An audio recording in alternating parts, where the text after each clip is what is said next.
Oh, valid.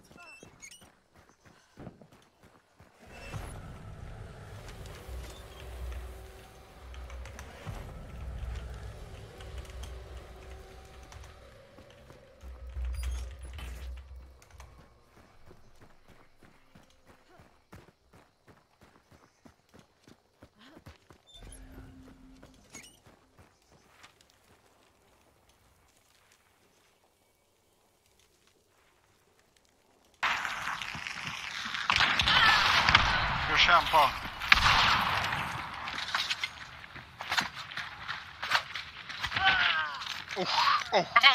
Jag kämpar.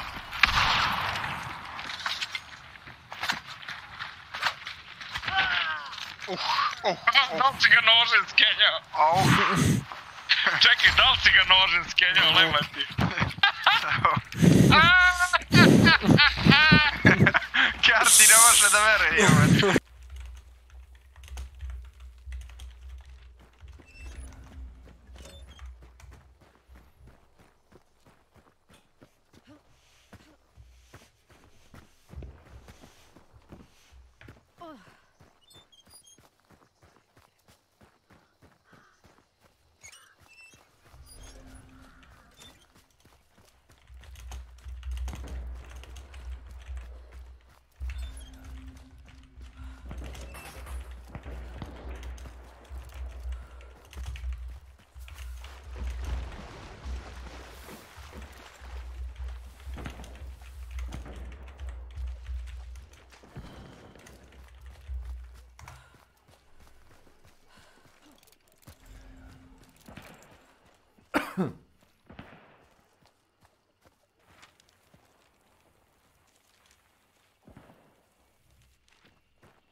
Alicidra.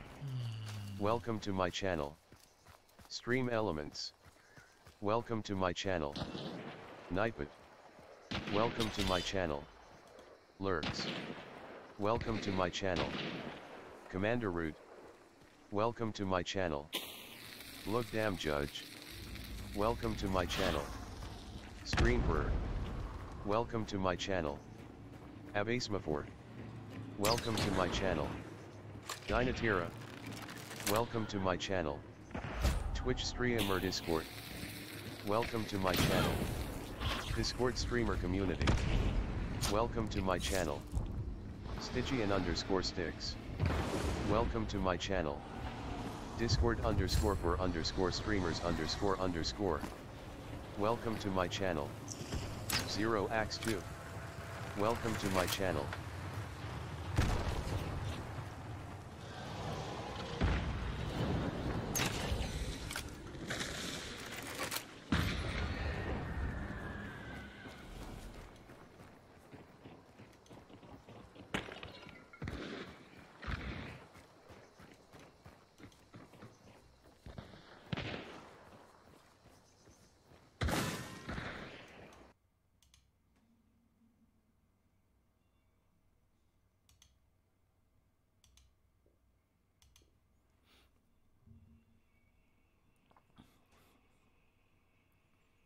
Was that him?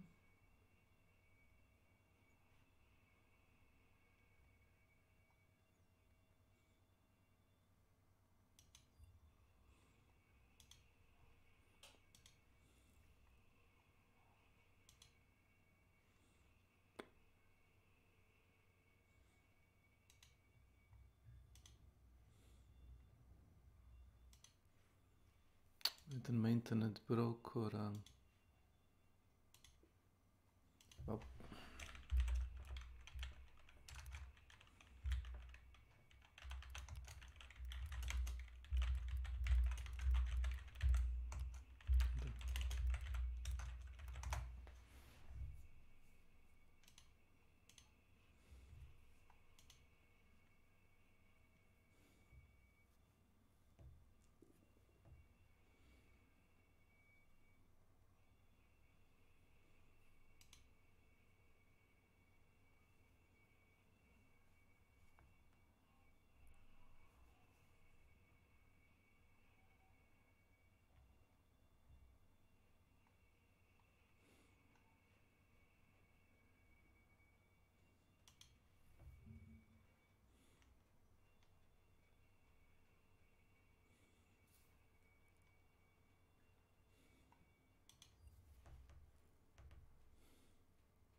Okay.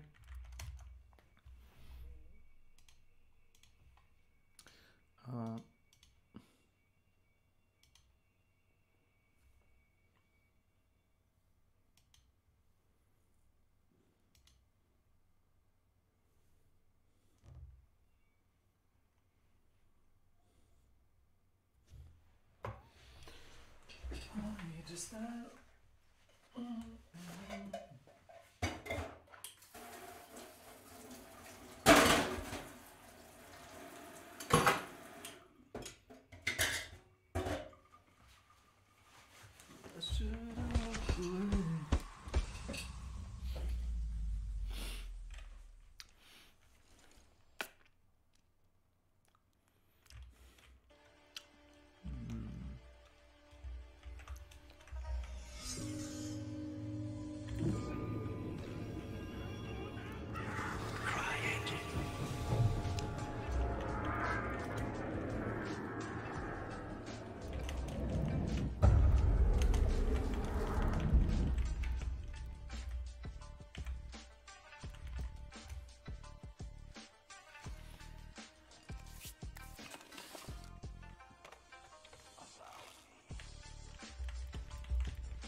Drapsnat.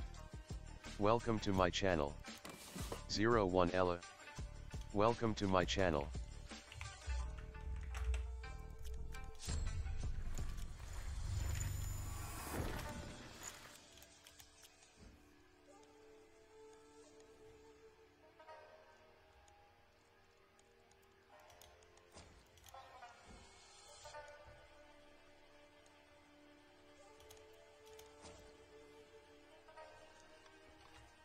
That's not a problem, actually.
トゥビー、耳を貸しちゃダメです。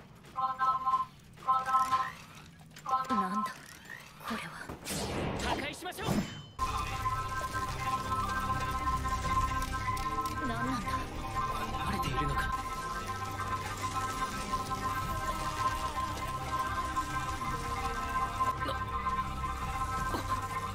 いつの間にこんなに。これは。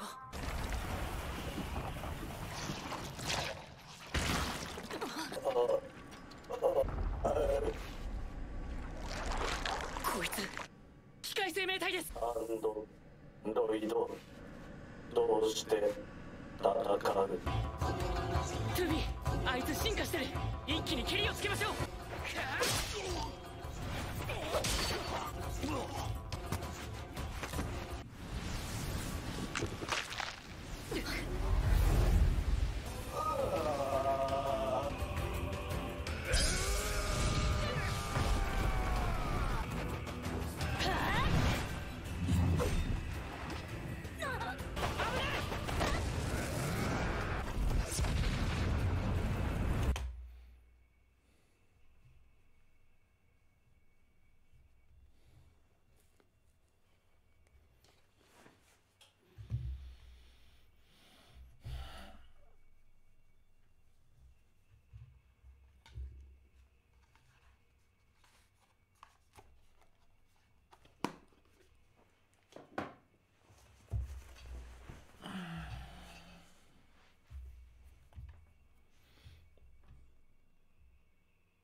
Odd.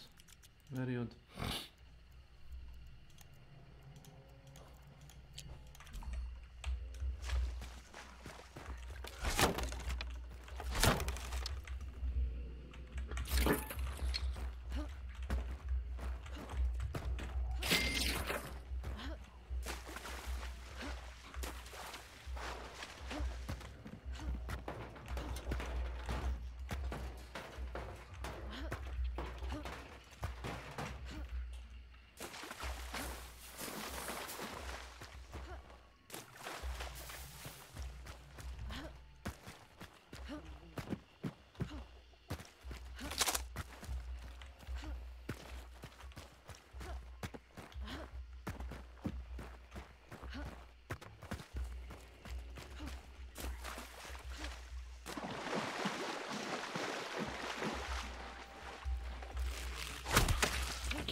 So yeah, that's not gonna happen. You know, I hope your dad's okay. My dad's doing a little bit better. If you're not very good at the game, you can just farm free souls with that so much.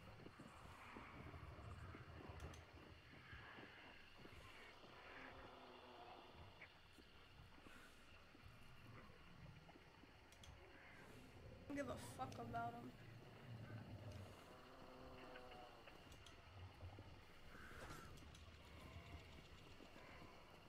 Should I try to go fight that guy in the basement?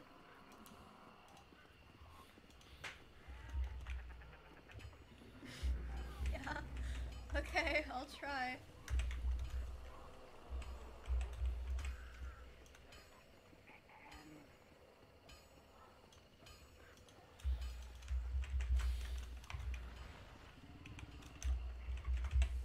Well, he sucks at aiming.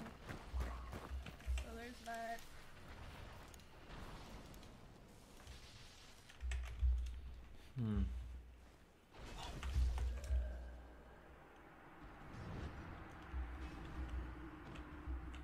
Good.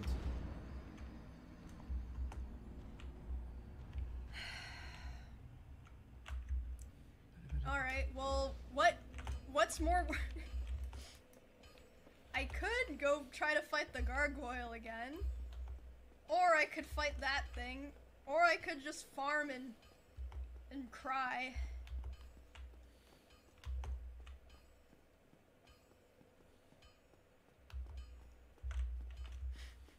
Farm and cry.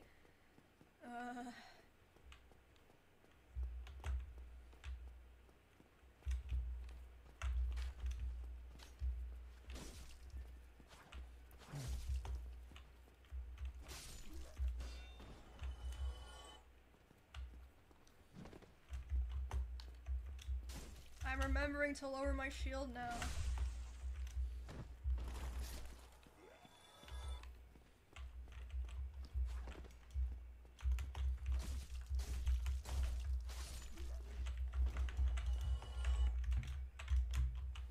Oh, this is the way that I came.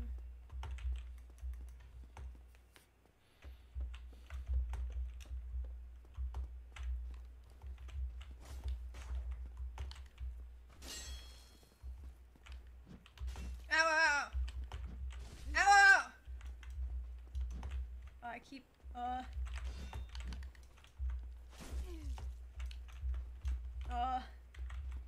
have 1 health.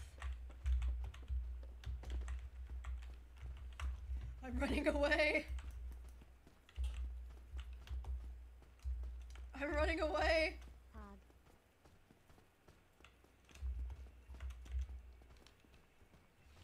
Oh god, he's fast! He's fast! I fucked up.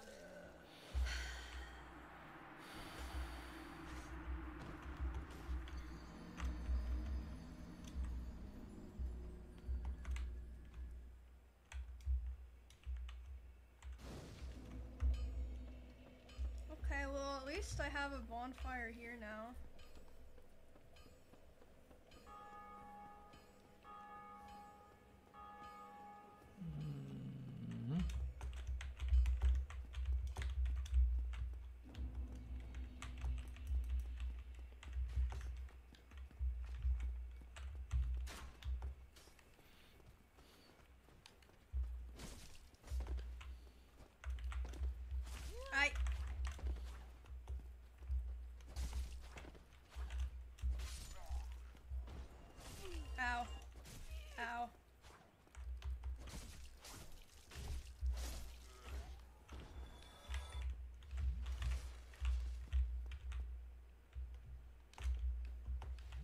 can run past the guy in the basement? Oh shit. Are you fucking with me?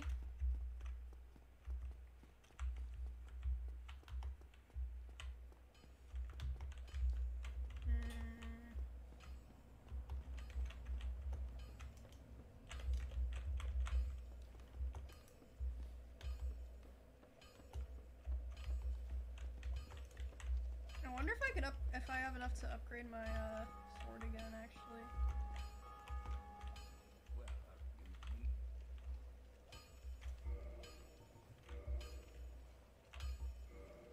Yeah.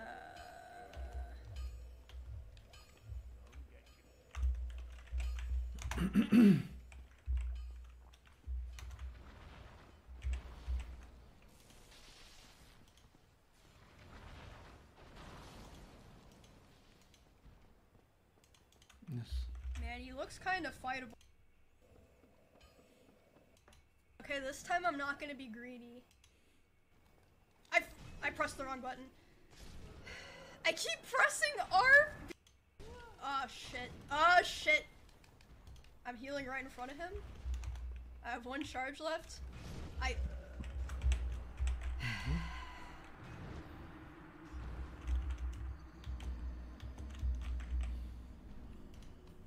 Okay, this time I'm not gonna be greedy. Back to reacting, little bro, come on. Ugh. Why would you say that to me? I can do things besides react. I killed gargoyles today.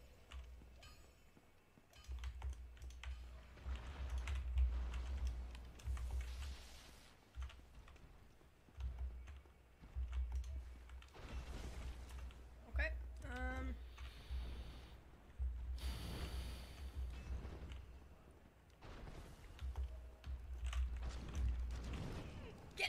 Get! I'm panicking!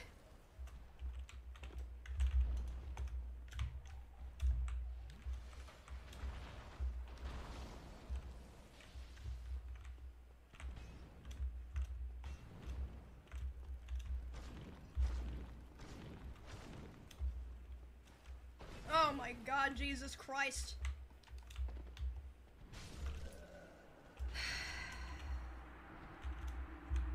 Guys, I swear I can beat it. I got it to half health.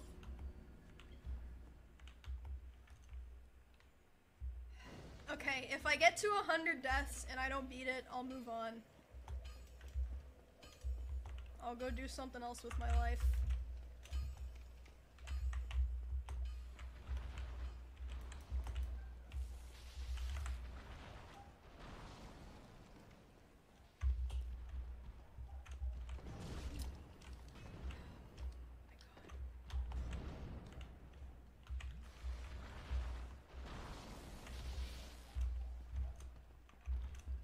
Oh fuck.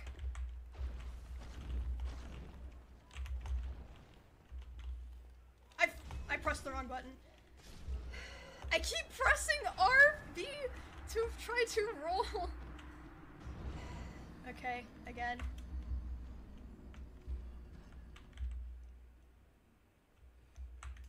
You can kindle the bonfire to get 5 more heals. Well, I mean, it doesn't matter if I die before I even use all 5.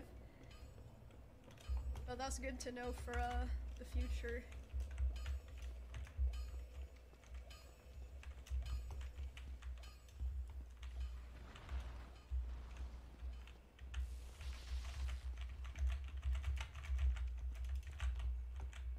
Ah, fuck.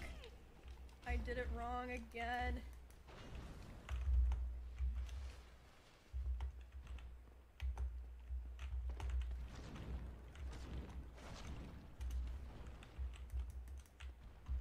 Look, I'm learning his patterns, okay? I'm learning his patterns. He's helpless against me. 0 souls, let's go.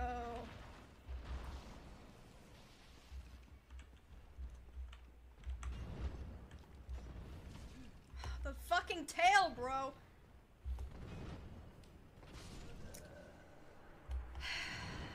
Okay. A few more tries. A few more tries.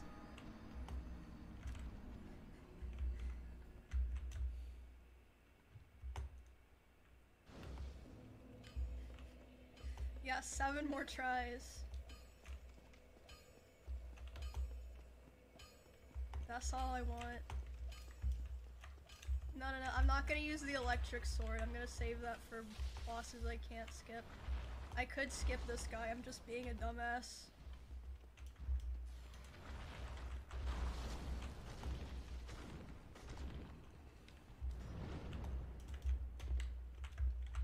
Oh, fuck. No.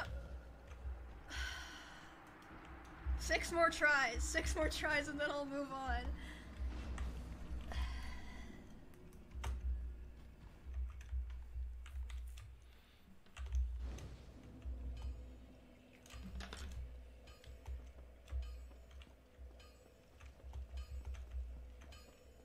I'm losing confidence. Before I was really sure I could beat him. Now I'm not so sure.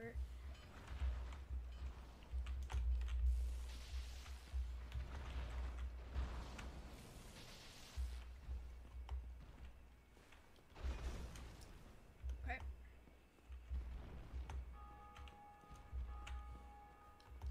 Oh, fuck. Oh. 5 more tries. 5 more tries.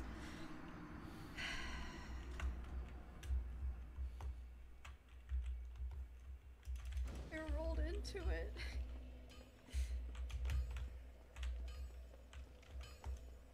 I have to channel the energy of that time I got him to half health.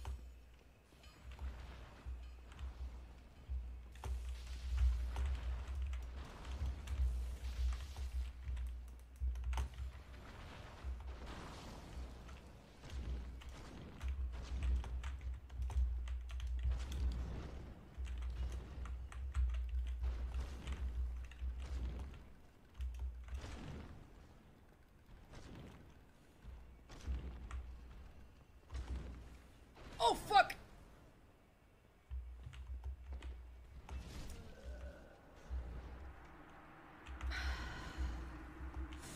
It was looking better. 4 more tries and then I move on.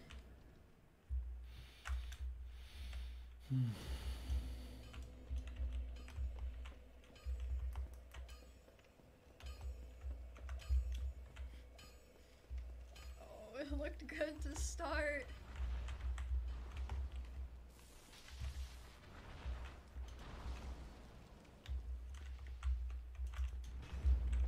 Oh, I don't know how that...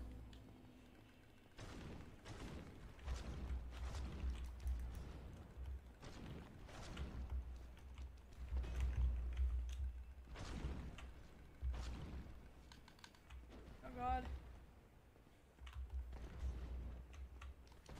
No!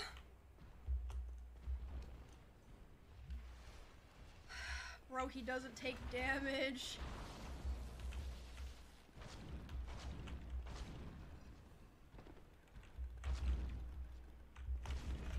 Ow. Ow. Ow. Ow.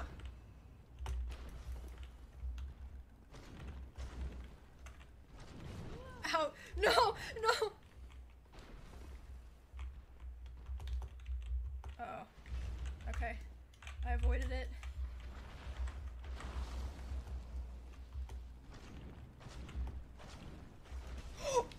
Oh shit! Please! No! Oh, that was the best run so far!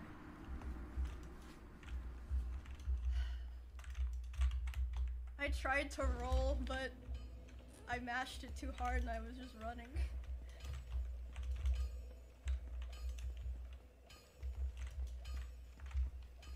It was so close. Kinda.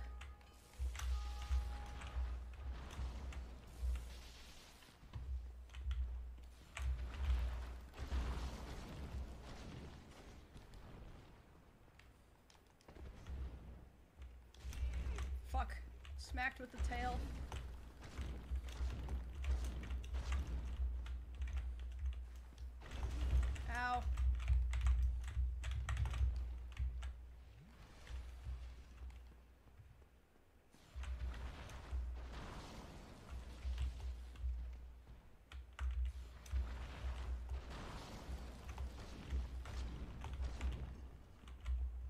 What's up, man?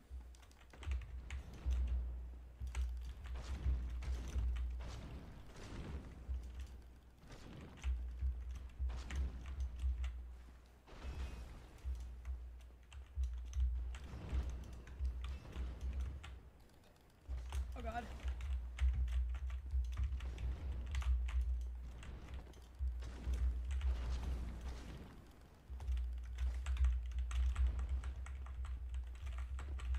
Okay, I'm being patient.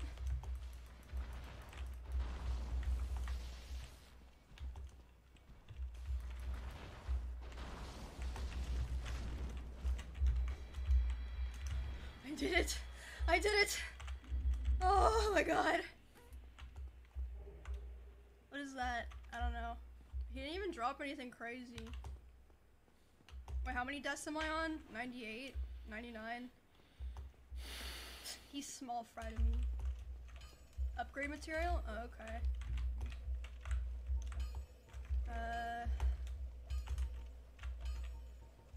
Where's my...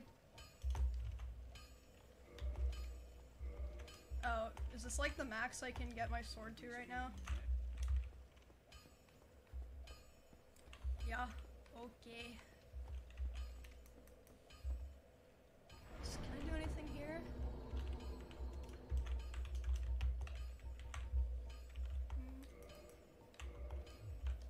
Okay, I gotta go pee really quick. I'll be back.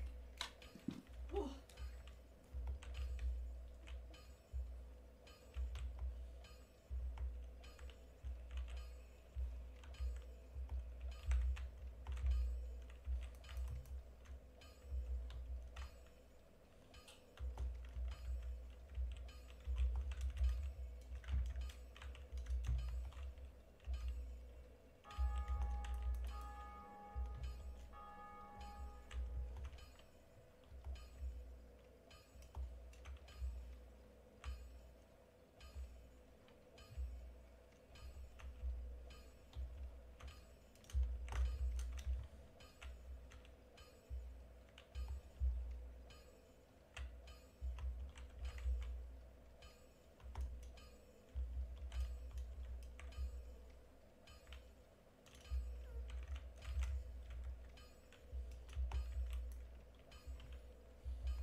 What's up, fuckos?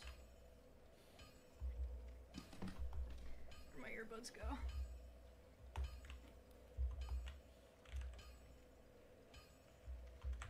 Ugh, okay. I did wash my hands. Why is this an argument every time?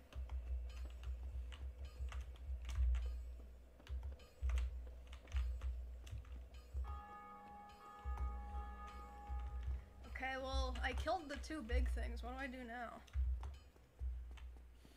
Should I try to kill the summoning guy?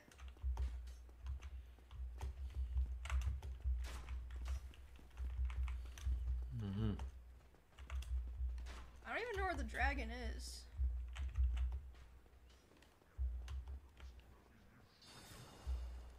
Wait, that guy's cool.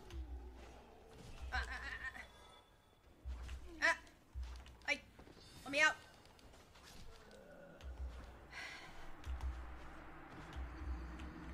I do damage now.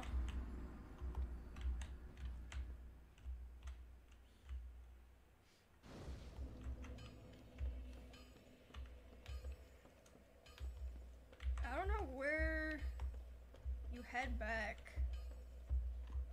I don't even know how to get to the dragon though. I guess I'll figure it out. I'm almost at 100 deaths.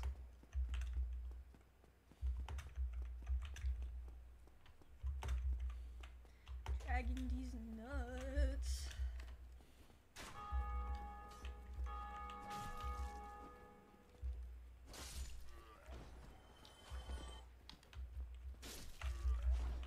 I do damage. Nah, fuck.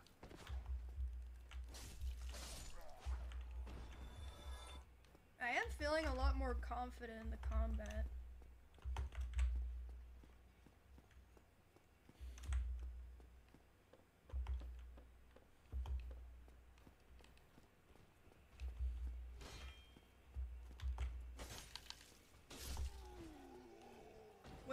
can roll those guys now. Dang.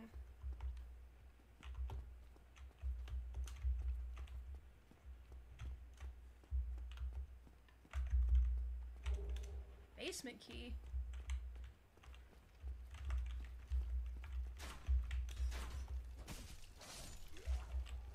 Should I kill the boar? Uh-oh.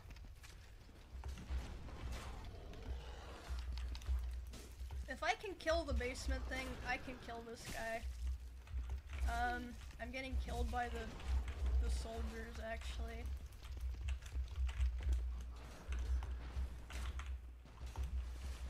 Oh god.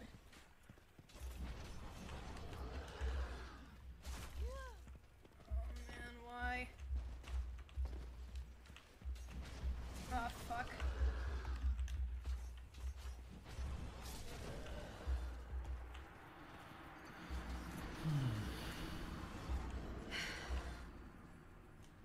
This is it, guys. This is Death 100, the next one.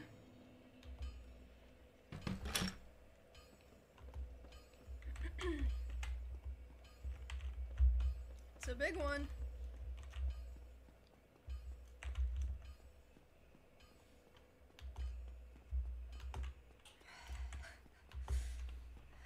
God damn it.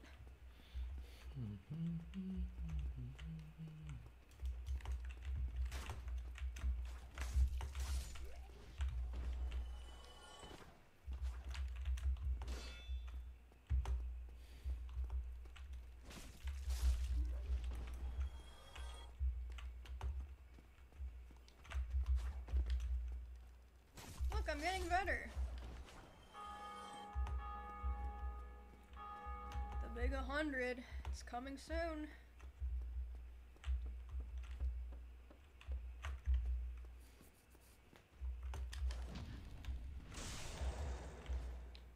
I do big damage now. Okay, I think this guy wants to fight too. You've improved so much. I'm so proud. Thanks. So basically what happens when I play games like this that have like a skill curve, I learn really fast, like this is day 2, and then around day 5, it just starts stagnating and I'll never improve again. That's like every game that I play.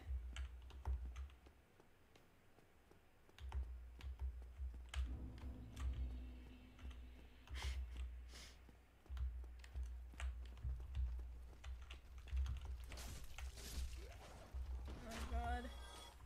Hey man, what's up?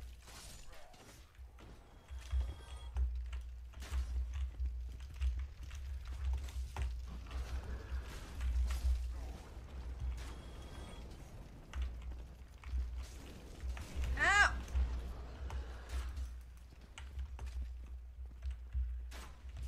Ow!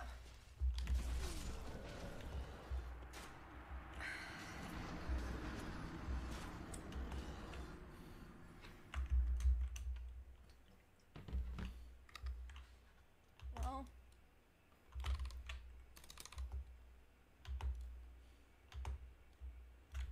I should probably add how many days I've been playing too.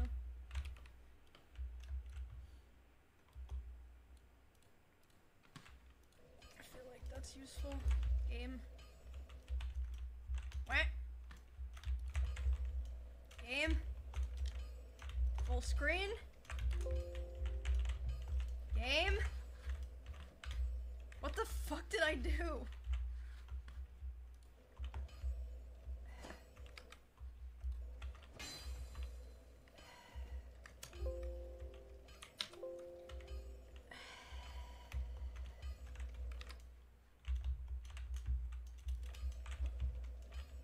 I'm pressing Alt-Enter.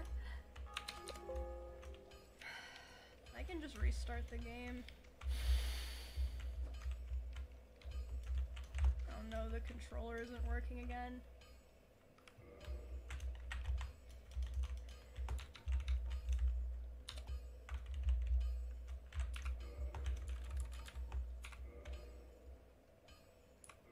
F11.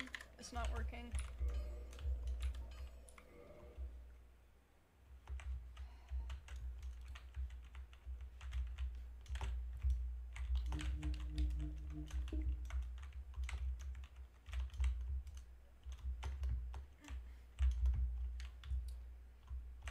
That's good.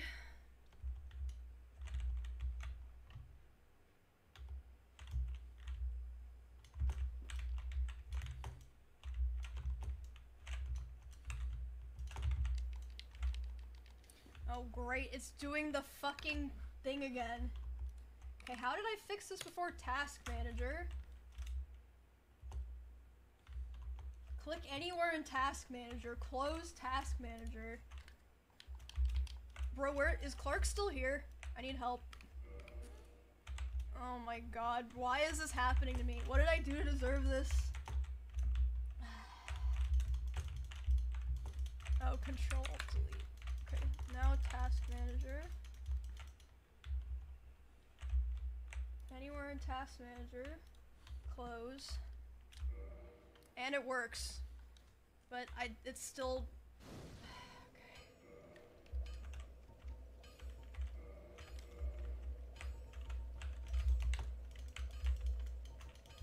Where... Do I have to do it in the menu?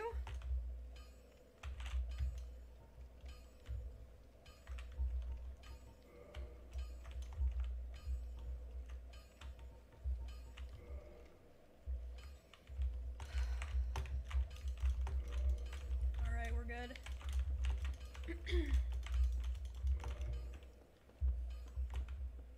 Finally. After like 5 hours total of playing this game, I finally put it in full screen. Are you happy?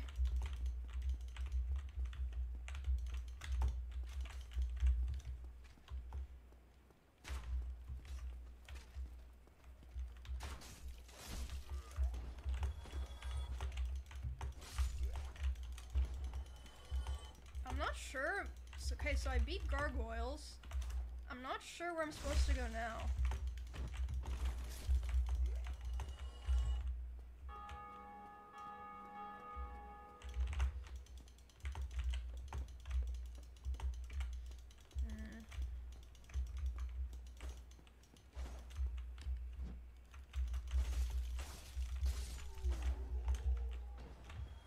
Anti-advice spam, sorry for asking.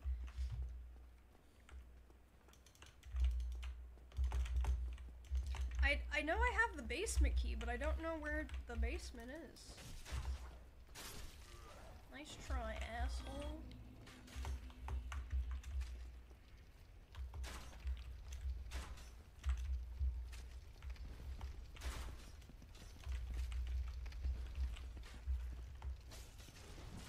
Ow. Come on, bro. I'm gonna die. I'm gonna die to the arrows. She might.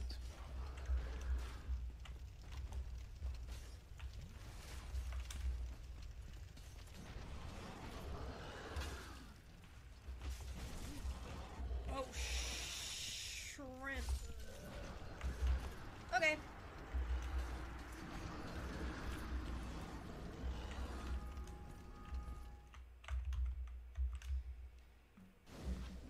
Hitting the ass. Bro, this hollow character, it doesn't, like, why does the ass look like that? It doesn't make any sense. Where did it come from?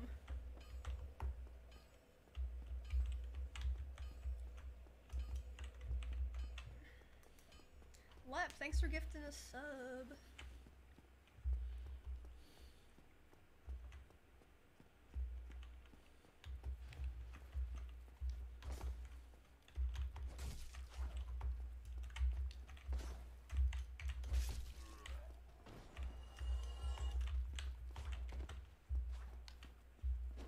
Oh god.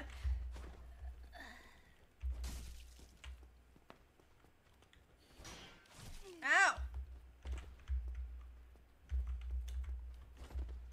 These guys suck.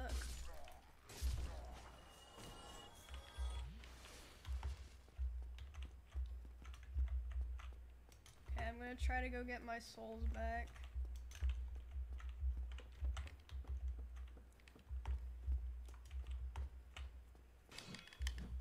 Oh god. I'm spamming. I'm panic spamming.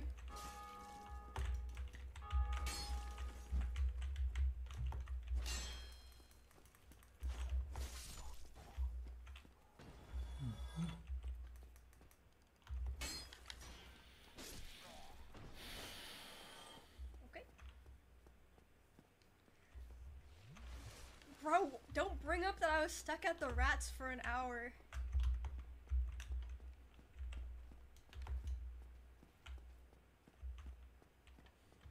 Can I climb up there to get those guys?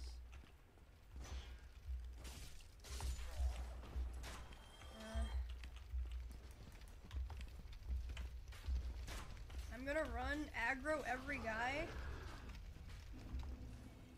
And it's fine. So I can do damage now, so I can do whatever I want. Ow, ow. Ow.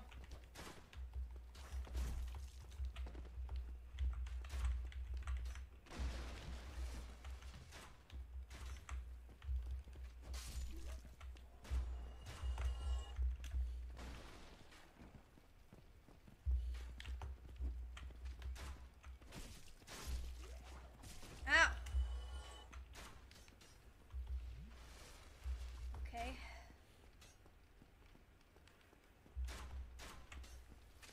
Die, assholes. Ow! Okay, I have one flask charge. That's good. The pig's staring at me.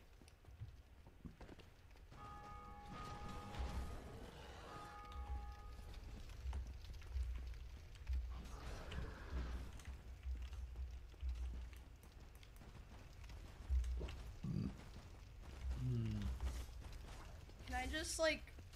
Oh, okay, never mind. No, I cannot. I thought I was smart for a second.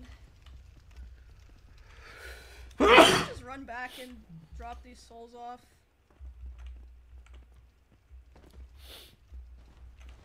Don't bro, it's not cheating. Oh! I didn't know he was still following. Oh! Hey man, what's up?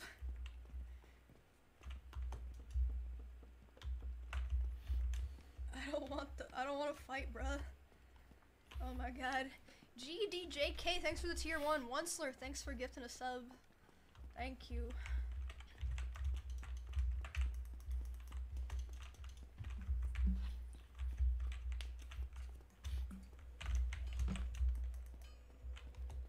Oh, thank god. I made it out.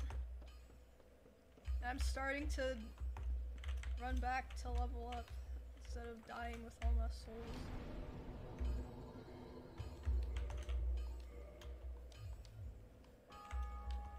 Okay, well now everything is respawned.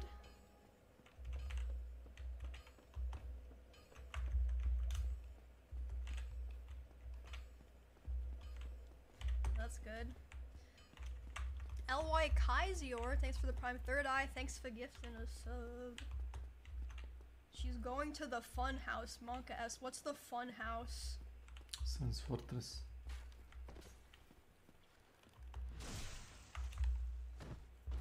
Is this her first Whaler Souls Run. or- yeah, this is Welcome to my channel. my first Souls game ever. Like any Souls type game. Hello. And welcome, viewer. Hello. Oh fuck, that was good.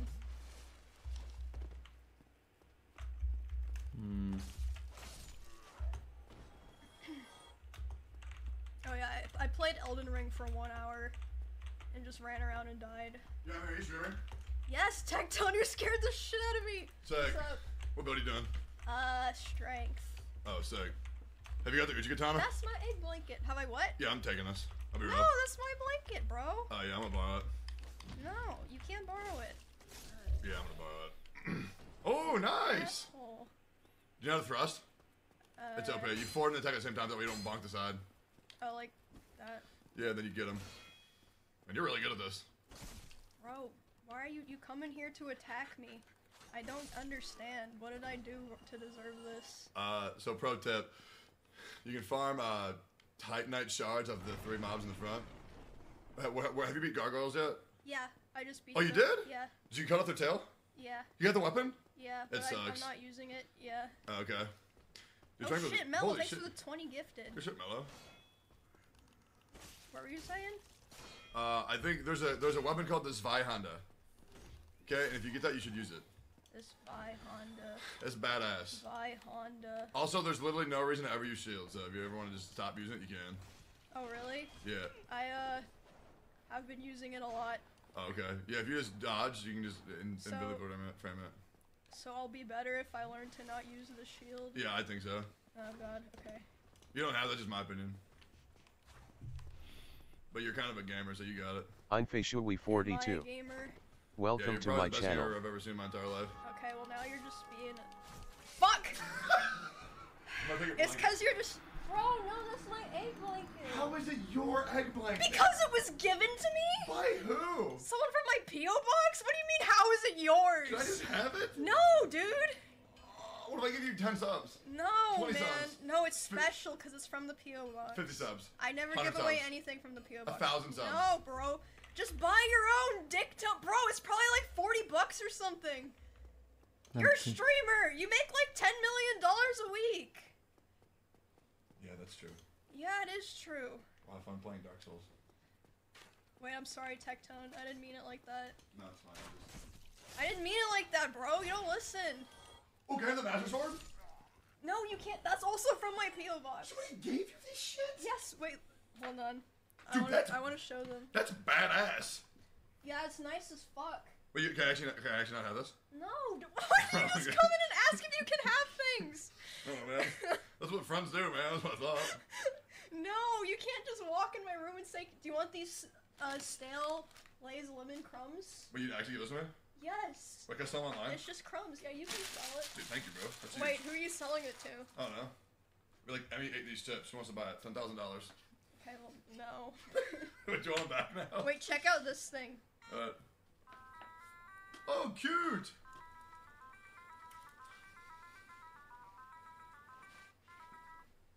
You have an Among Us piggy bank? Yeah, that's also from my P.O. box. I'm not even joking. Everything you want to steal is from my P.O. box. Can I have that? No, you can't have... Wait, can I have an Airheads Extreme box? You can have one package. Wait, like a whole box? No, a package, bro! Not a whole box! Dude, your room is sick, bro. You got everything. Bro, Mom buys you the coolest shit. What the hell? Yeah, Mom buys it for me. Yeah, when you even Snuffy her little Goomba. I still have to mail it to her. That's badass. I was there for that stream. That was fun. Fun stream. You having fun playing Dark Souls? Or you bored yet? I'm having fun. Okay, you played Ocarina of Time? Huh? You played Ocarina of Time? I got to the part before he becomes an adult when I was a kid, and then the zombies scared me, the re-dead, so I stopped playing. Yeah, play it again. You have the Master Sword, bro. That's from, Skyward Sword or something. Have you played Skyward Sword?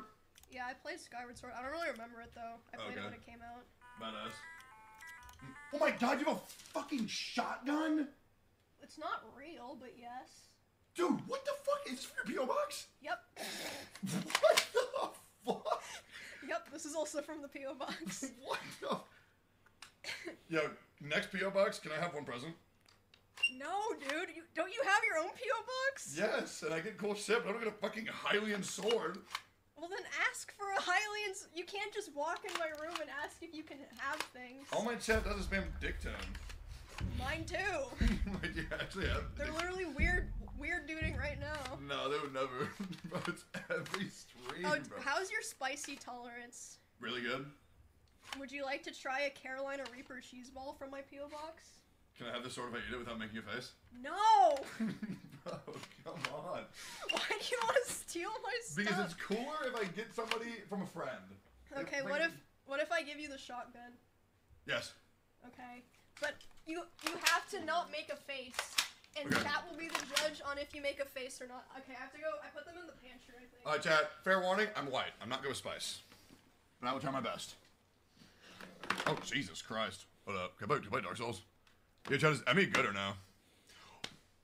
Looking good, Skinny? Shit, man, bro. Come on. I know. No? It's like... Is it like actually a fucking catastrophe? Yo, just tell Emmy to get the, this Vi Honda. And then, spec all to, like, 28 strength. And then focus on refining the weapon up to +10. And then have her go endurance after that. And then get her to get the, Bavil's ring from... What are you saying? I'm telling Chet how to help you out for your playthrough. Oh, well, they specifically, shame backseaters and cringe them. Oh. Oh, I didn't get to tell you guys about these pants. Alinity got me these pants for Christmas. Wow, you know what Lindy got me? What? Nothing. Okay, why you gotta make it weird, dude? Okay, so these actually hurt. Are you sure you want to do this? Have you had one? I've had 4, I think, actually, right? With Overwatch? If you can do it, I can do it. Okay. So, I'm gonna give you one with the chopsticks, because I don't want to touch them with my hands. That's like how hot they are. We can have a drink. What do you want? Like milk? I don't know. Anything? Is milk fine? Is it rotten? No, I just got it yesterday. Can I have the, cereal. can I have the Highland sword? No, dude! Sure, I'll have milk. Do you want milk or no? I'll have milk. Okay. Thanks. God damn it. Guys, Emmy on roids? She's pissed.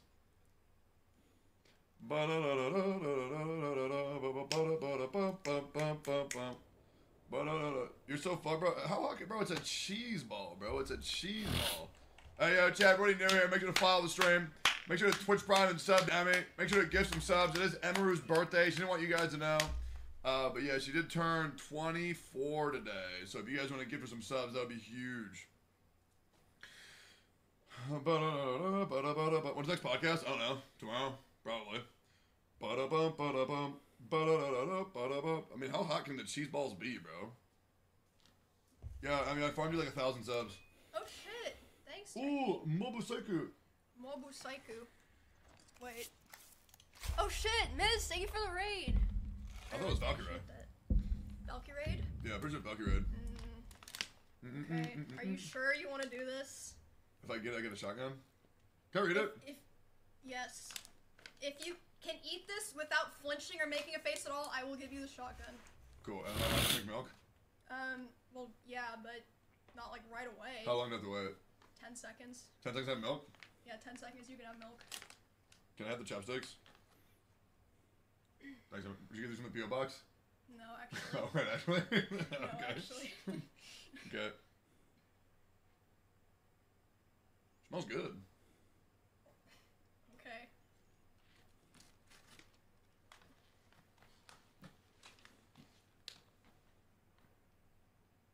I know you're dying inside right now.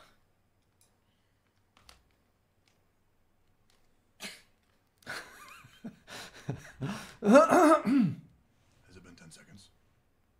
I don't know.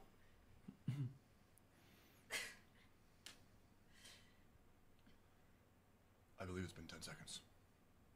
May I have my glass of milk? Your eyebrows are furrowing. Yes, have your milk. I can have my milk. Chat, did he win? I'm going to take a sip of my milk. No. My God. Wait, can we poll it? There's so many different opinions. If they say yes, you won, then I'll give you the shotgun. Oh my God. Is there a mod here to pull it, or I can do it? I mean, I'm asking you, please. May I have more milk? Bro, there's Is still there milk in the mug. Is there any more? I'm going to need more. You're actually dying, dude. Just express how you really feel. Emily, smile.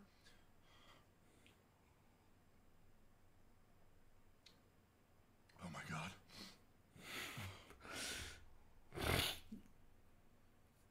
Oh my God.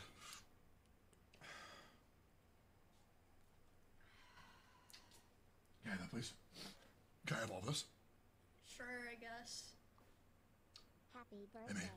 What? Emmy. What, dude? Just say what you feel. Dude, express your emotions. You're not. Did I win the shotgun? I don't. Bro, this is so fucking hot. You had 4 They of said these? yes. Yes, I had. You had 4? Yes, man. Okay, you win. You win one shotgun. I'm gonna get a replacement for that though. Bro, holy shit! How did you eat 4? Well. Does it stop? I'm sweating. I'm sweating. Well, you see, I was eating them as punishment for losing Overwatch games. Because it seemed like a. Oh, I'm gonna vomit. Do you need a? Are you for real? Oh, this is bad. Bro, I mean, this is bad. Do you need a bowl? Oh my God, it's getting hotter. Can I get some ice? Can I Why get some would ice? you gargle it in your throat? Yeah, okay, I'll bring you some. Can I get some ice? Can I get some ice, please? Yes. Oh my god, no. Oh my god. Oh my god.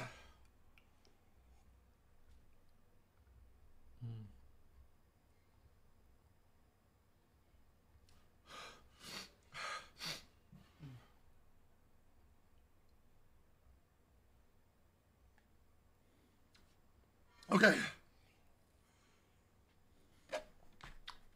How the fuck did she eat 4, bro? What the fuck? How is it so hot? Oh god, you're such a pussy, dude. It took me like 2 minutes to get over it. Okay, then you fucking eat one. Really? Really, dude? I You don't want to call me a pussy. Well, then what do I get if I eat one? Because Yeah. you get a fucking shotgun for free! You need your shotgun back. For my shotgun back? Mhm. If I eat it at all? Or... If you eat 5, you don't make a face for 3 days. I'm not eating 5, dude. I ate one at a time.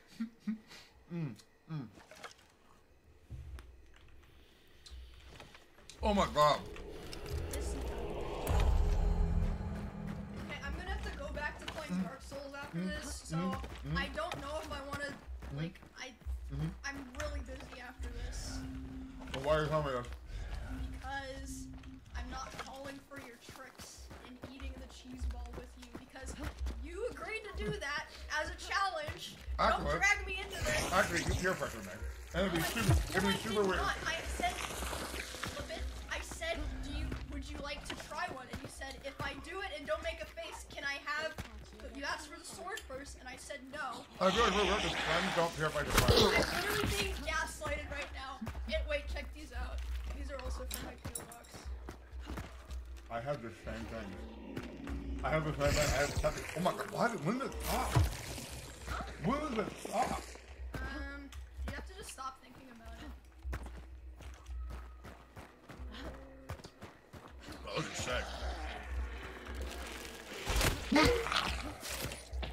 Have $1,000? No, dude, you just come here and ask for things. Wait, did you see my car? No, I tried to be like, I was literally badass. You know fitness? Yeah, for sure. Yeah. We gotta try. We gotta try. And after my stream, or like tomorrow. Wanna go to the store? I'll go to the store and get t-shirt. You look my plug up.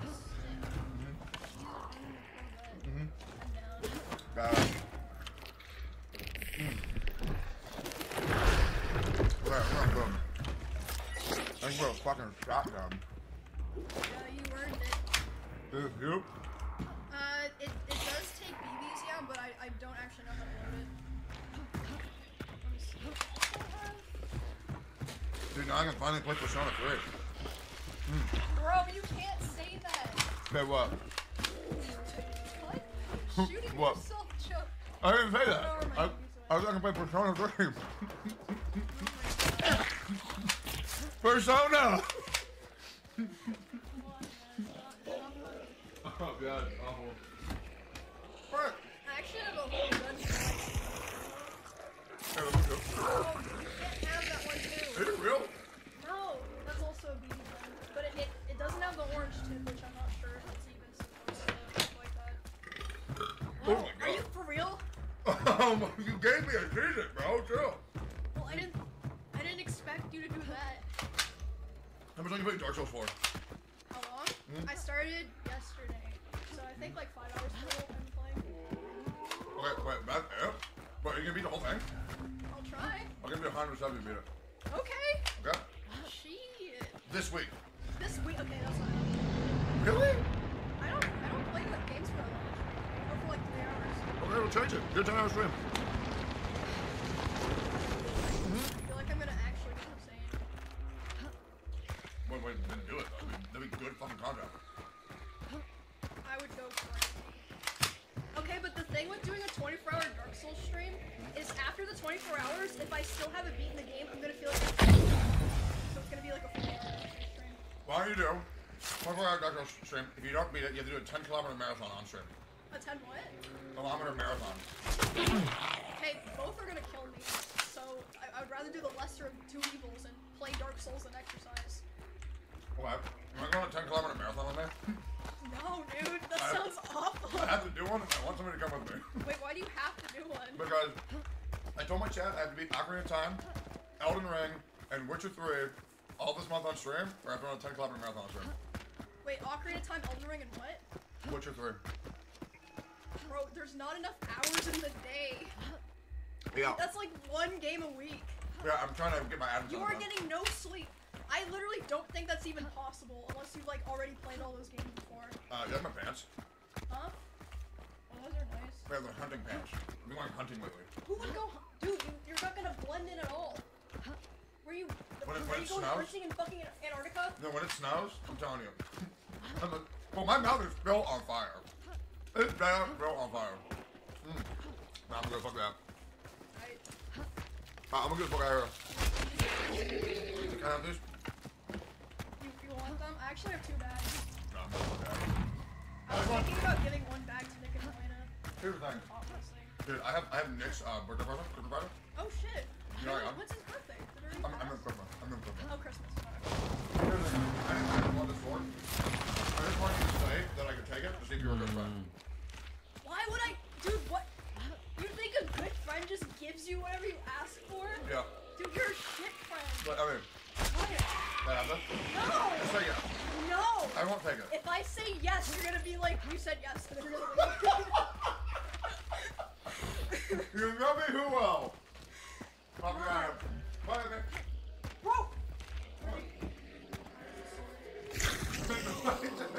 I thought you were walking out with it.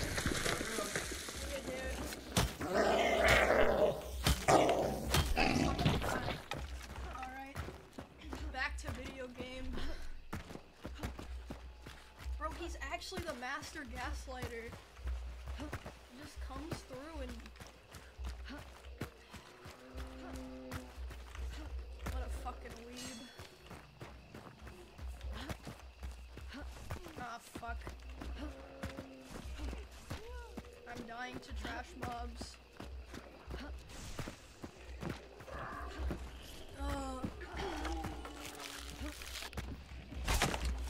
So, wait. I might upgrade my flask, because I have too much health down there. He regressed your skill by talking to you? Bro, he actually got sent to fuck me over.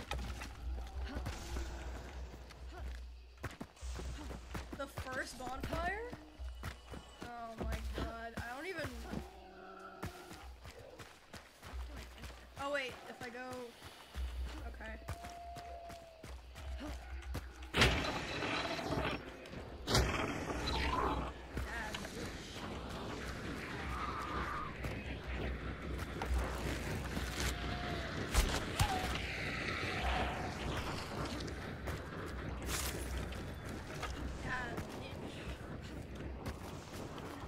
I kinda wish that big guy would respawn, because he was probably my favorite small thing to fight.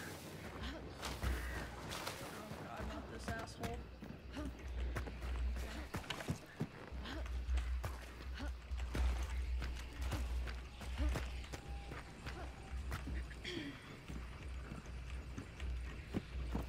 Money that I'm seeing. Big small guy? The guy with the club! That guy was sick!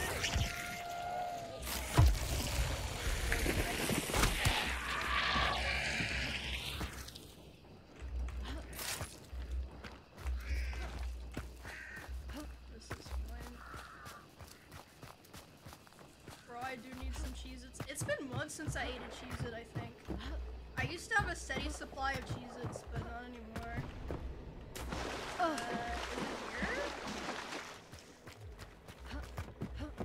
Oh, I just hit the text message here.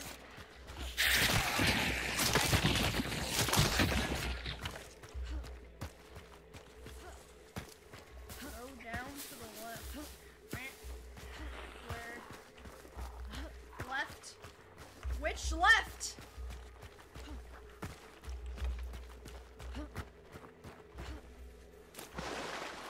You still have the Minecraft Cheez-Its? No, oh here.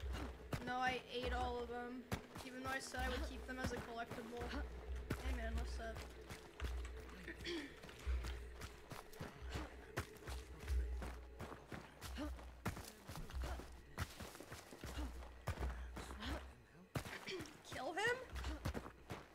why.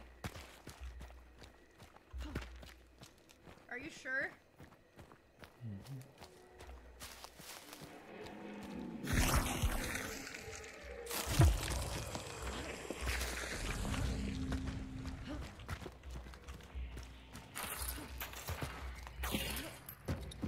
I'm gonna ignore the back.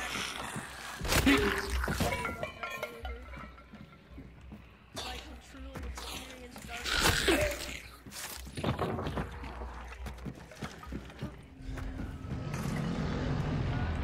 This looks so bad.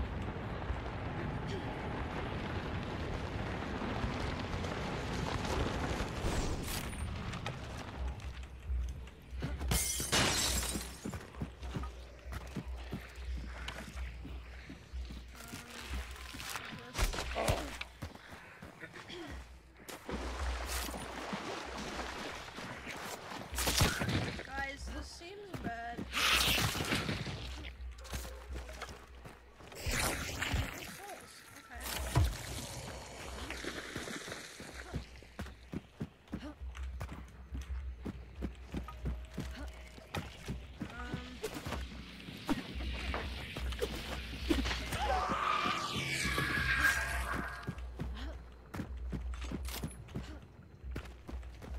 I'm just gonna ignore you guys and see what's going on here. Yeah. Thanks for the bits. Wait, what is this now? I haven't updated it in a bit.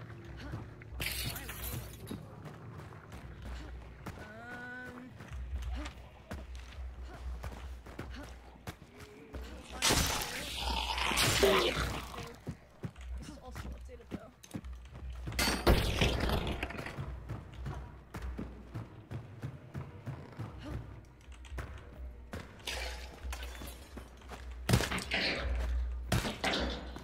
As I put it in borderless.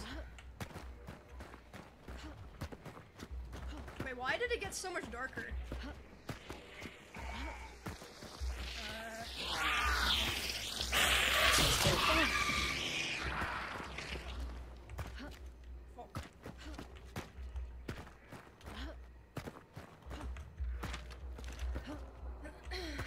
Fuck.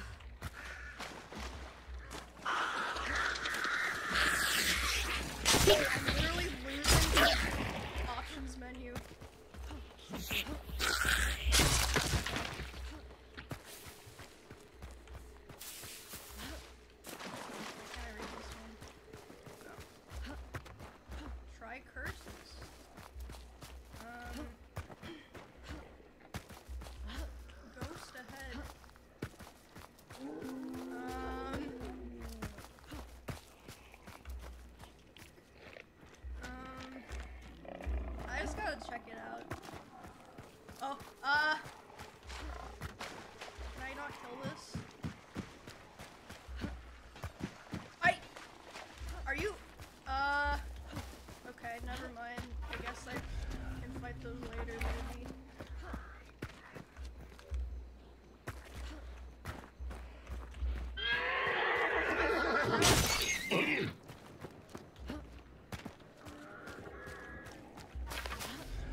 guy, would she not be stuck in the cage?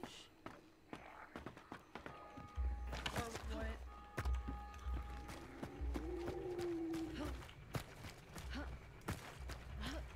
She likes it there?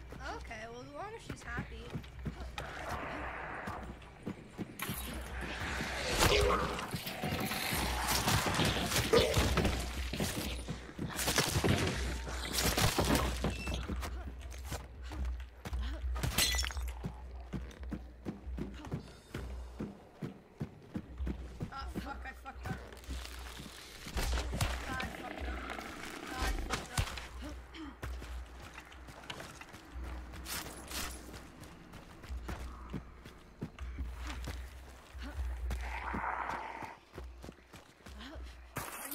Trying? Yes, man.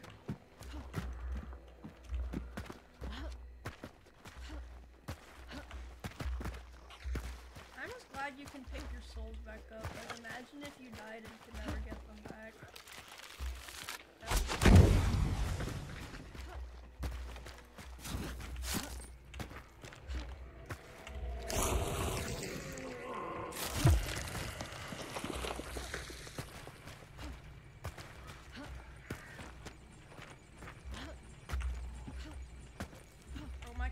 Skinny as frick.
One of two basements it could be.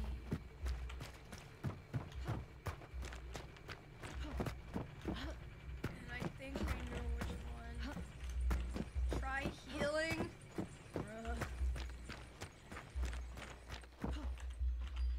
Ugh.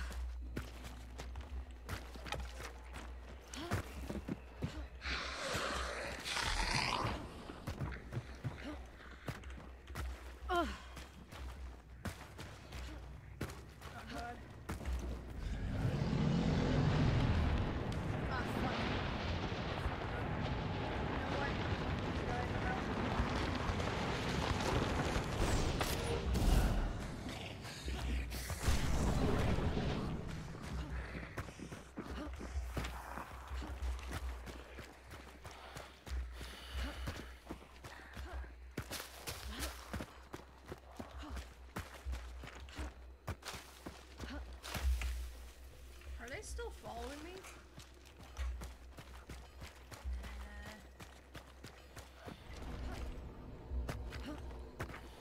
Okay, well, I'm too poor to level anything up.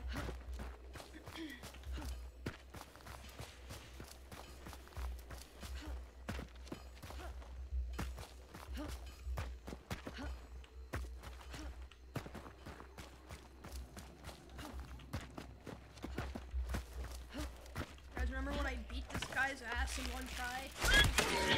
Shrimpy.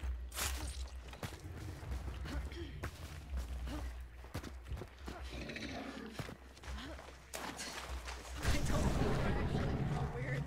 Ow.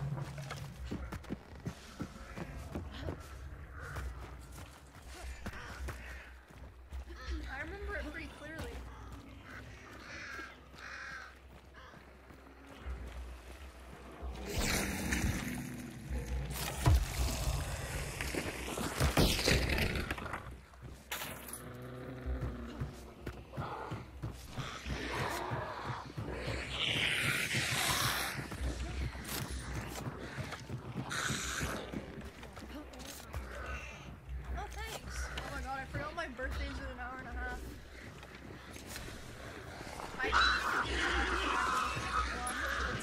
At least I got that one up.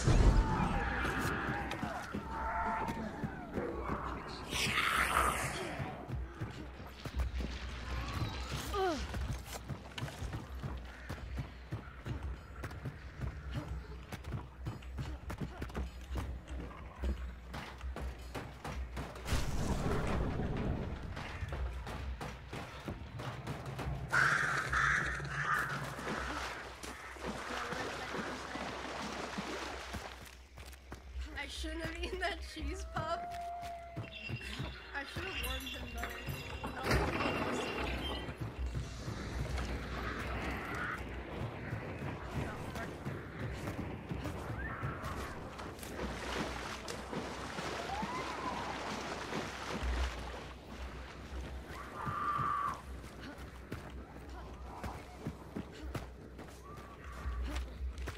I almost did the mistake I did.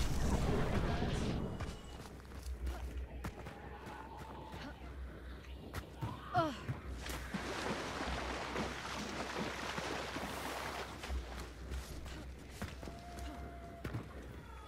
Ow!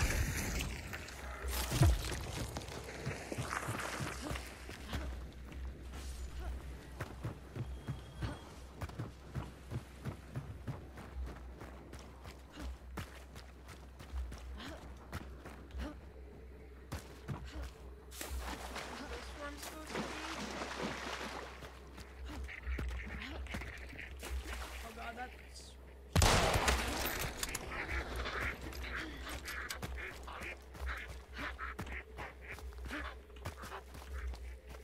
What? I came all the way down here and that's not it? Okay. If it's not this one, then I think I know.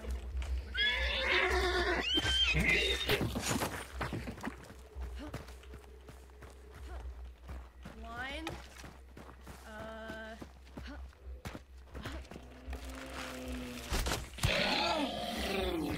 Oh shit! Look at that! We can keep going. Thanks, backseaters. Danger zone ahead.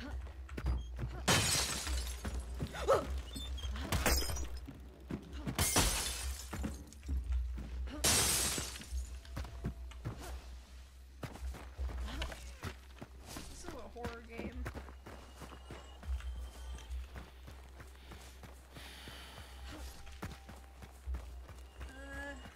Oh.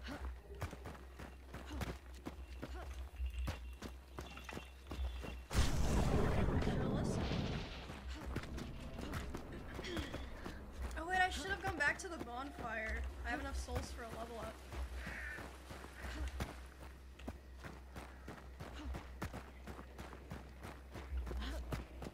Wait.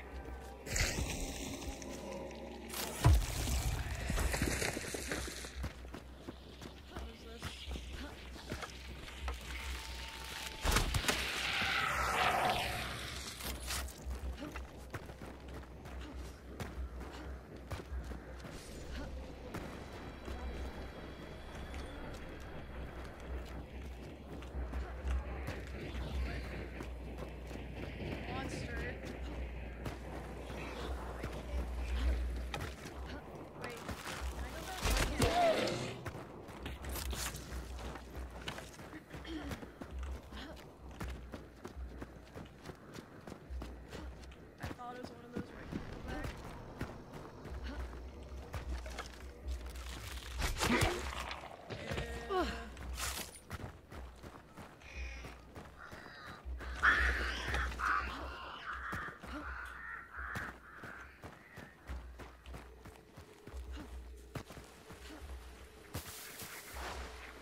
can't move. I can't roll. What the fuck?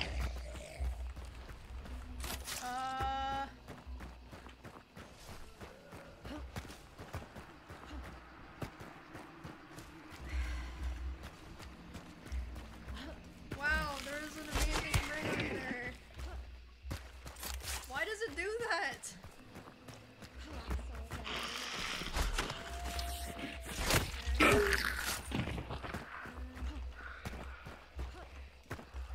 I'm gonna play for like 15 more minutes and then I'm done. So let's make it count.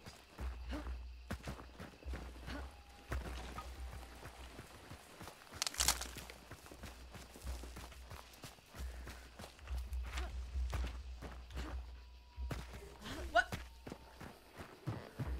Not this again. Not this again. Oh my god. Tabo, thanks for 18 months.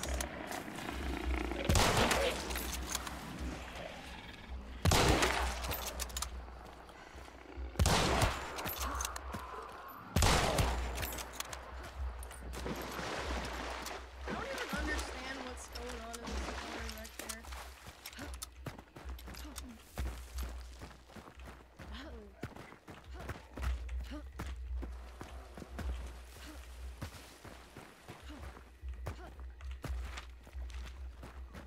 Oh, my souls, wow. I'm not making the same mistake again. Holy shit!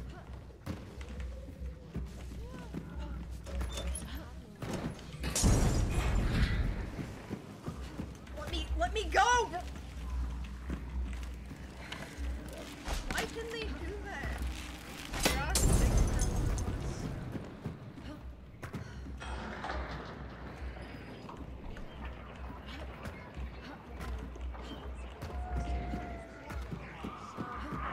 I'm about to take my retainer out because this is getting serious.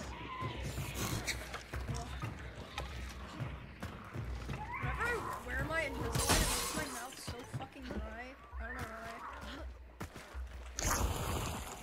This sucks.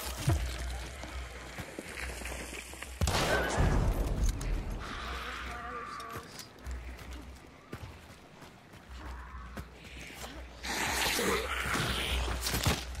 Ow, ow, ow.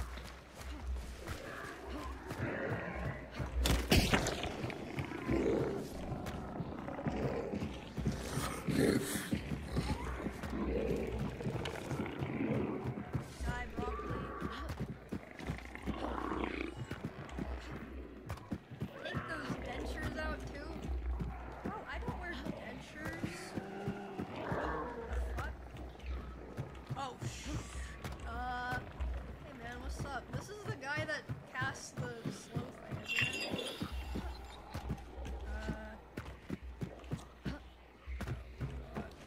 Yep. Oh! Oh no, no, no, no, no, no, no, no, no, no!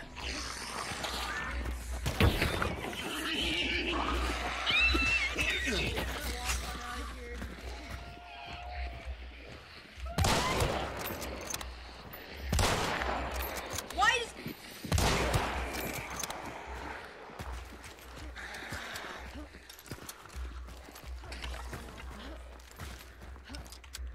They're pretty good.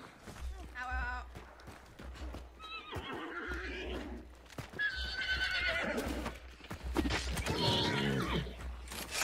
I like, soft-boiled eggs the best. Or some set-up eggs. Just anything with raw yolk. I don't like the cooked yolk. Well, I like scrambled eggs, but...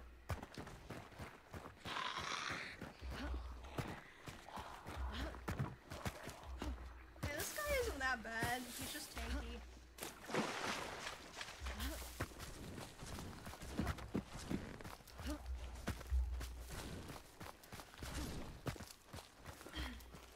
I'm completely disoriented now, though I don't know which way I came from.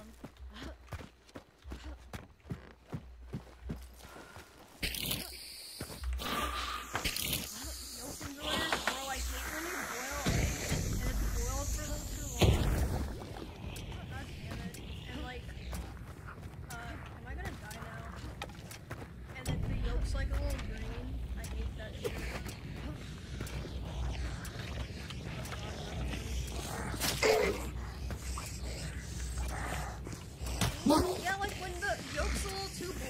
like it turns kind of grayish. Please tell me someone knows what I'm fucking talking about. I'm not just insane.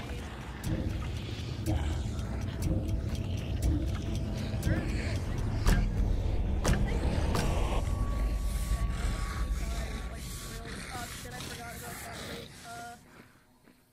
Wait. Wait! It...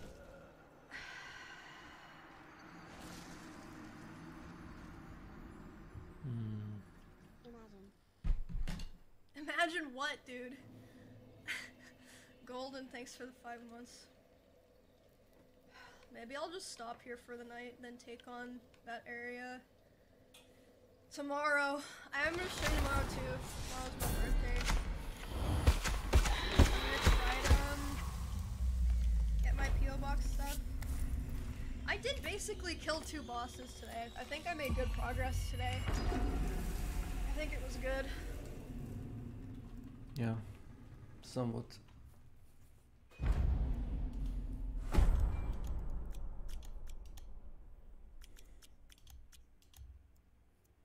Three points.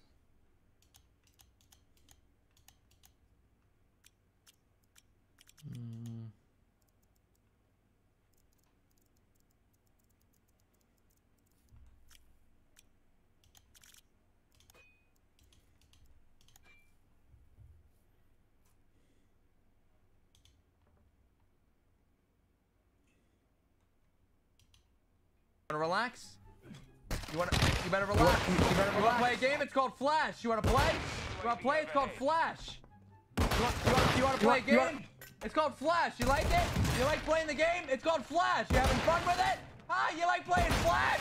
You like Flash? You like You like the game Flash? Do you like what you're playing? You like the game? You like this game?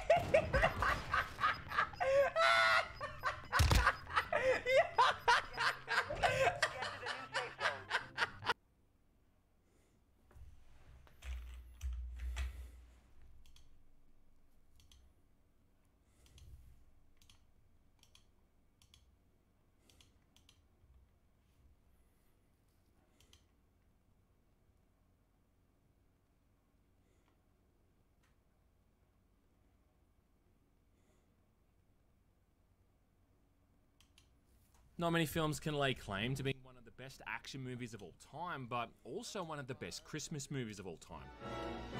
Merry Christmas. And that's an accolade that I think few can deny that Die Hard has achieved. The timeless movie about a guy getting stuck in a high-rise building on Christmas Eve at his wife's Christmas party, the same night it's under attack by European terrorists, and then having to use his wits and limited resources. The same night it's under attack by European terrorists, and then having to use his wits and limited resources to stop them from pulling off a multi-million-dollar heist, all the while not even being able to get a pair of shoes that fit. Watching this movie has become as much of an annual tradition for me as paying my taxes is, or making fun of flat earthers, and throughout the years it's another film series that got the video game adaptation treatment. Some obviously being better than others, and there being 4 in particular that I'm going to talk about today. Those being Die Hard Trilogy 1 and 2, Nakatomi Plaza, and then finally Die Hard Vendetta. This is gonna get bumpy. So as John McClane himself would say, yippee kayak mother buckets, let's get into it. Welcome to the party, pal. Now, although Die Hard Trilogy was also released for the PC, I still consider this one to be a PS1 game, and it was one of those games it seemed that everyone had a copy of back in the day.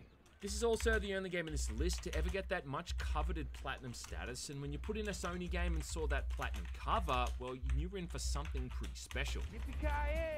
What you get with Die Hard Trilogy is essentially 3 games in one, each based off the first 3 films in the series, with Die Hard being a third-person shooter, Die Harder being an on-rails light gun shooter, and then Die Hard with a Vengeance being a driving sim. All featuring some pretty funny voice acting, with the main voice actor doing a really bad impression of Bruce Willis that often sounds more like he's doing Louis Guzman. Supposed to stay in your seats until the plane reaches the terminal. Now for Die Hard, the premise should be pretty obvious. You're playing as John McClane, fighting back against Hans Gruber's mercenaries on the various floors of the Nakatomi building. Starting in the parking lot, then just working your way up, killing terrorists and rescuing hostages along the way. Trail Once you've killed a certain amount of bad guys in each floor, a bomb gets set off on an elevator, then you've got 30 seconds to find and disarm it, which then carries you to the next level. Yippee-ki-yay! And yeah, they have tried to make the whole thing feel pretty accurate to the movie. They've even included that zigzaggy table from the film that McClane has to crawl under. No more table! Where are you going, pal? For the bonus stages, you're on the rooftop, which again looks familiar, having to escue hostages to a chopper to then net additional points, which adds in a small amount of variety. So overall, it's a pretty solid little gameplay loop. I mean, it's nothing amazing, but you know, it is acceptable considering this game came out back in 1996. You'll hear John saying the same lines of dialogue over and over, most of which are just quotes thrown in from the movie. Hvala na pitanju. Bio sam kod frizera danas, jutros kako god hoćeš. Dosadilo mi je više da bi čupao.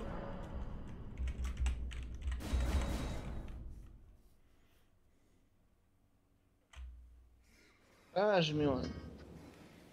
Kaži mi se yes. moje, kaži. Ko ti sada krade od mene? Da flashuješ BIOS.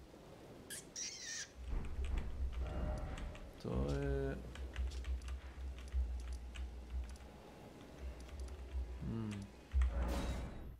Ne znam.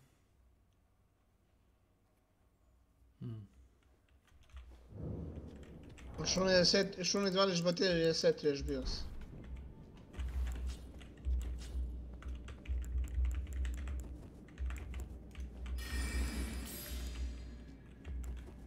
Ne vidim što bi ko resetao BIOS, ali...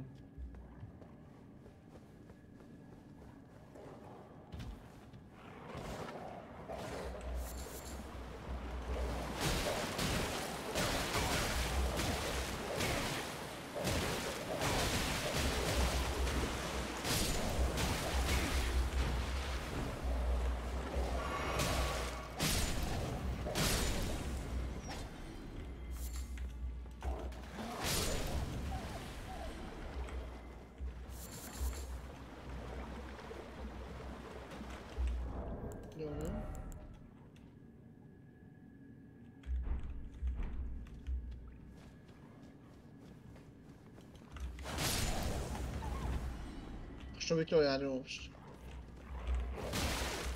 Što bi uopšte to neko radio? Nisam čuo da bi ovo ko radio to. To što ti pričaš.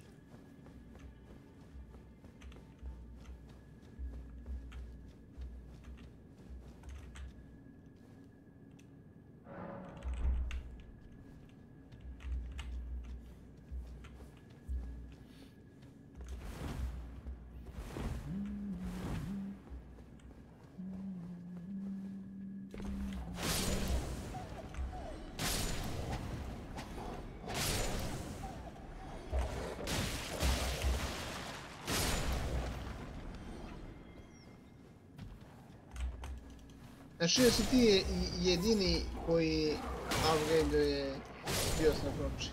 Ja nisam čuo da bi oko to jedno. Ako kupiš ploču, Nenade, koja je malo starija, tipa možda godinu i po, dve, a sumnjaš da je ta ploča recimo bila na polici duže vremena, postoje izvesne šanse da vjerojatno ima prvu reviziju originalnu BIOS, znaš. Kaži. I to je to. Ali, other than that...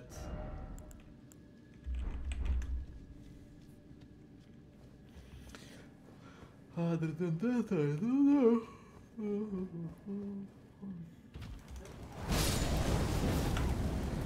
That was it. Welcome to my channel.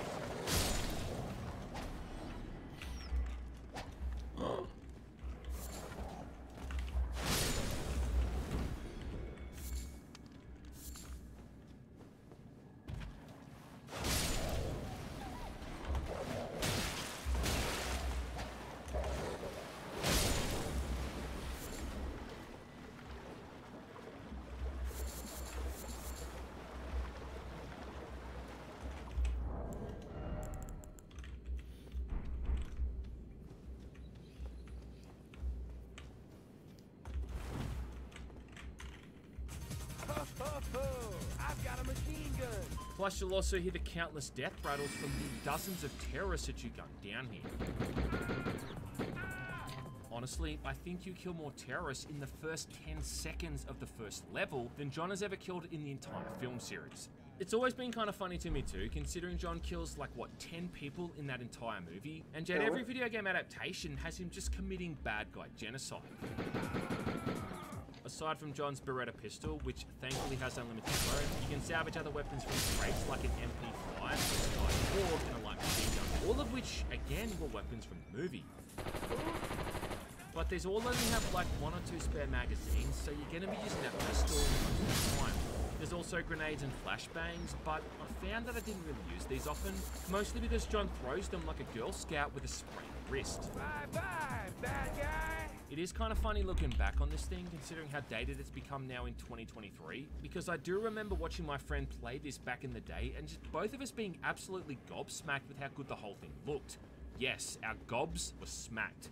I must have missed 60 minutes. What are you saying? Even the basic things like being able to shoot out all the windows and even destroy walls. Successfully lost. Welcome to my channel. This level of destructibility that you just didn't see in many of the video games at the time. Still on the sick leave. Also pretty damn challenging. You only start off with 3 lives, and I only managed to get a single extra life in my entire playthrough. You can heal up with medkits or by eating food, and body armor does provide a bit more protection, but once those lives are gone, that's it. You can get by pretty easily though by just shooting enemies from a distance, often before they're even able to see you, and I found too that I often ended up playing this just like John McClane would, running away if I got ambushed by too many bad guys, so that I could be back to live free and die hard another day. Shut up! The mode's biggest downfall though, I think, is that it just becomes really repetitive, and it feels more like an arcade game more than one made for home consoles. That gameplay loop is really just run around, shoot a bad guy, rescue hostages, and then repeat. You also have to revisit the same floors multiple times, so you also get a bit of deja vu as you're cleaning house in the same looking locations. Great! I don't really know why they felt the need to drag this thing out for so long. I mean, it's probably the longest game out of all these 3, and I feel like it could have been half the length and still been fine, considering that there's still 2 other game modes to play through. Just means you'll probably have to come back a few times to get through the whole thing, and hopefully you've got a memory card, because otherwise you've got to sit through what has to be one of the worst password systems I've ever seen. I mean, look at this thing, right? 13 across and 4 down with inputs like exclamation marks and underscores. If this was some kind of subtle way that Sony were trying to encourage people to buy memory cards over using this password system, just by being so time consuming and annoying, well, gotta say they make a pretty compelling argument. Still though, for what it is, it's fun enough. And seeing those familiar looking locations from the movie and hearing John repeat those iconic lines of dialogue from the movie really doesn't ever get old. Once they're alive, stay with me. Next up, there's Die Harder, based off the second film, where John has the worst airport experience someone could ever have. Minus getting a cavity search during check-in from a security worker that's got leprosy. Again, too, the charm of hearing that voice actor trying to do his darndest to sound like Bruce Willis as he decides dialogue from the movie is definitely a highlight. Yippee-ki-yay! Now, this game mode is a light gun shooter, at least, you know, assuming you've got the right peripheral.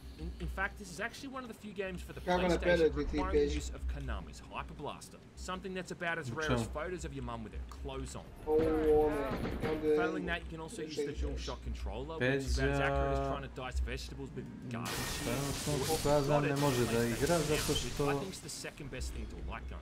A lot of people probably don't know this too, but the PlayStation actually has some really good light gun titles. You had Time Crisis, Point Blank series, plus a really good port of Forces. And amongst all of those heavyweights, I do think the Die Hard trilogy možda radi onaj crack, ako obojica skinemo isto crackovanu verziju i editujemo portove i pičke materne neće to raditi.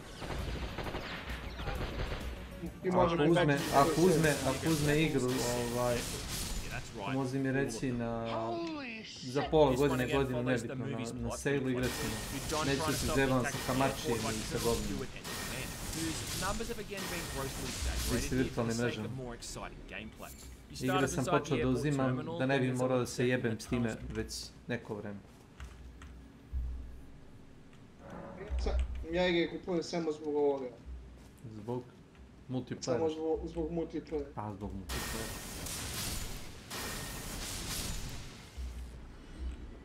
Zbog čega nego se kupuje? Da ljudi vide da imaš single player igru. Mislim ime nosi single player igre, ali... Imaš, ali to si uzeo na sale-u. Jel' tako? Za neke relativno sitnu cifru. Znači, skroz nebitno. I neke koje sam igrao nekad, pa... Vjerojatno ne zaslužuju cash.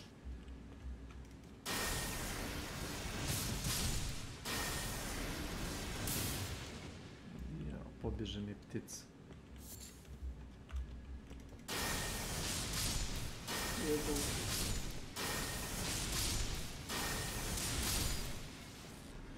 Kako sam igrao da mi ono... Što je da? Šta to?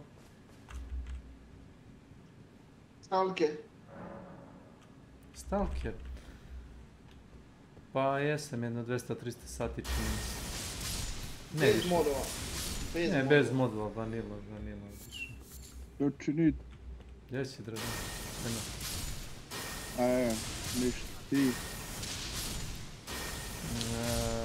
Veruj mi da sam bio tu na kanalu sam do pre jedno 15 minuta. A kako stvari stoje, čini mi se da tako upravo i ide. Dođe jedan, pa drugi, pa treći, pa peti i nekada sam još 10 ovdje. A u sljedećem trenutku 7 ljudi na kanalu, ali isključeno. A dobro. Na drugim kanalima sam još vidio manje. Ma nema nikog, na robotu i svak svojim putem. Pa to je to.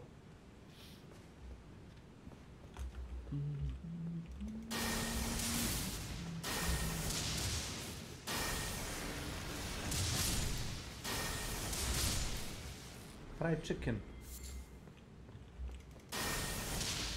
Hoće Milan da počne bis. Jel? Što je bio posljednji put kad je prošao? Šao sam od Kesića. Nije mi to on rekao. Ne znam zašto bi to radio, dobro. Pa i meni pričao sam. Ne Milone! Ne znam čemu to. Pa ti si devoljavio što je bio posljednji put kad si prošao bio. Izgorela ploča. Jel ne nadiš, ne?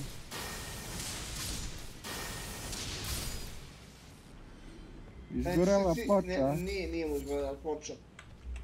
Njemu se, svi parametri sjebali bili. Misliš svi overclock parametri, jel to? A to se svakako resetuje kad flashuješ bio.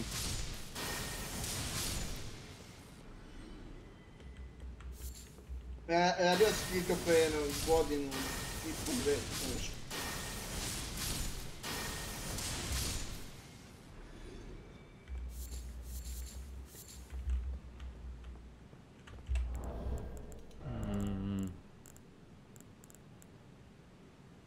Ne si kuko da ne možeš da vratiš.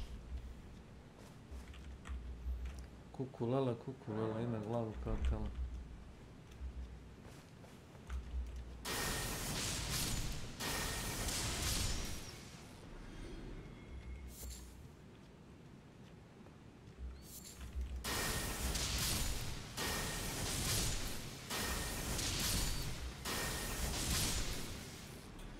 Mali, ili nošti.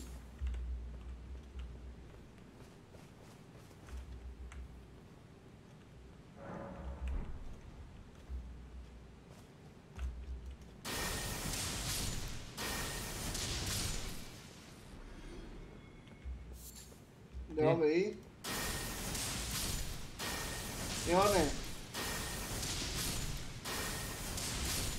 Milane, gubi se. Ulaziš u tunel, Milane. Da! Milane, nisi završio konstataciju. Beneath the airport, another later on with a snowmobile chase, and then the final level is set in the air as you're shooting down the plane that the soldiers are trying to escape in.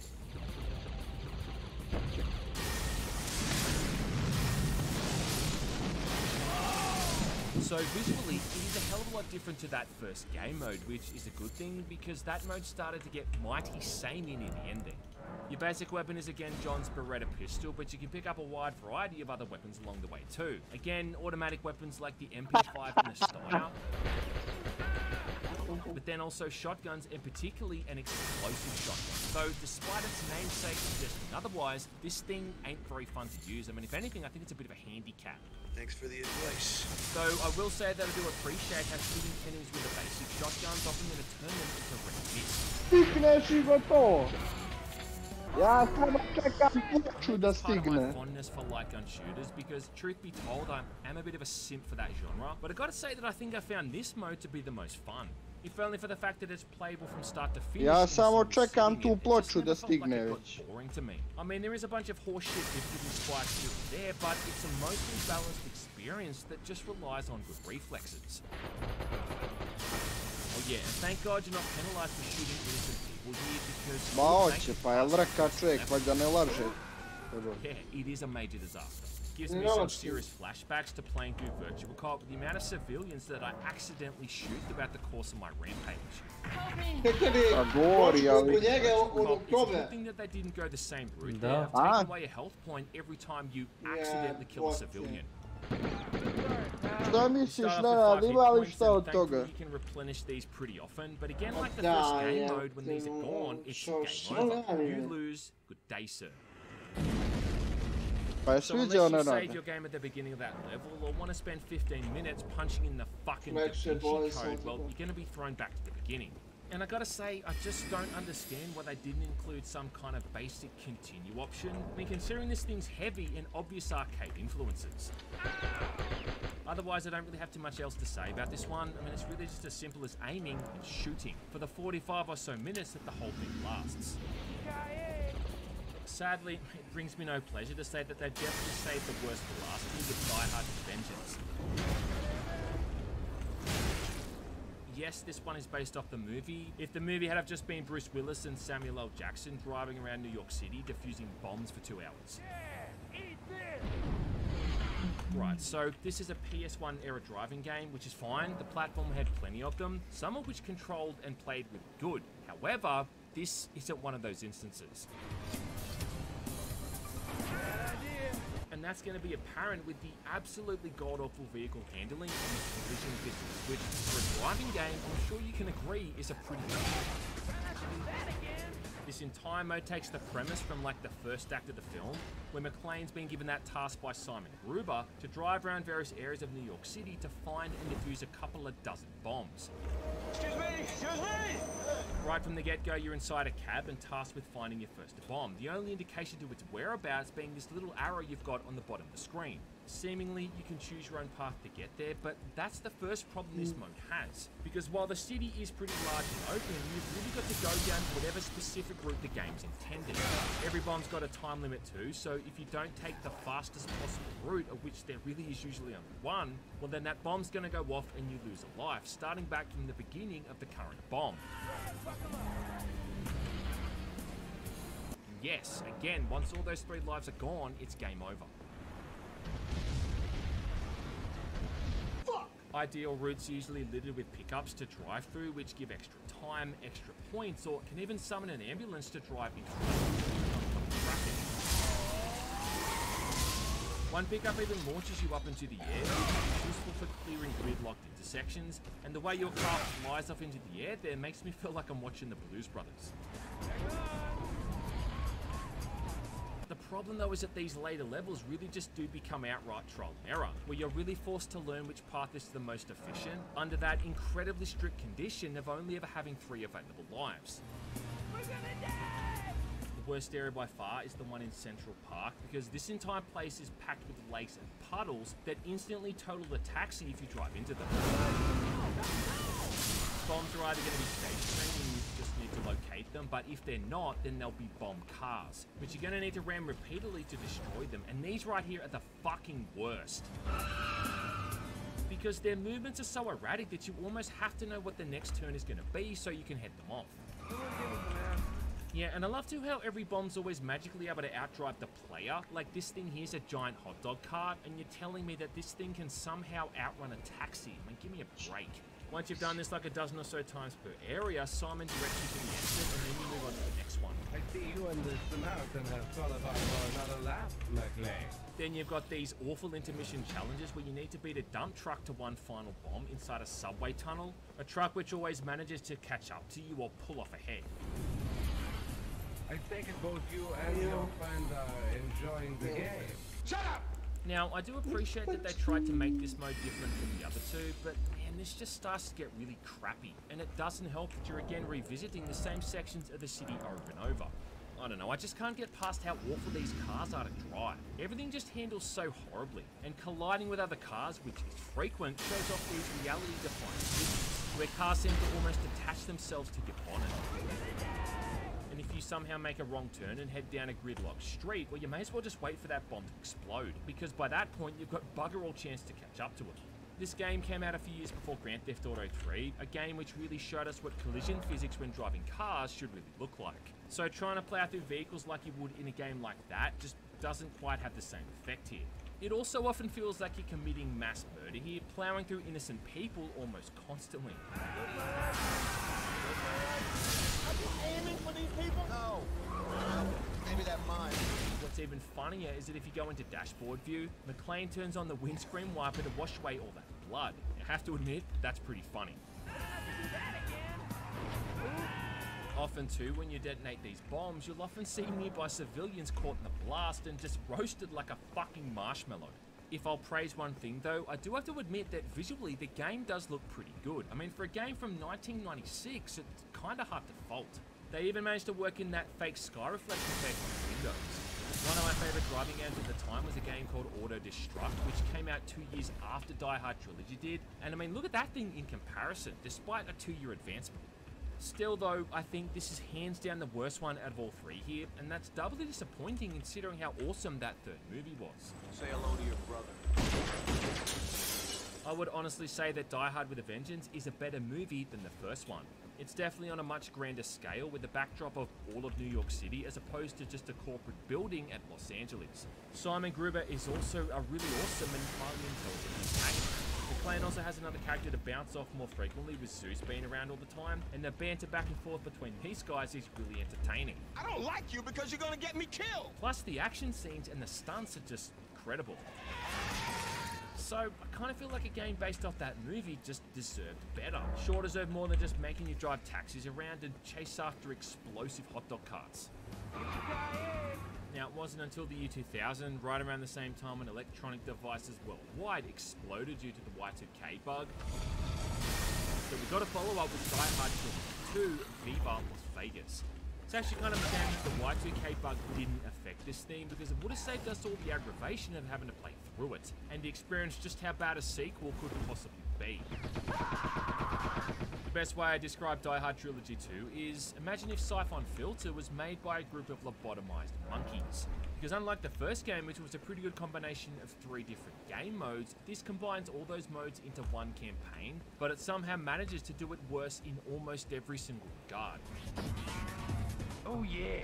This is one of those rare times I've played a game for this channel where I really started to question if doing these kind of videos was really what I wanted to be doing with my life, and I've never been so happy to see the ending of a game before. The story opens with John passed out on his couch, getting a call from an old NYPD buddy named Kenny, who's now been promoted to warden of a maximum security prison near Las Vegas, because apparently that's a career path. I'm the new warden at the Mesa Grande prison here in Vegas. Yeah, it shouldn't be too much of a surprise that Kenny turns out to be one of the bad guys. Anyway, McLean heads to the prison for Kenny's celebration party just as a prison riot begins. We've got inmates loose and they're rioting. Then, as he's trying to escape, he gets caught up in a plot involving a terrorist group who are trying to detonate a bunch of explosives around Las Vegas. Think, why does this always happen to me? The reason I say that is because I didn't really follow what was going on. Mostly because all you get in the way of story between the is like a very short cinematic, where the sound mixing is so bad you often can't even hear what anyone's saying. For some reason, too, in every cinematic, it always looks like someone's standing underneath a giant spotlight. Like there's only one light source in that entire room, and it's aimed at the top of everyone's heads. Despite the game being called Viva Las Vegas, you won't even step foot in a casino until you're about 2/3 into the game, assuming of course you last that long. Like the first game, the levels are broken down into 3 modes, either a crappy third-person shooter, a crappy on-rail shooter, or a crappy driving sim. You start off inside the prison in third-person mode, having to make your way through the complex, shooting, attacking inmates, but also corrupt prison guards. Later levels often add a time limit to this mode to really get that asshole puckering, and occasionally you have to also rescue hostages, but it's more or less just run around and shoot people, activating switches every now and then to get through locked doors. When I first started playing this too, it really reminded me of how the movement controls felt in that Duke Nukem Land of the Babes game, and you know what, lo and behold, the guys who worked on this, N-Space, also developed Land of the Babes. To the king, Rogue 1 RL. Not content enough with ruining the Welcome Duke to Nukem my franchise, channel. I guess they thought they'd try their hand at ruining this one too. One of the main things that really chafed my willy was when I noticed how the UI didn't tell me how many bullets I had left in my pistol magazine, along with the fact that I also couldn't manually reload either, which for a third-person shooter from the year 2000 is complete bollocks. There's a first-person aiming mode, which outside of a handful of instances where the auto-aim doesn't lock on, is completely pointless. So overall, not really what you'd expect or hope for a game that's supposed to improve upon its predecessor. And I think even the controls back in 1996 were better than this. I will break you.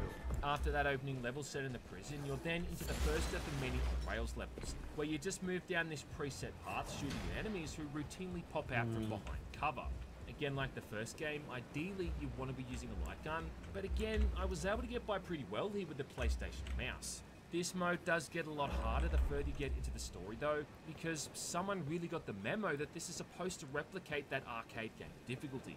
And yeah, these kind of light gun shooters in the arcades were often super hard, but the difference is that in the arcades, if you died, you could just chuck in some more money and pick up right from where you left off. Here though, if you die, you've got to restart the entire level. And sometimes death comes really quickly. Like this bit right here, right? Like what actually killed me? You want to know what it was? Apparently that little thing there is supposed to be some kind of bomb. And yeah, good luck spotting that thing on your first playthrough.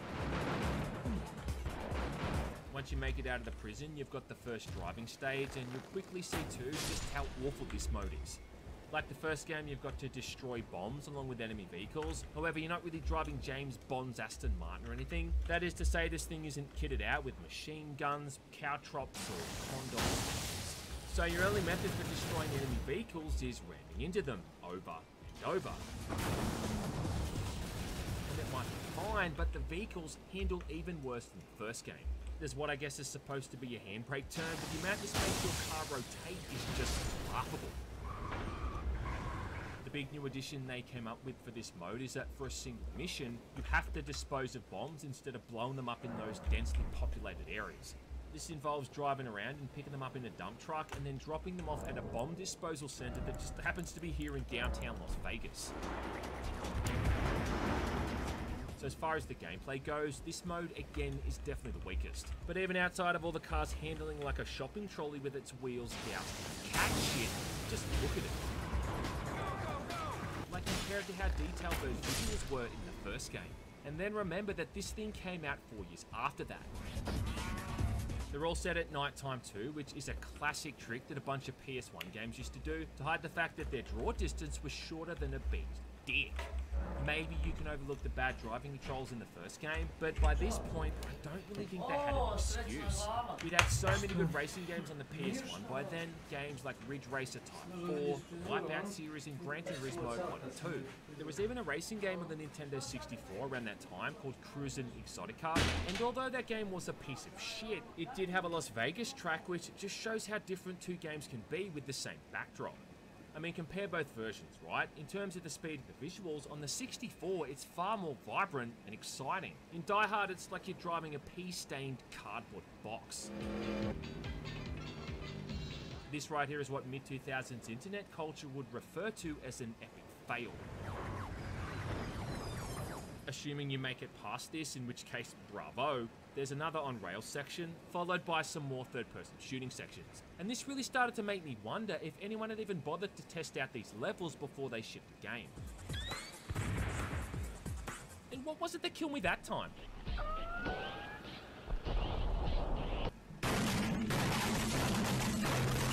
Oh yeah, great, proximity mines. Yeah, real smart idea, man, to put those tiny ass things in a game that's got a resolution of 240p.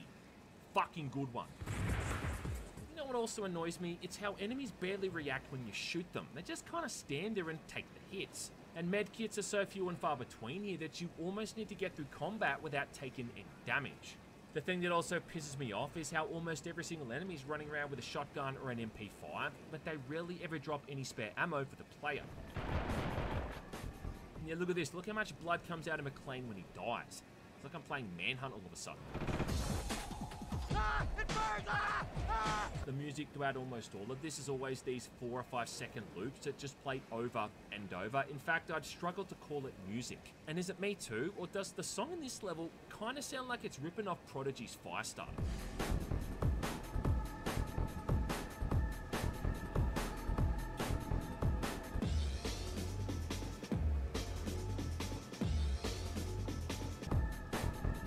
But the worst bit by far in the entire game is a level where you've got to escape the Hoover Dam in a very strict time limit. And this is just so insanely specific that if you make a single mistake at any point, well, you're basically dead. Oh, fuck. Right, so to begin with, you need to beat another truck through this door before it closes, which is tricky enough as it is. And then after that, you've got to navigate through this incredibly complex series of tunnels, collecting time pickups for those few pivotal extra seconds, along with nitrous boost to keep your vehicle moving at a high enough speed. But then, assuming you make it through all of that, for the final part of this, you need to outrun another truck, and this is where I simply couldn't progress. Because time and time again, this thing just magically pulled out away from me and left me to eat its pixelated dust. And you know what makes the whole thing even worse? Is all these idiots driving around on carts that keep getting in your way. Like, what are they doing? Get out of the way! I mean, it's like no one told them the dam's about to be vaporized. Move! Move! All I can say is, thank God for level skip cheats. I can't believe you've done this. Although, truth be told, it doesn't really get any better after that. But at least finally you've made it to Vegas and can enjoy that low polygonal backdrop of the city that never sleeps. Just a shame the last few levels again feel unfinished and unrefined. There's so many enemies in these later levels armed with jackhammer shotguns and MP5s who shred through you in seconds. And there's just nowhere near enough health or ammo to compensate for that. And you can't even memorize their locations either because the game seems to randomly spawn them in. Often as soon as you turn your back, another one's just appeared out of nowhere. Overall, this is easily the worst game in this entire video, and the only solace I have about owning a copy of this is that I saved someone else from having to own it. Thanks, man! Don't kill me! The game ends when John finally catches up to and kills Kenny.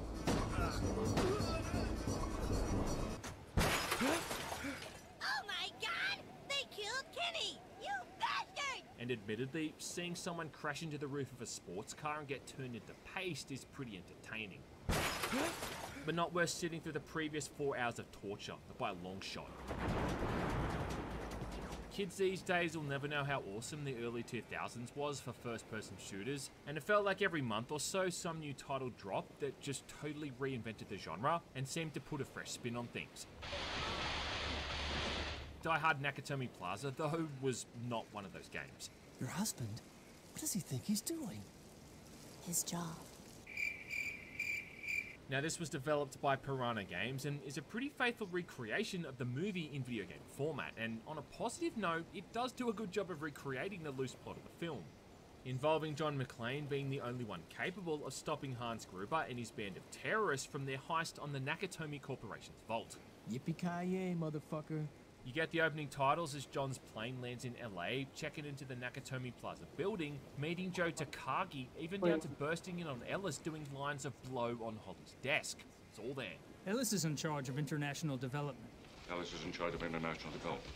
It's just that all of this is kinda crappy with really bad voice acting, stiff character models, and basic animations. You want a breath mint? Really came out about 5 or 6 years before game engines were at the point where this thing might have still held up. So as a result, you've got these weird, wooden, artificial cutscenes that are laughable at best. More so when you compare them to the scenes from the film. Lose the grid, or you'll lose your job. Lose the grid, or you'll lose your job. I don't know it, I'm telling you. Get on a jet to Tokyo and ask the chairman. You're just going to have to kill me. Get don't eject to Tokyo to ask the chairman. I'm telling you, you just got to kill me. Hey, John boy. Hey, John boy. The dialogue's often delivered in a completely different tone to the movie as well, changing the mood of those scenes entirely. Like when John first sees Holly again, their interactions got a whole different energy. Hi, honey. In the movie, you could really tell their marriage was on the rocks and they were almost being polite to each other for the sake of everyone else in the room. In the game though, they just talk as if nothing's wrong. The scene when Hans is explaining to the whole company what's going on is now completely deadpan, and when he's interrogating Takagi, the guy doing Takagi's voice sounds like he hasn't got a care in the world. You want money? What kind of terrorists are you? You know, despite the fact a psychopath is sitting across from him brandishing a pistol. Okay. The only person who sounds like he's really given it a go is Reggie Johnson, who's back to voice Pow. I need backup assistance now! Now, goddammit, now! I mean, it's not as good as his performance in the film, obviously, but you can genuinely tell that this guy's putting an effort in. 8 Lincoln 30 to dispatch. I'm on my way. The guy again doing McClane sounds like he's doing a bad impression. Come out to the coast, we'll get together, have a few laughs. Come out to the coast, we get together, have a few laughs. And as for the rest of them, well, I'd be surprised if the guy doing Gruber's voice is even a voice actor to begin with. You have 2 hours to comply. We did 20 takes, and that was the best one. Now, there is definitely value to be had here, playing through some of those more memorable scenes from the movie, along with hearing those iconic lines in real time as a result of your own actions. No kidding, lady, do I sound like I'm ordering a pizza? The thing is that some of these sequences kind of assume that you've seen the movie. Like early on when John gets into that shootout with Tony, after he's killed him, you'll know that McClane then tries to salvage the guy's shoes, if you've seen the movie. So if you interact with this guy's shoes in the game, it ends the level, ending with John commenting again on how small these guys' feet are. 9 million terrorists in the world, and I gotta kill one with feet smaller than my sister. Before that iconic shot of Tony's corpse in the elevator with that infamous message scrawled across his chest. But if you haven't seen the movie, well, you're probably going to be wandering around that first area aimlessly until you figure it out. Later on, when you're on top of the rooftop being shot at by the FBI, fans of the movie again are going to know to look out for the fire hose and then jump off the edge of the building. But to someone who's never seen the film, jumping off a building is the last thing you'd think to do. But then what I find really weird is how they chose to hide Hans's face for almost the entire game. Seems the reason they've done this is so when you get to that bit where John first meets him, you know, when Hans is pretending to be Bill Clay, that there's going to be a bit of a twist there. Only that wasn't really the point of that original scene. Clay. Bill Clay. In the movie, I think it was more about the audience knowing and John not knowing, and then waiting to see how long it took him to figure the whole thing out. Bullets. Fucking stupid, Hans. So yeah, again, if you've seen the movie, well, hiding his face the entire time is just completely pointless. Probably seems kind of stupid to you. And it just kind of seems like they couldn't tell what demographic they were really trying to aim for. Come with me if you want to stay alive. Still though, that really is one of the only reasons to play this game, man, seeing how they've tried to recreate all of these scenes. Like the bit when the SWAT first attacked the building, right down to that one-liner, which, you know, 30-something years later still doesn't make any sense. Oh my god, and the quarterback is toast! Oh my god, the quarterback is toast! What did he say? Even down to that whole scene of a coked-up Ellis trying to bargain with John over the radio. Hey, what am I, a method actor? Hans, babe, put away the gun. I think it's a neat touch too, how John holds weapons with his left hand, which is actually accurate to the film. And Bruce Willis, who's a lefty in real life. He even wears his watch on the inside of his wrist, which is something that Bruce does in movies. But obviously it'd be pretty boring and short if all you did was play a recreation of the film, you know, considering how John barely killed a dozen people in that entire ordeal. So what they've tried to do is add in a bunch of new sequences to pad things out, like a whole level where you've got to protect Argyle in the garage while a bunch of terrorists are shooting at him. This guy drives like a total asshole, by the way, crashing into everything. I mean, how this guy got his chauffeur license is anyone's guess. This crap happened to you when you were in New York? There's one mission you've got to protect a hostage while you take out nearby enemies. Later on, you'll have to escort an architect to a floor that's on fire, using an extinguisher to clear the path ahead. And then an entirely new level set on an R&D floor of the building, which looks like an entirely different game. The scene in the movie when the FBI guys cut the power is still here, but compared to the movie where that lasted all of 5 seconds, in the game there's now multiple levels where you're walking around in the dark, with a Zippo lighter as your only light source. Moving through these barely lit environments, getting in gunfights with a terrorist who can apparently see in the dark, because despite it being darker than the inside of a chimney sweep's butthole, they can still see and shoot at you with ease. Just a bit of a shame there's so little variety to the combat, and you'll spend 99% of the time just shooting the same looking 2 or 3 bad guys with an MP5. Mostly because that's the only gun you're ever going to have ammo for. The inclusion of a lean button does add a bit of strategy to the shooting, because you can get gunned down pretty quickly if you just run out into the open, but it's really not very challenging stuff, and outside of a few sequences where they give you bugger all healing items, it's not that tough to get through. The more memorable terrorists from the movie are in the game as sort of mini-bosses, most notably Tony and Carl. You killed my only family. Sadly, they left out that one guy from the movie who John shot so hard that it caused his hair to instantly turn into a wig. Most of them, though, are just the same couple of enemy character models copy-pasted over and over ad nauseum. Occasionally, you'll get some ammo for the Steyr AUG. There's also an M16 rifle that the SWAT guys carry, but that uses the same ammo as the Steyr. And I think in the game there's a grand total of maybe 3 or 4 M60 machine guns that you can find as well. John's also got his Beretta as a sidearm, but there's not really any reason to use this thing over the MP5, and the handful of flashbangs you get given don't really serve a consistently useful purpose. It does have its moments though, and I think that glass shattering effect actually looks really cool. Which is doubly important considering how much of a pivotal story device glass was in the movie. Shoot the glass. Yeah, not a good movie for people with a foot fetish, let's put it that way.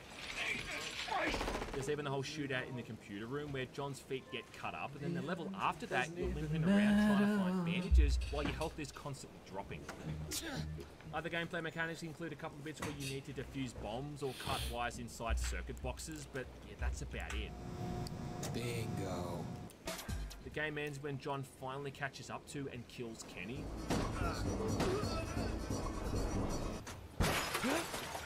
Oh my god! They killed Kenny! You bastard! And admittedly, seeing someone crash into the roof of a sports car and get turned into paste is pretty entertaining.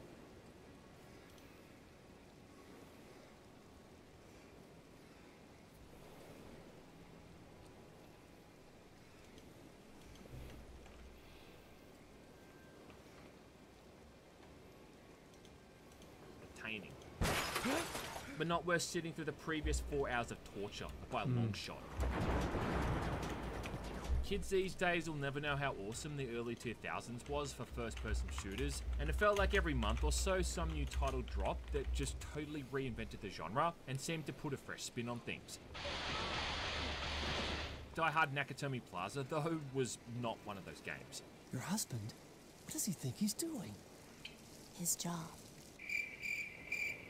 Now, this was developed by Piranha Games and is a pretty faithful recreation of the movie in video game format, and on a positive note, it does do a good job of recreating the loose plot of the film, involving John McClane being the only one capable of stopping Hans Gruber and his band of terrorists from their heist on the Nakatomi Corporation's vault. Yippee-ki-yay, motherfucker. You get the opening titles as John's plane lands in LA, checking into the Nakatomi Plaza building, meeting Joe Takagi, even down to bursting in on Ellis doing lines of blow on Holly's desk. It's all there. Ellis is in charge of international development. Alice is in charge of international development.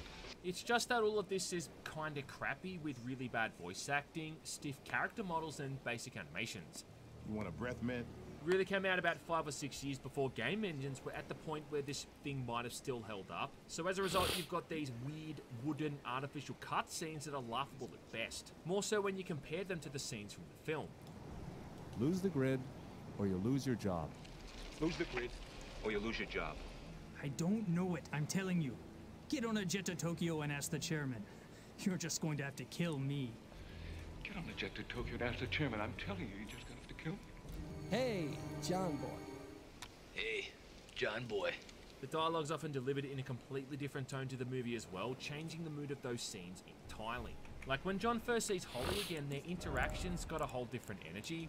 Hi, honey. In the movie, you could really tell their marriage was on the rocks and they were almost being polite to each other for the sake of everyone else in the room. In the game though, they just talk as if nothing's wrong. The scene when Hans is explaining to the whole company what's going on is now completely deadpan, and when he's interrogating Takagi, the guy doing Takagi's voice Sounds like he hasn't got a care in the world. You want money? What kind of terrorists are you? You know, despite the fact a psychopath is sitting across from him brandishing a pistol. Okay. The only person who sounds like he's really giving it a go is Reggie Johnson, who's back to voice Pow. I need backup assistance now! Now, goddammit, now! I mean, it's not as good as his performance in the film, obviously, but you can genuinely tell that this guy's putting an effort in. 8 Lincoln 30 to dispatch. I'm on my way. The guy again doing McLean sounds like he's doing a bad impression. Come out to the coast, we'll get together, have a few laughs. Come out to the coast, we'll get together, have a few laughs. And as for the rest of them, well, I'd be surprised if the guy doing Gruber's voice is even a voice actor to begin with. You have 2 hours to comply. We did 20 takes, and that was the best one. Now, there is definitely value to be had here, playing through some of those more memorable scenes from the movie, along with hearing those iconic lines in real time as a result of your own actions. No kidding, lady, do I sound like I'm ordering a pizza? The thing is that some of these sequences kind of assume that you've seen the movie. Like early on when John gets into that shootout with Tony, after he's killed him, you'll know that McLean then tries to salvage the guy's shoes, if you've seen the movie. So if you interact with this guy's shoes in the game, it ends the level, ending with John commenting again on how small these guys' feet are. 9 million terrorists in the world, and I gotta kill one with feet smaller than my sister. Before that iconic shot of Tony's corpse in the elevator with that infamous message scrawled across his chest. If you haven't seen the movie, well, you're probably going to be wandering around that first area aimlessly until you figure it out. Later on, when you're on top of the rooftop being shot at by the FBI, fans of the movie again are going to know to look out for the fire hose and then jump off into the building. But to someone who's never seen the film, jumping off a building is the last thing you'd think to do. But then what I find really weird is how they chose to hide.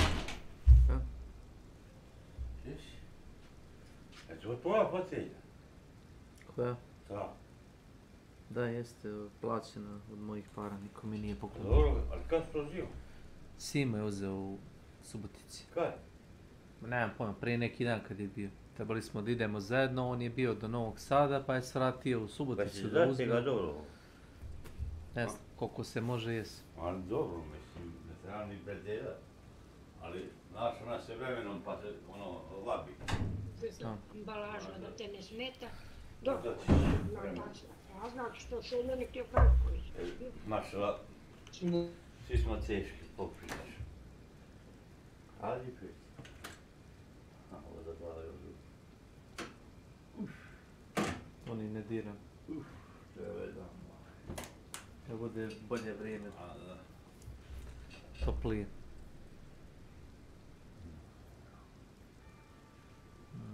Koliko ste je platili?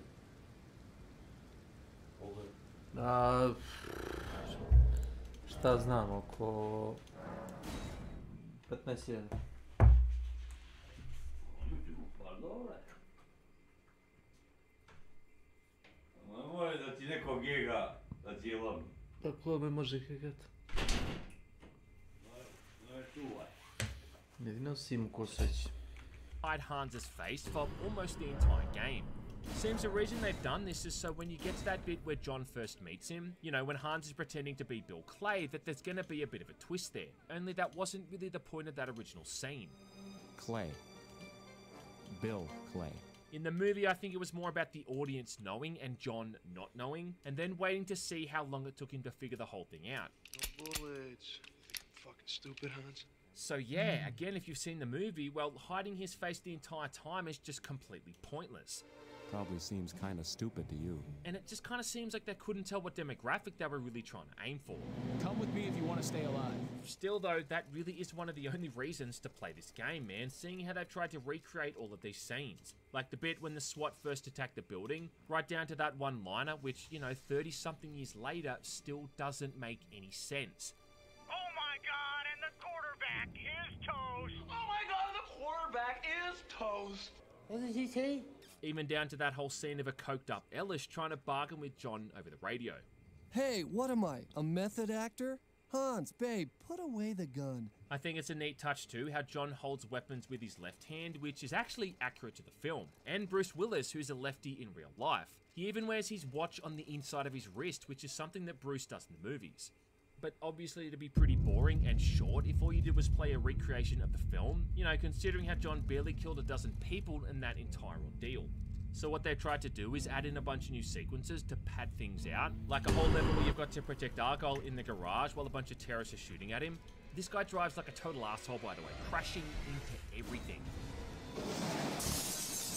I mean, how this guy got his chauffeur license is anyone's guess. This crap happened to you when you were in New York? There's one mission you've got to protect a hostage while you take out nearby enemies. Later on, you'll have to escort an architect to a floor that's on fire, using an extinguisher to clear the path ahead. And then an entirely new level set on an R&D floor of the building, which looks like an entirely different game. The scene in the movie when the FBI guys cut the power is still here, but compared to the movie where that lasted all of 5 seconds, in the game there's now multiple levels where you're walking around in the dark, with a Zippo lighter as your only light source. Moving through these barely lit environments, getting in gunfights with a terrorist who can apparently see in the dark, because despite it being darker than the inside of a chimney sweep's butthole, they can still see and shoot at you with ease. Just a bit of a shame there's so little variety to the combat, and you'll spend 99% of the time just shooting the same looking 2 or 3 bad guys with an MP5. Mostly because that's the only gun you're ever going to have ammo for. The inclusion of a lean button does add a bit of strategy to the shooting, because you can get gunned down pretty quickly if you just run out into the open, but it's really not very challenging stuff, and outside of a few sequences where they give you bugger all healing items, it's not that tough to get through. The more memorable terrorists from the movie are in the game as sort of mini-bosses, most notably Tony and Carl. You killed my only family. Sadly, they left out that one guy from the movie who John shot so hard that it caused his hair to instantly turn into a wig. Most of them, though, are just the same couple of enemy character models copy-pasted over and over ad nauseum. Occasionally you'll get some ammo for the Steyr AUG. There's also an M16 rifle that the SWAT guys carry, but that uses the same ammo as the Steyr. And I think in the game there's a grand total of maybe 3 or 4 M60 machine guns that you can find as well. John's also got his Beretta as a sidearm, but there's not really any reason to use this thing over the MP5. And the handful of flashbangs you get given don't really serve a consistently useful purpose. It does have its moments though, and I think that glass shattering effect actually looks really cool. Which is doubly important considering how much of a pivotal story device glass was in the movie. Shoot the glass. Yeah, not a good movie for people with a foot fetish, let's put it that way. There's even the whole shootout in the computer room where John's feet get cut up, and then the level after that, you're limping around trying to find bandages while your health is constantly dropping. Other gameplay mechanics include a couple of bits where you need to defuse bombs or cut wires inside circuit boxes, but yeah, that's about it. Bingo. What's not helping either is the sound effects and the music, both of which are just awful.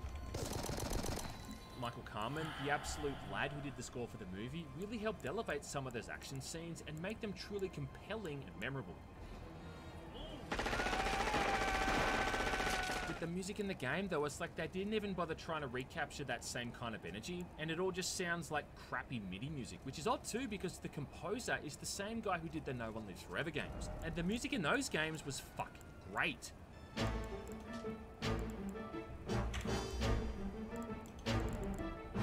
Stop it. Get some help. I think the final nail in this generic forgettable coffin is how it's just a really busted ass game now. It comes from an era where technical support, mods, or even an active community is practically not existent unless the game was popular, which, you know, Nakatomi Plaza wasn't. To put things into perspective, the whole thing is literally unplayable if you don't cap the frame rate to 60. It also needs an input fix so your mouse doesn't move around like you've got a ferret inside it. And while you can run the game in 16:9, it does mess up the aspect ratio, making 4:3 pretty much essential. Not to mention, it also has like a game-breaking visual glitch, which for me made swimming underwater impossible, forcing me to no-clip through a level just to progress. Though on the plus side though, it didn't crash, not even once. So yeah, I mean, it's got that going for it. Tell that to Takagi. But I feel like that's putting candy sprinkles on a shit sundae, do you know what I mean? It's not exactly improving things, is it? Think, damn it, think! Die Hard Nakatomi Plaza is not a forgotten gem or some kind of hidden masterpiece desperate for a remaster, and there's a reason why people don't talk about it that often, you know, assuming they know about it in the first place. And outside of the limited enjoyment you'll get from recreating the scenes from the movie, you'll likely have more fun recreating the contents of your last meal, as you project it into the porcelain bowl of a toilet after suffering from food poisoning. Is that too far?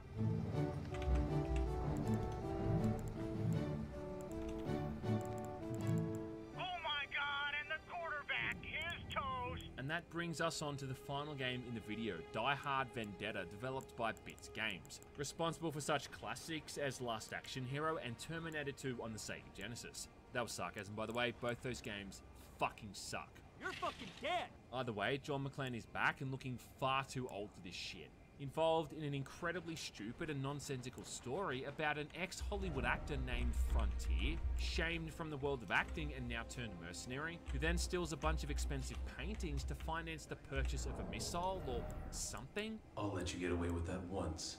Just once. One of the other villains is Hans Gruber's son, named Piet, and despite this game taking place shortly after the events in the third film, for some reason this guy looks as old as Hans does and sounds exactly like him. They try to pretend for a bit like this guy's not going to turn out to be the villain, like he's turned over a new leaf or something, and it might have actually been a fun red herring if he was innocent. But nah, he turns out to be the bad guy, and he kidnaps John's daughter as part of this larger plot. What? No! What does it take to kill that man? You even end up back at Nakatomi Plaza for the penultimate level, which is cool, I guess. But then Piet gets killed so unceremoniously that you've got to wonder why they even bothered to put him in the game in the first place. Yippee-ki-yay, motherfucker. That's my girl. As for the combat in this game, well, the best way to describe it is that it's just completely mindless. You're just again shooting the same looking enemies over and over, with one of the most generous lock-on systems I've seen in a shooter aside from Modern Warfare 2's controlled aim assist. There's the tacked on bullet time mode, what the game calls hero time, where Ode to Joy plays in the background, and John can then move and fire his weapons super quickly while everything else more or less freezes in place. But it's kind of useless because you can't use it sparingly. Once you activate it, regardless of how much you've got left, you've got to use the whole thing up in one turn. It's kind of like they tried to copy Max Payne, but they just failed. In fact, they've also got those very Max Payne inspired slow motion shots of bullets traveling towards enemies. And every now and then you get a slow motion shot of an enemy meeting their demise as well. Again, in mind-numbingly boring slow motion. 20 minutes later. It's not a bad combat system, but it's just so consistently generic. And about the only highlight here is a flamethrower, which is so effective and brutal that I feel like I'm committing a war crime when I use it. Vendetta does start off pretty good at least, with an attack on the city art gallery, led by a group of criminals so smart that they decided to do a heist in broad daylight, while the event was also being broadcast on national television. Anyway, one of the cops on the scene is John's daughter, Lucy, and after John sees all of this unfolding from the comfort of his beer, fart and semen-stained couch, he does what any good dad would do and rushes down to the gallery to help. And again, this must take place in an alternate universe because Lucy, despite being a child in the first movie, now looks like she's in her late 20s. That's my girl. Anyway, once outside the art gallery, John meets up with Powell, who's now promoted to captain. I was just gonna wish you luck. And then, in a flagrant disregard for proper police procedure, Powell lets McClane go in alone, where he then kills dozens of terrorists, rescuing hostages and Lucy in the process. Though sadly, the bad guys get away with the art. This is just the start. What? And can I just say here too how I hate how John is wearing a singlet the entire time, which I think just completely misses the point of that costume choice to begin with. I mean, in that first movie, John was only wearing a singlet because he got caught by the terrorists when he was changing his clothes. If Gruber had have taken over Nakatomi Plaza when McClane was taking a shit, well, then he might have spent the entire movie running around in his underpants. But he didn't because he only got caught with his shirt and his shoes off. So to make John walking around the entire game wearing that singlet, it just makes him look like a hobo. But it also doesn't make any sense and shows a complete misunderstanding of why he ever wore that thing to begin with. Still though, for an opening mission, this isn't too bad, giving you a pretty simple introduction to the way the combat works, and also kind of training that itchy trigger finger to take a break whenever hostages are in the line of fire. Are you okay? Yes, I'm fine. And then you get to the second mission set in downtown LA, which again at first appearance looks pretty awesome, only to suddenly fail one of the first objectives. So you load it up and you try for a second time, and then you fail again, and again, And this is something you're going to get used to seeing really quickly when you play this game. Just these constant game overs, as each level is full of these incredibly specific and often time-limited actions that the player has to perform. Most of which you're not even going to realise for the first time. Like the level after this, set inside the Chinese theatre, you open the first door you see, you know, as any normal person would, only for this NPC to suddenly get killed by an explosion. Because, as it turns out, this door is trapped and has a tripmine across it, but how you're supposed to know that for the first time is anyone's guess. The worst part is when you've got to rescue hostages held at gunpoint by the enemies, because you've only got precious seconds to take out all the gunmen before these innocent people are then shot, causing a mission failure. Along with often escorting NPCs around who move as slowly as an arthritic grandmother who's got wonky knees.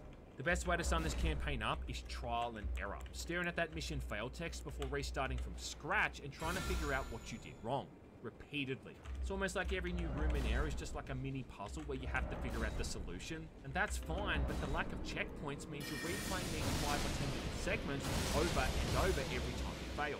The bit I hate the most is when the game wants you to sneak up behind and interrogate someone, which if done properly will cause all the other enemies to drop to their knees and surrender. What the? Show's over, pal.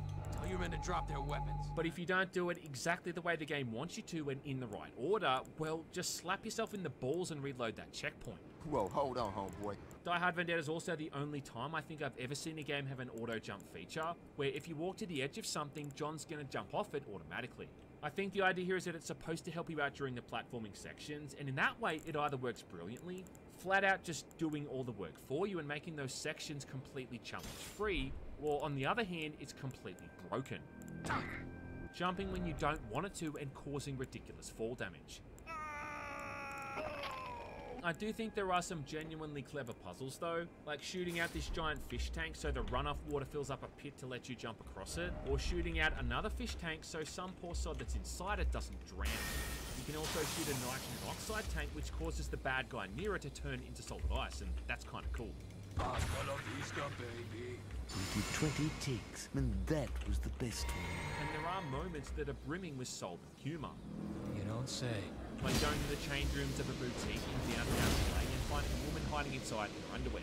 Do you mind? No, not at all. But there's just no way around those numerous restarts you're going to suffer throughout the campaign and the constant frustration that comes from that, all coming from a game that just never makes it clear what you're supposed to be doing.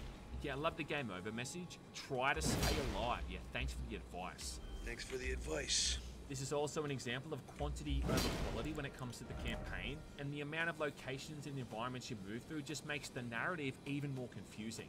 The worst level by far is John's escape from prison, which is just outright broken, and again makes me kind of think they didn't even bother to play test this before they sold it. If you're looking for answers, you need to go somewhere else. Right, so at this point in the game, McClane is sent to prison, all for shooting out the brakes of a trailer that's owned by a famous actress in a prior level, which, you know, somehow landed him in a maximum security prison. Yeah, that makes sense.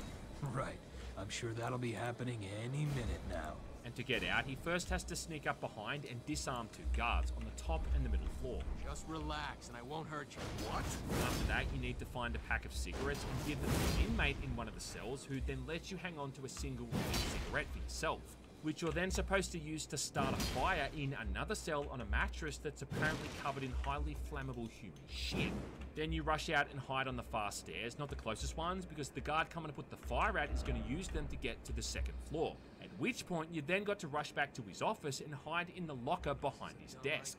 At this point, you'd think you'd close the locker door. Well, no, because for some reason, closing the locker causes this guy to glitch out, meaning he won't sit back at his desk and you can't proceed. So instead, you need to leave the locker open, and then for some reason it works. Yeah, to get past this sequence, you need to go against your better judgment and defy common sense. Oh, this is a dumb idea, John. And this all has to be done without messing up any of those steps. I'm gonna have to leave you here for now. You'll never get away with this. See the point I'm trying to make here of how fucking dumb this game is? One sequence later on, I couldn't even get past at all, despite trying countless times. There's a mission later on where you've got to sneak onto a truck, and the only route is behind some crates to avoid a patrolling guard. And despite the tutorial mission teaching me that moving slowly and staying in stealth mode keeps me hidden, every single time I got near this guy, he'd detect me and I'd fail the mission. You serious? And look, man, life's too short to be wasting my afternoons trying to get past a broken section in a 20-year-old game. So I did what any sane person would do. I used a level select cheat and I skipped the fuck past it. Sue me. Oh, this is a dumb idea, John. Don't worry though, because they saved the worst for last, and for the final level, not only do you need to fight your way through a giant open parking lot, avoiding half a dozen guys armed with assault rifles, rocket turrets, and a chopper, but then also utilize a mechanic that hasn't popped up once in the game since the tutorial level. This is a joke! And I've never finished this game as a result of this, which is ironic, because the people who were trying to make this game clearly didn't finish development either. I feel like this thing might have been tolerable on the PC with better controls and the option to save scum through those crappier sections, but on the consoles, the Xbox in my case, it's a frustrating, unfulfilling experience. 2002 and 2003 were just far too good when it comes to releases for the FPS genre, and as a result, there's just no reason to check this one out. Not even the appeal of it being based off one of the most awesome action movie heroes of all time. But I don't want to end the video on a negative note, right? So there is one more final game I want to at least mention, and that's a game that any kid who spent time in the arcades back in the 90s is sure to remember, and that's Die Hard Arcade.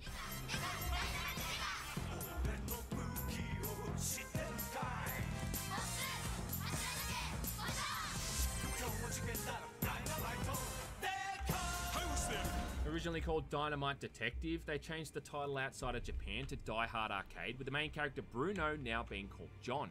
And obviously having a lot of physical similarities, including his choice of attire, not to mention that unfortunate receding hairline, which comes after most of us at one point or another. I speak from experience. This right here is a pretty damn awesome beat 'em up where you're infiltrating a corporate building to rescue the president's daughter from a terrorist group. And it starts off pretty simple with you just beating up a bunch of thugs with your bare hands, but then it quickly gets batshit insane. Soon you're shooting enemies with a missile launcher, you're dodging fire trucks and taking on spider bots before you even know it. There's also a bunch of quick time events where you give someone a drive-by knuckle or foot sandwich, and that is always entertaining. Watching McClane deck some poor asshole without even breaking stride. I was known. Break out that fool! It's definitely a bit clunky nowadays and also hard as balls, which, you know, is pretty normal for an arcade game. But it really felt like it was a staple of any self-respecting video game arcade back in the day, and its charm I think still shines through. It actually got remastered for the PS2 in 2006, but that version never made it out of Japan, which is a damn shame, because being able to punch your way through this ordeal at home with a buddy just would have been hilariously good fun. I think the fact this game is made in Japan also shows the reach and the popularity the Die Hard series has had worldwide. And although sadly like Bruce Willis, it would wane in its older years, the fact that it spans so many years and when it comes to the game, so many platforms, still makes it worthwhile to talk about and reminisce over. And you know what? As bad as some of these games might be, they're still better than Batman Forever. Yippee-ki-yay!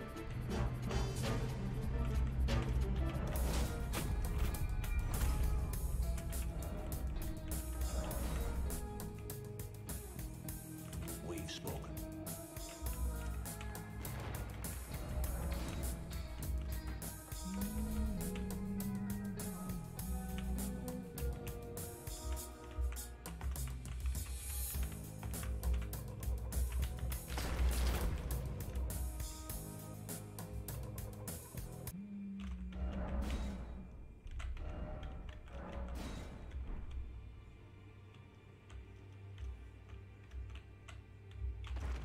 Aha. Message. Seek.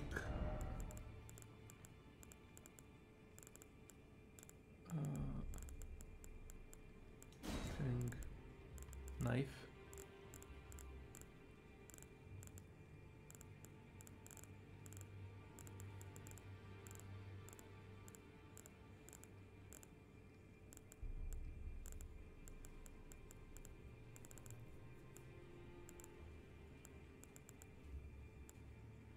Necessary item.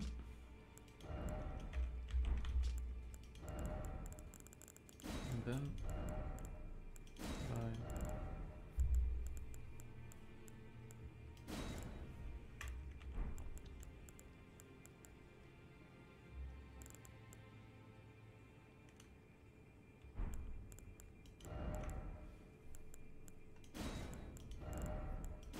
seek.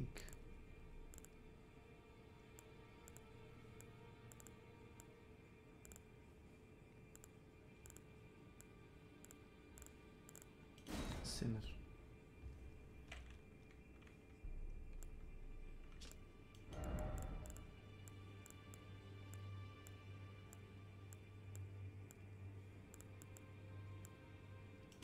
My thanks.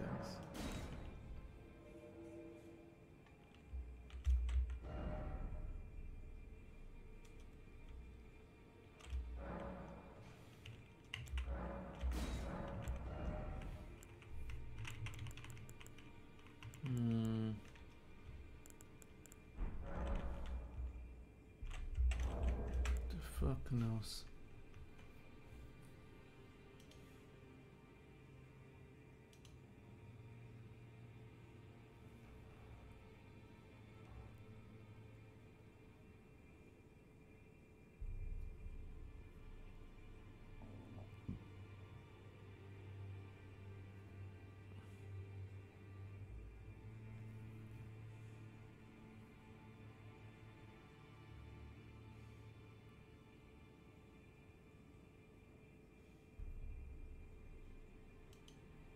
Okay. Alright, I'm going to watch this video because it's going to make me mad. It's a video called Dark Souls 2 is Epic. I have a confession to make. I like Dark Souls 2. You fucking idiot. I hate this guy. I can't believe this. I fucking played Dark Souls 2. I played it twice, okay?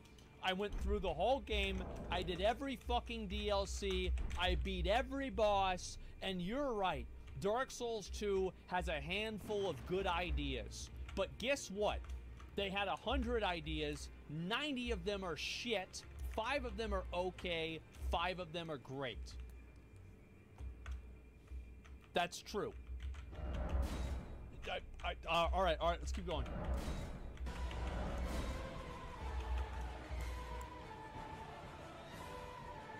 No, this isn't accurate. Because this shows a Hyde Knight actually telegraphing an attack.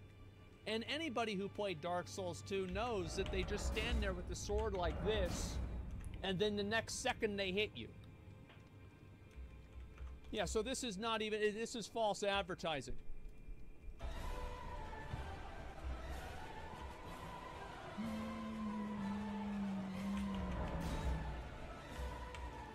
I've been playing Dark Souls 2 nonstop for the Oh wow, what a great boss. Look at this.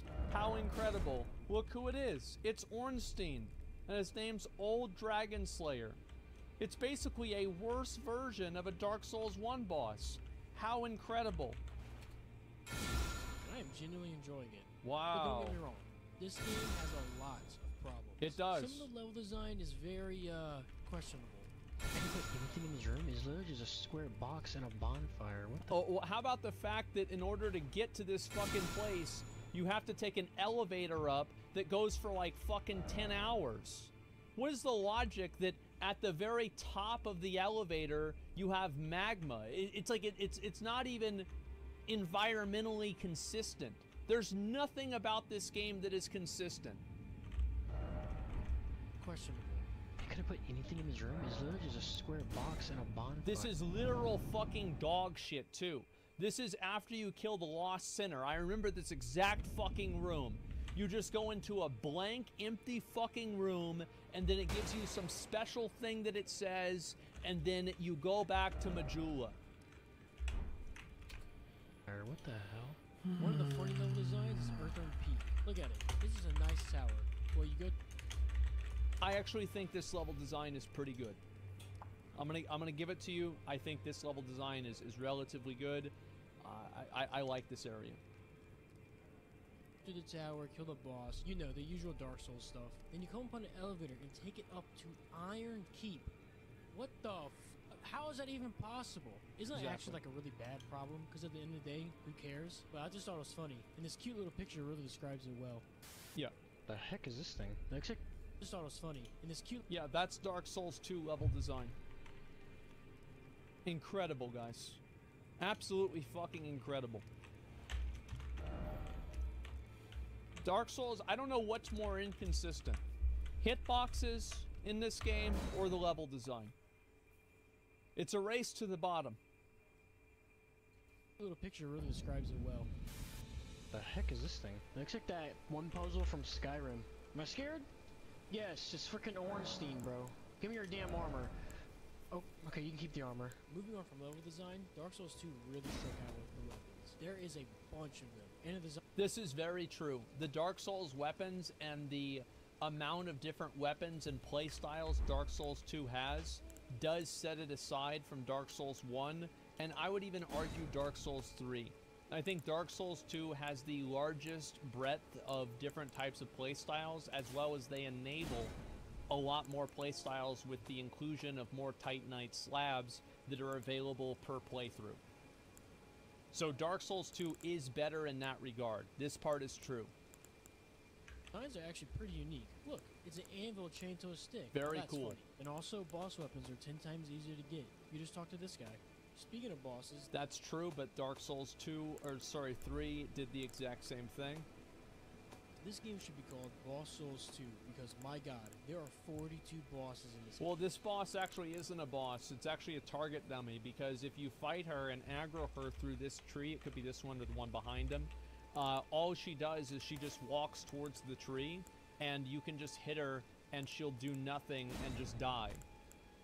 The same as every other boss in this game that can be exploited in some way to where it's even easier than it already is.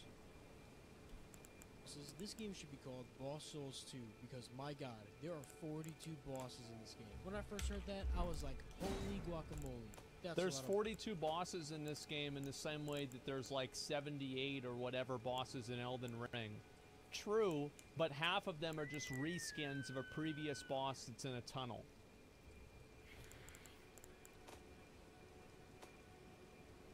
Bosses. Then, reality set in. And just like Thanos said, reality is often disappointing. Yeah, most of the bosses are really super duper easy, or just like... I actually think the Rotten is a pretty interesting boss. Belfry Gargoyles. Apparently, whoever made this fight played... they must have worked on Diablo 3. Because remember how Diablo 3, their idea of difficulty was just doing a 2x on every number in the game for Inferno mode? The only reason why this fight is hard is because there's 4 gargoyles. There's no actual challenge to any of their movement. It's just that a bunch of them spawn all at the same time. This tier list I found really shows how mediocre the bosses can be. With the only let's see. Fume Knight, Smelter Demon, Burnt Ivory King. I didn't really like Burnt Ivory King personally.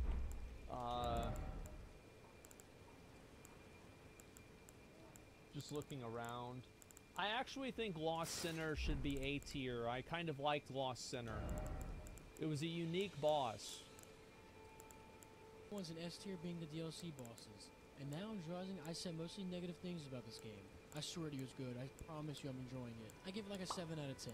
It's not as good as Dark Souls 1, but hey, it's still a solid ass game. The rest of the video will be me just beating the game for the first time. If you enjoyed, like and subscribe. Oh, there it is. This place is fucking dog shit.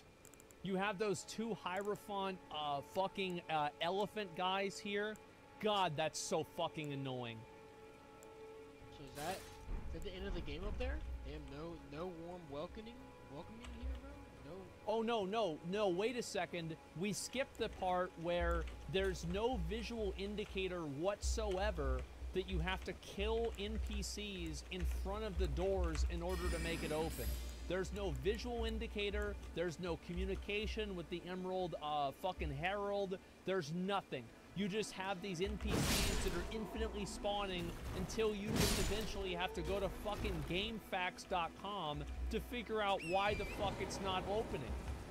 Is it a bug? No, it's not a bug. The game just sucks. Oh, wow, look at this. Amazing.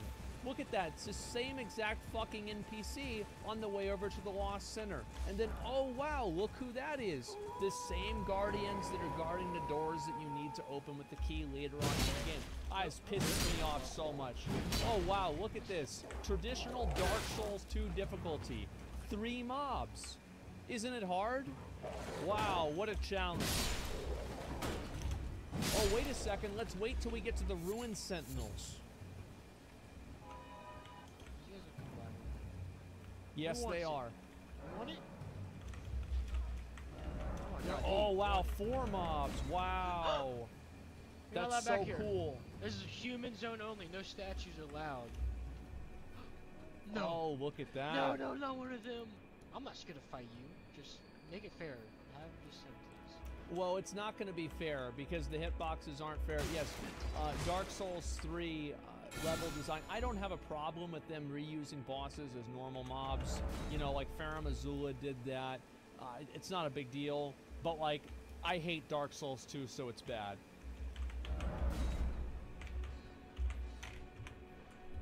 That is a mimic.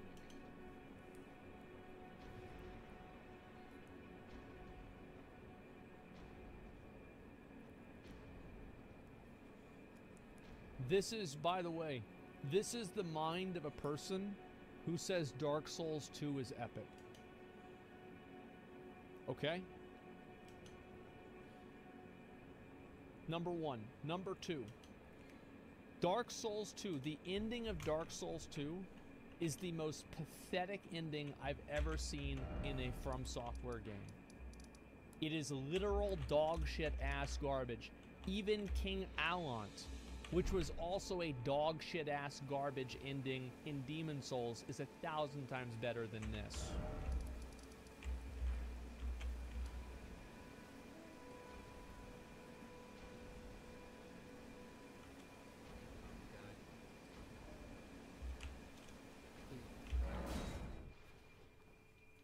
I'm gonna frick up this boss, bro. I'm getting everything ready. Put on the pine resin. It's not this boss. You've already fricked up this boss. You've already done it.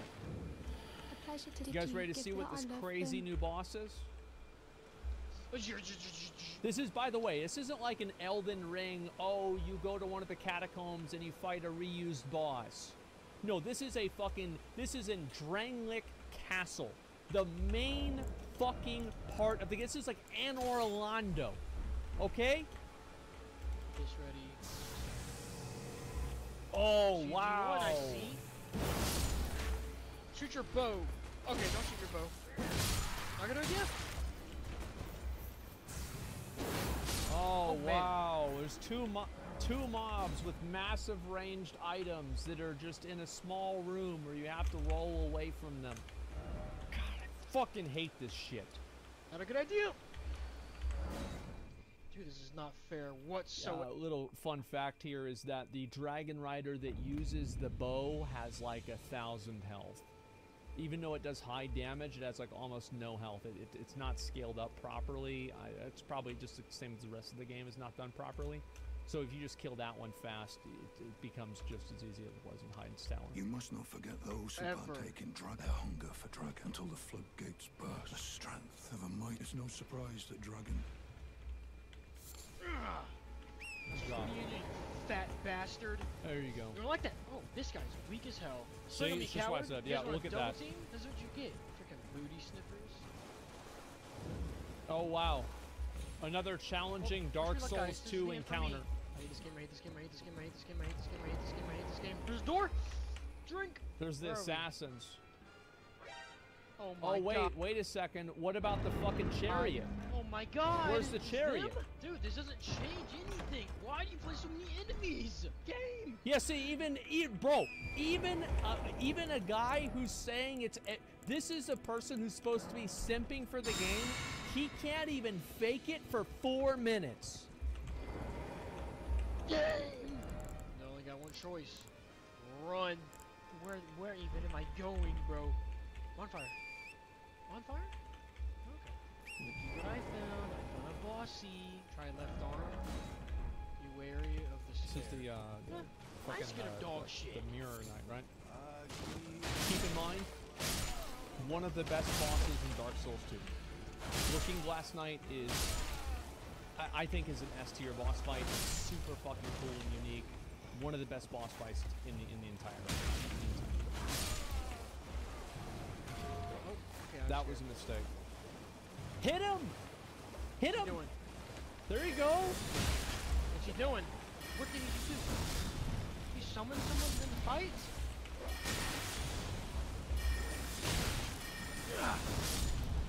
Should I be hitting this?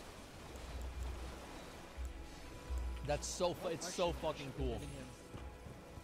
Yeah, so by the way, real players, you remember back in like Demon Souls where like you had the old monk and he could summon like a real player to fight you?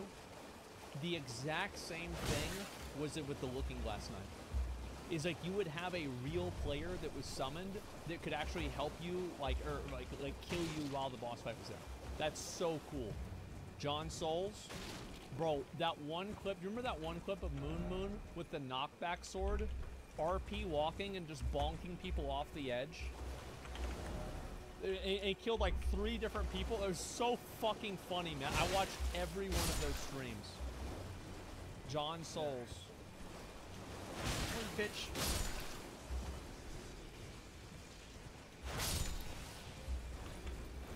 Come on! Sit down, Looking Glass Knight. Wow. Look at this onion hat I got. I didn't even know I got this. No. Oh, wow. Let's go ahead and watch this one again. Let's watch it in... I didn't know I got this. Let's watch this in slow motion, guys. Here we go. Let's see how good this game really is. Okay, all right, here we go, guys. We got the roll. Clearly out of the roll. Clearly fucking out of it. Whoop! Gotcha, bitch. Give me a second. Great game, guys.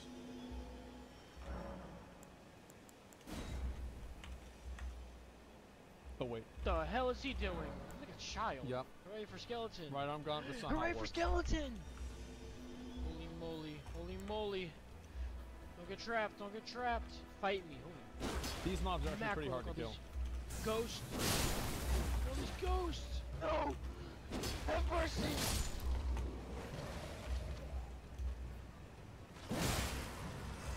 Oh! Oh! No! Elden Ring Simulator.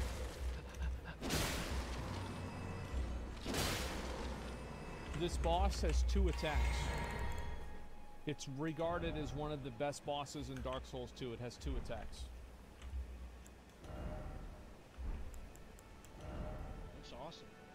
Okay, don't do that. Wow. Oh, man, I miss. Wow. And then he does the slam. Yeah, you see the slam? And then he does the other slam? Isn't that crazy? Yeah, I don't know what's going on. Not even the slightest. I don't know what's going on. But It looks like a steak well, yeah, of course down not. here, bro. Oh my god. I thought this part was really cool. How did I know that was gonna happen? Oh, wait a sec. Oh, isn't that... Oh, that was so cute. Oh, wow. Let's look at this frame by frame. Okay. And we're going to go all the way down. Wait a second. Okay. So, he didn't get hit. He's chilling. Everything is fine. Gotcha, bitch. It doesn't matter. Oh no. This is one of the coolest visually areas in the entire game. I absolutely love this area. It's phenomenal. This place is fucking incredible.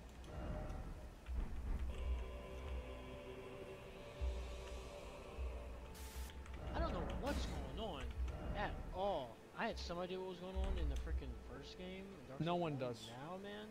The developers I am don't. just like, what on God's green earth are we doing? On God. Now, we could fight the dragon. Yeah. I'm not doing that. Pussy! Psych, Come on. Here, bitch.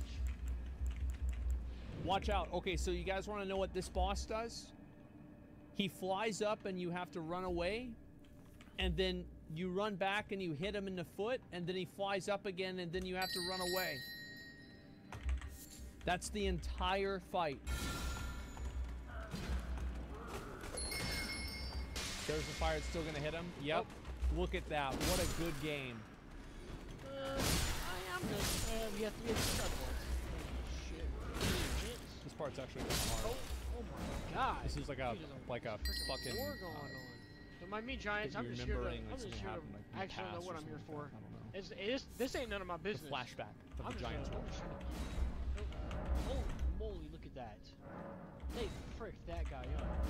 Giant Lord. Oh wow! Look at that! Wow! Oh, yes. What a boss fight! May not spare them. He is Giants, but he ain't no Lord. Try to find. Do you know why? You know, it just took that many seconds to kill it. It's because that's how easy the fight is. Alright, the battle's over. I killed the Lord. Man, I wonder how strong Lord He's ridiculously fucking OP. But don't worry, you can solve that problem by just walking to the right or the left. I forgot which one. I think it's the right because he has the weapon in his left hand. Vidric is in his prime. Just walk to the right. We're just fighting like a little husk of him. Just walk to the right. Self. No, you're in the kill range. Move out. Oh, no. Okay. Take that back. You are pathetic. I'm sorry. Yeah, I hated that boss. I beat my ass. So, I'm not really sure what I'm supposed to do now, but you're supposed to do the DLC, pussy. I'm gonna go back to the castle until that queen that I killed her hubby. Let's see how she reacts. Here she's gone. Man, this guy again? This guy's been on like 6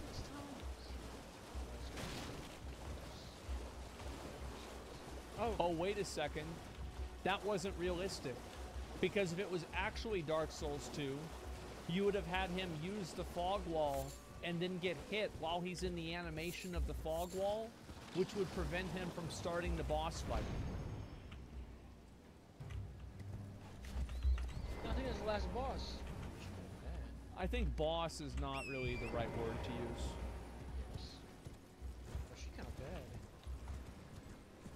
Okay, the music's awesome. No fucking way he's using summons on this boss. No fucking way.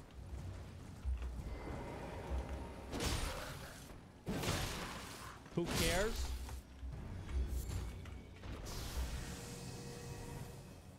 This shit is so... It's... Don't give up, guys! Don't give up, guys! Okay, I'll give up. Let's rock and roll, baby. You get left, you get right, I'll get mid. They were on our side. What part is light? Don't give up, team! Okay.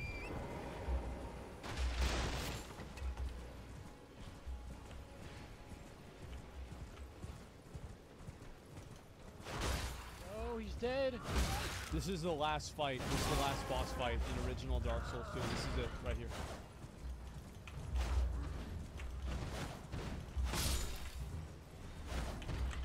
This is it. So she's doing nothing. She just literally is just she's literally just standing there. She's just standing there. Like that's it. Yes. Oh, Jugo, you're alive. Even though you have a Baldi fake is even worse. great sword. Yes, it is. I still love you. Oh, he did do Scholar. Okay.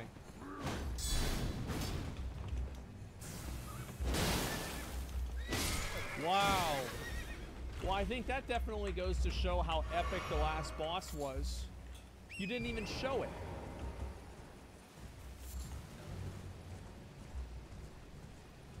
Victory achieved. Man, that's some throne. Dark Souls and Elden Ring improved my life and... Video pisses me off so much. Every time I see Dark Souls 2, it makes me mad. I've thought about playing it again, just so I can remind myself how bad it was. It ended like that? Yeah, that was the end of the video, by the way. Oh, here's Dark Souls 2 is epic, okay? How the fuck do I turn off watch later? Or, like, so where it doesn't autoplay? I don't know how to do that.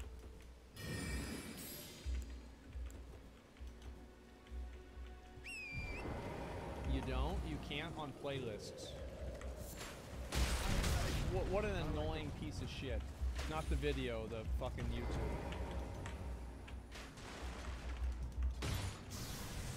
This is the end of the video, guys. Man, that's it. That's Dark Souls 2 is epic. This is the best he could do. You gotta understand. Like this guy, Capitron. You know what? It is Capitron. Because that's the only fucking way I could explain how you could make a video that's called Dark Souls 2 is epic. Is if you're capping. You're fucking right. It's the worst game I've ever played. It was so bad. I'm so upset. Good ironic title. It better. Yeah, fuck it. It's not the video I was expecting. I'm glad. Yeah. Press X to stop the autoplay. Emeru and Rwanda review. I might do that. I want to watch something else. Dark Souls 2 is compared to other Souls games. To other games, it's still a very good game. Here's my fucking hot take. I completely disagree with that. I think that if Dark Souls 2 wasn't called Dark Souls 2, and it was just called Adventure in Drainlet Castle, it would be universally regarded as a piece of shit trash game that has bad coding, awful hitboxes, and terrible design. The only reason people make any fucking excuses for this game is because it has Dark Souls in its name, not because they don't criticize it because it's like that. They make excuses because it's like that. The code change with rolling was really dumb. It was awful. It's the worst. Dark Souls 2 is the first for many people. It's the only reason it was so loved. Yeah. They're still wrong. That opinion is wrong. Probably think Lord of the Fallen is better than Dark Souls 2? I don't know. I haven't played it. Dark Souls 2 is indeed the game. Yeah. Dark Souls 2 is indeed the game ever made. True. What I like about Dark Souls 2 is the game gives a lot of freedom to do stupid stuff. Yeah, like play the game itself. Okay. Anyway, the video wasn't that bad. Okay, it was not that bad of a video, and I think he pretty much gave it the, he gave it a pretty, like this is exactly how I felt whenever I was ending the fight. This is the worst end boss I've ever seen. It's the worst one.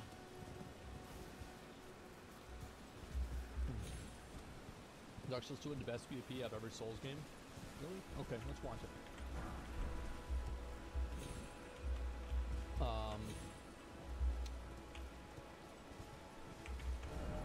Let's see if this is going to pop up.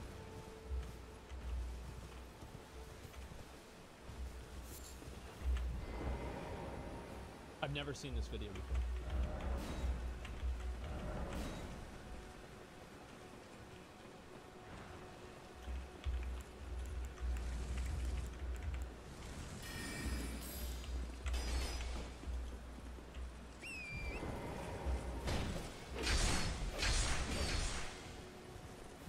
Wow. It's amazing. It's incredible. Let's go back over. Let's watch another one.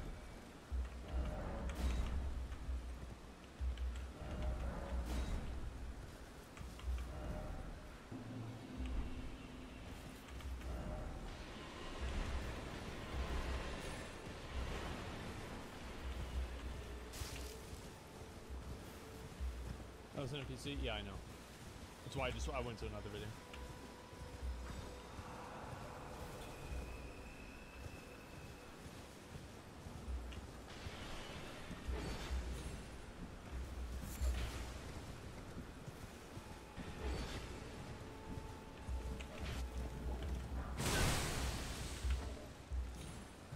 It's so good, guys. Oh, wow. Wow.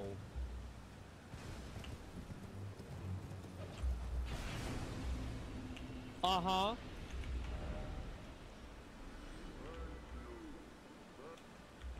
Look at this. One more.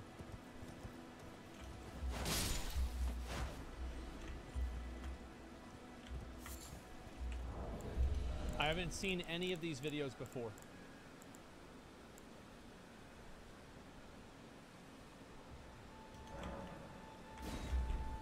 Oh, here we go.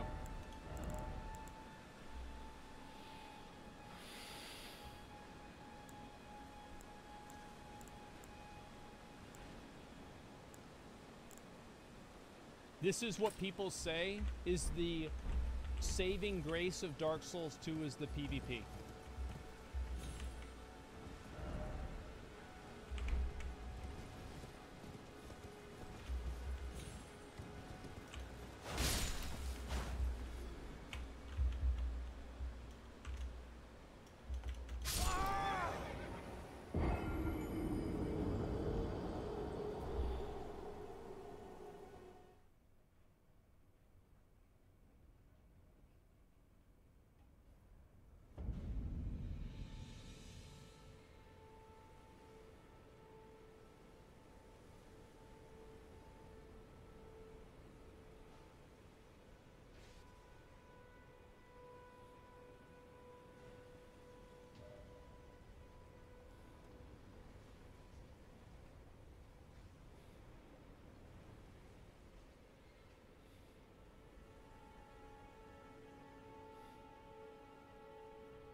There you go.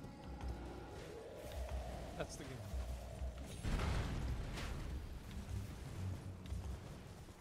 It is the worst at everything.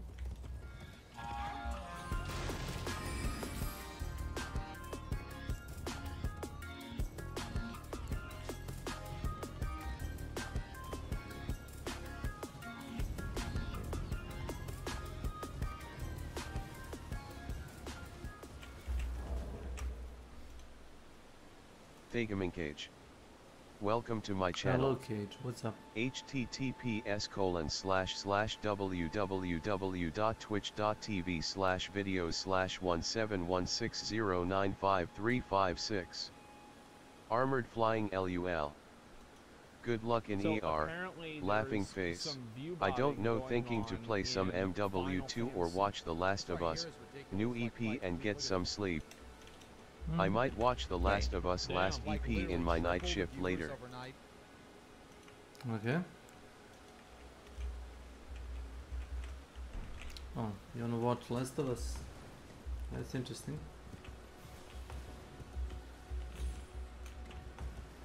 Have you seen an armored fly like that before? From a crossbow hit LUL. Let me see.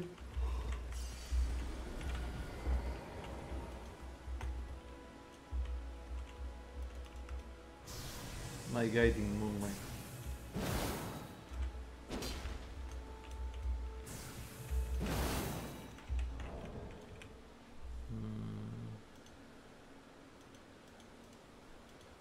Let me see the clip that you sent. Get Shuga Tencho LUL. Yes, something like that.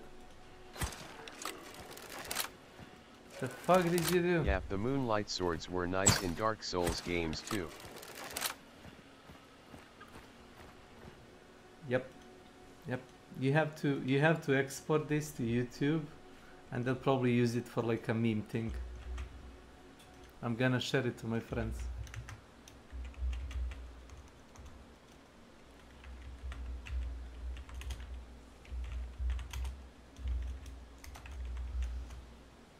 That's a good clip. Yeah, I don't know, we'll see what channel I can send it to. LOL. I don't know who makes like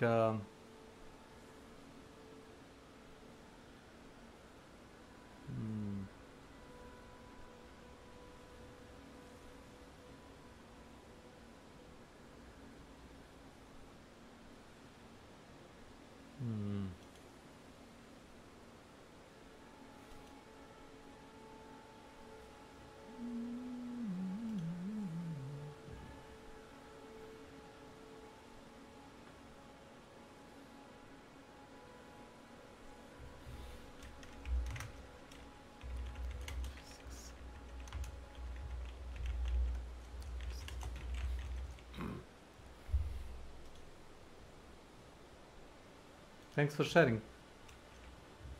I'll be sure to share it around. Get the f out of here, man. Uh-oh. I highlighted 2 matches solo wins in Blood Hunt 2. Laughing face.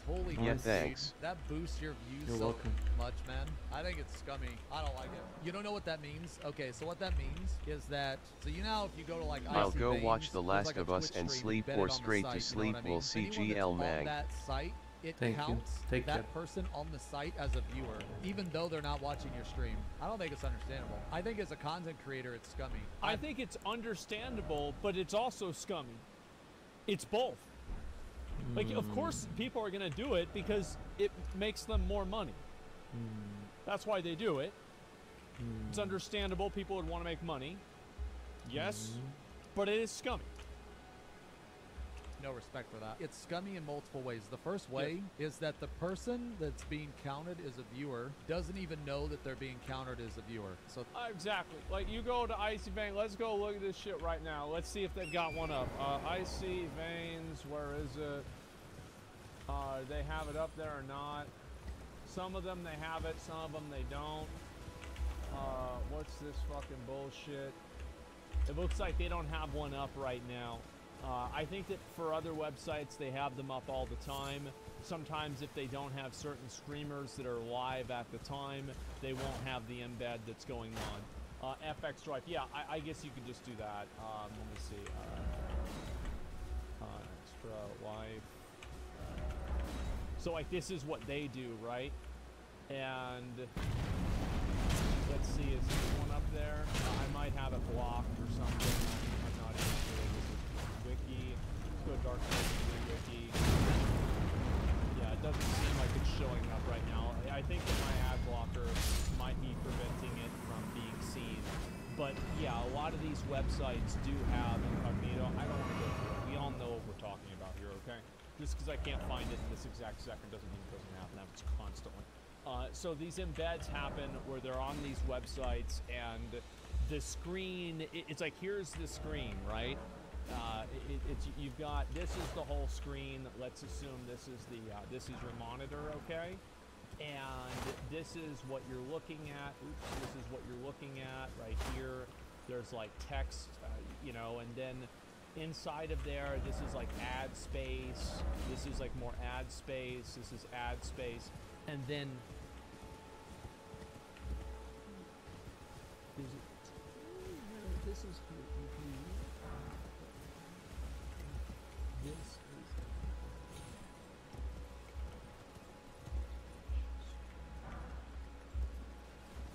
so it's very small. That way you don't see it. You don't know what it is. Also, fun fact. How do you read a page? https://www.twitch.tv/videos/17160931761$. If you ever want to try Blood Hunt more, Nosferatu Saboteur FTW, Laughing Face, in Last Safe Zone. I was vs Nosferatu Prowler enemy LUL Last of Us 2 in Safe Zone. Oh, let me see. I'm gonna check it out right away.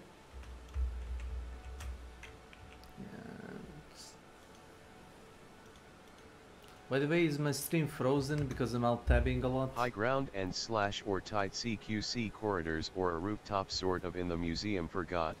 A palace I don't know. Laughing Face, is up. It's not frozen. Laughing Face. So you got the 2 pistols, the gear from a police car.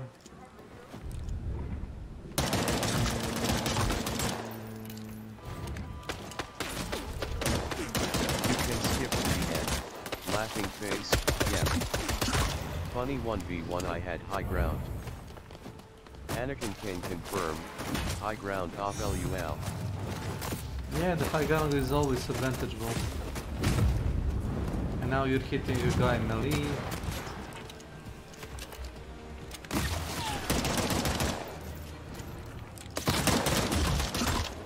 That's a woman. That's not a man.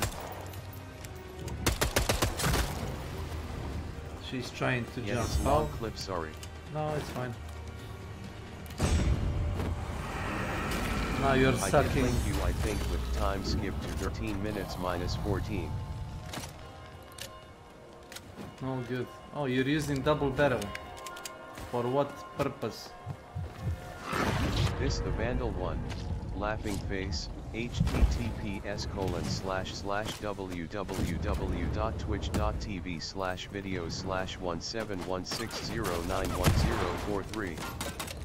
Double barrel is nice if you can aim it point blank on them, yap lul. Otherwise that.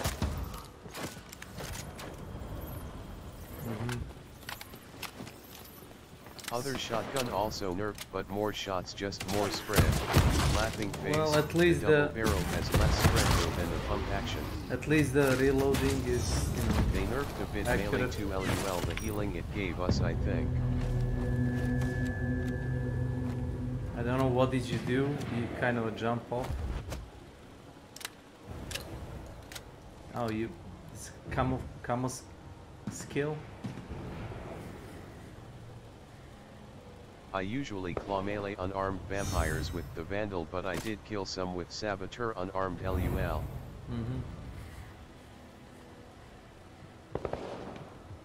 I start with 2/3 melee % damage blood resonance I picked on my Vandal from Bruja clan.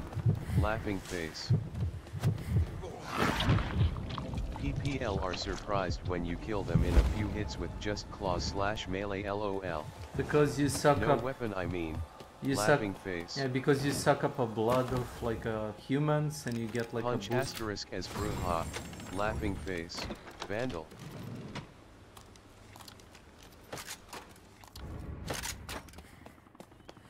From what I've seen, you targeted like a human. The orange NPCs, yap.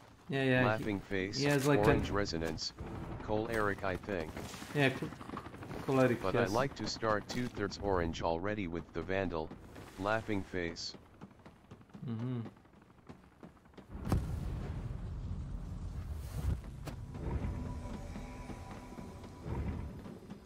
Oh. Sorry, I'm being summoned. Pink one that regenerates HP, nice also. Laughing face. And then the movement skill one's weird. purple. The teal one for trap/class skill met. NPGL. Laughing face.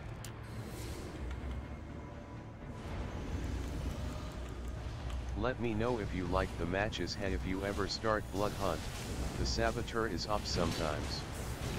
They have the battle pass free, you can grind BTW.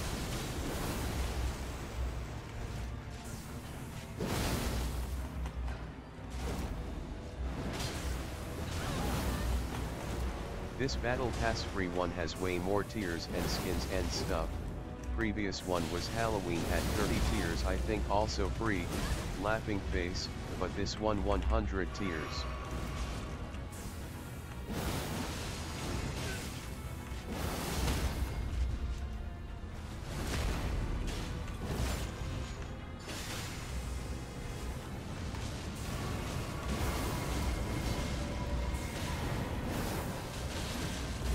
And you gain lots of coins, tokens/silver, forgot name.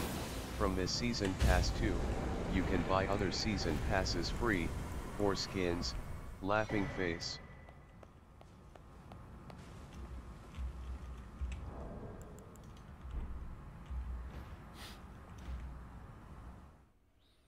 That was fun. I was just like random. Skins LUL, 4 skins. Laughing face. Well, you said that, I didn't say that. You know, what can you do?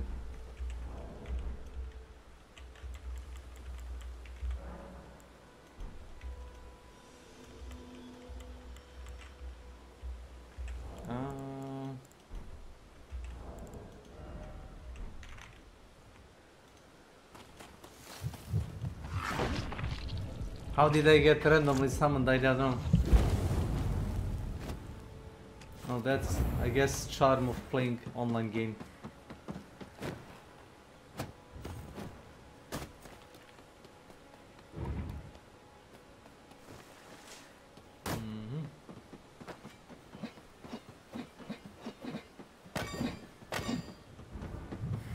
So what's the X? What? I don't get it.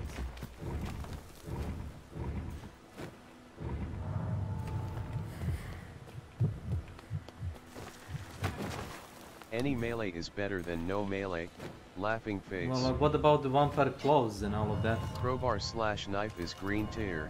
The others blue and purple. I don't know. Vampire claws? No?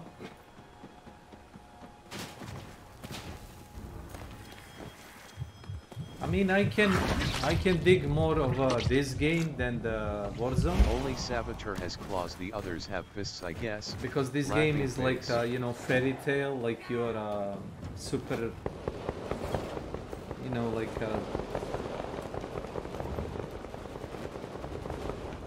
vampire in terms of like all the plus and minuses that means. In, MW2 / Tarkov / Hunt DLC. Nail Polish LUL yap. You know, like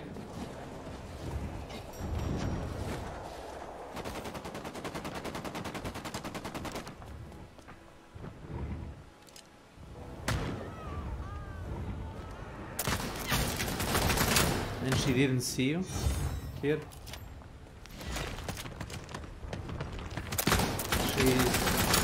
She's backpedaling. Wow. 9 barrel shoots faster and faster. Laughing face. 9 bullets LOL max. If they press X, I think default I have it too. The scan. They see me red blood.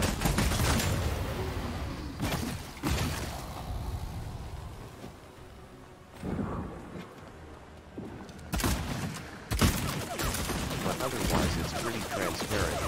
Depends on their graphic settings too. If low they can barely see or not at all. LUL on lowest I heard.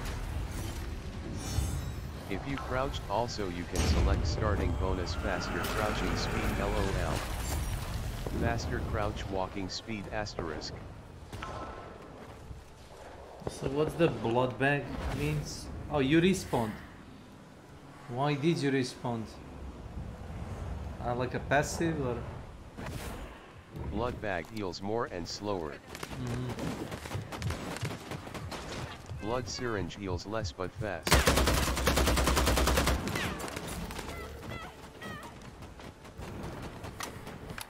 Yet it's newer thing since a few patches. So the match doesn't end right away. You Long get like. ago only the Muse could self-revive in solos. Laughing face.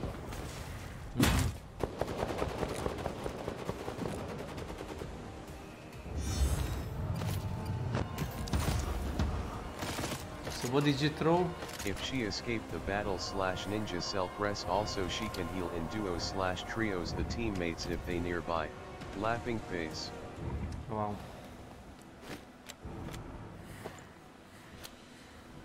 And Muse can teleport movement skill / heal and revive skill. After down cooldowns reset. There was a guy. Oh, that's a human, probably.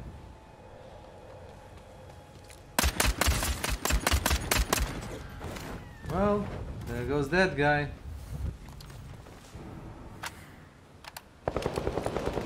It's Sewer B0_//B yap skill from Trapper Saboteur. Okay. It's even nicer when you use blue or purple crossbow, the large one. Martellus.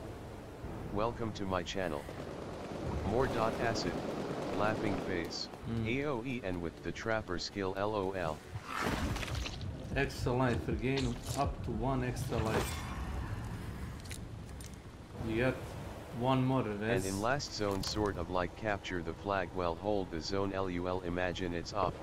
Laughing face. Was that human random or whatever? Because I could bet, I swear I have seen that you can resurrect one time more. It's like a free gulag or whatever.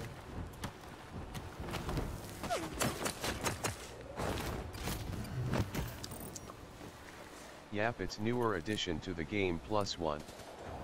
I hated it at first. But now?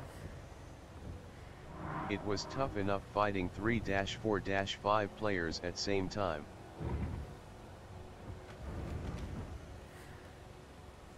But after +1 added you could fight even 7 to 15 ppl in one zone. No time to heal / armor up lul. So you just res faster. Some would go get killed on purpose so they respawn fast with blue AK plus blue mace. Laughing face. I see, so that's a strat. If you drink the red heart NPC you get +1 respawn life back. But in last safe zone they are disabled RDSP ons. Well, it makes sense, you know.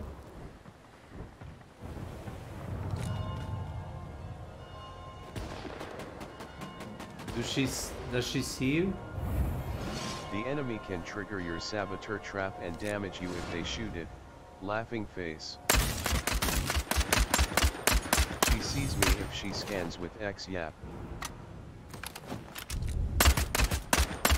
Just like I see the vampire's blood red sort of. Laughing face.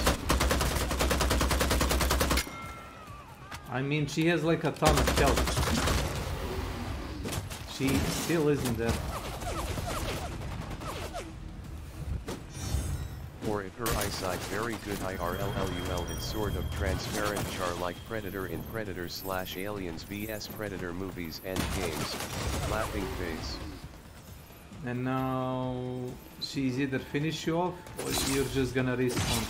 You respawn?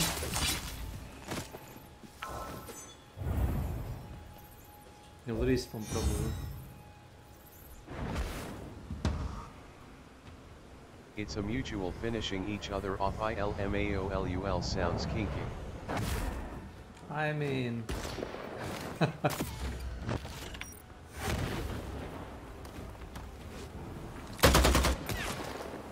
Is that the guy that killed you?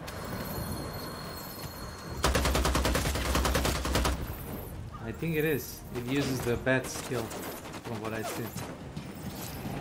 I think not sure I remember sometimes some look similar skins. It's very, very similar. Oh. You fucking bet. Or maybe in the other match I confused two that looked similar skin / suit. She had a similar skill, you know, the bats and the suit also. Negan bat yap lul who are we?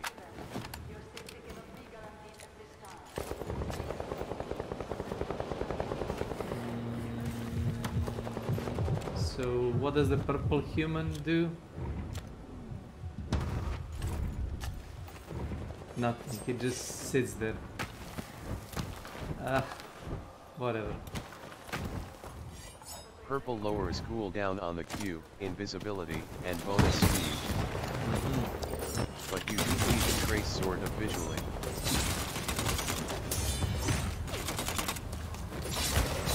You're fighting in a gas, by the way. And the Prowler Nosferatu can see damaged enemies' blood trail sort of behind them magically, I don't know. Magically. The ugly vamps you know Nosferatu. From Vampire the Masquerade Bloodlines game / World of Darkness universe. I know, the handsome sort. The Nosferatu Saboteur I got plus the Prowler like last enemy alive. They both have vanished as movement. The Brewhawk has the leaping, laughing face, as movement gap. Can you kill that guy? Vandal plus Brood, Brewhawk, laughing face.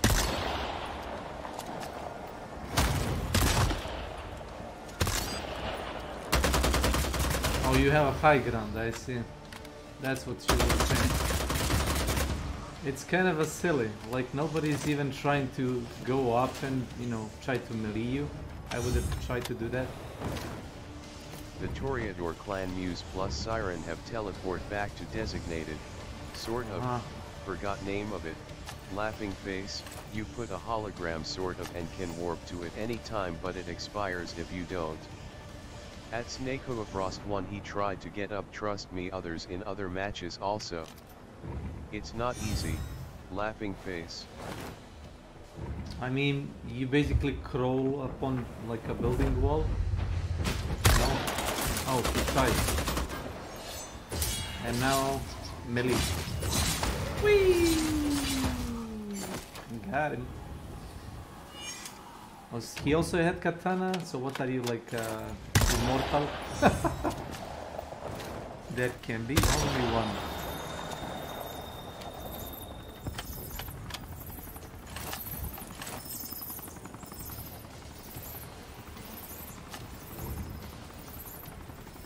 And the new 2 classes and new clan, from Ventura clan, Enforcer, and the, I forgot the name LUL. Yes. One that can bind a player to a spot and they take damage if they move. Laughing face. Oh. Their movement skill is a charge sort of and it damages plus silences enemies hit by it. Laughing face. Interesting. Yeah, very fast-paced game that it's not like a... It's a fantasy game, like a dark world of vampires and, you know, secret world of like vampires clan and whatnot. Yeah, it's a fantasy, but other games like Modern Warfare or PUBG, they're also fantasy, you know. Oh no. Suck that. Enforcer as Flesh of Marble also gets invulnerable few seconds. You could heal long ago but they nerfed LUL now just reload or run away. Laughing face, or Regan from the 0/3 Regan Resonant Blood from Pink NPCs. I see.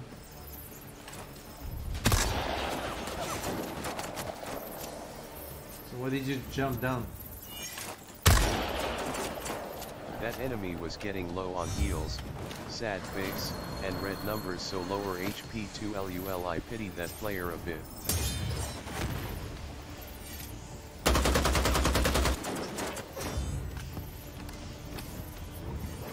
I think at some point I wanted to jump snipe and get back up but missed. I don't know LUL. I can afford to risk health-wise. Yeah, you tried that this. Guy was scared he had the carrot up his ass. Funny to LUL.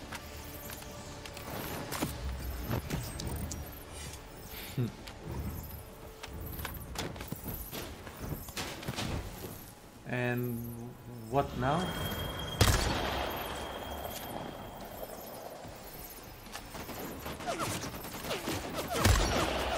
Oh my god. Could that zone be any smaller than that? That place above. He can't do anything LUL, especially if I sit emote.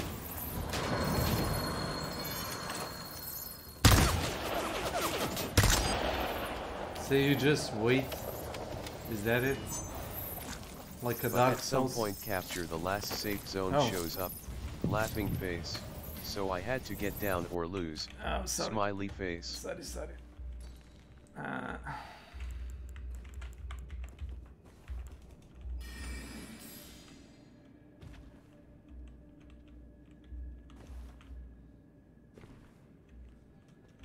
Sorry, a regular program. I did almost fail. I think I don't know LOL.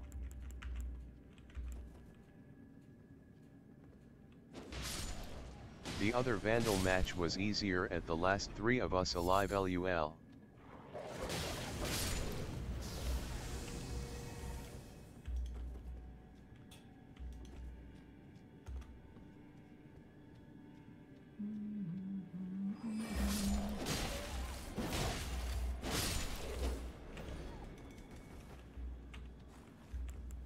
Oh. Invader. Vandal's Earth Shock Punch skill is nice, laughing face, and she takes less damage from nearby players, but very low radius. I think I don't know.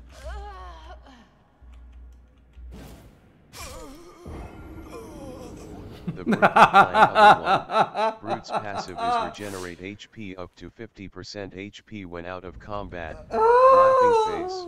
What a stupid host, Sorry, what a stupid host. Oh my lord, what did that guy... What the fuck was your idea? And his active is deflect bullets. Neo style like in Matrix LUL. Well, it's shockwave punch I think LOL, and pushes players back too.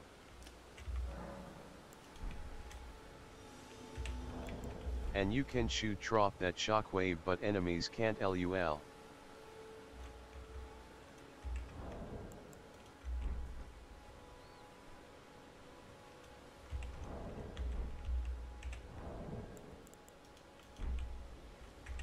Wait. This is the best emoji.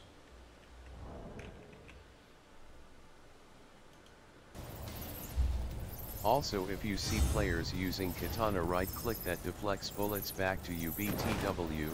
If you shoot large crossbow or the Explo-tip bolts dual crossbows, they can't deflect that LUL.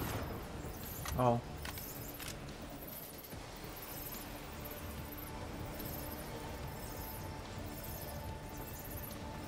So what are you doing now? You're just like...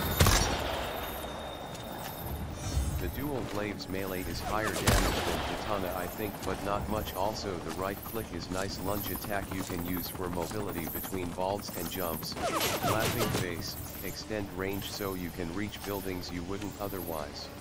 I see. Huge combo with glaives plus Q from V / brute leap, laughing face, and right click back glaives, laughing face. So... But first you start with the glide off and jump from rooftop. Yep.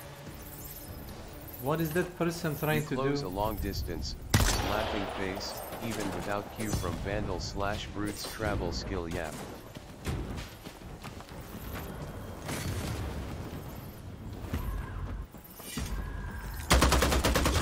That person was trying to not give in to despair LUL and depression ILMAO. He was probably waiting for last safe zone capture the area thingy, laughing face. There can be only one.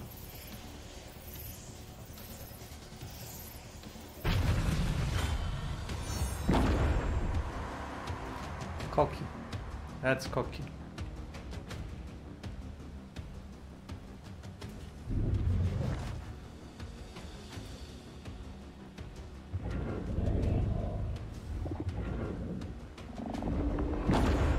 Yep. You can see the Vandal 1-2 when you have time, laughing face. You know, like playing Dark Souls or Elden Ring gives me more time to watch other people's stuff.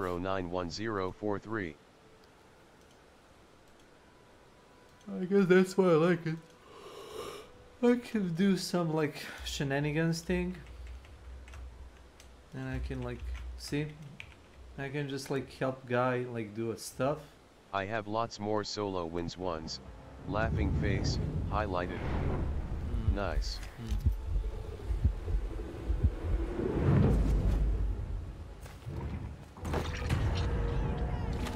I think some in duos / trios too. I highlighted wins.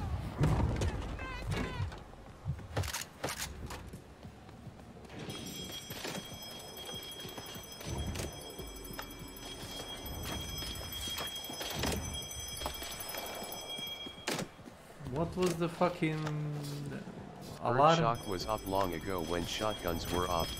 Laughing face, for melee. The bell sound.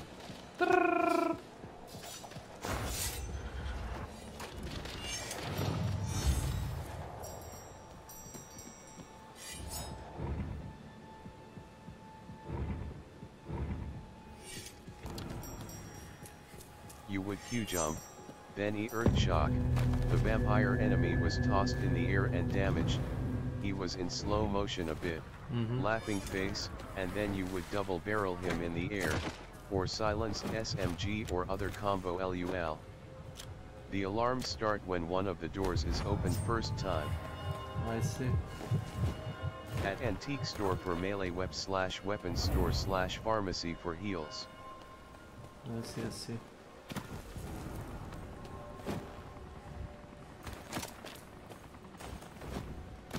So do you just stack up on like a healing items for later on? Or you just like loot them from other places? It's maximum 3/3, laughing face, healing each. I see. 3 blood bags and 3 syringes. 3 of them.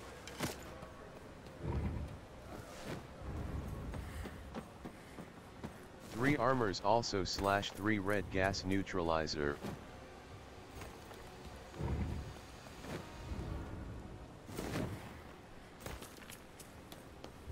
You get invulnerable to the red gas closing in few seconds after using the neutralizer.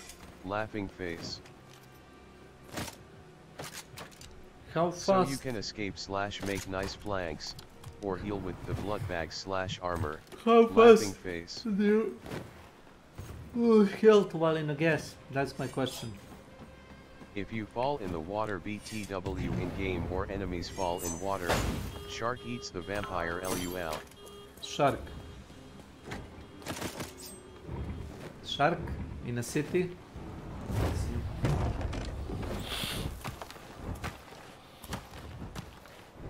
It's new. Yep. Laughing face. So in a swimming pool also.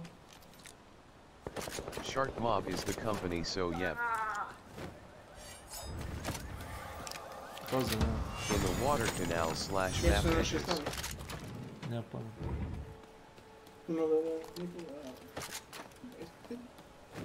Prague City map. Maybe they add more maps, I don't know.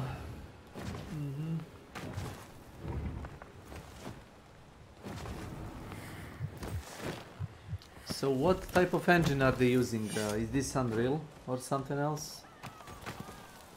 Or like a similar shenanigan to Warhammer games? You know, I think let me check.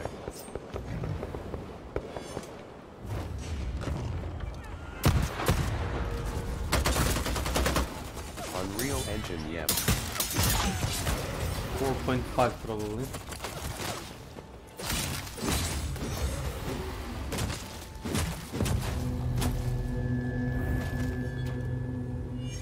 Well, they turn you into the dust. I don't know how did that work, but... PC and PlayStation and I think Xbox 2 recently, yep.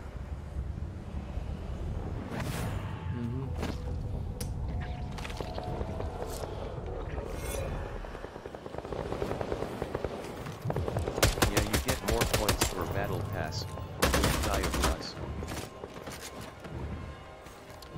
Yeah, like always.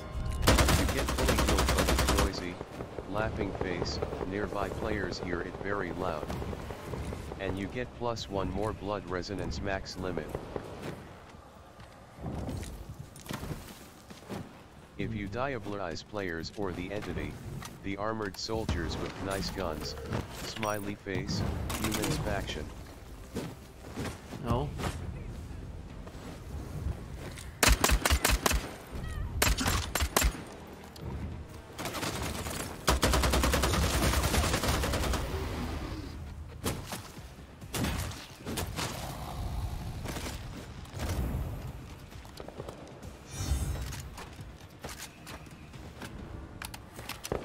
I see you have 2 AKs.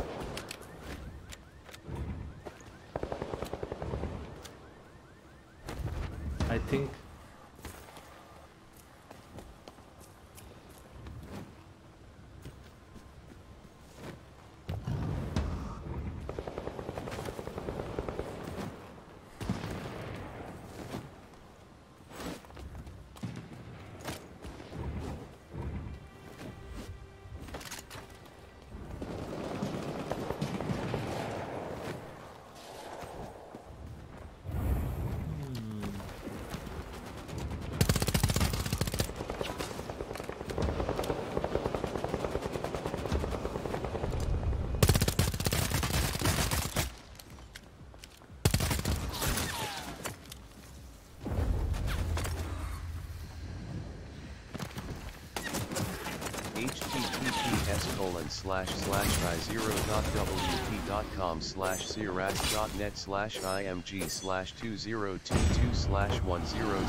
Resize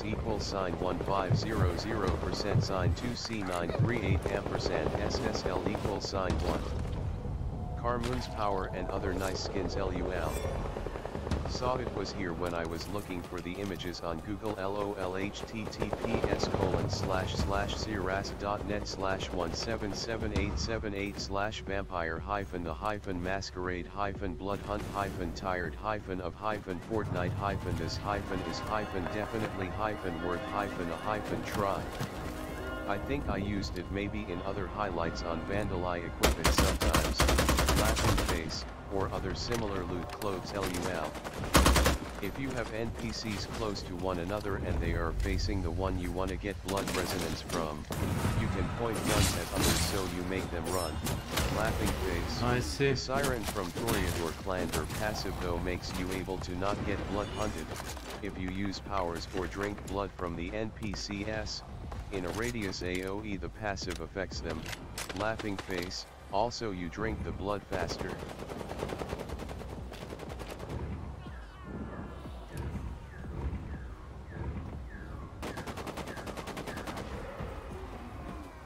So they can... Or if you use guns also I think yep. Toreadors use immune to that. Laughing face, unless you shoot NPCs then you are blood hunted LOL.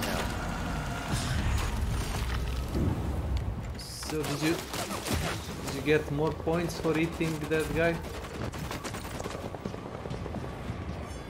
You can use the large crossbow or silenced SMG to shoot cars far away.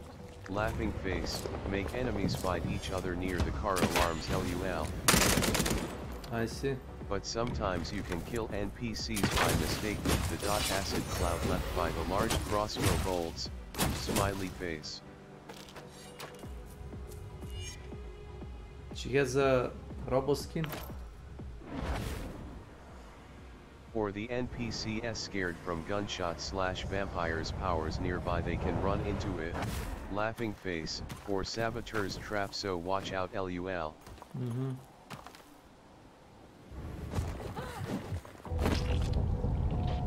So immediately got one extra life. Wow.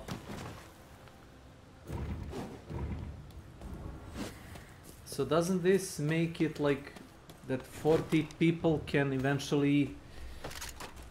Yep, sometimes it's good to look for that NPC instead of fighting again. Laughing face. In last safe zone RESP ons are disabled though. Laughing face, at S.W.Frost 1.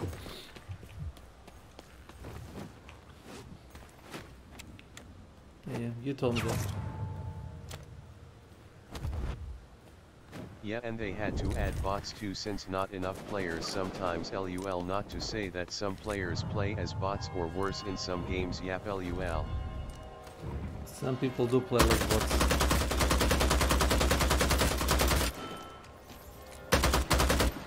Yeah.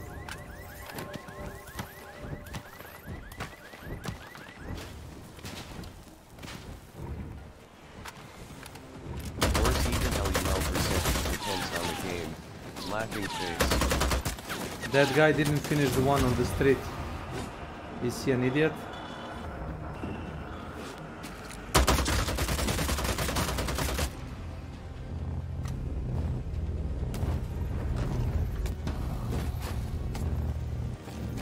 That was Enforcer's silence skill. I was silenced, couldn't use my Q/E skills. I think you're gonna get killed by a zone.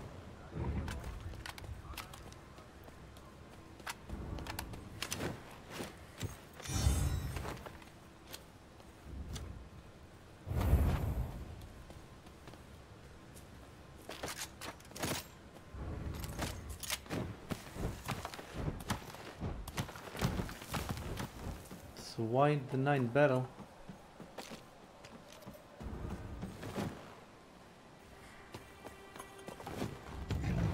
larger caliber, laughing face. I see. So like a steak. And the AK, yeah. Steak launcher. Silver steak and you launcher. can press and hold it shoots faster and faster, laughing face. But 9 barrels so you have to reload after. Just 9 bullets, laughing face. I see.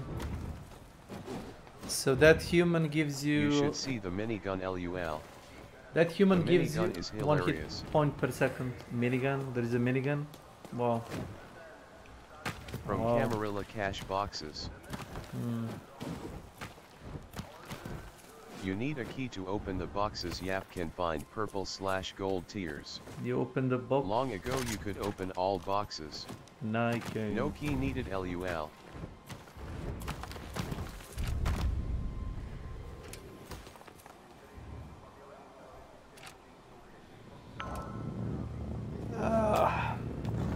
When you adds you have slow motion falling sort of, laughing face, in air. Nice when you have dual pistols and stuff. I see. Like Kate Beckinsale in Underworld movies LUL. Yeah. I see they really nailed the movie feel.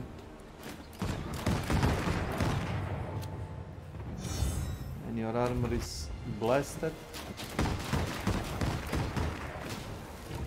No werewolves here though, sad face.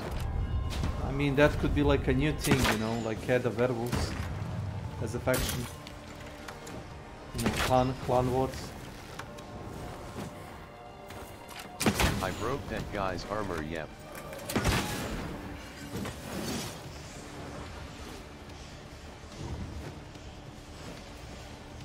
Oh, wow. You can easily break their armor with crossbow or the saboteur trap or 2-in-1 combo. They nerfed the crossbow BTWLUL was more up long ago. Now you have to headshot for most damage, laughing face, not so much as before in body shot.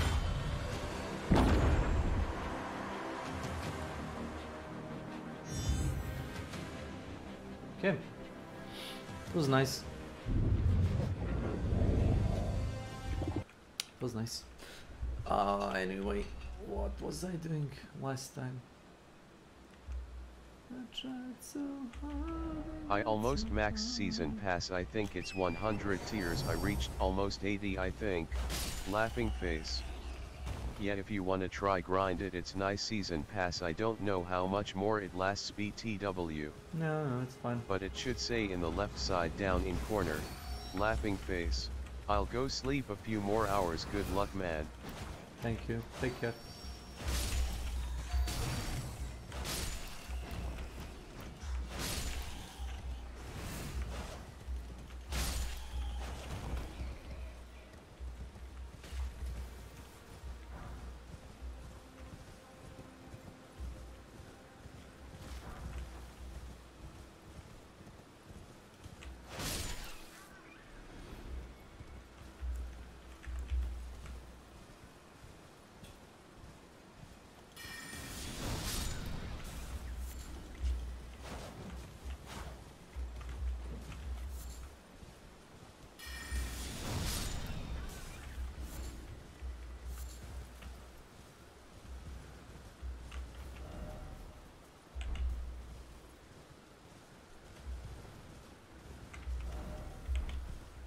This is new probably.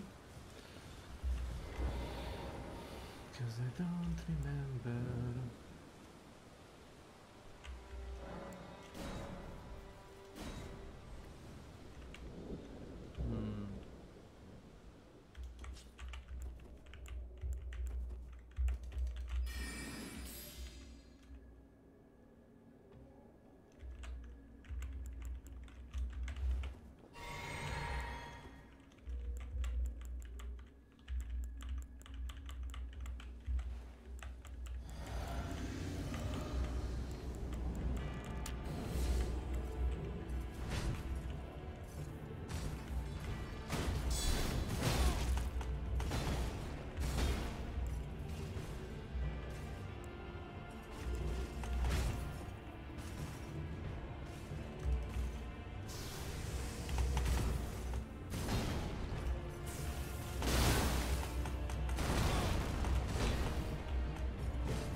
Wow.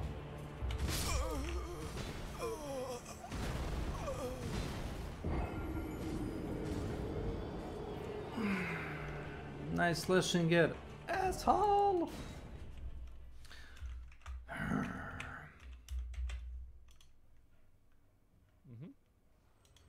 about that?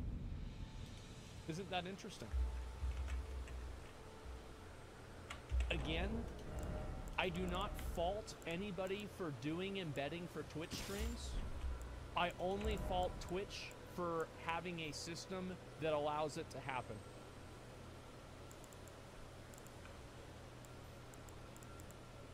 That's the first thing. The second thing is that it's a debate, because when people go and they look at the category and they see, oh, this guy has like, you know, 10,000 views, and then they click on the stream and then the chat is absolutely completely dead, that person just been debated, right? The third thing... Well, that's true. And it's not even just that they've been debated. That person, they don't have 10,000 views. It's just not true. Embedding and viewbotting are functionally the exact same thing. I don't think that embedding is different than viewbotting in any way. And this is the most important thing. For growth, it will help you basically zero. So as a content creator... Just a second. Somebody says, is it the streamer's fault? No, it absolutely is. Are we going to pretend like these F Extra Life just... They're putting their own stream on their own wiki. What are you talking about? It's not their fault. They're doing it. That's why these people have an agreement with these websites, and they give the website promotion, and the website embeds their Twitch streams. It's that simple. They're doing it's 100% their fault. They are choosing to do it. It's just that it's Twitch's responsibility to not let it happen. Because even if you bully somebody out of doing this, somebody else will just come and take their spot. It doesn't really matter unless the rules are changed. So everybody wins. What's the problem? How does anybody except for the streamer who is embedding and viewbotting win? Name one other person that wins. Nobody does. Viewers don't win. The consumer users, yeah, exactly. So where's the harm? I'll let him explain it, and then if he doesn't say it, I'll say it. You don't lose anything. If you think that you don't lose anything, you're just stupid. That's it. You're stupid. You don't understand. Watch the video. You'll figure it out. I mean, it's basically viewbotting. And I just have no respect for that. I think that if you do that, you're desperate and scummy. That's what I think. And it's so obvious to tell because you'll go on their stream and they'll have like thousands of viewers, but the chat is literally dead. And as a content creator, I need to have no respect for that. And the reason why is because I remember when I had one viewer. I remember that one viewer. That viewer was Natsu Dragon. I remember when I had 10 viewers. I remember when I had 20. And if I could just click a button and all of a sudden I have 1,020, that's not right. I feel like that's a really shitty shortcut. Well, I'm talking about Ren. I have no idea about Zepla. And here's another thing, guys. I don't give a shit what people do with their Twitch channel. It's none of my business. Well, but it is whenever it affects everybody else. I'm going to read this comment because this is a unique perspective here. This guy says this. I work in influencer marketing and recruit influencers doing this. Fing Rush, we used him one time and I thought, why the fuck is he so cheap in relation to his size? Then we start investigating, realize that he embeds and his real CCV, that's concurrent viewers, is about 1,000-ish, which means that it's probably 600, which means that it is literally a scam for advertisers. That's right. They're using these embedded viewers as a way to defraud advertisers. And I know that we don't like advertisers, but that doesn't mean that it's okay to defraud them. That's not good for anybody. It's not their right to defraud the fucking advertiser and scam them out of something because they thought it was okay to cheat. Fuck advertisers, but fuck this more. If I notice it, if I see it, then I'm going to voice my opinion on it. But ultimately, I don't care. Like, you can do whatever you want. If it works out for you, then great. If it doesn't, which it probably won't, then it doesn't. But when people ask me about it, I'm going to give my opinion on it. From what I saw, Zepla's stream was different than Rin's because Zepla was doing prog, and prog is much different. When someone progs something for the first time that they've never cleared and other people have cleared, okay, like I watched her prog, I enjoyed her prog, but that was because it was new. After she cleared, I didn't give a shit anymore. After she cleared, I didn't give a shit anymore. I like watching prog. Prog is awesome. It's some of the best shit to watch. You're going to see that next week. You're going to see a bunch of people in this channel that are never going to come back. You're going to see thousands and thousands of viewers in this channel. And the only reason why they're here, they're not here for me. They're not here for you. They're here because literally the content is new. What do you think about streamers paying viewers to say nice things about them? The same thing I think about chatters that say stupid shit. Get the fuck out of here! I checked it on Sully Gnome. This motherfucker went from like 200 average viewers to like 1,500 overnight. Literally overnight. You can see it on... because he's view botting. That's why. It's not like it's a secret of like, oh, I wonder why this is happening. Why is he getting so many more viewers? It's because he's view botting. On the graph. I have no respect for that. Well, who cares? Well, it's easy for you to say because you're not a content creator. It's different for me. I think it's also worse for viewers because if people are view botting and they are disproportionately boosting their channel up, they are providing a way for them to not have to earn that spot. And the way that people earn spots in a directory is by providing quality content. So if you have somebody who's cheating their way to top directory spots, which is going to give them more visibility to a browse viewer, and then that browse viewer thinks, wow, this must be an interesting stream because there's a lot of people here, and then they tune in and it's view botted, that person just had their time wasted.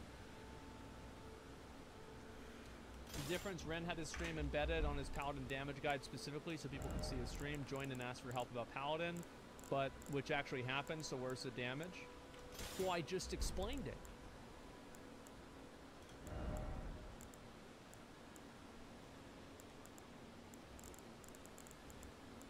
Are we good?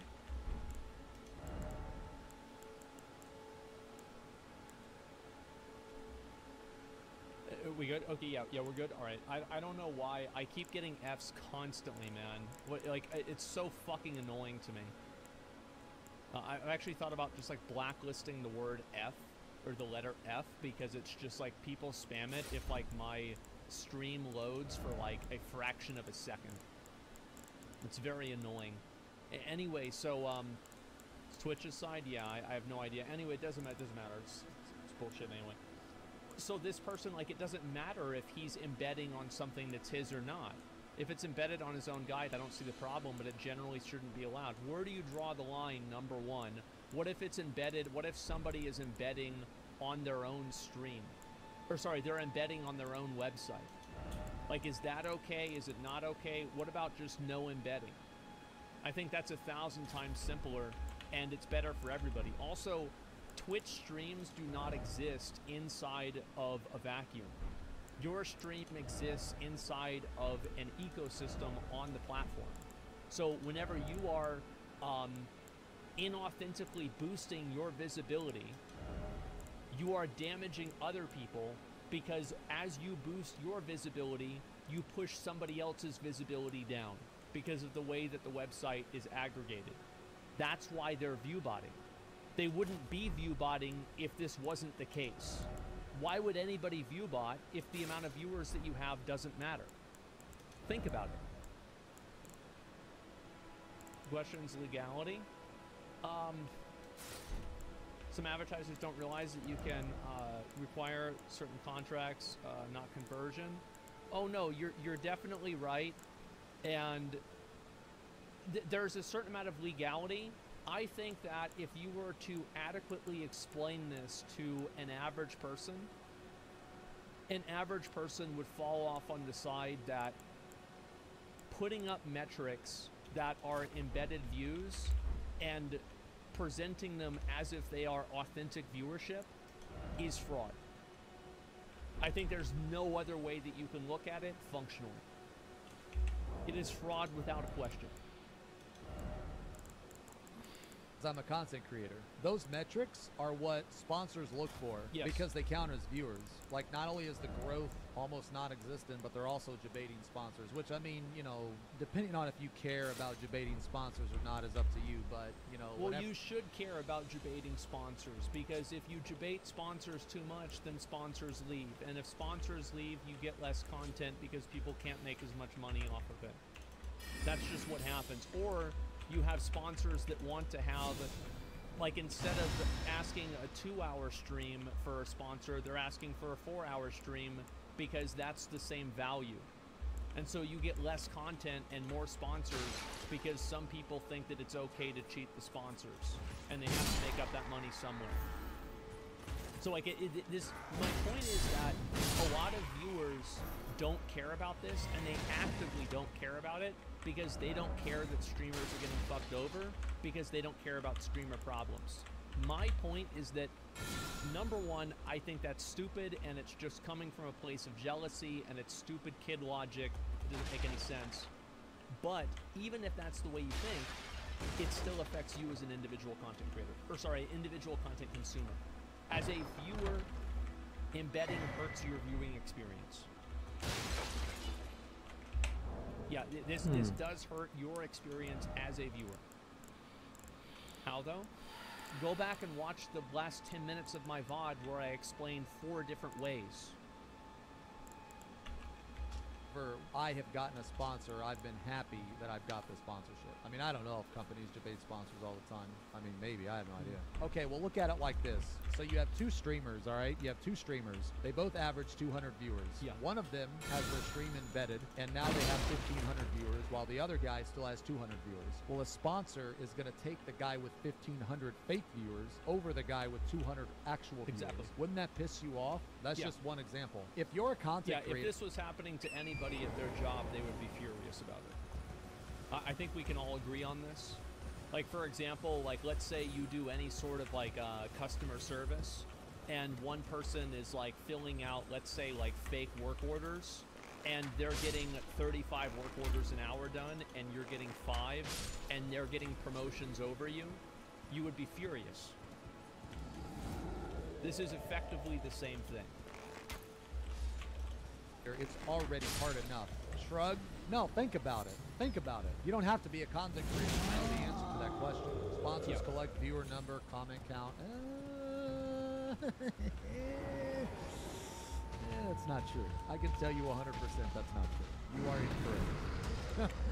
You are incorrect. Let me just tell you this. If I were to go to a sponsor and say, hey, I have this is my average concurrent, this is my total views, this is my total followers, there is a very, very low chance that they're actually going to go back and check the fucking chat history. Well, they eventually will after they get defrauded enough times. For example, whenever they have somebody like FX like rebotting for 2,000 viewers and there's 300 people in the chat, and they pay this person $20,000 for a sponsor spot, and then they get the same sort of feedback that 500 viewers usually get them, they're probably not going to want to invest in the space again. And it hurts every other streamer's opportunities as well. So yeah, I mean, of course advertisers will eventually figure this out. And it's the same as Twitch, right? Now, some embedded streams don't play ads, some do, it kind of depends. The truth is, though, think about if you are an advertiser. Let's say you work at Coca-Cola, you work at Ford. Let's say your ad gets displayed on an embedded stream. Do you think that you are getting your money's worth for that ad?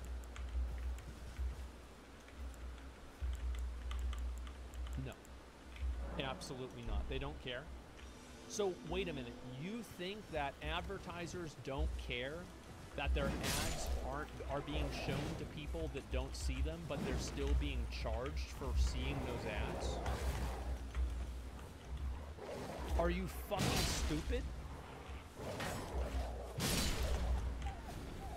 And so guess what happens? This happens enough times, and then advertisers want to have different contracts with Twitch. Maybe they're no longer interested in advertising on Twitch. And do you know what happens after that? Maybe 1080p quality option is something that you can only get if you buy Twitch Turbo. Maybe other types of services and values that Twitch provides are now harder to obtain. Maybe you have to spend more time watching pre-roll ads in order to watch a stream. Maybe they spend even more time beefing up the anti-ad blocker software, so you have to spend more time getting new ad blocker software all the time. So this hurts you as a viewer. There is nobody who wins in this situation except for the person who is defrauding everybody else, which is the person who is doing the embedding. Genuinely believe nobody cares about stuff? Yes, because you're probably 12. Of course you think nobody cares about this. Are you kidding me? Sponsors don't really care about chat history. Sponsors collect people by kisses given to chat. Yeah.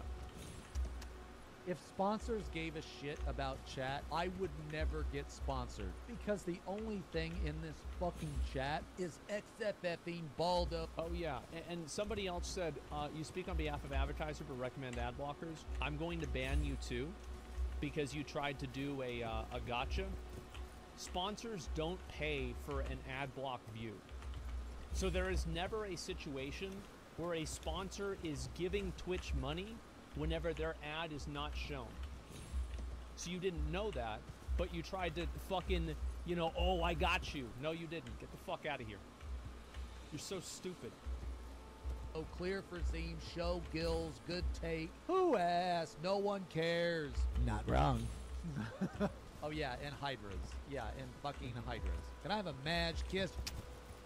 People were asking me about it, about if I knew anything, and I didn't originally, and then we were talking about it the other day, and I think it's scummy. I have no respect for that. I cannot respect the content creator that does that. I just can't. It's just not in. I don't respect it either. I think it's pathetic, but it's also not something that's a surprise. You can't expect somebody, you can't have, like, for example, like, think about it in World of Warcraft. Like, imagine, like, if in Warlords of Draenor there was a vendor that you could talk to, and you could just click a button, and every time that you went through a dialogue option with that vendor, the vendor gave you 1,000,000 gold. We could all agree that it would be very bad for the game if they added that. And we can also agree that if they added that, we would probably also spam the fuck out of it. And that's what ends up happening. You can't have a tool in, effectively, the game of Twitch and then be mad at people for using it. It's Twitch's fault that this is happening. I think about all the hours that I've streamed, like what I did to my body physically. Yeah. I think what made me think about this is I actually went to the doctor the other day. I don't know if I'm ready to show the pictures yet. Maybe soon. But I went to the doctor and I got like my before and after pictures from like 5 years ago. It made me remember trying to get partner, and then it made me remember my first year of being partner. I didn't actually make any money off of Twitch for like 2 years. So I spent basically like 2.5 to 3 years living paycheck to paycheck, completely broke, scrounging for fucking viewers. And then you have these people that just get embedded and then they do that. Oh yeah, of course. Absolutely. Let's see here. We have another brilliant person in chat. There's nothing wrong with putting your stream on your website. Let's read here. What's this video? What is this? Let me read it. It's after FX or like site. Why can't he put his stream on it? He can do it. It's not that he can't do it. It's that Twitch should not let him do it. That's the difference. Of course he can do it. Yeah, go make a website, generates traffic. If you have a problem with them putting their stream on their website. That doesn't even make sense. Couldn't you just use that same logic for viewbotting? Just go make a program that allows you to viewbot if you have a problem with it. Nothing wrong with converting your web page users on your website to Twitch viewers. Yes, it is. It's just these people are so stupid. Isn't it sad? It's unbelievable. I think that what Twitch should do is that they should make it to where embedded viewers don't count as actual viewers. That's what they need to do. And if they did that, you would immediately see embedding go away. Oh, and then another reason why is that whenever you open up one of those websites that has an embedded stream on it, that's your bandwidth that they're taking up. They're taking up your bandwidth because they're trying to subversively put this stream on there without you knowing it. It's just a shortcut that is extremely stunning. And if you're okay with that, I don't like that in a person. And what made me think about it was... Somebody else says, I'm sorry, this shit's really pissing me off. So I'm like getting a little bit annoyed. You're saying that you shouldn't be able to share your own stream. I actually don't understand. That's not what I'm saying at all.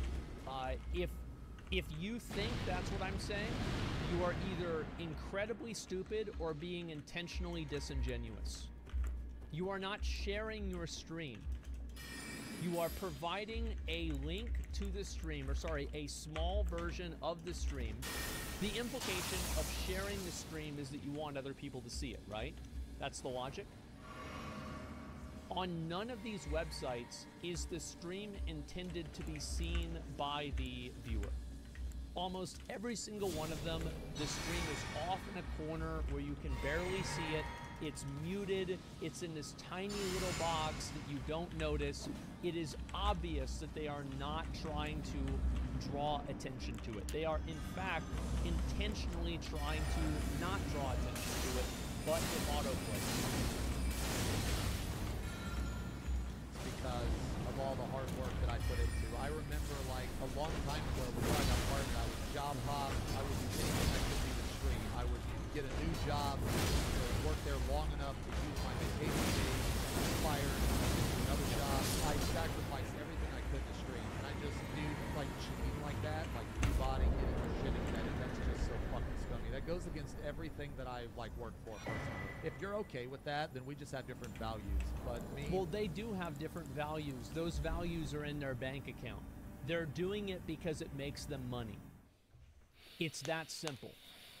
There's no other reason for them to do it. They're not doing it as a value add for the user. They're not doing it to help anybody else except for making more money. That's all there is to it. No way. I can't get behind it. Like, I remember when I only had like 30 viewers, 40 viewers, and you there can't were hold that against them. Back then. And you know, you can't hold that against them. I don't care if you call these people viewbotters, they are. But like, don't go and get mad at a streamer for embedding their stream. Get mad at Twitch for allowing it to happen. Twitch is God in this circumstance. It's not like this is a Forma ideale. Ležaj Bersi F. 19.990. Namesti svoj život. Forma ideale. So if Twitch isn't doing anything about this, it's because they don't care. So like, if Twitch lets it happen, then it's their fault. Because they're the only people that have the real control to stop it. Because let's say everybody gets mad at this guy in Final Fantasy and they bully him into turning off his embed. You know what's going to happen? Somebody else is going to embed right after that. And then you're right back at square one. Because that doesn't solve anything. Obviously, you know, those type of people, they prey on low viewer count streamers, and I never would do that. Some people earn their way differently. That's not earning your way, though. That's cheating. That's not earning your way. Yep. What kind of jobs did I do? Man, I've worked so many different jobs. I'm certified in so many different pieces of equipment, like heavy machinery. I used to be a truck driver, operate loaders, operate a fucking lathe.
Allez, откаши.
Znači sam nemoj da odustaviš za 2-3 dana i to je to. Sve će to lako riješiti. Jer...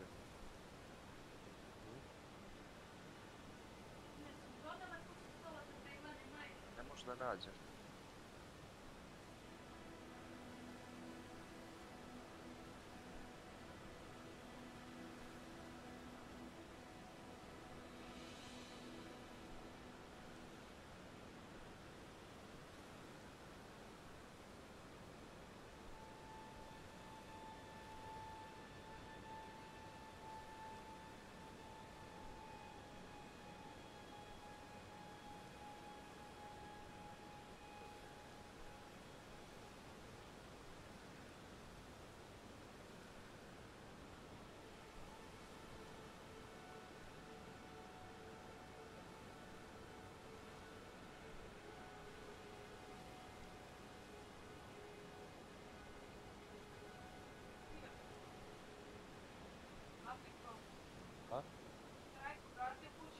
Gaša.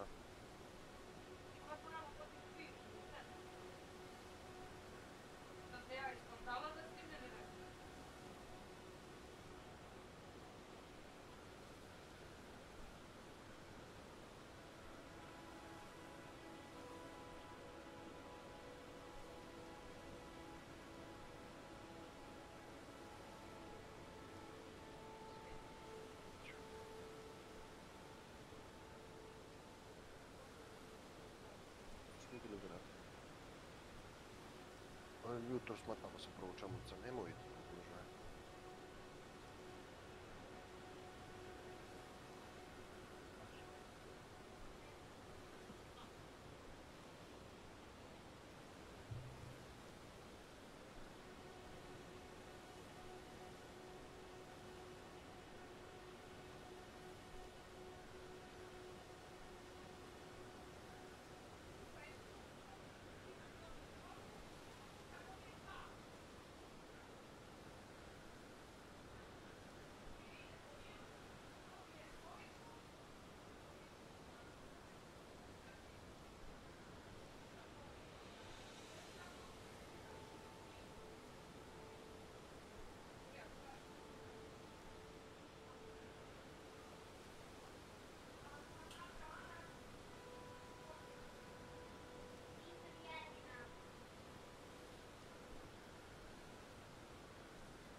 collision. Welcome to my channel.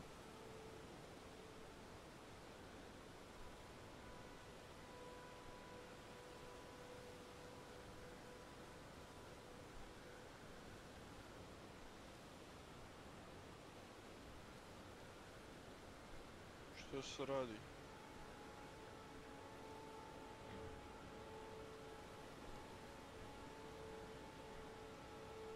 Alo.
Iska sigurno toplica, traži pravni broj telefona, da mu da, napiši to, znači ima programar pored nas su, da mi čeća se.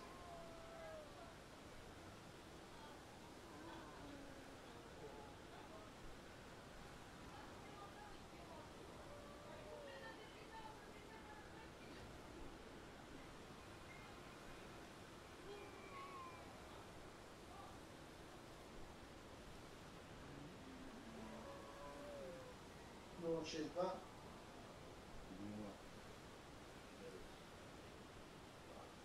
1-0. 1-9. 5-8-6.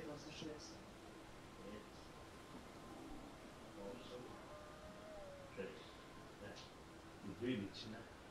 Dosta da ne kao to dolazi. A onda pa ne, bre, kojem ko? Pita, ja kada nije on tu, zove ga pa nek ti da, dobro.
Gdje smo, keščulice, keš. Gdje šta se radi?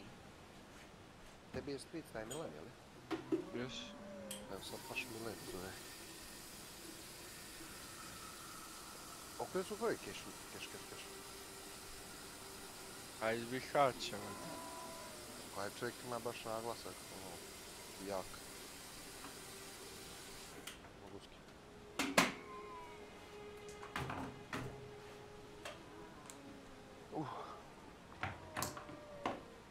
Ćemo li igrat kešulice, keš? Može.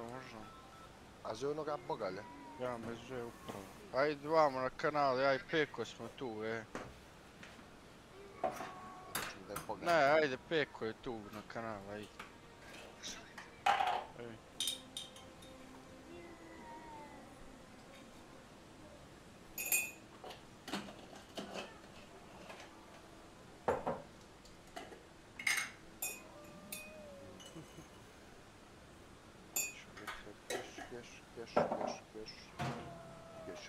Keš. To je istina keša. Ma? Da te zovu keš. Da. Evo ga ovaj nevrotik. Rekao je gdje on ulazi.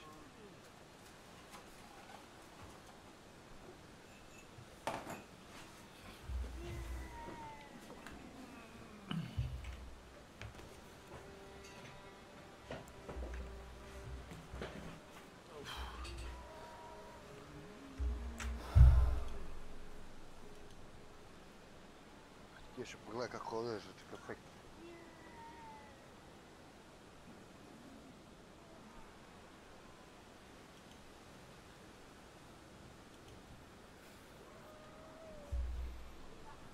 Što si tagovao mene? Ne kapiram. Što si tagovao mene? Jesi ti bolesan čak? Što si tagovao mene? Pa ne, no, brate mili, ovo si napisao. Znači, kao... Ja sam napisao. Kao, je li moguće kao Boris ne može da vjeruje i ti kao da moguće kao... Nijemo prvi put, jeste. Ja sam igrao s njim. Šta je problem? Šta je problem? Da, jeste i nije mu prvi put smanjio. Tačno. A, brate mili. Samo mu se manje ulizujte, manje. Ne, nije to ulizivanje, jesi ti bolesan, opet ti kažem. Kao što rekao.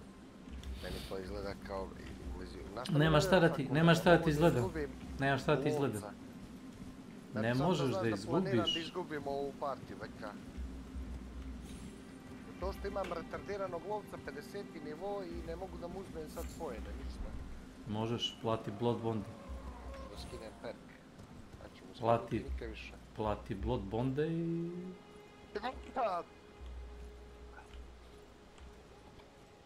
Platio sam, neću još ja plaćam, boli me kurac. Onda nemoj.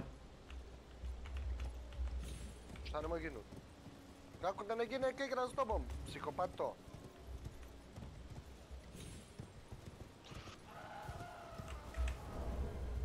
Nađi papiriciju. Ja ti fale oni trade pointi, šta? Ako ti fale trade pointi, nađi one papire. Da? Oni papiri ti daju od 2 do 5 poena, kako kad. To se baš lagano nalazi, jesu. Pa ja u meču nađem 2 komada prosjeka. 2... Ide kešalice, keš. Mislim, ako bi igrao tako kao vi, otrčim do boss arene, uzmem bounty i pobjegnem, tako ne bi nikad našao. Kako neću, brate? Pobijte sve na mapi pa se fino prošetaj pa ćeš naći. Kad se žrtvujem kak kraten. Me čuješ ti? Nisam. A, kume. Prošetaj se po mapi kad pobijete sve ekipe, naćeš bar 2 papira. Dobro, ja ti kažem. Ovo se žališ da nema, ima nego mrziti. Nema, ako će tražiti to po mapi. Pa ti plati pred... Pa mi kupi lovci. Ti kupi lovci. Ma ne, no ti skardovat ću lovci, čao, ali ne kurit. A eto ti rešenje. Ma ti skard, imam 50. Imam 50 vojnika, 50 miliona.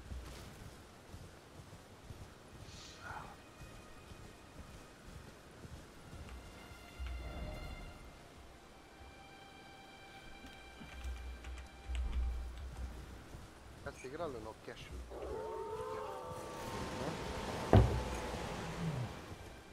Čekaš? Šerife. Kad ste igrali ono? Koje? Znači, A pleasure to see. Did you give that I love? Sinoć.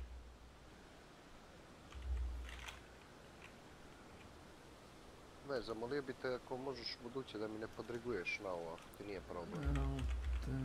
A? Ring, NPC. A? Gdje ti kume, a? Nisam čuo. Ako sljedeći put možeš kako da mi ne podriguješ na ovo, Bio sam zauzet ispijanjem kafe. Nebitno šta si bio, samo ako ti nije problem da mi više ne podriguješ na ovo. Na ovo? Na ovo, da. Ja tebi podrigujem na ovo? Da, na ovo. Ja tebi? Podrignuo, da ti me. Ja tebi? Prvo je Drakula, pa onda ti zajedeš. Da, kak je, ne bi ja to nikad radio. Znam. To je neka sabotaža. Ako nije problem. Ako nije problem. To je neka sabotaža.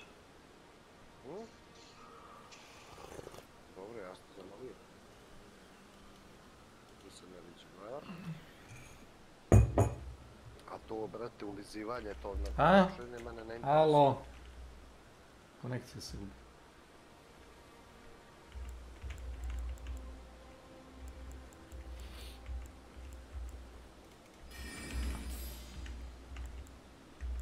Moguće da se... A je stigla ploča, keš. Ma kak? Jes. Ploča sa čim? Ali moguće da je tokala žučina i evo, spativa.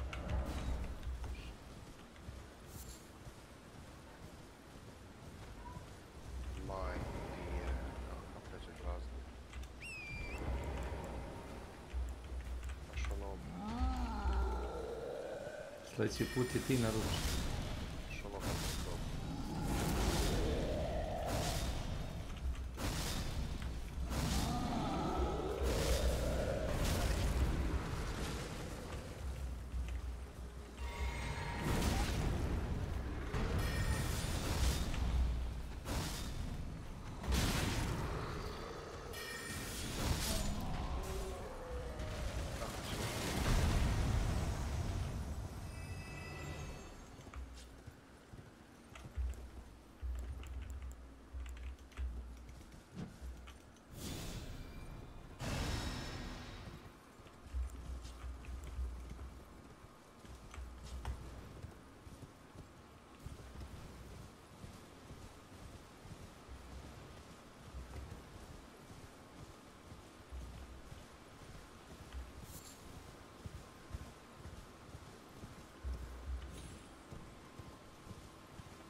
Aj, nemojte gledat više, aj čutite svi!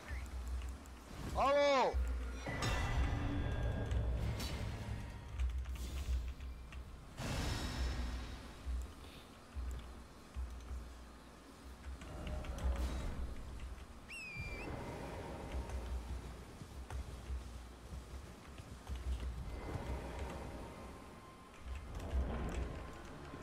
Forklift, dude, like all different warehouse. I'm 37, and I've had a lot of fucking jobs, man. Like, I've worked a ton of delivery, a ton of warehouse. I used to offload planes. I used to verify the weight and balance of an aircraft. I've done pretty much like every like manual labor type job there is, except for like a mechanic, like on a car. Really, any type of mechanic. Going on Allcraft was great for stream growth. Going on Allcraft was good for stream growth because me and Asmon have a lot in common. Yeah. We're both kind of dumb.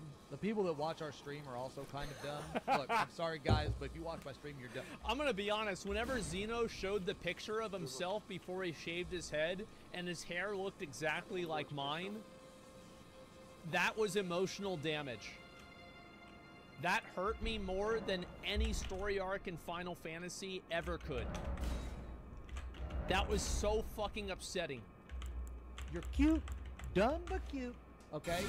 Dumb but cute. A little dumb, a lot of cute. Yeah, so going on Allcraft was amazing for growth. I was really glad to be on there, man. It was fun. I had a lot of fun. It was cool when he played 14. I mean, he's never going to play again, but it was cool when he played it. But also a lot of growth came from him just playing the game. Like, people don't realize that when he played this game, almost every content creator that plays this game saw a little bit of growth. Yeah, it was the Asmon Gold stimulus package. Yeah. I mean, I've always been in the 14 category, though. Starting off for me was like kind of hard, man, because a long time ago, the max viewers, man, I remember, man, it was like Happy, and he had like 200 viewers. Yeah. Man, I remember when I first started streaming, I was like, man, I would love to be in this position, man, because Happy's been streaming for a while. He's been making content for a while. Dude, when I first started streaming, I looked up to him, man. I was like, I want to do what he does.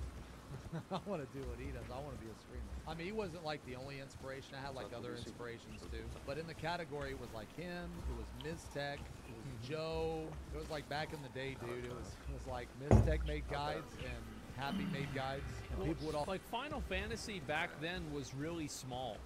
I don't really think that Final Fantasy popped off and got like really popular until like Stormblood or Heavensward. In terms of like on YouTube and, you know, people making content about it. Always bicker back and forth which one was better. So that I said, fuck it, I'm going to make guides. Zach, that's what I thought about one. Education. And I was like, man, I'm going to put better music in mine. That's why people are going to watch mines for the music.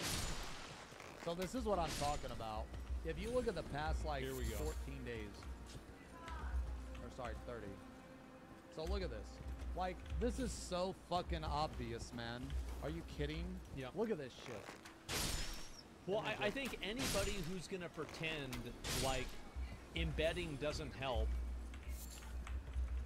every single bit of, like, every type of evidence that you can possibly provide proves the exact opposite. There is no point where it's okay, or it doesn't have an effect, or it doesn't matter. If it didn't matter, you wouldn't be doing it. Bam! All of a sudden. Like, see, this is the shit that is a content creator. Yeah.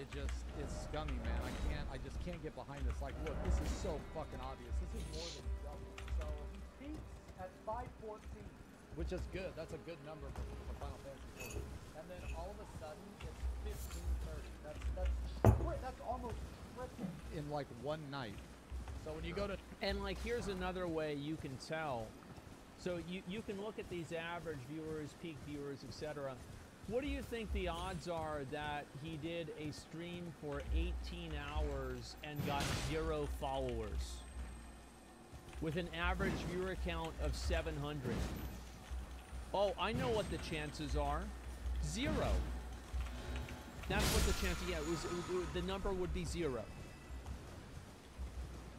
90 days, okay? Right? And then all of a sudden, bam. And you can also look at like followers gained and shit too, you know, like you can like average viewers. Yeah, it's irrelevant. Like in 3 days on 70, you know, like, man, you want to see mine? Yeah, it's like, look at this here, right? 35,000 hours watched, 900 average viewers, peak viewers 1,500, followers gained 73. 73 followers gained with an average viewers of over 900, almost 40 hours a week. It's obvious view buying. Like, there's not even a question. No, like, I don't know, man. You want to see mine? So here's 3 days. Man, I suck, dude. Yo, I suck, man. You motherfuckers are like, man, I'm done with this guy farting on stream and shit, dude. Fuck this. They're like 7 days. But see, here's the thing, though. So it's like, well, you can go and you can look, right? So like you have 1,600 average viewers, 246 followers, peak followers, 31 hours. So, you know, you want to basically, like, you would have to do like an algebra of like finding a point value of this, and then finding a point value of this, and then comparing that to hours streamed, looking at, you know, the followers per hour, then basically multiplying that against the hours streamed, then comparing the two different streams. This is about 2x. Like 2 to 3x, basically the same. If you think that's the same, next year, whenever you get into algebra, you will realize how to figure these things out. Yeah. You'll learn. You know, you can have an x and a y variable. Obviously, you know, you can do this very, very easily, guys. Basic math is hard. Yeah, I know. 7 days. But see, here's the thing, though. These peaks and valleys are natural, you know? What the fuck happened here? Oh, it was the live letter. Yeah. Yeah, no, it was the live letter. Yeah. No, that's normal. The day you fucking bought it. Yeah. Ah, shit, go back, hurry, go back. It looks better like this. Okay, see, that looks a lot better. See, this is like way more natural. You know what I'm saying? Like these peaks and valleys. Yeah, of course people are gonna have like big days. It's the same as like whenever Old War came out, a lot of people watched the stream that day because it's Old War. It's just common sense. Oh, that's Vermintide 2, dude. No one watches that shit. Nobody fucking watches Vermintide, man. Dude, I can just remember all the shit that I went through, like, personally, and I'm pretty sure I'm speaking for almost every content creator that's ever been on this platform. It is insanely hard to grow a following. It takes a lot of work, and when people do shit like this, it is, for me personally, I can't get behind this, dude. I have no respect. No fucking respect at all. Like, this right here is ridiculous. Like, dude, look at this shit. Bam. Like, literally triple the viewers overnight. Fuck off. Get the fuck out of here, man. I just not. Right. Nope. Okay, so I mentioned this earlier, right? But you have two streamers. They both average like 200 viewers. Okay. But then one of them is embedded on a site or has view bots, which basically is the same fucking thing. And now this guy has like 1,500 viewers while the other guy still has 200 viewers. If I'm that person with 200 viewers, I'm gonna be fucking salty. I'm gonna be pissed. I'm gonna feel cheated. I'm gonna feel like it's unfair. This is just something as a content creator that I cannot get behind it. No way. Absolutely not. But look, man, at the end of the day, it doesn't matter what I think. And I don't give a shit how people run their fucking channel. They can run their... Well, I do think that it does matter how other people run their channel whenever their channel affects your channel. And that's the problem with it, is that, like, for example, if you go to Twitch and you look at certain directories, and it doesn't really matter what the directory is, let's just go ahead and look at, I don't know, like, let's look at Lost Ark, okay? So, like, let's say you have, like, 72 viewers, okay? Like, on average, you're this guy. If you viewbot yourself up to 2,000 viewers, do you think that would provide you with a massive advantage of like discoverability? Blame Twitch then for not having better discoverability, not the other streamers. It makes you look sad and pathetic, in my opinion. Wait, so you think that, and also that's literally what I said. Yeah, of course, right? So like, so we can all admit here that a person is using this tool to gain discoverability. And here's also what happens, is that now this person who had some discoverability is now lower. Because Twitch operates, this is just the truth, Twitch operates at a zero-sum game. If you're at the top, somebody else isn't. If they're at the top, you're not. And the closer you are to the top, the more organic discoverability you have. So whenever you have people that can cheat that system, it hurts every other content creator. Sisters. It's almost the same as social media boosting. Surprise Twitch doesn't let you boost your channel for discoverability. They were going to do that, and then they pulled back, and they don't do it anymore.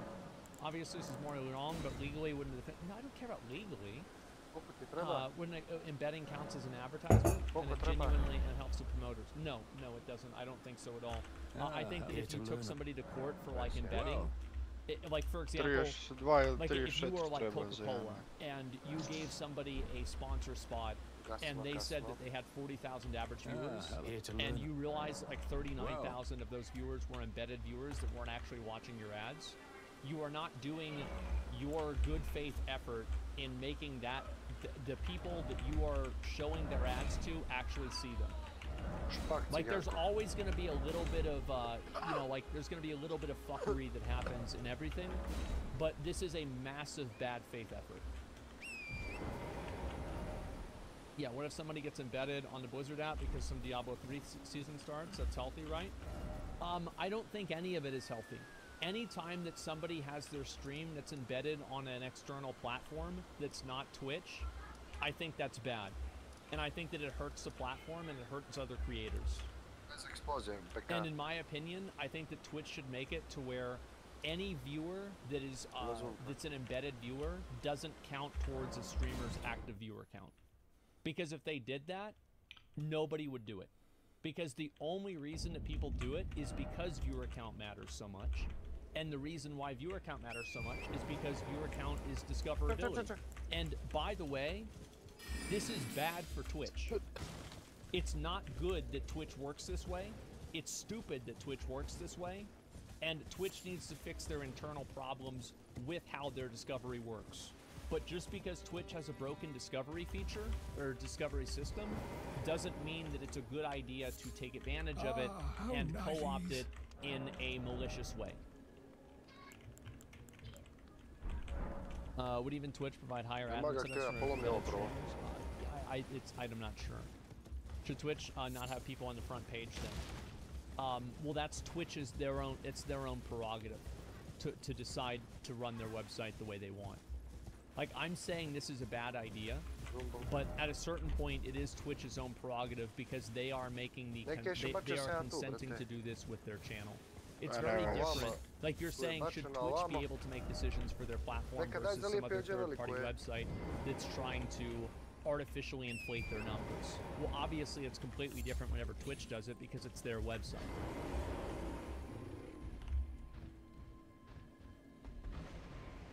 Channel and reach the clouds, or they can run their channel into the fucking ground. I don't care. That's on you. If you don't, that's on you. But this shit, I will have to fix. I just have to fix. Because as a content creator, this basically says that all the hard work I put into doesn't matter anymore. That doesn't sit right with me. Anyway, people were asking me about it. Well, it does matter. I mean, obviously, like, you're gonna have people that do stuff like this, but it's never gonna last. They're gonna get shit on. Nobody's gonna take them seriously. Even years after they stop doing the embedding, people are still gonna call them an embedder. And then if they're not doing embedding and their viewer count is low, people are gonna shit on them. It's not a completely like a free thing to do.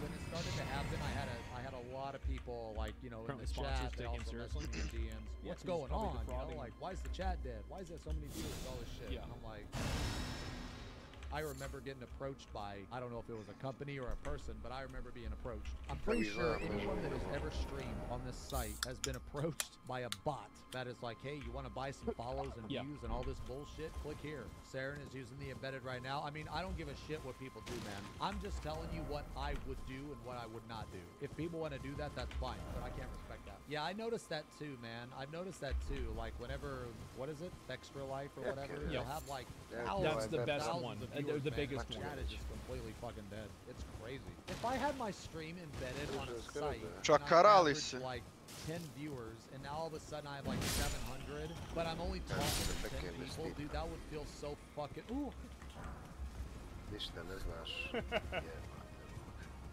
I'm glad I had a chance to watch this. I'm glad that I'm glad more people are starting to see this. And it's definitely an issue, but it's bad. FXOI website, what do you think about that?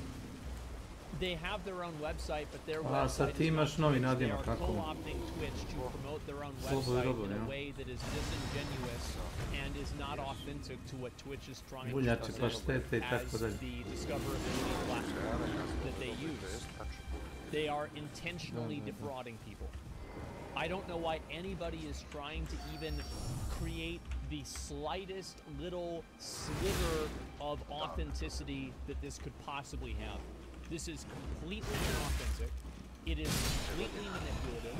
It is damaging to other streamers. It hurts viewers as well because you can't find streams that are based off of viewership, which is in general an indicator that the stream is good or not. Go back down and watch a bunch of 10 viewer streams and watch viewers with 1,000 viewers. I guarantee you a lot more of those 10 viewer streams are going to suck. And you have people that are taking advantage of a system in a way that is a zero-sum environment. So whenever they take advantage of a system, they also hurt somebody who is not taking advantage of it. For example, if Icy Veins started selling the directory spot, or sorry, the embedding spot, would you think that's view bottom? Like, let's say I had a website, and my website had 10,000 active users, and I was telling streamers that I would sell them embedding on my website, and it would boost their viewer count up 10,000. Would this be something good for the platform? I think the answer to that is obviously no. This would obviously be harmful, this would obviously be subversive, and it would hurt the platform. Feel so strongly about such a small problem? I can guarantee you that I feel the same way about your problems. I can guarantee you. Absolutely. Čekat ćemo je debile sat i po vremena, brate, dobit će nas. As soon as one person starts doing it, this is like what happened in like Mists of Pandaria, is like, as soon as a few people started using kickbots, and they didn't get banned, stoje na obodima forta, znači gore stoje I neće se mrnuti odadle. Because if one person's cheating, Gdje ste vi? Vi ste u Seven Sister. Ajmo Kingston Mine, ajde. And then everybody's cheating and nothing's real. Let's read a few comments and then I want to go and watch something else. Donate the player hate the game. Start up an OTK wiki and do the same thing. Well, I might actually do that. That's a good idea. I mean, to me, I have no problem. Like, if I have always said this, I will play by the rules, and sometimes the rules aren't fair. That's just the way it goes. But I'll do things that aren't necessarily, you know, maybe they're not against the rules, but they're not in the rules either. So it's like gray area. Like, you do whatever you can to get ahead, and you have to expect that people are going to do whatever they can to get ahead. To not expect people who live in a world that is defined by scarcity to not do everything that they can to take advantage of different opportunities is naive. It's naive, it's counterproductive, and it's a waste of time. Yeah, if Asmund does it, it'll change the rules, yeah. I don't think you do anything wrong. Not with this, no. And let's see, I'll read a few more. Read my latest logs if you want. I don't want to spam. What is this here? If someone who makes rules sees that there's loopholes and actually works than the people using the loopholes, you need to ensure that doesn't happen. Yeah, I think so too. Yeah, and then also, like, if you have the loopholes, people will use the loopholes. They are the ones that are responsible. So, like, Twitch is the ones that make the rules. They hold people accountable. It would not be impossible for Twitch to just message these different streamers and say, hey, you're embedding, I know you're embedding, stop doing it. It would be so easy for Twitch to do that. Like, they wouldn't even have to change the rules. You just message the people and tell them to stop doing it. Like, for example, like F Extra Life. If Twitch messaged them, stop embedding your stream, do you think they would embed their stream again? No. They would never do it again. That would be it.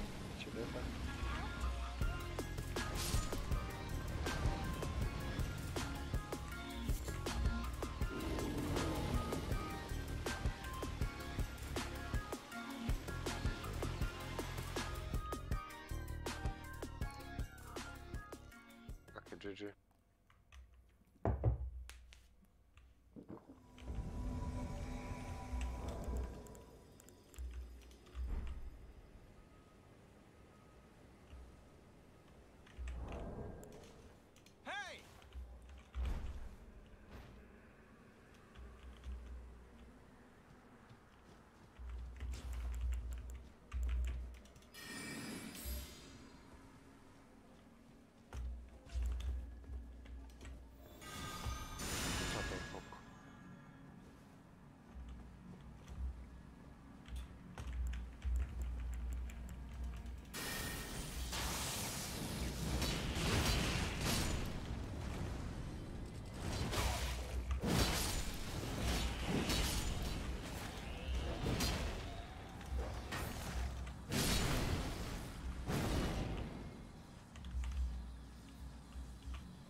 6. Bravo,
Leo, ljudi.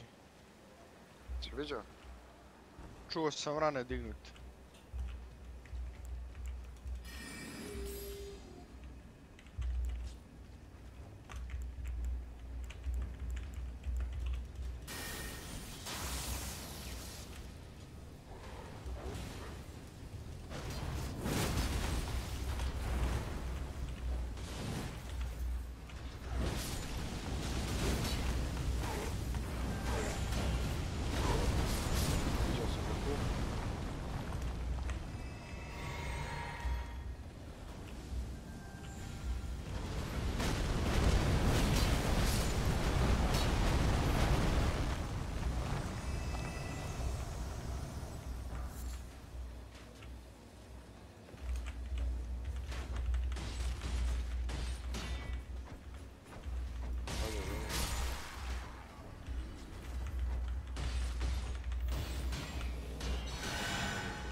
Evo priđe. Neće krenuti, neće tu krenuti jer ako uzmu trag... Čuje mene.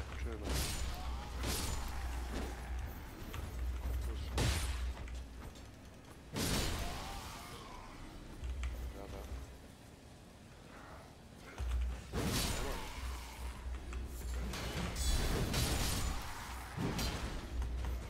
Idemo dalje od toga. Svoga posla.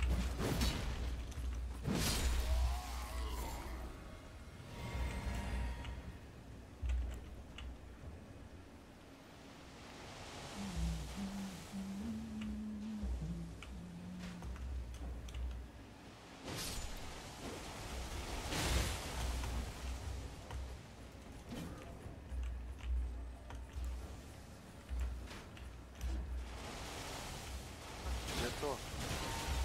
Čuti, Ana.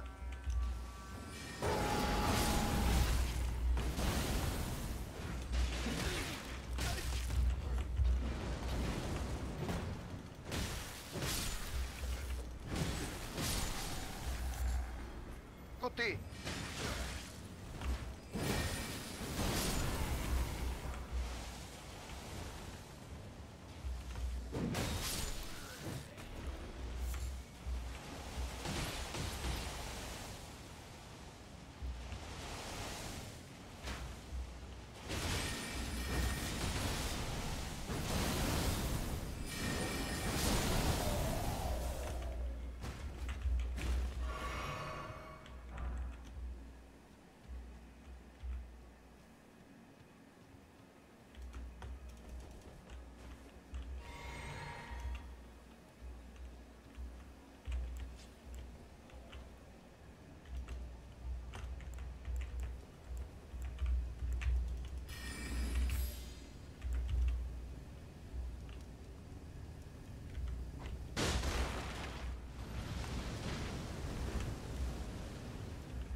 čuti!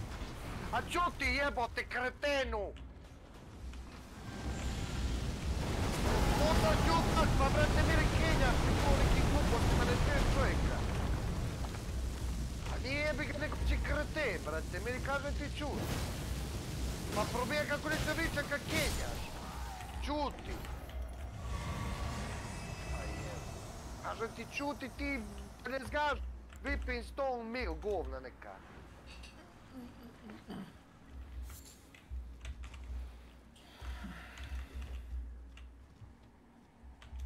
Imam ga, brate, mili, i ne mogu da, znači, tačno će da mu iskočim i ne vredi. Jebote, život je.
Nema dva tima tu. Valjda znaš, brate, šta je ovo u pitanju.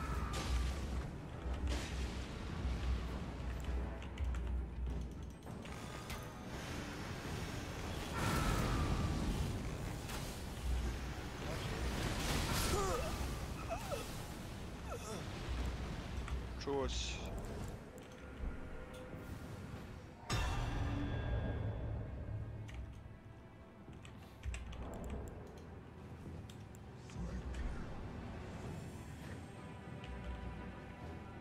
Jedan tim je dolje bio.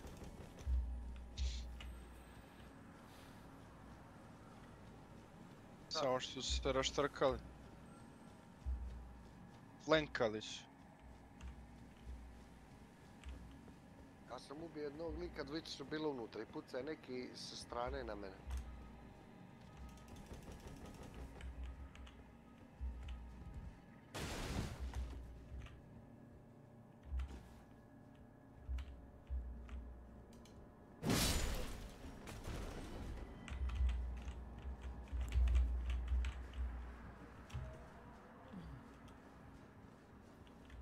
Izgorio.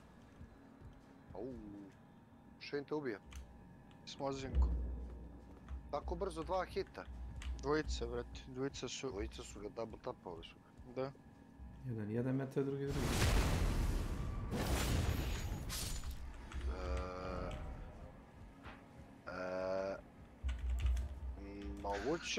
Moguće da nije. Ja znam sad ti ja reći da je plaćeno bilo ili ja ne plaćeno. Last match. Vidite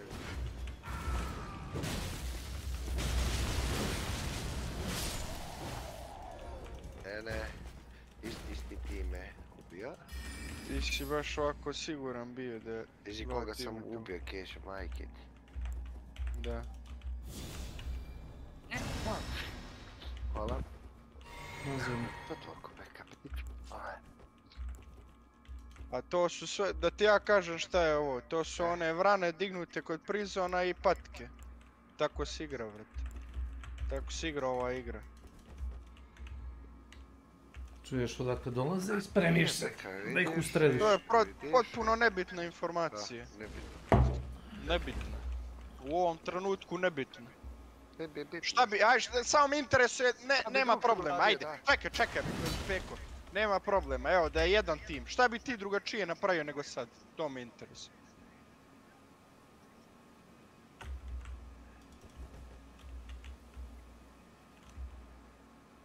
Dobro, jel te sad 6 ljudi istovremeno napalo, šta? Nema veze, idi.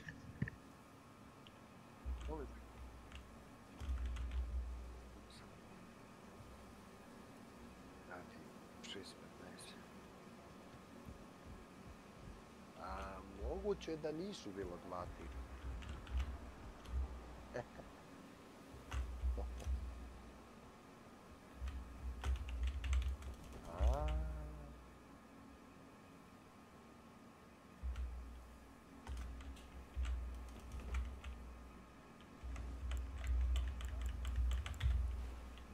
Aha, aha.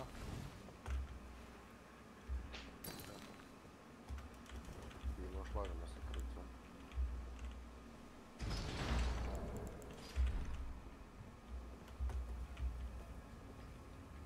Mene radi samo šestorica, vrti, ja karahta, kad vidim šestoricu, počnem Kad smo kod Rahte, igra Hermit i Rahta i onaj kako se zove Hornet, onaj isti paljak što igra sa Rahtom.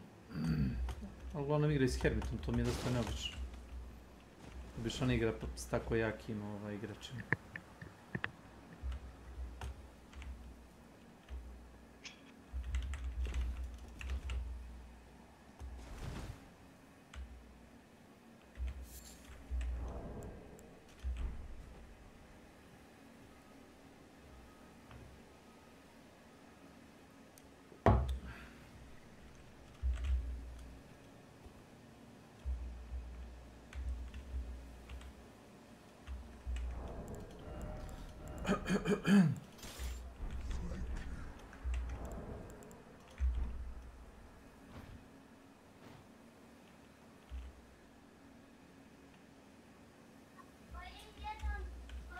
Izaberi broj 1 do 100. 93.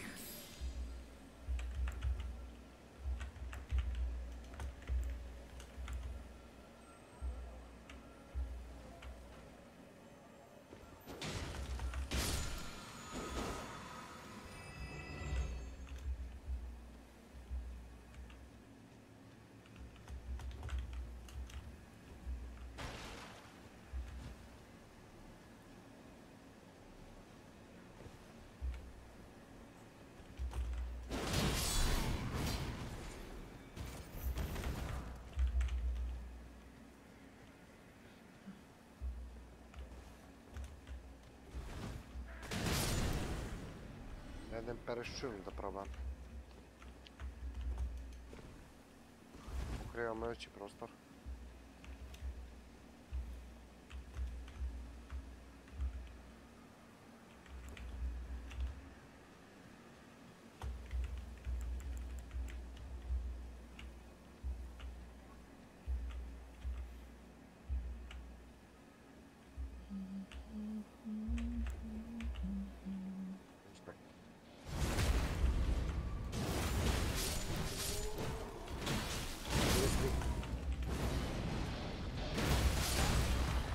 Dva.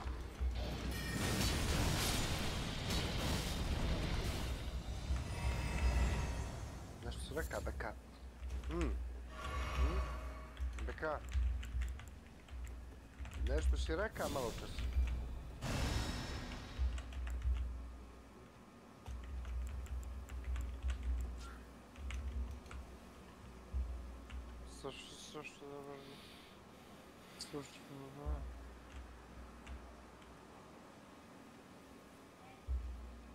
Pet 16. 16, to jest 16.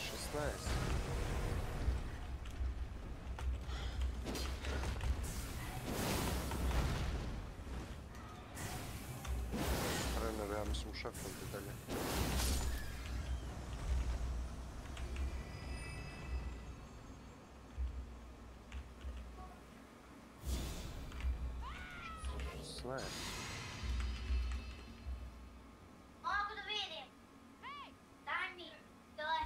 Dok vi dođete, boga li ja ću vam ovo završiti.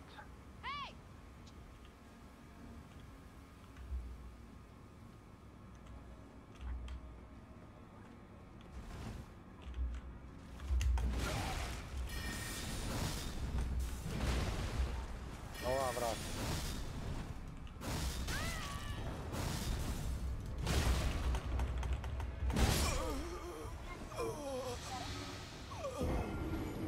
majke ima telefon. Nema majke, šta? Šta su im posebno poretardirani?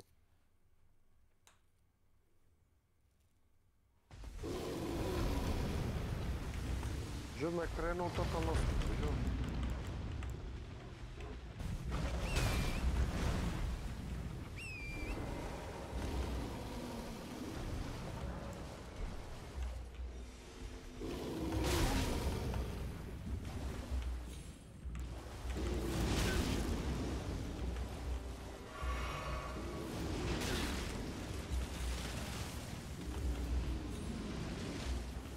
Evo neko depresiju stavio na pak.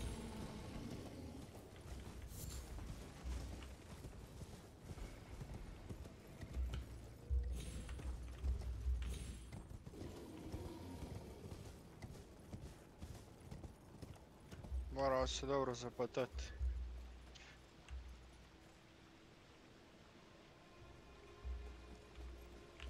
Jebi ovoga krate, neće nam razvalit sve ođe.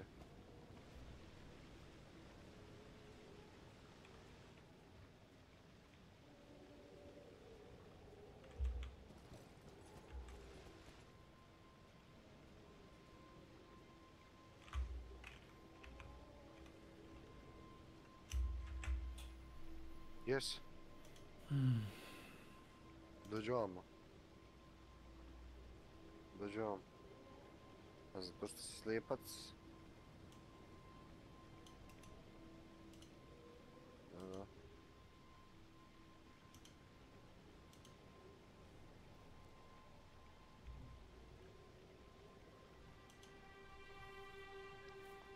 Aha. Evo ih. Polako, Jan je boss, sad će svi tu doći.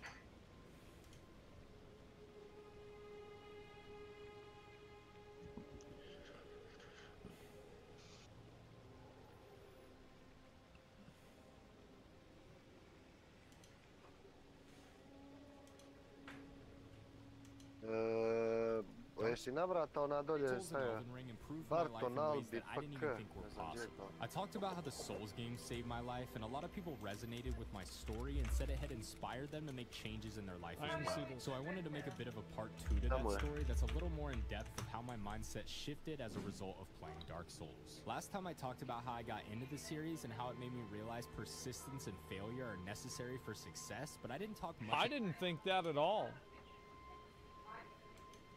Like, cause I just got like the big weapon and I just hit the boss until the boss was dead. Like, the only persistence I had is I just keep R1 in the boss and eventually the boss will miss its attack and I'll kill the boss. Problem solved. About what happened after. Let's talk about Elden Ring. In the months leading up to the game, I had finished school and moved out of my hometown. I had been doing tons of side projects on my own that I started losing passion for despite their success, so I was having a really hard time starting over and picking up something new. I tried tons of things, but nothing really stuck. And I think a lot of this has to do with informed pessimism. When you start something new, you have what's called uninformed optimism, which is where it's... That's what happens whenever you start playing a new video game and you think that it's not bad. Like, for example, if you play Dark Souls 2 and you think it's good. Just a random example. It's uninformed optimism. It's super easy on paper, but once you start, you realize it's much more work than you expect. It's called informed pessimism because you tried it and realized what actually goes into it. I had this happen with tons of things, and even realizing I probably just needed to push through and keep going. On je otišao tamo I da živi. 3 čovjeka. Beček, Northwest. Started for fun or out of curiosity, but it's hard to force that when you're looking for it. But I think I knew the real answer all along. I had been obsessively playing Sekiro since it had finally clicked for me, and Elden Ring was genuinely the most I had looked forward to anything in my life since I was... I think that Sekiro... Is it Sekiro or Sekiro? I don't know. I think that Sekiro is the most satisfying game to play if you understand it. Now that I say that out loud, it actually sounds kind of sad, but it really wasn't. We all know the impact these games have on us. And none of my roommates played any of these games, but they were excited just watching me update the countdown every day. They were the ones who kept telling me to stream or do YouTube, but surprisingly, I had a valid excuse for why I didn't want to do that. First of all, I play on console, so recording gameplay is a bit of a pain because I have to set it up every time. And normally this wouldn't be a good excuse, but the real, more important reason is that I didn't want to ruin the magical experience the Souls games gave me by turning it into a job. And that's the unfortunate truth about these kinds of jobs. Yes, it's awesome to be able to talk about the Souls games for a living, but it does make the experience a bit less enjoyable. I felt like I would have... I think that's true for some games, but not others. So, for example, I felt like playing Valheim off-screen was more fulfilling to me, but I feel like playing Dark Souls 1 on-stream was more fulfilling to me. It depends on the game, personally. I always feel guilty when playing for fun instead of recording gameplay, or even start hating the games after talking about them so much. The guilt thing turned out to be true, but luckily I still love these games. And deep down, I knew my friends were right. I knew the passion I was looking for was staring me right in the face. I just didn't know how to do it without ruining the experience for myself. But then I remembered Ishin's quote, hesitation is risk. So I know, I'm just kidding. Evo ga jedan sa 270, 285 daleko tamo. Anyway, after a while of searching for my next project and not being able to find a job, I decided to entertain the idea of maybe doing YouTube. I had shied away from doing YouTube for a long time because I knew it took forever to grow a channel and even longer to start seeing any income from it. I still had no job, so starting something that wouldn't pay out for years was not the most appealing thing in the world, I'm not gonna lie. But this is where these games saved me. I realized that nothing sustainable. If I couldn't get good and conquer Dark Souls in a way, why would I expect something in real life to be any different? But I thought about... I feel like that's true to an extent, but I also think that it's good to do things that you're good at. Like, if I feel like, for example, like something's not clicking with me and I'm not doing well at it, I'm like, you know what? I'm going to try something else that I'm, like, better at. That's what I usually do. I realized it was 2021. It was too late to start a YouTube channel. I could not have been more. In the meantime, a lot of people think that, oh, it's too late to start YouTube, it's too late to start streaming. No, it's not. Job applications as I could so I could at least pay my rent. I got discouraged after a while, but I remembered my experience with Dark Souls. It only takes one time. That next application could be the job I get. That next try on the Nameless King could be the job. I kad umre ne možeš ga zapaliti. I got an awful job that I was way too grateful to get after suffering through college. Like seriously, I thought college was supposed to make getting a job. Ali to onda ne možeš imati cheating I start my job and continue my Elden Ring countdown, and my passion for side projects. Ubio sam ga ja, njega o mene, ladno. Ja, njega o mene. 4 čovjeka vidim. What a stupid mindset to have. That's a child's Ladno sam ja, mindset. As an njega ubio adult, you have to mene. make everything happen for yourself. If you're sitting around waiting, Buba ide. that's basically the definition of insanity. And after there's a lot of people that do that. Is they do nothing and they're like, eventually something will happen. Like, I think that like there's another side of this where it's like, okay, well, if you're getting like if you're putting time into something and you're working at something and you're not immediately getting results, maybe you should keep doing it until you do. If you feel like you can't get a result or it's possible or you're enjoying it or something like that. But at the same time, there are so many people that they do something for this very short time, it doesn't work out, and then they're like, that's it. I don't even want to try. A few months at this job, I realized I needed to get out. Just looking forward to Elden Ring wasn't enough to make me feel happy about my life. And I realized a big part of why I've been able to go through periods of my life where I wasn't happy with where I was at was because I had side projects. I'm not saying, oh, everyone has to have a side hustle, but if I'm working a job I hate, the only thing that'll get me through the day-to-day is knowing I have something brewing on the side that'll eventually allow me to escape. It's not hard to go to work every day to your crappy job when you know Jedan čovjek, dva. getting one step closer to reaching your goal. It's easy to have your boss yell at you when you know one day you'll be your own boss. It just makes life... Bravo, još jedan, izlazi napolje. Ne, ubio me pravo, digni me prvo. Aj, samo gas na njega. Sa snajperom, ranjenje. Desno, kad ga desno navrata. Desno. Like, I can go to school, and it's like, girls laugh at me, but they don't know I'm a level 70 warrior. So, who's laughing now? Digni me, ciganko. Maybe I'm just happy about it, but I really do think this is a cheat code. So fast forward. Boga ljoga ti ja ubio beka kaj te budiš. Nema niko get up at 3 a.m. with your friends, switch your Xbox to New Zealand time, and call in sick 5 days in a row. And after a week of the game's release, I decided I had to. Around it because I think I would have been way too stressed to focus on the experience. But I did have the fear that I missed the wave or that everyone had already I needed to spread the message of there's a lot of good content that you can make in Elden Ring, and also as mods come out for it, there's always going to be more content for the game because people like the game. Great these games are and how much of a positive impact they can have on your life. Ja sam ga 2 put hitao, I noticed YouTube introduced a new feature that was becoming more prevalent. Shorts. So I tested it out by posting some skits of myself and they did really well. Like way better than a normal YouTube video. I'll have to admit, this is maybe how this video got recommended to me. Like if somebody has a YouTube short of a fucking Souls game, I will probably watch it. I watch YouTube shorts of Souls games more often than like TikTok thirst trap challenges. Like if it's between like that and like some hot girl, I will probably pick those.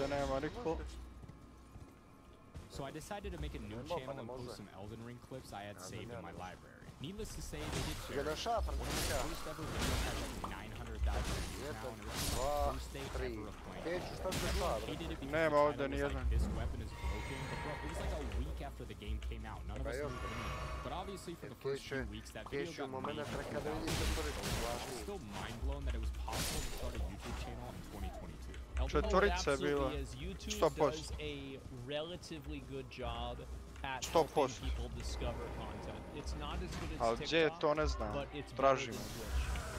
Truly gave me that fire that made me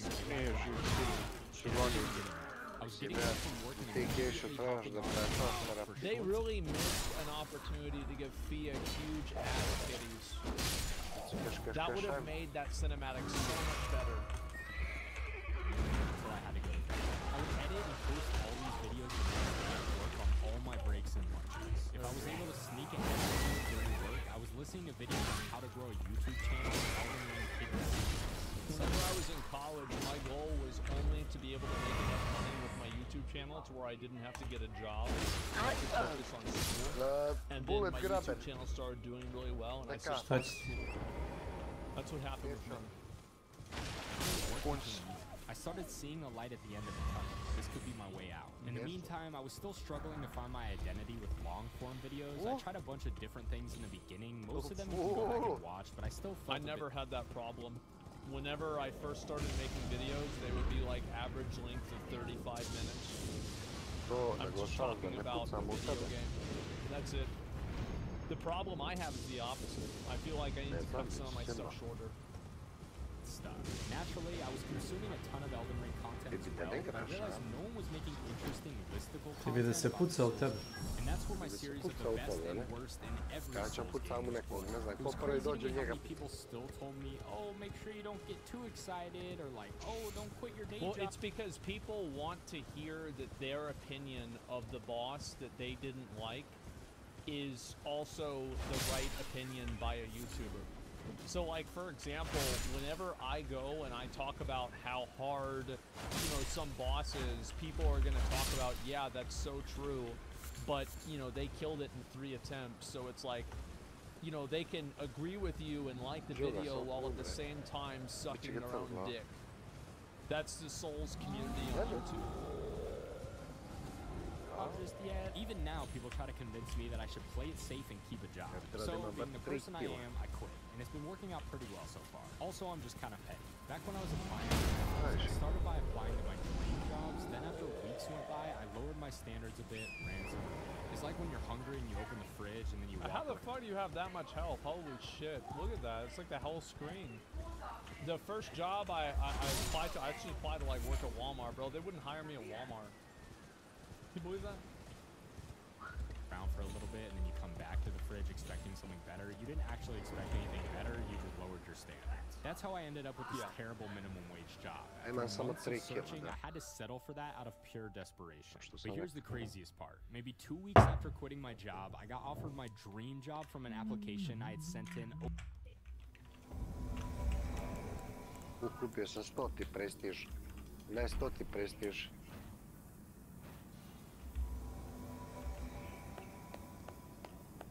Nešto ga ti uvijek kešio na kraj naša. Ja sam ga već ubio prije toga naša. Keš, naša. Evo, prestani da to upališ i gasiš slušalice, me nervira me to. Ne znam što sam 2 puta mora da ga prkatam pogodi, mora da imao 135 health. Šta ima? 135 health ti urodi. Ne nego, na kojoj distanci su mi reci? Compound distanci. Posle 40-50 metara, nešto tako nebulozno, više ne radi 130 i nešto damage, nego manje. 125 on radi svaka. Pada mu damage na... Da, znam, ali nije bila distanca da bi mu padao damage. Kažem, jebi ga. It is what it is. To je što je.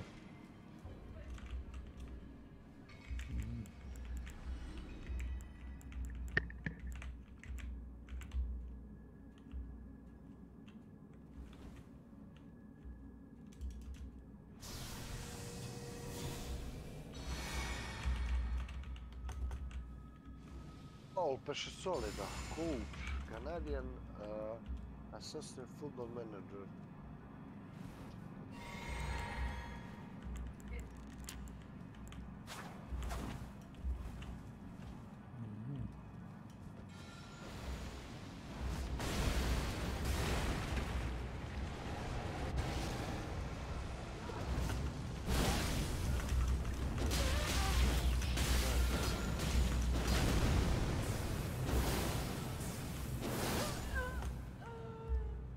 Ja to riješim.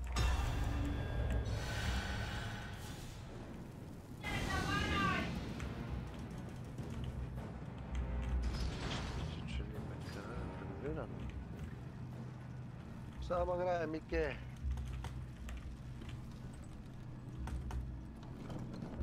To nervira Beku. Ajde, kome smiri tu djecu, šta radiš to, ja bi to drugačije se... Ja ne bi to trpio ni minut. Ja bi to išćera sve iz kuće, to... Ja bih sve šamara poštirao, ja bih sve što vidim. Tu ti ne bi se čuo, žene. Neka bi da, draga.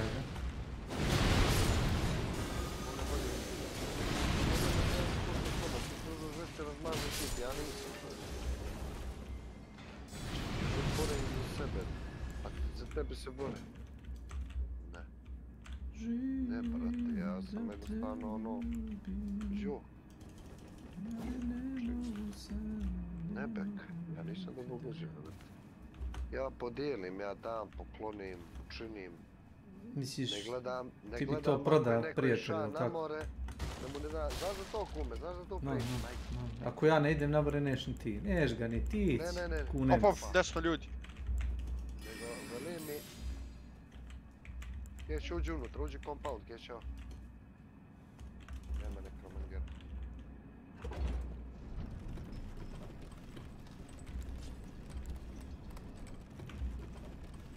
Kješ uđi, kješ.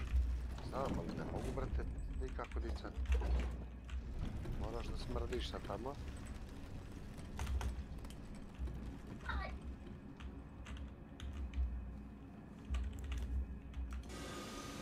Puši se kešao.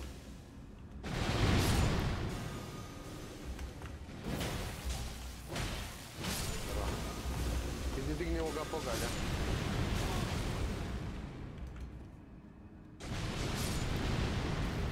Dva čovjeka, pucaj, ubit će me opet. Drugi tim. Obojica, dva gledaju na mene, jedan je tim ovdje, dvojica su podijeljene.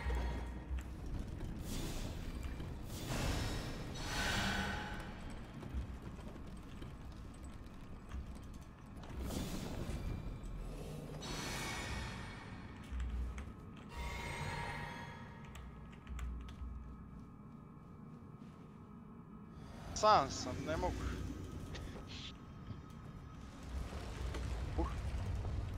Potato Milan.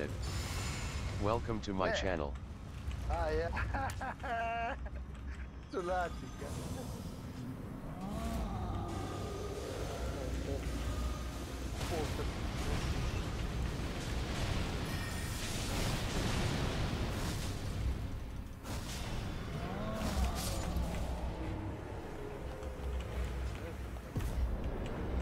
skoči na ogranku. Nemam ja kad ti petilja sati, bek. A ću li izgubit ovoga lovca više, jao, majku. Ma da, sad ću ga ja, čekaj. Pa penzijoniši ga. Kako ga penzijoniši? Retire, imaš da ga penzijonišiš. Imaš retire. Ali ne smije biti jedini, kupi još jednog. Imam 50 lovaca kuna. Samo retire.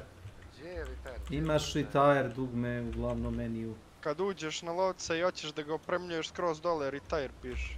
Aha, evo da, moraš. Dobiješ 5000 experience za to, to ti je lova ili... Može par dobiti, neke malo. Dosta. Dobije si nazad svu opremu što ima. Što sam mogu ložio.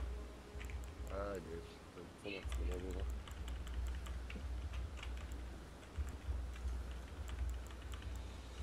A no, nas nije. No. Over a year prior, which I took and I still work there today. So when I say I quit my job, I mean I quit the job I hated. And I will say it's much more pleasant working at a job when you know you have the ability to quit whenever you want. Even with my old job, nothing felt too serious. You always have the ability to quit any job whenever you want. It's just that the outcome of that will sometimes be more negative than others. You can quit your job. You can. Might not be good, but you can do it. Years after I started making enough to live from YouTube, but it goes much further than this. While I played Elden Ring, I brought along the core lessons I had learned from the Souls series, but it taught me new things. Dark Souls 2 would never have something cool like that. Most notably, the importance of patience, which, if you couldn't tell, is a pretty big theme of this entire story overall. A lot of people mistake patience for sitting around doing nothing. Like I said before, this is not patience, this is laziness. Patience to me is doing everything you can to put yourself in a position to succeed continuously while here's patience. You want to hear patience? Patience is a fucking alligator. Patience is an alligator sitting out in the woods next to a creek for 3 Možda jeste sporo, ali je ubojno. Doing nothing. And on the third day, a deer walks up, doesn't see the alligator because the alligator isn't moving, because he's waiting. The alligator flips his fucking tail out, kills the deer, eats the deer. After 3 days, the alligator's sitting there doing fucking nothing. That's patience. With his tail, yeah. Elden Ring was the same. You get his ass. It was tempting for me to bash my head against the wall fighting a boss I was super underleveled for over and over, but I knew that wasn't the way I should be playing, unless I'm just doing it for fun or to challenge myself. I knew I had to be patient and work on conquering the area around it slowly before rushing straight to the boss. I can fight the boss over and over again and quit when I lose out of frustration, but would I really be making much progress? If my goal is to fight and win against the boss, wouldn't the best option be to prepare as best as I can until it's actually time to fight them? Nah, I actually think that fighting them a little bit under level makes you understand the fight better. Like, for example, let's see, some bosses, I don't even know what they do.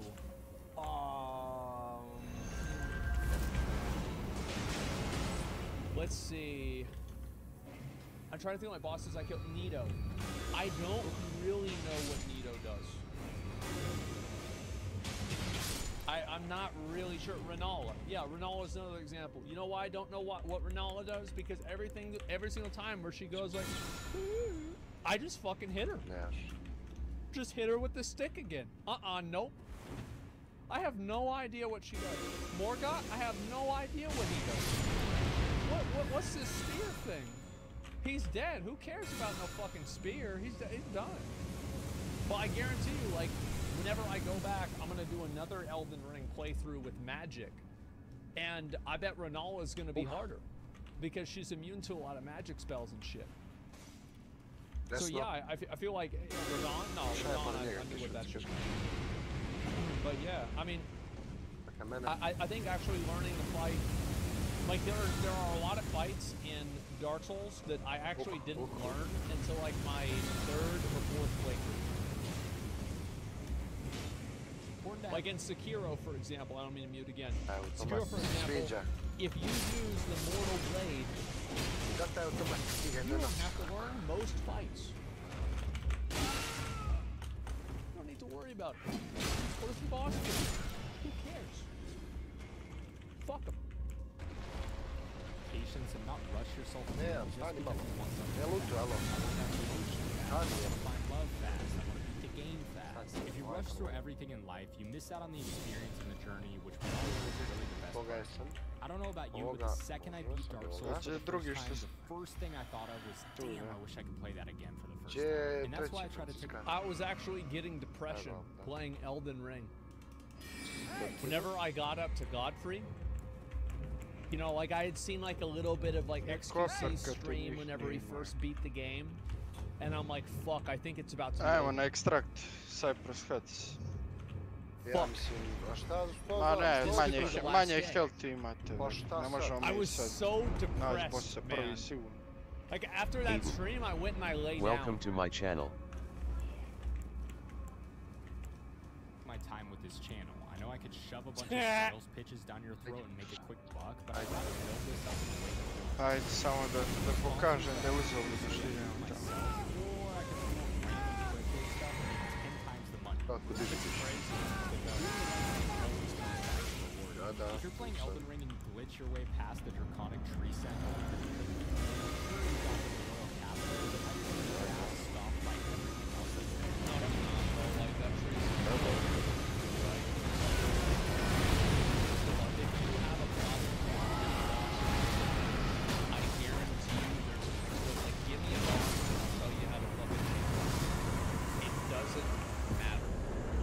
If you're having a trouble with any boss in any game, minus Bloodborne and Sekiro, Malekith,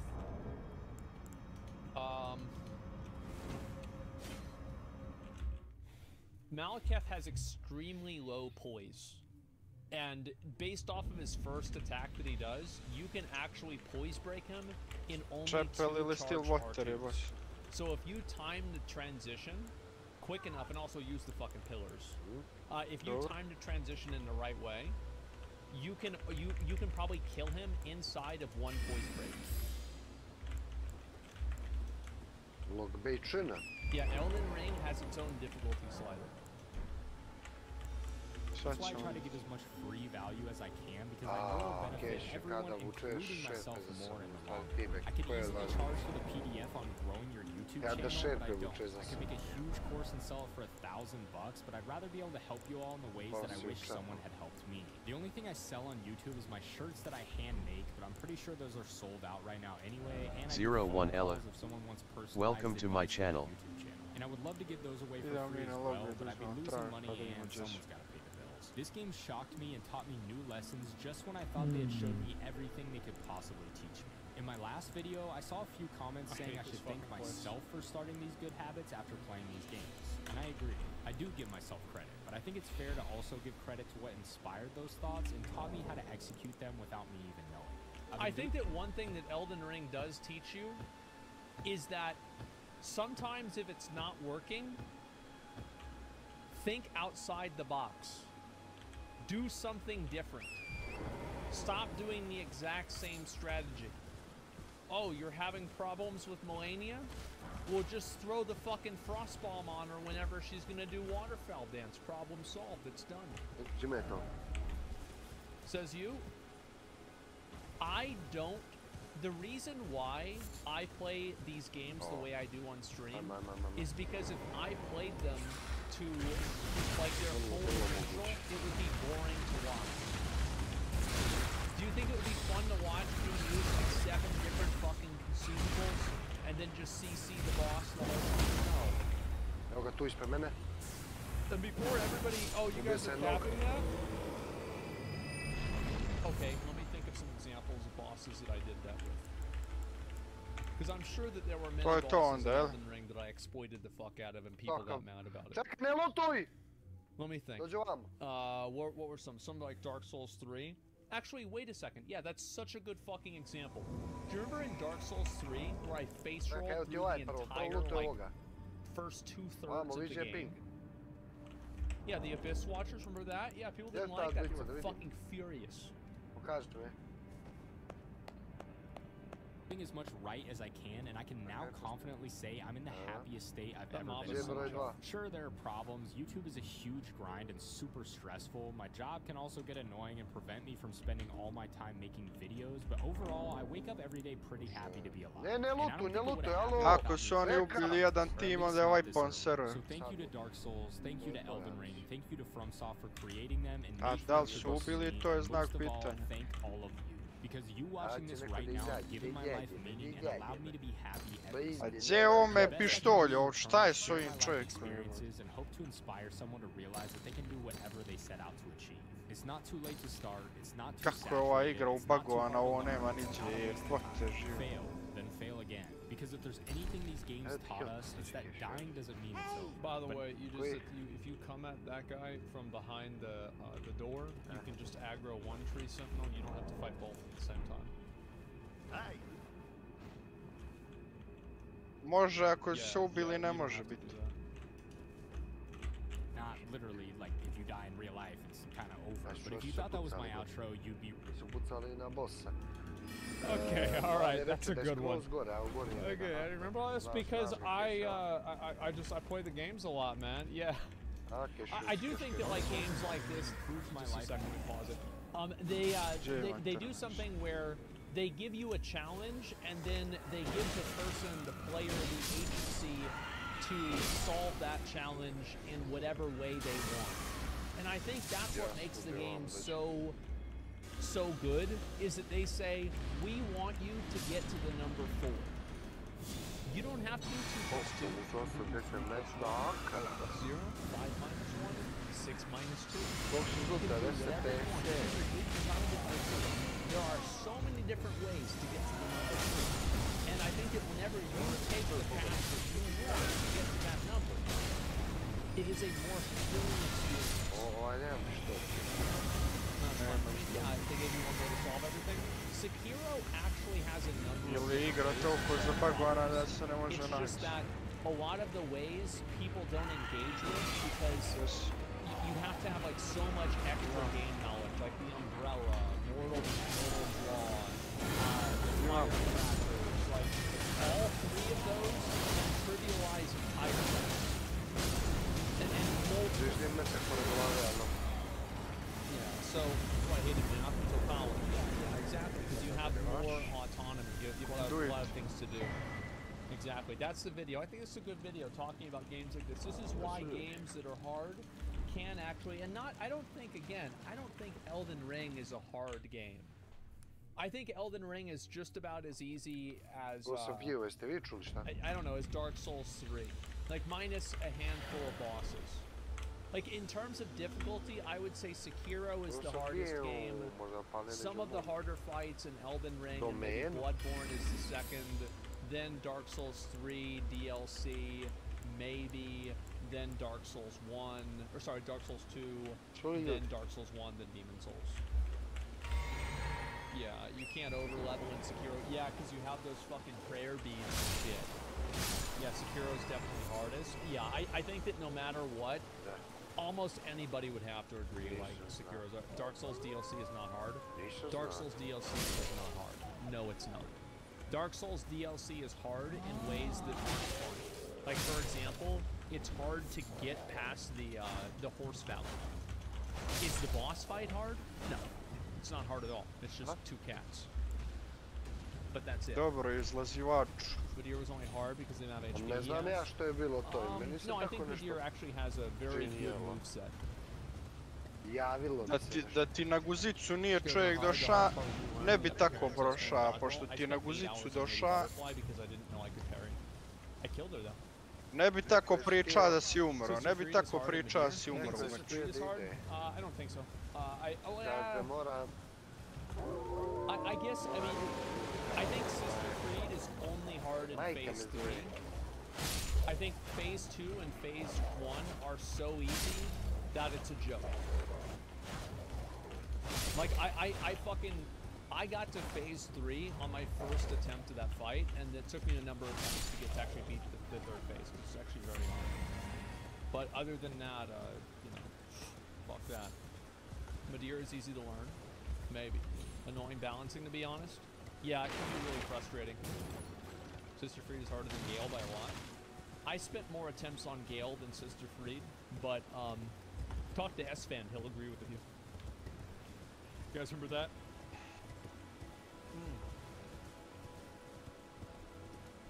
Almost anyone that's 30 plus pulls on Freed is we can consider that hard. I think Sister Freed is hard because it's a long fight. You know, so you have to perform more actions with less failures. So like the fight itself isn't necessarily hard. It's the length of the fight that adds to its difficulty. Gale is easy because the fight is too fair. I think Gale is one of the best bosses. Like I did a fucking like 4-hour Dark Souls boss tier list where I went through every boss in every game. So yeah. What's the hardest boss you fought in all of Dark Souls and Elden Ring? The hardest boss that I've ever fought. It might be Demon of Hatred in Sekiro. I thought that one was really hard. Ishin? I didn't think Ishin was that hard. I got to...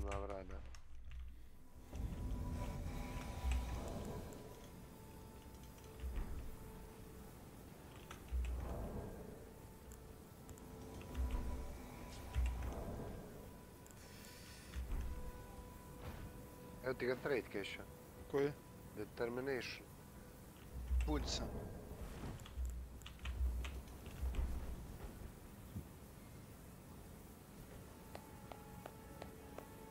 Jedan tebi, jedan tebi, ajde. A to nema metkova, to je 0-0 sam. Dobro. Ljudi, beka, ne gubi njaj si. Ovo ne moram da ono kurac. Jedan tebi. Jedan tebi.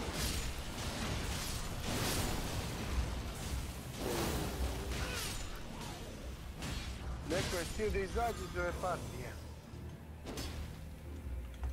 Okej. De. To me počeća na nekoga.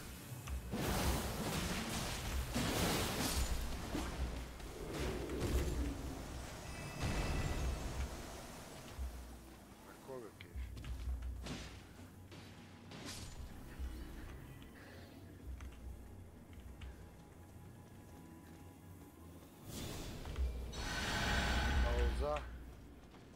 Pauza.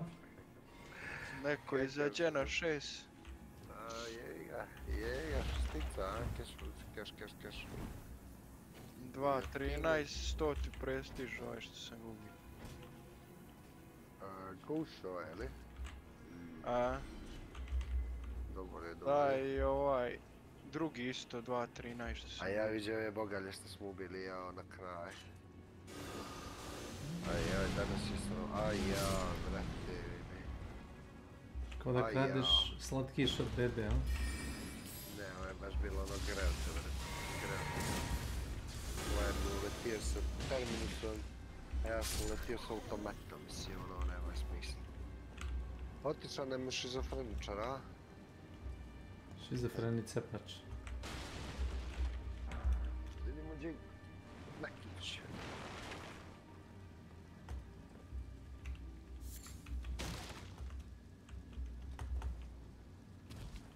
Njemu će nas kraja juče ispalit, a Keš? Kešo? A bio on poslije tu.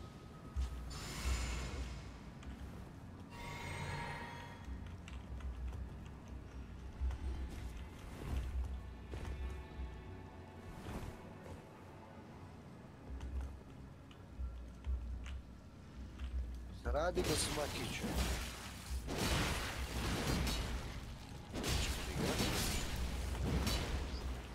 Ejdi 7 sati.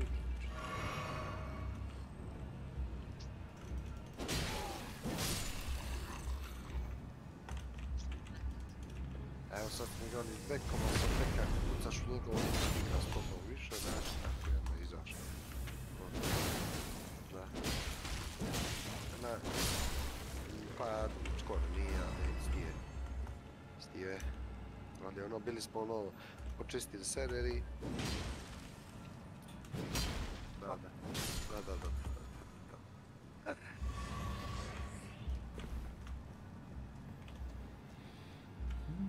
I? Ajde, a nemoj kaj juče, pol sata, što sam? Ajde. Ćao. Evo ga, keš. Što kaže, dolazi, ja? Sad će on za minutu.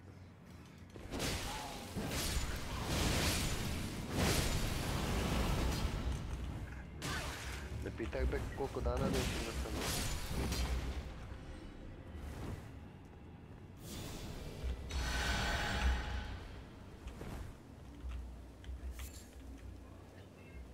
Sam to posla koliko frame-ova imaš, Keš?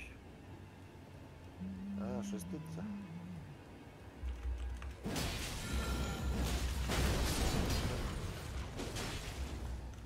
190 frame-ova.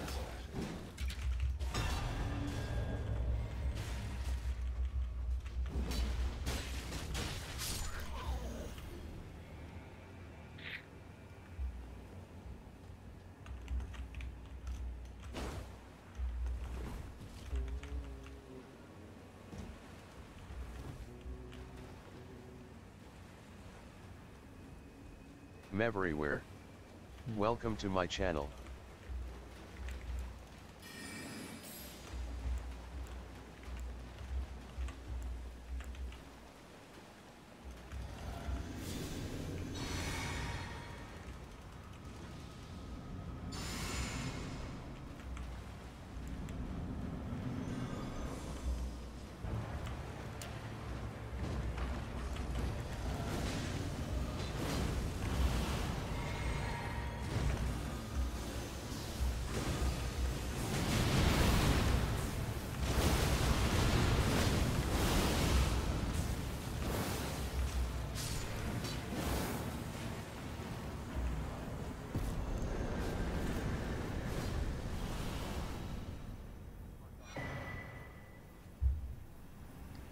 Ne vidim, Mike.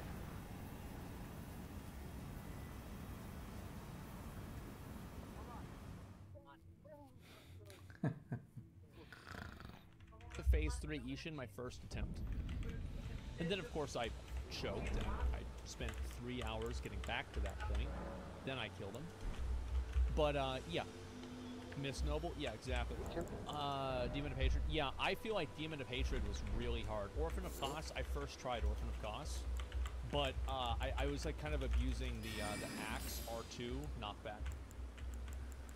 And so I first tried Lawrence in kind of the same way. Let's see, Dancer from Boreal Valley? No, it's not the hardest boss. I think that most people would say the hardest boss is probably, and this is like excluding like big exploits. Orphan of Kos, Ishin, Demon of Hatred, maybe Midir, Sister Freed, probably not as much. Manus? No. Let's see. Melania, yeah, I feel like a lot of people, I don't think Melania is actually hard. I think Melania is a very easy fight that has one hit. If you took Waterfowl Dance out of the game, Melania would instantly be like a mid-tier boss fight. It's a gimmick. Artorias is a joke fight. It is such a fucking joke compared to, like think about it like this. Gale is just like objectively harder than Artorias in every single way. Yeah, Ludwig. I think Ludwig is the hardest DLC boss. I know it might sound crazy, but I think he is. Phase 1 Ludwig.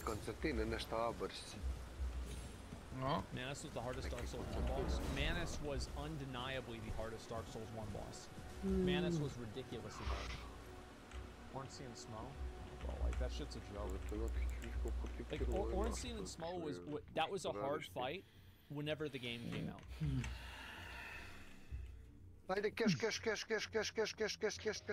Cash.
Keš, jel boss ovdje? Okej.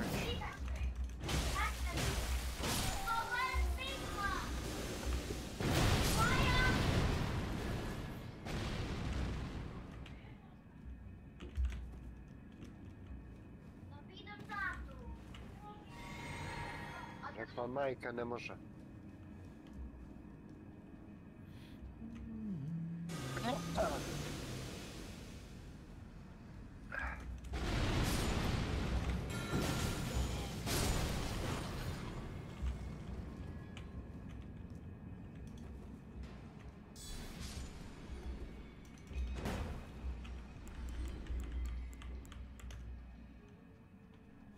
Zemčina.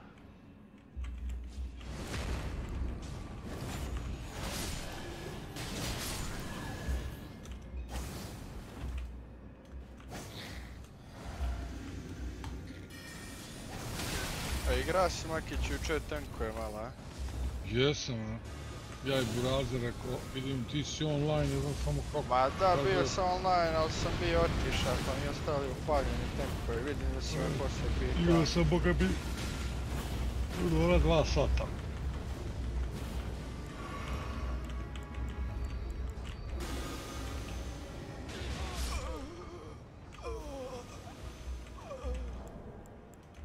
A brat rođen igra to, jel? Ma igrao je ono pre baš stalno, sad i on malo ređe.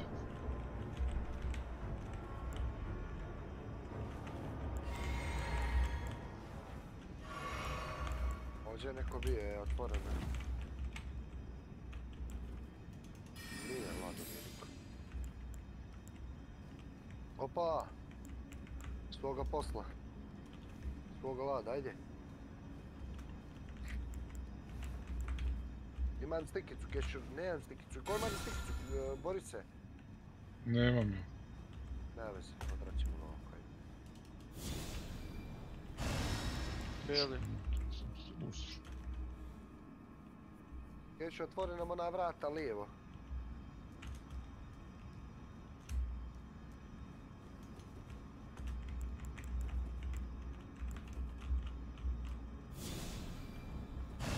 Ta vrata, moram da sjebemo ovo bure.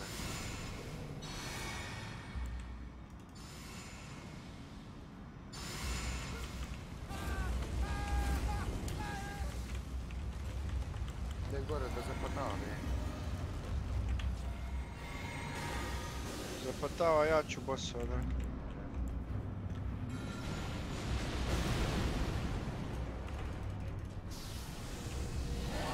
Ne mogu da verujem, da. Boris, se možeš ovdje da uđeš? Evo.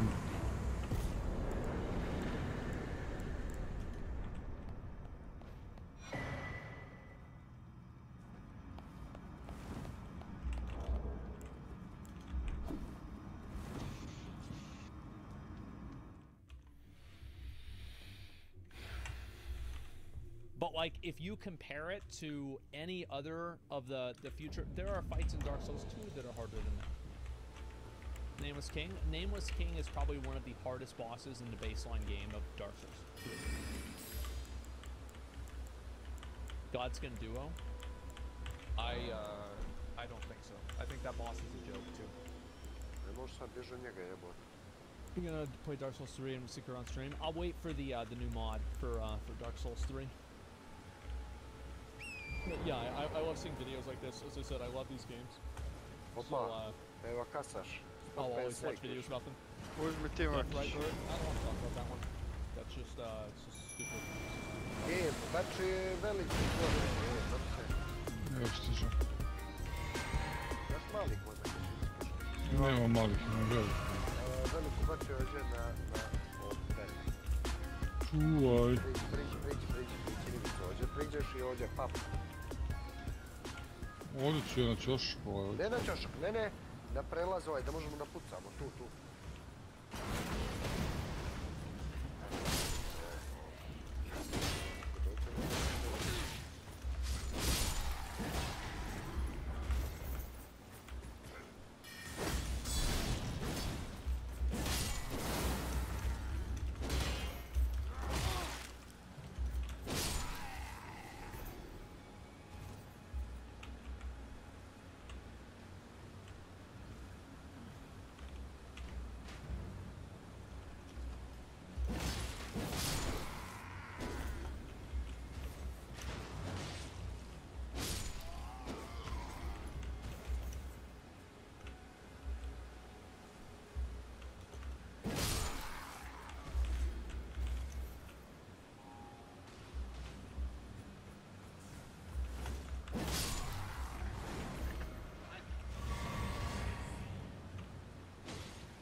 Ploda tokove, a?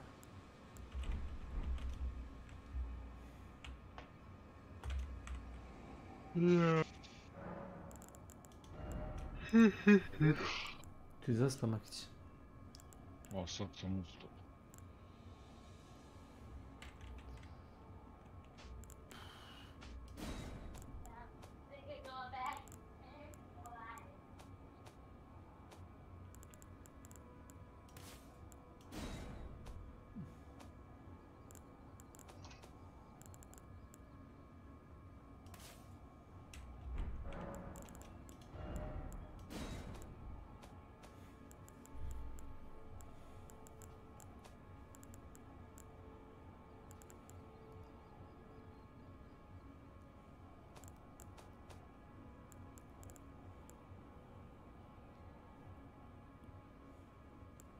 Evo niko, možemo izaći. Ajde probam.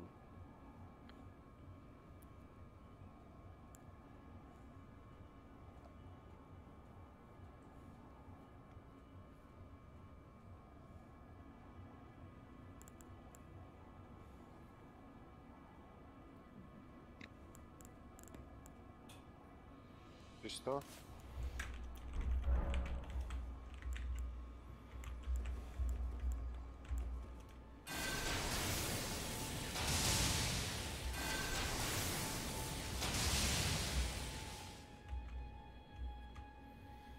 Budući što si spao sad, jebote kuda? Slučajno da to je neki film. Kad si lega? A ima sat i pol vremena. Onda je dobro. Znači zvali ste u pravi čas, a? Ma da. Pa kako moram i oduniti za sat vremena. Da, tačno za sat vremena.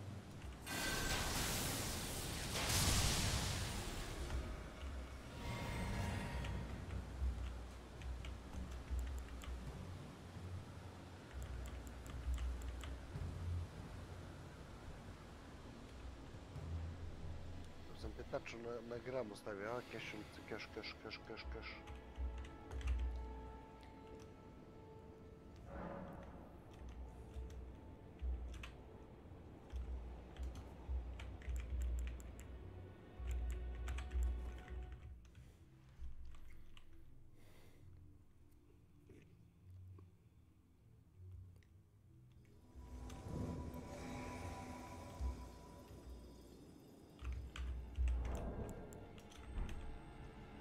Jebote, Borise. Ne? Španjolsko Tu pivo, su.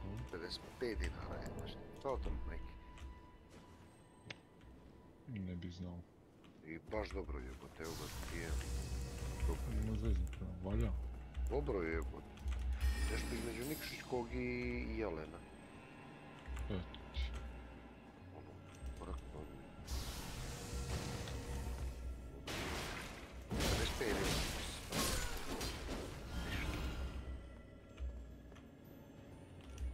Šta ću uzeti?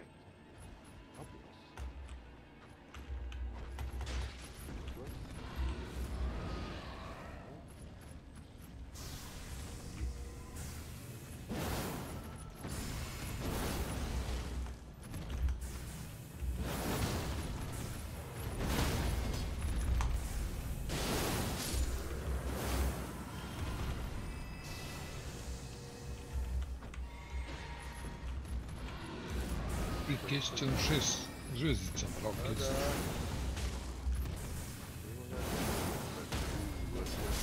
Beka si iskida. Ovo je narkomane, a da nisi vidio me narkađu vas. Ja, Beka si iskida, zato izaš. Što je kešulica, keš, 6 zvezdica. Šta ako je? Ako? Dobro za čovjeka. Da, od Beka si iskidaš, to nije 6 zvezdica, a jesi...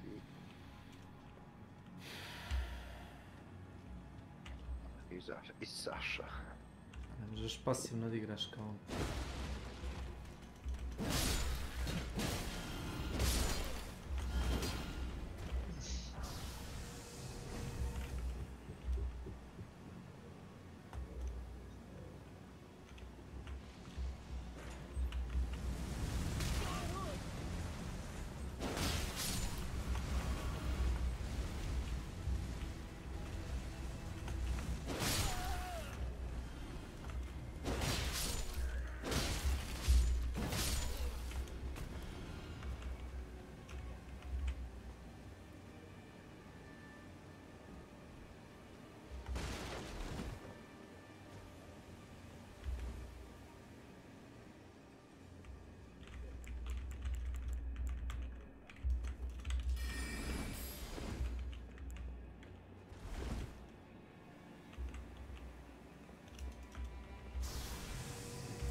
nam priksite i tamo.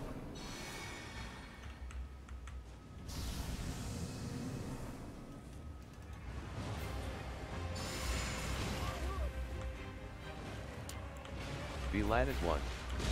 Welcome to my channel. Imaš i šta maknući u premium kontrolu? Mogu to dosta.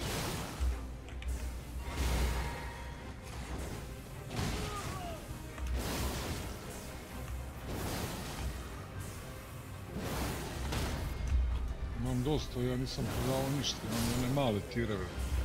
Ja si kupovao, nisi? Jesam. Dopada ono. A čemu ti dosta?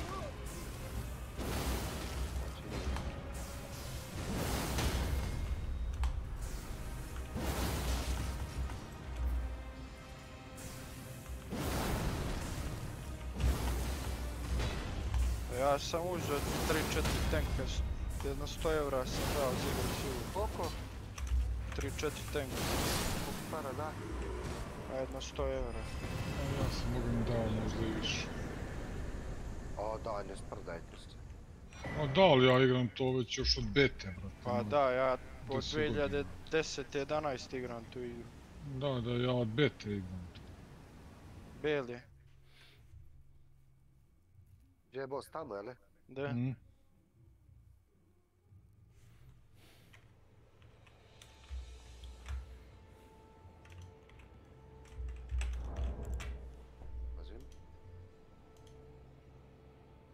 Pa i Vido je igrao dosta dugo. Smenšeni jeste. 10 generacija, tako nešto, ludilo ima neko. Hello stalkers and welcome to my channel. And this right here is my first and biggest project yet. This is the definitive Stalker iceberg. The reason I call it that is that I have found several icebergs on the internet, you know, relating to Stalker, but most of them were either too small or, in my opinion, incomplete. So I decided that I would fuse every single one of them that I found into a single giga iceberg. I also added a lot of stuff that they originally did not have, plus some theories I have about the lore and the world of Stalker. So, no more stalling, let's get into it. Prepare yourself for the definitive Stalker iceberg. Ovaj mi se u žicu iskidao. Fresh-faced newcomer, completely new to the franchise and its lore. You haven't even entered the zone yet. So this tier is for you. It's mostly serves as a way to kind of familiarize you with some of the basic concepts and, you know, the big players, the factions, and all the other basic information that you need to understand everything else in the iceberg. Stalker. Stalker is a video game series created by GSC Game World. It is inspired by the science fiction book Roadside Picnic and its film adaptation Stalker. It is set in the Chernobyl exclusion zone, where a second disaster has happened, transforming the entire exclusion zone into what is now known as simply the zone or the zone of alienation. A strange and unnatural place where najoptimizovanija igra sistem to, znači kako dobro radi, tako glasno. Ma bacio sam veliko, tamo mi je emulator, ali te otvorim. Either to make a profit from artifacts that form there or to investigate secrets. Stalker is also an acronym that means scavengers, trespassers, adventurers, loners, healers, explorers. Emulator iskido, brate. GSC Game World.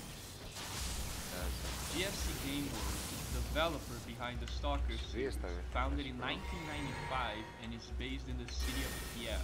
Their first game was a third-person shooter called Codename Outbreak. And later on, they also developed the video game series Cossacks. Bacio sam na ta dupla velika.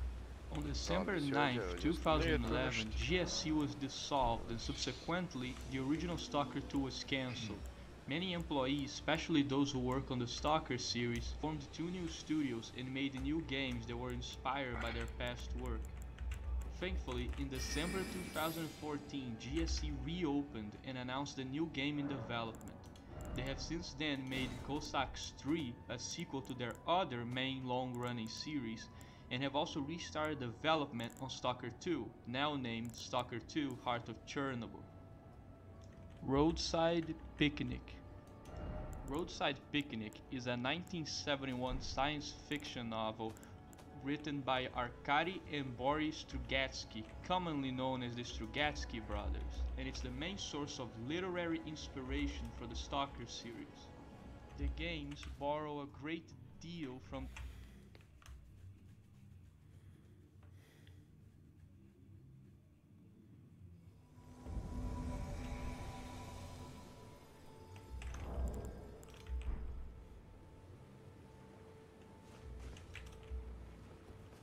Nećeš imat metak za to. Imam 50 metaka. Donosim dva kako se zovu, Sparks pištolje. Dobijem 15 metakova iz udarca. Šta je to za automat? Morat će biti preko Milan nego ići. Ma da. Će biti. Ali će neko doći sigurno.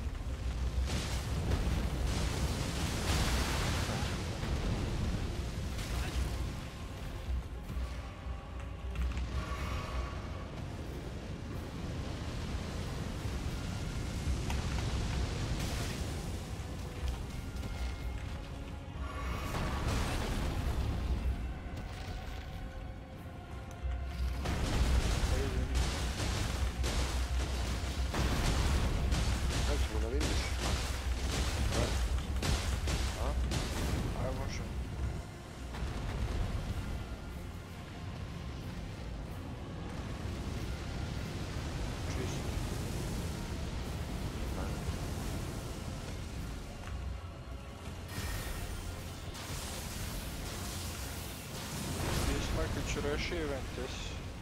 Yes.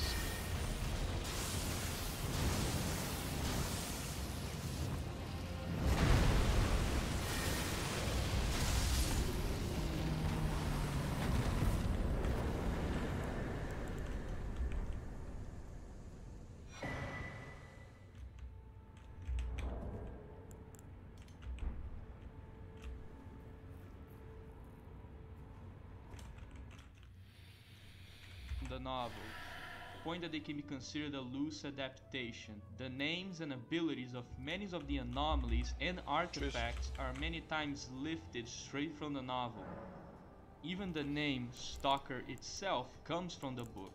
Originally, Stalker was supposed to be even more similar to the novel in many aspects, but as time went on, it became more original, so to speak.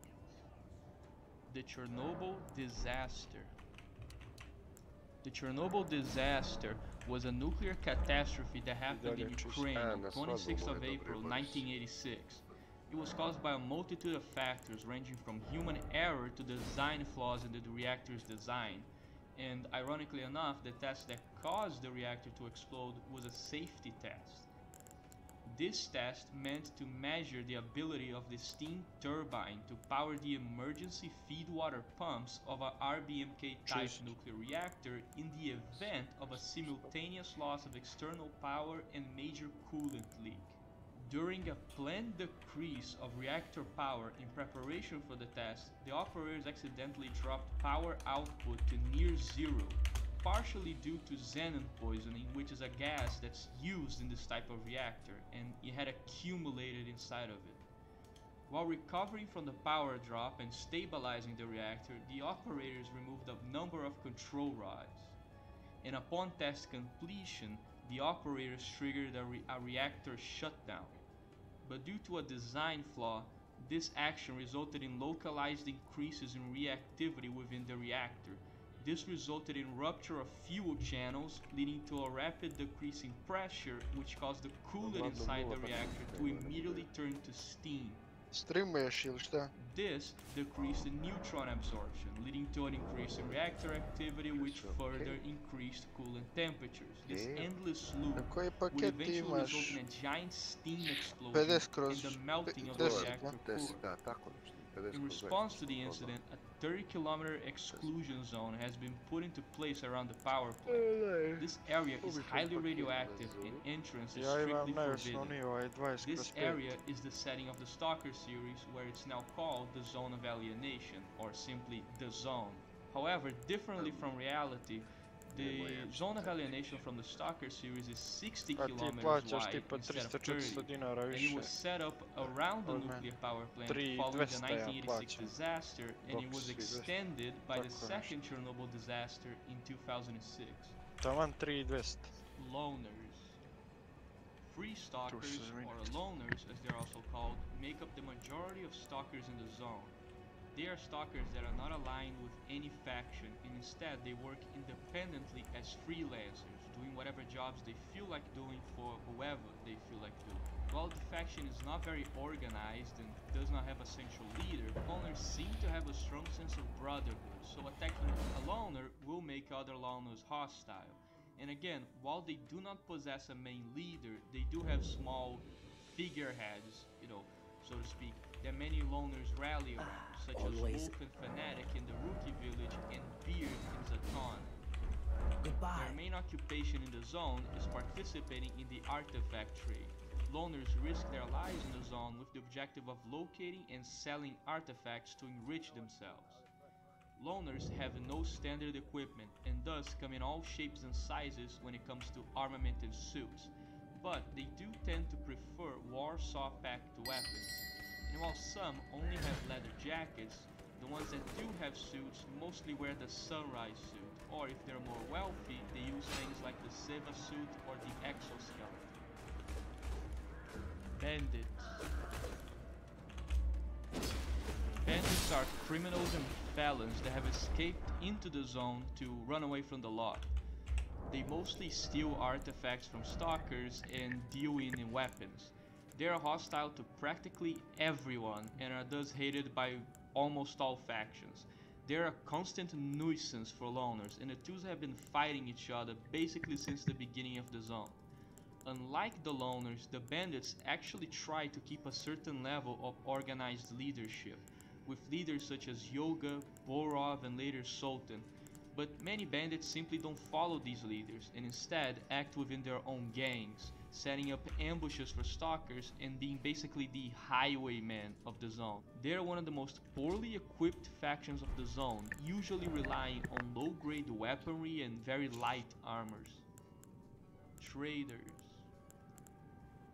Traders are the main buyers of artifacts in the zone. They are the ones responsible for setting up and organizing the artifact trade, and the two biggest and major traders in the zone are Sidorovich in the Cordon and Barman in Rostock. They also give out quests and contracts to the player. They are completely neutral in zone politics, with their only goal being profit. The military. Možda na Military, alt. or more accurately, the security service of Ukraine, are the military arm of the Ukrainian government and follow its orders to contain the zone.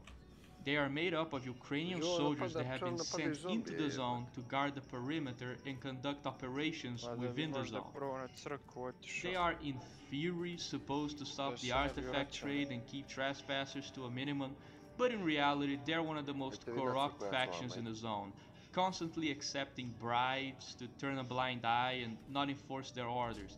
And many times they sell equipment to traders such as grenades, ammo, and even rifles that are then sold to stalkers. The military used to have a much larger presence in the zone, but after the second great emission, they lost their base in the army warehouses and now they mostly stick to the borders of the zone. The average grunt is equipped with a simple vest and standard issue AK-74M rifle, but the more specialized troops such as the Spatnaz have access to some of the best Warsaw-packed weapons in the game, and some of the best suits too. Duty. Duty is a paramilitary faction of stalkers operating in the zone, with members living according to a code. They are the rivals of Freedom and are also one of the most powerful stalker clans in the zone. They are mostly made up of ex-soldiers that were left behind in the zone during the multiple failed military operations launched by the Security Service of Ukraine. The members of duty believe that the zone presents a mortal danger to all mankind and that it must be destroyed. They do not keep artifacts and don't engage in the artifact trade. Instead, they give all artifacts they find to the ecologists, and both factions have sort of a deal with each other. They are tolerant of loners and spend most of their time conducting raids against mutants, bandits, mercs, and anything else they see as either part of the zone or spreading corruption. Because of this, they actually end up helping your average loner quite a lot, because they clear mutants and etc. They are engaged in a bitter war with Freedom, their ideological rival. By the time the first game begins, both factions are in a ceasefire agreement, and the main headquarters of the Duty faction is the Rostock factory, an area seen by many as the de facto capital of the zone. Most Duty members are equipped with light bulletproof vests and more effective Warsaw Pact weapons, but they also have access to many exoskeleton suits and some of the best Warsaw gear in the game besides the Spetsnaz. Freedom. Freedom is a clan of anarchist stalkers who fight for free access to the zone. They believe the zone is a miracle to mankind and that it must be preserved as an autonomous zone free from government intervention. They are the bitter rival of Duty, who they see as dumb jarheads who only know how to pull the trigger. In opposition to Duty's highly disciplined troops, Freedom has more of a lax command structure, and its members often partake of recreational drugs. They control the army warehouses and are also the ones defending the barrier against the monolith during Shadow of Chernobyl.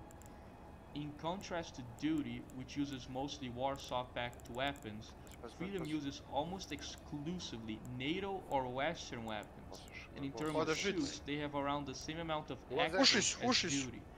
And to be quite honest, both factions are quite similar when it comes to strength and power projection. Mercenaries. The mercenaries are a group of private military contractors operating within the zone. No one knows who hired the mercs, but they seem to have very rich patrons as they possess high quality equipment and Western weapons. Their true base of operations is unknown, hinting that it may be deep within the zone. They're one of the most secretive factions in the game. Vamo, Peko. Bježi zebi. Dva tima. Zebi unutra. Bacam veliku na ovog. Not come cheap, demanding a so-called king's ransom in payment. They do not have a leader, instead there are many groups of mercs that operate, semi- Ko je bacio veliku unutra, brate, šta je ovo? Very well equipped, using almost exclusively Western weapons and lightweight body armor. Although there are some isolated cases, Daj, zatvorite na ta vrata tamo klizna, jebote, otvorena su totalno. Are most likely international research groups or corporations that wish to acquire documents or artifacts less than legal means. The ecologists. The ecologists are government-funded researchers sent into the zone with the objective of cataloging, studying, and overall attempting to understand the zone and its artifacts. Differently from the most factions, the ecologists are not in the zone for profit or to destroy/preserve the zone. They are instead just scientists, spending their days researching any artifact or mutant part that gets sold to them by stalkers. They also often require the assistance of loners, dutiers, or mercs to accomplish their assignments, as the ecologists aren't particularly experienced fighters. They possess two different HQs in the zone, in the form of two bunkers, one in Yantar and one in Jupiter, and their two de facto leaders are Professor Sakharov in Yantar and Professor Herman in Jupiter. They mostly stick to using SMGs and NATO rifles as their main armaments, and their suits are made specifically to endure the zone's anomalies and isolate them from any radionuclides present, and are thus highly ineffective for combat, which is why again they often rely on stalkers for protection. Clear sky. Clear Sky is a scientific/paramilitary organization whose main objective is somewhat similar to the ecologists in that they wish to understand the zone. But while ecologists see the zone as just an anomaly to study, the Clear Sky faction see the zone as like a living entity that humanity has to learn how to live with and also how to make sure we don't piss it off. Healaj se, They Peko, are one healaj of the se. first factions to be established Nekro na mene. almost everyone, since they are not exactly interested in zone politics, but mostly in containing and finding ways to live with the zone. Their leaders were scientists that were involved with the very experiments that spawned the zone. The faction started out as very weak, having basic weaponry and only one major base, which, to be honest, was a literal crack shack in the swamps. Like, I'm not trying to be mean to Clear Sky, but the faction was pretty ghetto at first. However, during the course of the game, they appear in, they quickly become one of the strongest factions in the zone, possibly the second strongest in the entire area, since they basically fielded an entire army with good equipment by the end of the game. Unfortunately though, the faction ended in tragedy. Da, on je uzeo od mene Spoil to. Clear Sky, I'll leave it at that. Ma da. Monolith. To mu ne vredi ako A nema 5. hostile religious cult that believe in the divine essence of the zone. The Monolith are more of a cult than a normal faction, and are also the undisputed strongest faction in the zone, holding the CNPP, Pripyat, and the deserted hospital, making them the one with the most territory and the best equipment. They believe in a structure known as the Monolith, a supposed alien life form within the CNPP, and that this Monolith is their savior and guide who will bring some sort of salvation to mankind. And because of this, they fanatically defend the north of the zone, not allowing anyone to reach the power plane. They are hostile to all, and because their brainwashing cannot be reasoned with, they are often the final enemy and main antagonistic force that the protagonist must face. The members of this faction are zombified, most likely by the brain scorcher, and thus function more like a hive mind, with no personality or individuality. They are highly organized and skilled fighters, fighting to the very last man and never under any circumstance surrendering.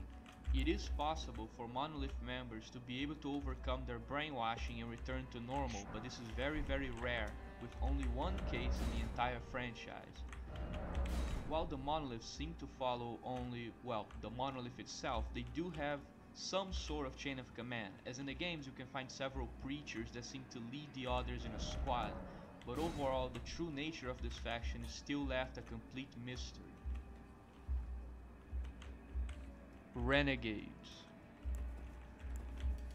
The Renegades, or dollar store bandits, are a loosely held together group of jackals, murderers, and other scum that only respect force. The members of this group have such a horrible reputation that all factions except for Bandits in Freedom, aka Bandits in Uniform, refuse to openly associate with them. Because of this, the Renegades are hostile to practically everyone.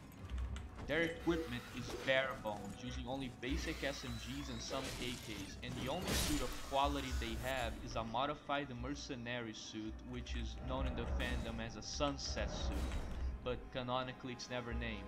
They did have at least one well-equipped expert squad that fought in Le Mans, but that's about it. They also possess no named leader. The faction was either wiped out or dissolved after Clear Sky, as they're never mentioned again afterwards. I have a small headcanon about this faction. See, I like to believe that they're the ones who invented the bandit mercenary suit that appears in all games. The reason I believe this is because, unlike the bandits, the renegades are enemies with the mercs, so they most likely scavenge the merc suits off of their dead opponents and modify them for their own use. And after the death of the faction, the remnants most likely got absorbed by the bandits, which is why the bandit faction got possession of this suit in the other games. Again, I have no evidence for this, but it's just a headcanon of mine. There is evidence, however, to indicate that the Renegades are a modified version of a cut faction that we will talk about later, so stay tuned for that. Zombies. The zombies aren't really a faction, they're more of a state of being a stalker can find himself in if they stay too long under the effects of a psi emitter. Zombified stalkers are, as the name implies, brain damaged stalkers that have lost the most cognitive functions, behaving in a more animal-like way. They are hostile to almost everyone. They, however, still have some levels of brain function, as they are still capable of using firearms. Not very well, mind you, mostly just hip firing in the general direction of threats, but still, this shows they must have some small level of brain function left. Weirdly enough, the only people they don't attack are monolithians. The zombified stalkers can come from any faction. Loners, bandits, mercs, soldiers, they can all be zombified, and thus zombie stalkers have a completely random loadout, from SMGs to pistols to rifles. They are complete wild cards when it comes to gear. Anomalies. Anomalies are, in basic terms, cracks in our reality in which the laws of physics become mere suggestions. These cracks showed up after the second disaster and are the main non-physical obstacle in your path. Anomalies come in many, different shapes and sizes. Some are gravitational, while others are chemical-based or fire-based, but they're also the ones responsible for generating the artifacts, which is one of the reasons artifact hunting is so dangerous, as to locate the artifact, one must enter anomalous fields. They can be spotted either by throwing bolts, using a detector, or just having a keen eye, and learning how to spot the anomalies by some telltale signs they have. Overall, anomalies are a constant threat for every stalker, and learning how to avoid them is paramount to survival. Artifacts. Artifacts are anomalous objects or formations that possess certain abilities and characteristics. They are the main source of income for stalkers and the reason that many come to the zone in the first place. Artifacts are the byproducts of anomalies, and they possess supernatural abilities, granting the user protection from certain types of damage, making them able to carry more stuff or even regenerate wounds. Artifacts are extremely valuable, with even low-tier artifacts capable of being sold to the right people for a very good price. They have changed slightly throughout the series. Originally they were visible to the naked eye, but in other installments a detector is required to locate them. There are again some theories that try to explain this, but those are the iceberg. Koliko se sećam, nisam ni tradeo, a su oni debilni. Emissions are large energy releases a on mene ubija s double barrelom, zamisli. These outbursts of psi energy expand from the center and spread out, covering the entire zone. During this time, staying outside is deadly, as the massive psi energy will kill anyone outside of shelter. They used to be much rarer, only happening a couple of times in the history of the zone. However, they became more and more regular after Shadow of Chernobyl, happening almost every week it seems. Fortunately, these frequent emissions are much weaker, as simple shelters are capable of protecting stalkers from them, unlike the original rare emissions that were far more deadly. Rookie tier. You have spent some time in the zone, but you never strayed too far from the rookie village. You're not confident enough to venture further, so you stay in the cordon, acquiring the skills and experience necessary to survive. Your level of information is basic, but definitely better than a tourist. X-Labs. X-Labs are underground laboratories in the zone that research cycles and their effects on living beings. They are the quote-unquote dungeons of the stalker series. Frag ti ide, frag, mandatory for progression, and also to further your understanding of the zone, as the documents found inside shed new light upon many of its mysteries. In these areas, the horror element of Stalker really shines, deep underground while facing some of the most dangerous mutants in the dark tunnels of an abandoned Soviet lab is a truly unique experience. Now, to be honest, this is a very kind of a setup entry, in the sense that it's just supposed to give you a basic overview of the concept. Later on in the iceberg, we will get into more specific labs and the experiments that happen within them. Also, about who was responsible for conducting them in the first place. So just keeping this in mind. X-Labs, underground laboratories in the zone. Keep the concept in your head for later. Wolf. Wolf is an experienced stalker that has, alongside his second-in-command Fanatic, dedicated himself to mentoring and protecting the rookie stalkers in the cordon, defending the village from bandits or mercs, and also organizing the rookies into a more cohesive force. He appears in 2 of the 3 games, always as the warden of the rookie village. Unknown to most people, Wolf actually has a brother, but we'll talk more about him later on, but just keep him in mind. Wolf's Dynamite. In the beginning of the game, Wolf will spend all his time guarding the rookie village, but after you return from the Dark Valley after exploring the lab there, he's gone, and is instead replaced with his second-in-command Fanatic. But if you ask Fanatic about Wolf's disappearance, he simply tells you that a stalker delivered a message to Wolf, and after that, Wolf simply packed his tanks, took an entire crate of dynamite with him, and left for the north, leaving the village under the watch of Fanatic. But when we reach the army warehouses, who do we find? You guessed it, Wolf. And he's just chilling, with some Zaza in a loner camp with no dynamite box to be found. While some may think this is the end and that Wolf's dynamite is simply left as a mystery, this is where a theory comes in. You see, when you enter the warehouses for the first time, you meet a rogue duty squad named Silence. They try to recruit you to help them destroy the Freedom faction. And how do they plan to invade and destroy the Freedom base? By blowing up the wall with a crate of dynamite, leaving most people to believe that Wolf is the one that gave Skull, the duty squad leader, the dynamite. Which, to be fair, does fit with his lore, as Wolf does seem to have some sort of negative opinion of the Freedom faction, even going so far as calling them den hippies in one of his dialogues, so him helping duty is not that far-fetched. Anomalous Dugout. Anomalous Dugout is an awesome channel that's dedicated to covering and discussing Stalker lore. If you're in any way interested in knowing more about Stalker and the world around it, I highly recommend that you check it out. Many of the entries in this iceberg come from stuff that was talked about in his videos, or from the iceberg image that he created, which, although very interesting, I felt was kind of lacking in content, so that's why I decided to make one myself. But seriously though, go support him, subscribe to Anomalous Dugout, it's an awesome channel. Artifacts in boxes. This entry is in reference to the fact that the player can often find artifacts in breakable wooden boxes, but sometimes these artifacts in boxes are in areas they really shouldn't be. Like for example, there is artifacts that are inside a box in a sealed laboratory that you're like the first person. Ja ne znam kako može da se ubije osim da uperi oružje u sebe. Kad sam ja bio u vojsci Kesiću, ona dvojica su se raznijela sa raketnim lancerom. A ne, ovaj je kao sam sebe, ovaj je kao sam sebe ubije. Raketnim lancerom. To da, to da te neko ubije može da te ubije. Ne. Kako sam sebe da ubiješ. To je bila vežba, Oni su umjesto prave, umjesto vežbovne, koja isto izgleda kao prava, samo što je obilažen drugim bojom. Uzeli su pravu. I sve ono su radili kao, znaš, ono po obuci i ta, samo što je fora što je tu bio pravi projektil, ne onaj lažni. I spalili ga i digli u vazduh nekog. Nije ništa obrazloženo, pa ne znam kako je to uspio da uradi, to mi je nejasno.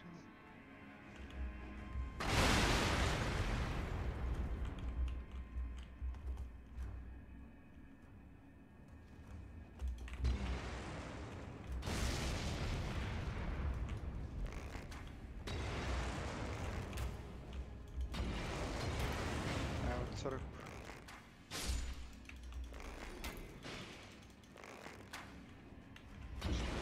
Artifact in boxes thing is used by some to potentially indicate that the scientists that originally created the zone may have survived for some time inside the labs after the second disaster. Strelok's group. This unnamed group, simply referred to as Strelok's group, was a small squad of stalkers consisting of Ghost, Fang, Doctor, and maybe Guide. His membership in the grouping is not confirmed. And the leader being, obviously, Strelok, the legendary stalker. All members of the squad are legends in and out of themselves and are responsible for many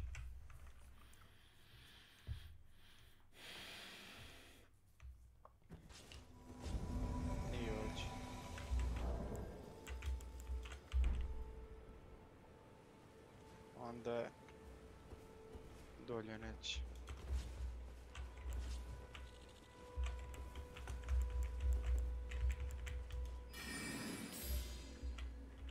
Zvuči pelikan. Viđamo, opa, lover do sali. Idemo... Da li je lover ili... Lamber, sad je pitanje. Ste vi na Lamber, ja na Lover? Ma kak idemo na Lover? Evo, u stvari uzet ću trag, imam ovdje još jedan. Ajde. Idemo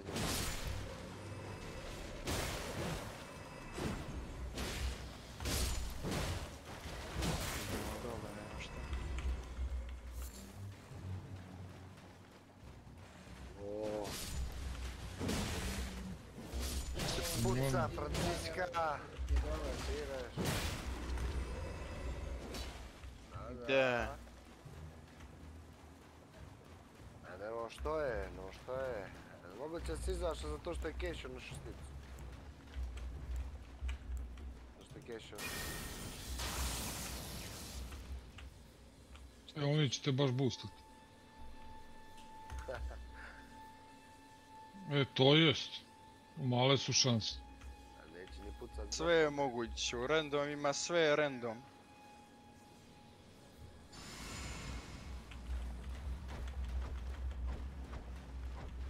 Ti igraš s random.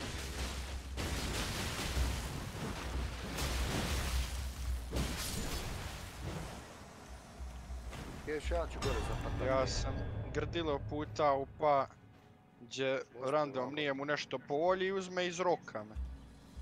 S randomom? Da.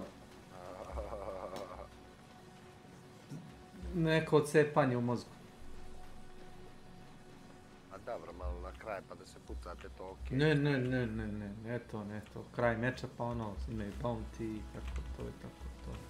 Što najveća fora nije ni kraj meča bilo, nego pazi to strepao te prozore.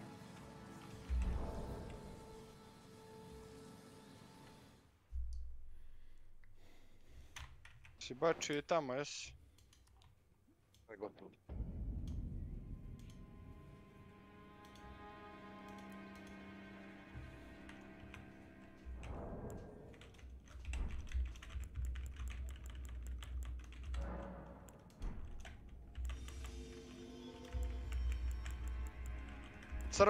Crven!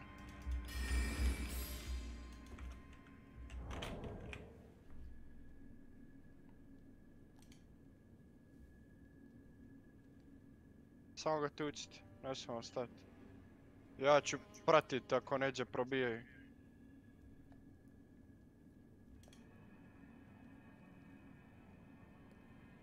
Jao, probih ođe. Moram zapatat ovo, pazi.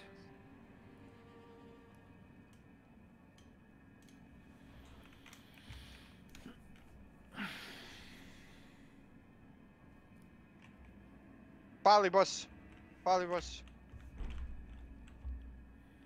Ozori, pazi, alo, pazi tu.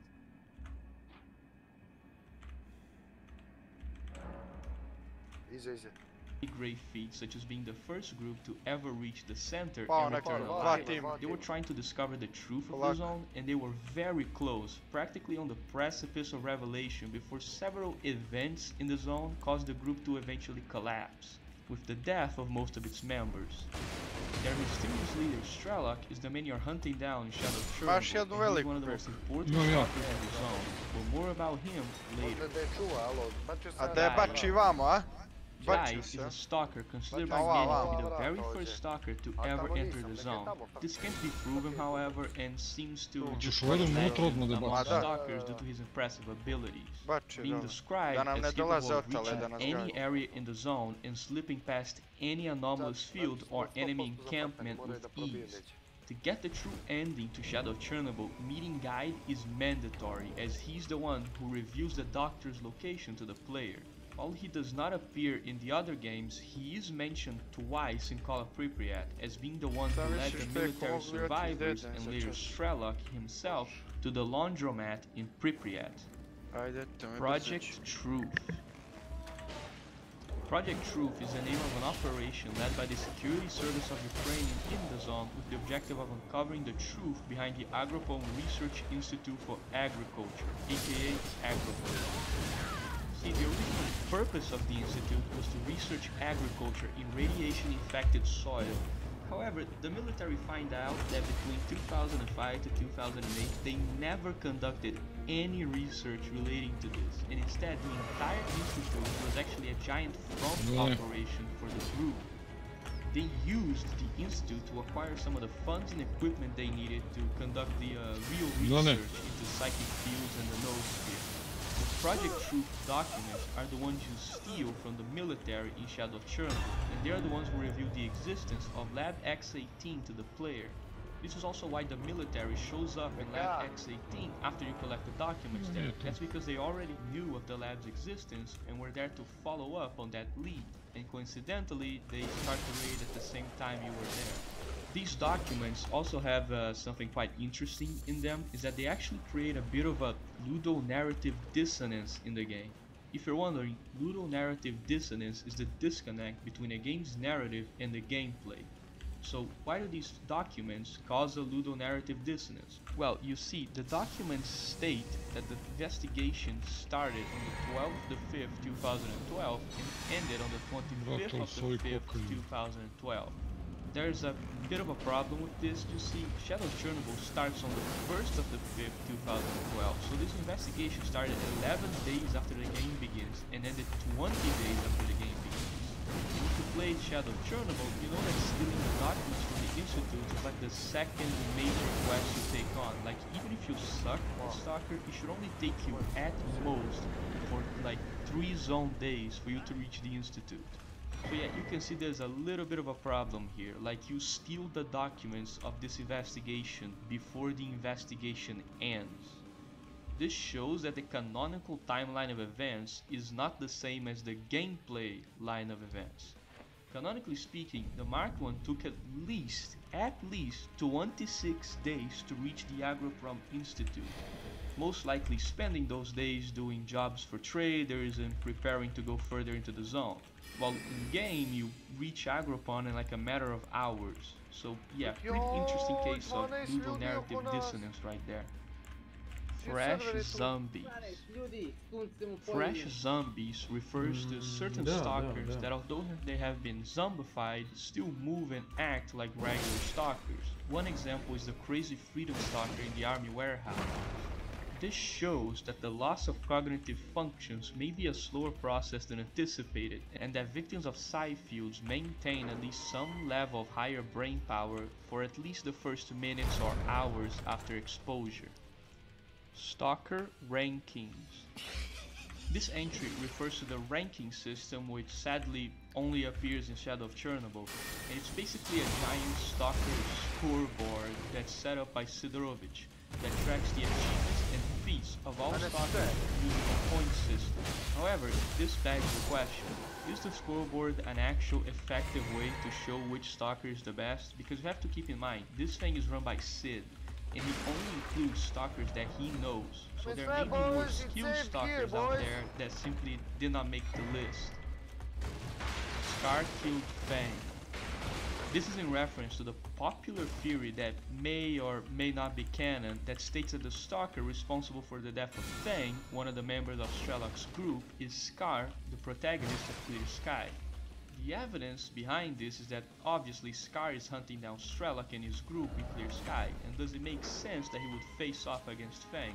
Not only that, but the PDA message that Ghost sent to Strelok describing how Fang died says that the killer was an experienced stalker with a huge scar across his face, wielding a VSS Vintar rifle. This is a perfect match for Scar. I mean, he has the motive and the killer matches his description almost perfectly. So why is this considered a theory and not fact? Well, you see, the problem is that, well, Clear Sky exists. I mean, in Clear Sky, we play as Scar, and we never fight Fang, nor do we even see him, leading some to question if it was really Scar that killed Fang. To be honest, this is most likely cut content. You were probably meant to fight Fang in Clear Sky, but unfortunately it was cut. However, I do have a little personal schizo theory of mine to try and explain how it could have been Scar, but not really. Look, you will see later on the ice, but trust me, it's pretty cool. Bridge Military. In the cordon, there's a detachment of servicemen guarding the bridge that cuts the map in half. If you want, you can bribe them with 500 rubles to pass, or you can go through the tunnel anomaly for free instead. Or, you know, third option, you can just kill them all, which may seem like the preferable option, you know, just get rid of them and open the passage, but beware, if you do eliminate them, when you return to the cordon later, there will be some friendly faces, so to speak, waiting for you at the bridge. Ma ne možeš drugačije s kompleksašima. Znaš kako kažu Amerikanci, ja to ne znam da prevedem na srpski. To each one of its own, svakom svoje. Kako to se prevede, dobro nisam siguran kako zvuči. Rightfully so, tell you to avoid it, as it actually changes several things, from gun handling to overall balance, making it not the best for a vanilla playthrough. Look, the best mod for a good vanilla playthrough now is Zone Reclamation Project. Seriously, just use that and some of the optional mods that come with it, and you will be fine. Zone Reclamation Project. The Zone Reclamation Project is a massive bug fix mod for Shadow of Chernobyl. It pretty much fixes all of the big problems, bugs, and crashes in the game. While the objective of the mod is to be as vanilla as possible, it does offer some options for small, very light mods, like certain NPCs being able to repair equipment, or, you know, giving the player a sleeping bag and some other optional add-ons.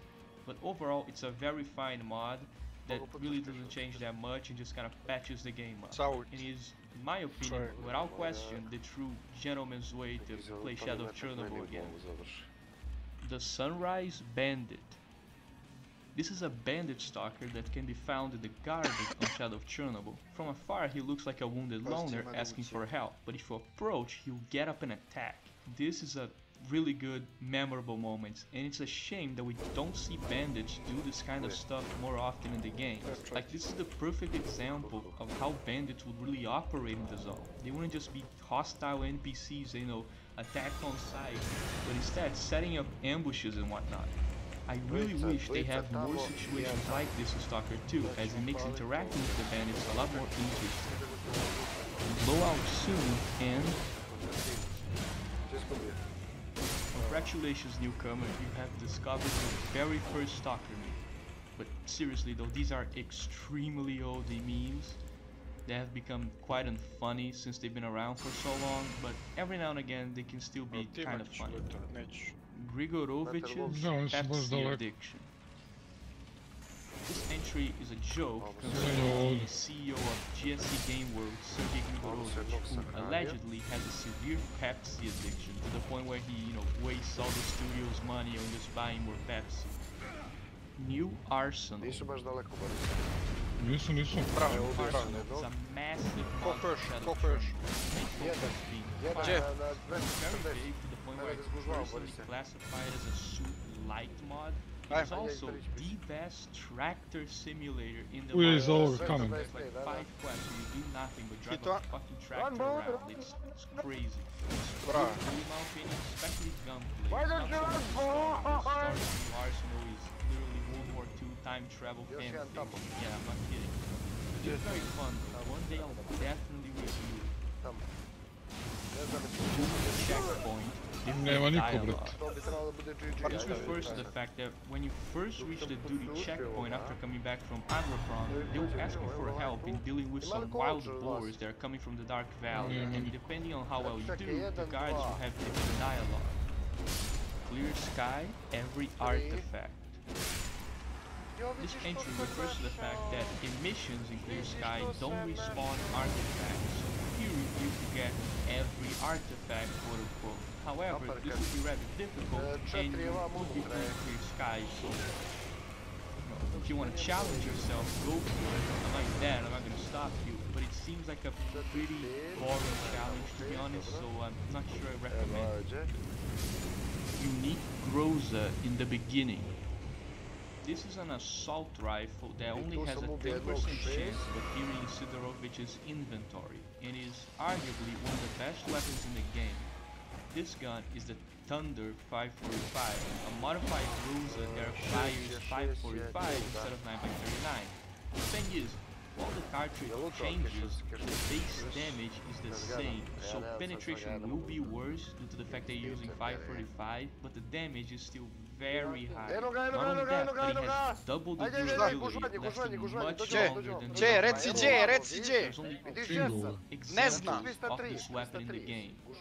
One of them is held by a specific dude tier in Rostov. The second one is in Sidorovic's inventory. It has about a 10% chance of showing up. So you have to do some trickery at the beginning to get the 20,000 rubles you need to buy it. Be careful though, if you do plan on getting the weapon, you cannot talk to Wolf after rescuing Nimble, or else the weapon will disappear from Sid's inventory. In my opinion, the best way to get the money to buy it from Sid is to sneak into the checkpoint at the beginning of the game right after you spawn in. It's quite difficult, but if you give it enough tries and you abuse the quick save, quick load system, eventually you can do it. Build 1935. Build 1935 is an alpha build of Shadow Chernobyl released by GSC to popular demand. It's one of the most complete builds, and in my opinion, one of the most fascinating builds. It seems to have been made and compiled in this perfect transition moment between the original Living Lost and the Shadow Chernobyl that we know. Because you see, the plot is already quite similar to the one of Shadow Chernobyl. It's basically the same story, but the maps are the ones from Oblivion Lost, the larger, more Crimean locations and whatnot. So it's like this weird fusion, or I guess you could call it midway point between the two. It's truly fascinating to see, a real relic of game making. I would definitely make a bigger video about builds and, you know, the whole progression of making Shadow Chernobyl. So expect that in the future. Like, we will go much more in depth into all the builds, the differences between them, and the evolution of, you know, what would later become Shadow of Chernobyl. And to be honest, out of all the builds, this one just makes me sad, because this is like the last build where we'll ever see the original ideas and concepts. From now on, every other build is just going to be cut after cut after cut, just more content being removed. That's why I like this build so much. It's like this window into what just maybe could have been. 9x18 MP5. This is a pretty well-known, unique weapon in the series. The 9x18 MP5 can be found in the garbage, and it's a very good early game weapon. Since it's an SMG that fires an extremely common and very cheap cartridge. It's a good weapon, but only really good as a collector's item, to be honest, because if you know what you're doing, by the time you get to the garbage, you already have better weapons.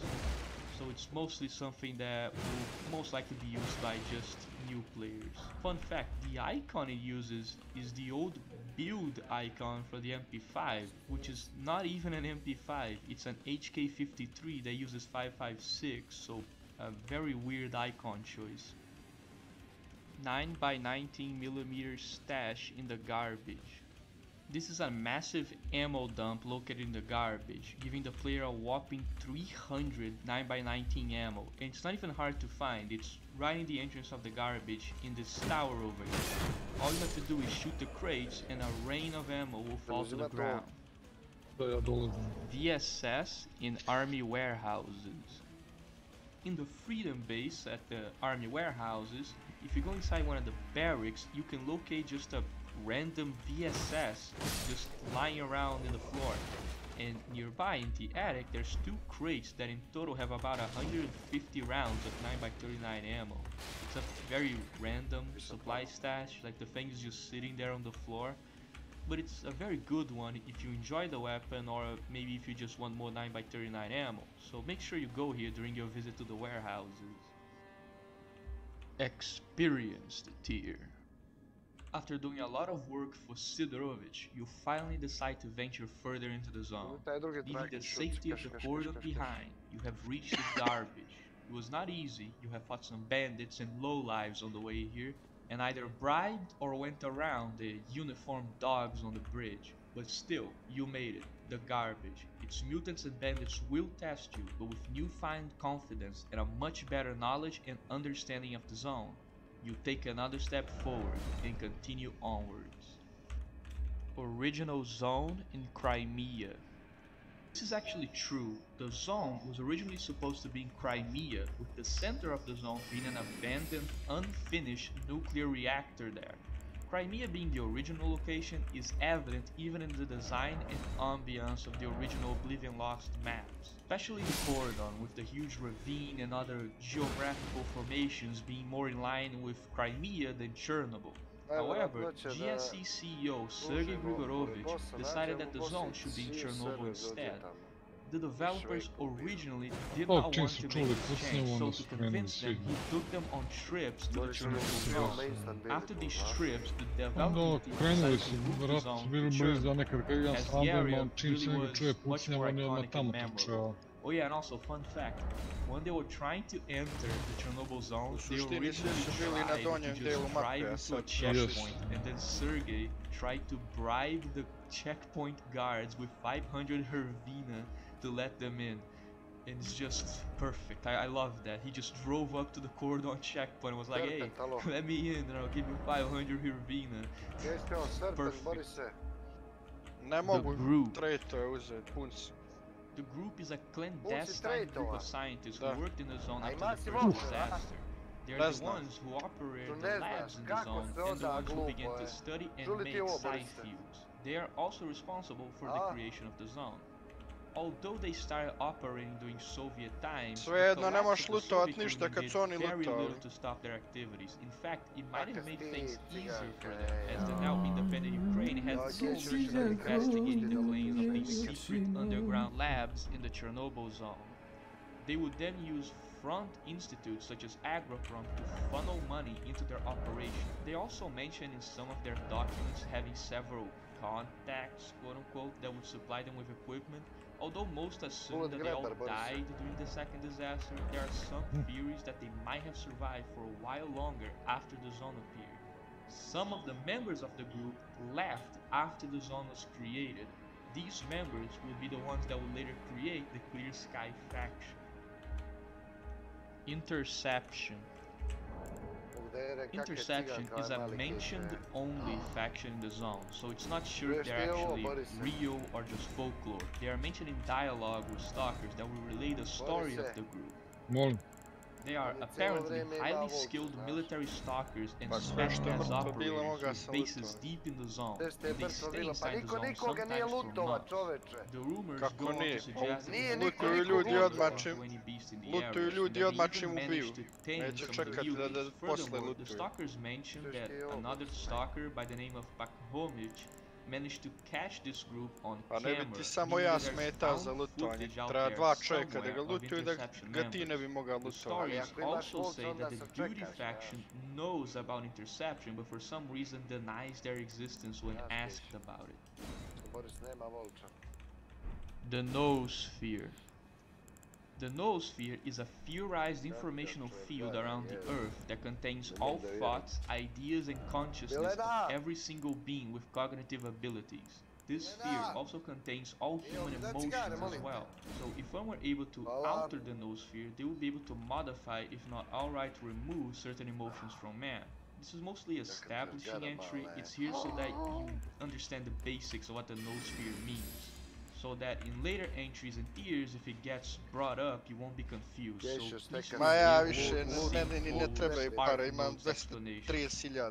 in later tiers, I will actually go more in depth about what the Noosphere is, its elements, and how it works in the lore. So this is just the simple setup.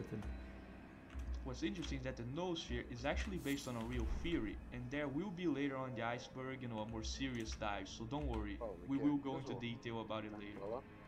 The Sea Consciousness. The Sea Consciousness project was started by the group with the objective of directly interfering and altering the Noosphere.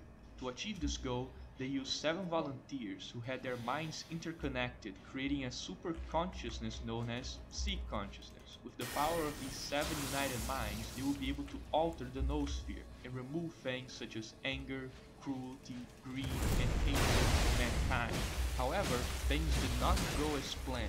Their interference with the Noosphere caused a crack in our reality, from which the Noosphere is capable of affecting the Biosphere, aka the real world. This crack in the Noosphere is the zone. Darkscape. Darkscape is a cut map that was supposed to appear in Stalker Shadow of Chernobyl. It would have connected the Dark Valley with the Cordon. This is where you would go after stealing the documents from Lab X-18. In Darkscape, you would basically play this giant set piece where you would be chased by the military with a hind flying by trying to kill you while you will be using the vehicles, another cut feature, to escape. The whole map is supposed to be one huge chase scene.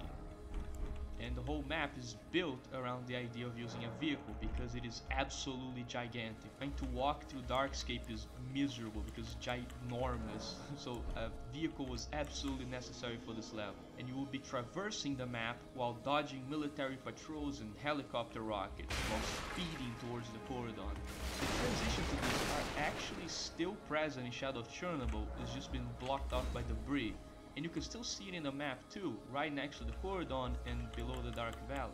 One thing to note is that this level never actually received a name. Yes, you heard that right, Darkscape is most likely a placeholder name. You see, the Dark in the name refers to Dark Valley, and Escape refers to Cordon, as Cordon is called Escape in the files of the game. So the name Darkscape literally means that it is a transition, a road between Dark, as in Dark Valley, to Escape, aka Cordon. Get it? Darkscape. This placeholder naming scheme is actually used in other maps as well, such as Milrad and Radmil, which are two cut maps we will discuss later. However, if you like to, you can still consider Darkscape to be canon, as after all, you see it on the map, and the exit from the Dark Valley to the Cordon very clearly implies that the Mark I is going through Darkscape, and the fact that when you use the transition from Dark Valley to Cordon, you spawn at the tunnel that was supposed to connect to Darkscape. So, if you like to, you can just consider this area canon, and that the Mark I simply traveled through there, you know, off-screen. Who hires the mercs? You see, this is one of the many mysteries in the franchise. The mercs are a PMC, a private military corporation, but no one actually knows who hired them to come to the zone in the first place. What is obvious is that the merc's patron or sponsor must be very wealthy, as the mercs are outfitted with high-quality weapons equipment. Not only that, but they seem to have good intel and connections within and outside the zone. So, who's ever hiring them knows what they're doing. The theory as to who's hiring them varies. Some people say that potentially rival research institutes that want to be able to study artifacts but don't have permission to enter the zone. Potentially crime syndicates or corporations who want access to the artifacts and documents inside the zone for one reason or another. My favorite theory, however, is one I came up with myself. It's a little headcanon of mine, but to be honest, it makes so much sense that I generally believe it will most likely be kinda canon someday. What theory is that, you ask? Well, I'm not gonna spoil the surprise now, will I? Keep watching if you wanna find out, because it's lowering the iceberg. Zaton Controller. The Zaton controller is, well, a controller that can be found in a cave near the burned out farmstead in Zaton. This controller is unique, however, in that it actually tries to communicate with you when you try to enter the cave. The controller will actually say to you, "Leave here, man." Now, it's unknown if the controller is actually speaking this message to you, using his mouth, or if he's like sending some kind of psychic message. But nevertheless, this is the only time a humanoid mutant speaks in the franchise, clearly showing that controllers maintain a lot more of their humanity than one might expect. The creature is even behaving in a more defensive manner, wishing for you to leave its zone instead of fighting you, showing some level of perhaps even more warmth. Overall, a very interesting, interaction, so to speak. And I really hope they do more, sci-fi stuff like this in Stalker 2, because it makes, the mutants just way more interesting. Like, GSC, for the love of God, I want my speaking flashes, okay? I want the flashes cursing at me in Russian, just like the soup mods, you fox. Make it happen. Anomaly repairing. Anomaly repairing is a somewhat obscure, mechanic, quote-unquote, in Shadow of Chernobyl.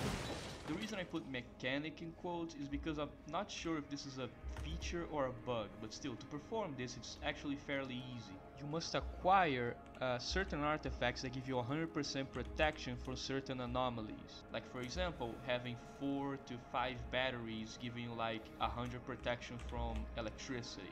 Afterwards, all you have to do is step inside the anomaly that you have protection against, and just like magic, instead of doing damage, it will heal you and your armor instead.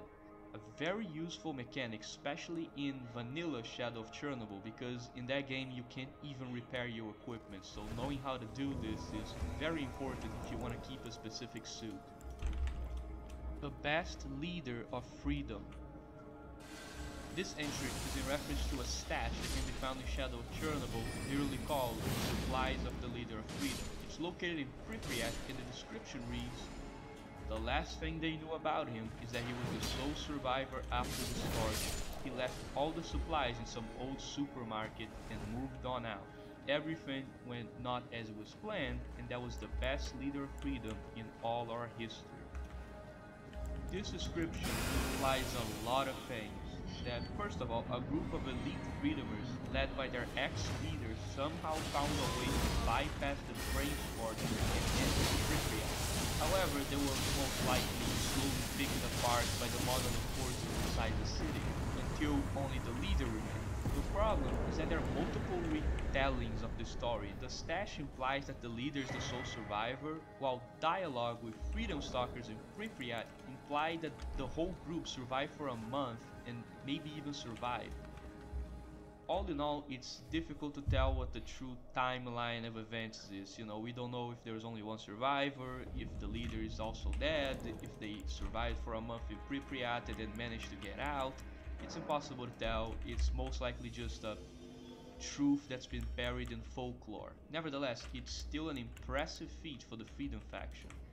And this ex-leader they talk about is probably the leader from Clear Sky. At least that's what I like to believe. Like, you know, I personally like to believe, my headcanon about this is that after they lost the Dark Valley base and went to the army warehouses, they also tried to get to Pripyat, and the one who led the expedition is the leader from Clear Sky, and that's why Lukash in Shadow of Chernobyl replaced him, because he died in Pripyat. That's just what I personally like to believe. Drivable BTR. While vehicles were cut from the games, there actually is a single remaining vehicle that can be found in Shadow of Chernobyl. This vehicle is a BTR that can be encountered in the Chernobyl power plant.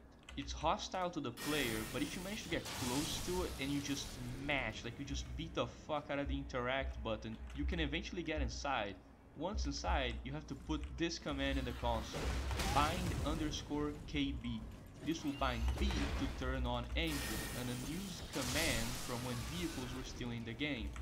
Afterwards, you have to press space to release the brakes, and done. You're now driving.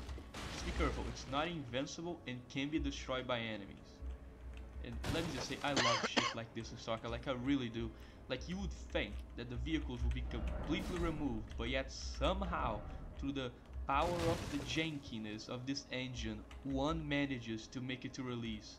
Like, X-Ray Engine is an anomaly in and of itself. It really is. Like, these games, the way they were made is just fascinating. The Bloodsucker Shrine. The Bloodsucker Shrine is a small location found in the Bloodsucker village in army warehouses.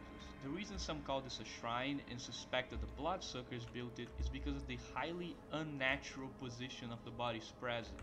One of the stalkers is even on top, like just stabbed in one of the tree branches, and no way that another stalker did that, because one of those branches is way up in the sky. So unless he's a victim of, you know, an explosive ragdoll and got launched up there, yeah, he wasn't a stalker that did that.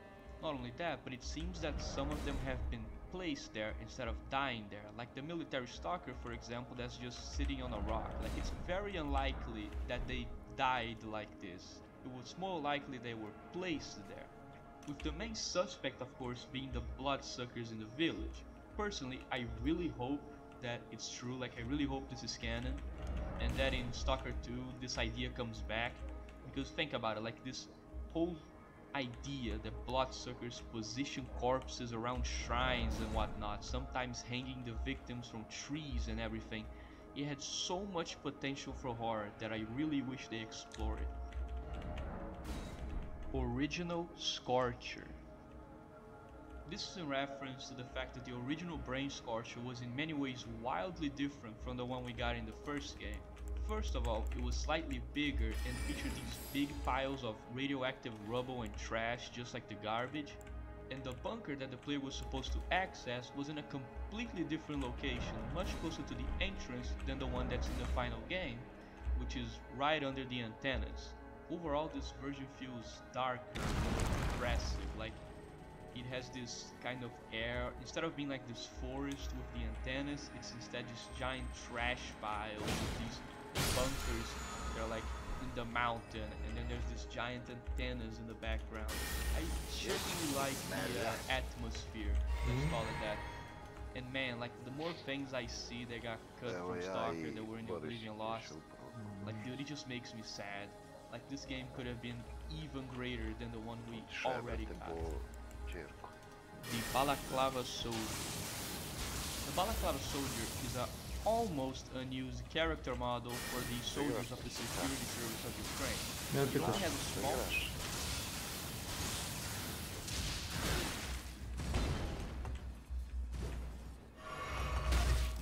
Wow.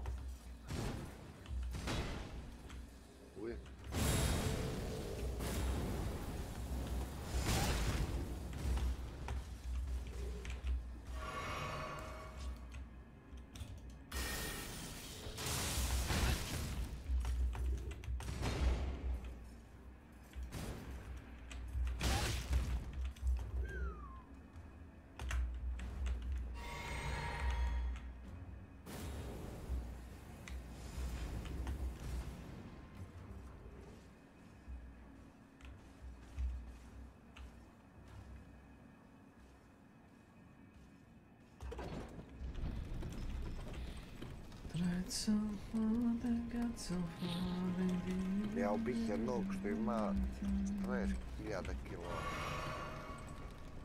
Rubbish. Another one, all skin Ide naš skedi kavi narkomani. Worse than a petty squire. Not a muscle on this one either. For God's sake. What? Oh, can't just... Oh, hell, it's my... Oh, it's my job. To je samo tebi, Grđe.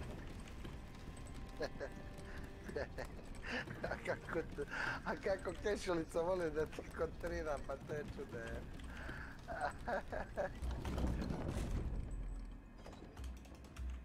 Da, ovaj već ima 5 akaunta koji rastura, znači može da ti piše knjigu o igri, ovaj je skupio vremenom 20.000 kilova, moga je da uđe u meč i ono, kao, ako eventualno ubije za 10 godina, 15 bi možda napravio 20.000 kilova.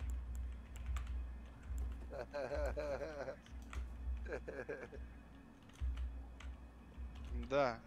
Mi ne možemo. O, čuješ ti ovo Keš? Ne želimo. Čuješ ti ovo Keš? Nema olimpijade. Nisi se prepoznat tako dobro igrača još. Nema olimpijade u Huntu, ja mislim. Akuma. Ti kešalica.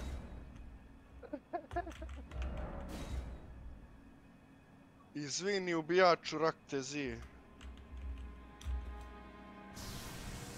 730 puta da ti lakše uđe. Znam ja da voliš ti 730 puta ubiti takve likove. Zbog toga ti igraš tu igru, voliš te likove da ubija. Radite to. Ne pade ti često kad si druže drugare.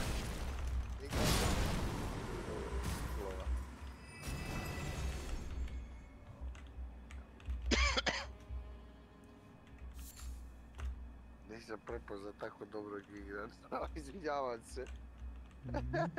A čuješ Kešo, čuješ ovo kume, kaže Beka, ja mogu da ih ubijem Vi ne možete. Ne, ne može niko. Ne. Beke, jesi, Yes, reka yes, si, yes, ne, yes, yes, reka si, ne možete. Ne, ne može niko.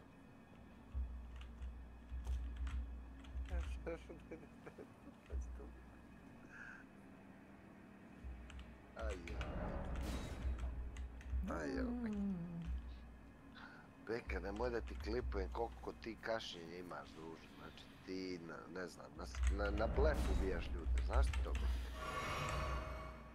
Od straha puca. Od straha, jes? Ti pucaš od straha, Beka. Strah ubijaš. Eto vidiš, to je to. Kad ga prepadnu, opa. Beka, treba li bi tražiti da ti bače tromblon, brate. Imaš već, kume? Imaš već? Pa samo strel sa eksplozivnim strelama. Imaš luk s eksplozivnim strelama. To ti je eksplozije. Ali treba nešto kume... Jače, da je veća eksplozija. Da ne moraš... Kao na primjer kume za 7 sekundi da zapališ pola mape. Znaš, ko se nađe u pola mape, nešto kao bestadzajni top ili neka haubica, nešto tako. Da, nešto moćno. Fat Boy, ne, Davy Crockett. Davy Crockett i Fat Boy. Da, Fat Boy. Onaj ručni raketni lanser taktičkih. Atomske. Taktičkih nuklearki, jes. To treba.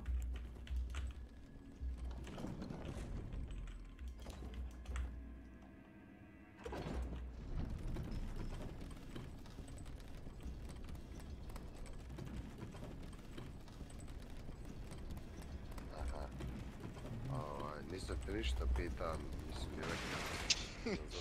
Čupik. Sad me ubijaš sa rakom, ja ne mogu ti. Mi smo bogani, mi ne možemo kešu. Kako? Sad igramo 100 godina, a možda bi ga jedne godine ubili. Jednom. Da, jednom, samo jednom. A on nas manu times. Manu times. Znači, ali ja i kešu to nema šanse da uradim. Ne. Samo... Neka, kešu ima veći KD od tebe, ja znaš šta pričaš ti.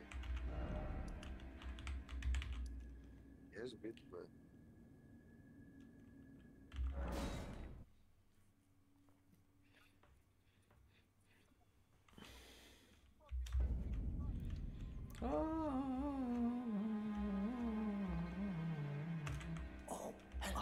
Only it turned perhaps.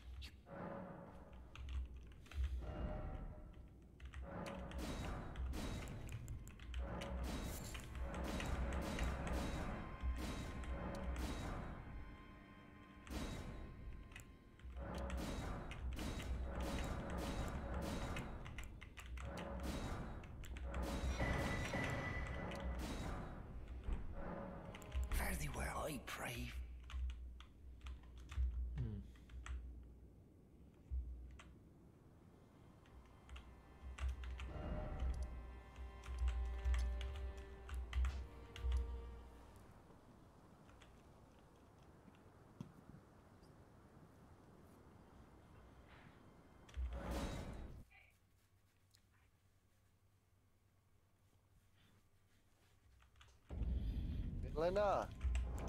Milena! Gdje je Anin telefon, Milena? Gdje je Anin telefon? Kume, kada ćeš ti na spavanje? Onda gledamo Mission Impossible 2. Sad? Pa 8:38 je, šta znam, ne znam koliko traje. Sutra. Dobro, Milena. Gdje sad kume su lud, znači ja mogu kad te je. Hoćeš sutra? Sutra, jel ima? Skino? Pa što? Mission Impossible 2. Znaš gdje smo gledali zadnji put? A Mission Impossible 2, a?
chance of spawning during the military raid on the bandit base after you leave Lab X-18, but you can actually see him in one of the images on one of the PDA entries. So if you can't see him in motion and he just doesn't spawn in, you can see him right there instead. Build Zombies. Build Zombies is the name for the original zombies from Oblivion Lost. These guys were more akin to the stereotypical image of a zombie. Slow, shambling humans with a hunger for flesh. They were cut and instead replaced with the hip-firing maniacs zombies that we now know and love. However, they can be very easily restored with mods as they are actually fully functioning. You can also still see them in the final game as their models are heavily reused as bodies throughout the zone. Most famous of which being the hanged zombie in the entrance to the bar. General Tachenko. General Tachenko is one of the founding fathers of the Duty faction. He was the leader before Krylov and Voronin, but one day during a average, artifact hunting session, he's just suddenly disappeared, vanishing from the face of the earth. Eventually, in Call of Pripyat, the player discovers the fate of Tachenko. He died from starvation while stuck inside a spatial anomaly. And after retrieving his PDA, it's discovered that he actually caused the communications breakdown that caused the military operation to go haywire and Duty to be formed.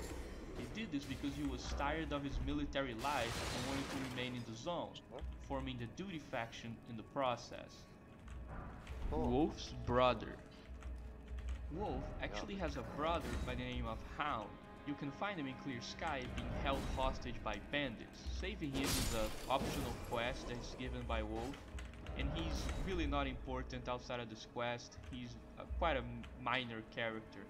Still, I personally like to believe that the reason he does not show up in Shadow of Chernobyl is that because of his experience as being a captive of the bandits, he just decided to, leave the zone for good, explaining why he's absent in the next game. Doing the car park alone.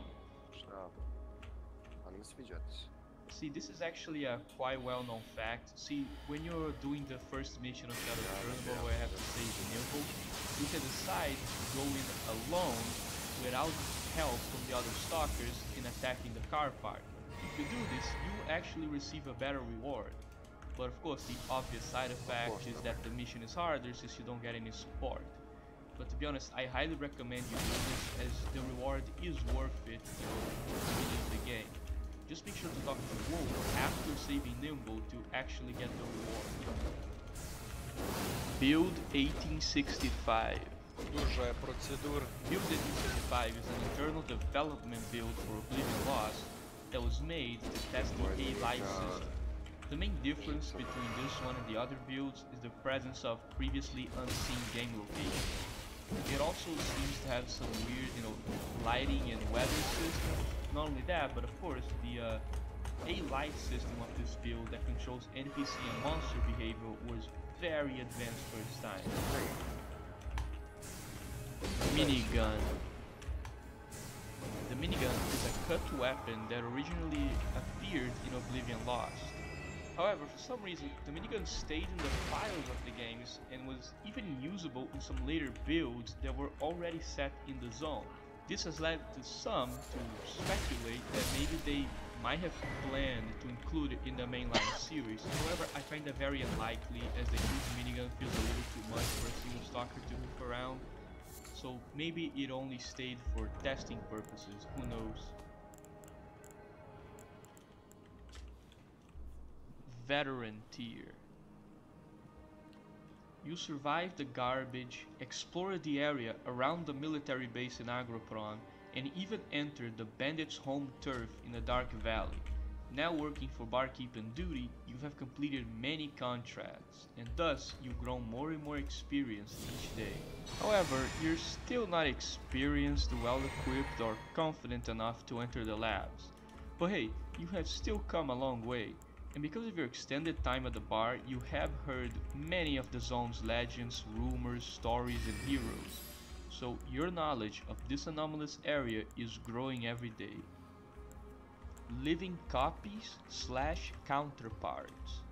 Living copies or counterparts are a sadly scrapped idea from Clear Sky, back when it was originally called Anarchy Cell, which, let me just say, is such a cool fucking title. Seriously, it is so much better than the one we got. Like, why did you change it, GSC? Anarchy Cell was perfect. But anyways, the counterparts were supposed to be copies or clones of stalkers created by the zone for some unknown reason. You see, the original idea for Clear Sky was that the zone was beginning to become almost alive, being described as being stuck in kind of an infant-like state in the design documents. And so these counterparts were created by her, again, for some reason that we never got to find out, unfortunately. I really want these guys to come back. GSC, if you're listening, please put these guys in Stalker 2. They're one of the best ideas I ever seen for Stalker. They are so good, they deserve to be canon. Agents. Agents are a certain type of stalker that has been brainwashed by the sea consciousness. They are different from the monolith fighters in that they're completely conscious and aware of their actions. However, they have been programmed as sleeper agents, meaning that even without realizing, they are obeying the orders of the sea consciousness, helping them eliminate any stalker that presents a threat to the sea consciousness, such as, for example, any stalker that attempts to break through to the center of the zone. Marked one, the protagonist of Shadow of Chernobyl is one of these agents. Covert quarters of the Two Fingers, and gathering place of champions who vie to become I never knew the guidance bestowed upon us tarnished, although I'm still looking for my own. Oh, please allow me to forgiving me that it was as if I was frozen with self. You have my It's all a bit much for I'm still looking for my It's all a bit I'm still looking.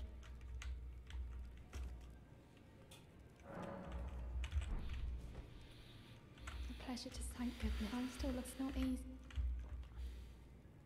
Be sure to tell she's a servant. She's been my I've lost count of them, honestly.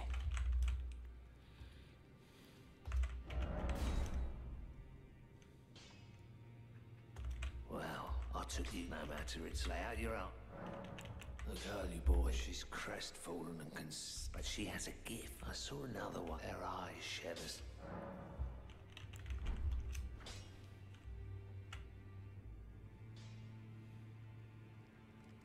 It's all a bit I'm still looking. You're telling me I don't believe if I do have this talent. I suppose I should I'll ask Master. Certainly he does appear intimidating. I know he's trapped, I can tell.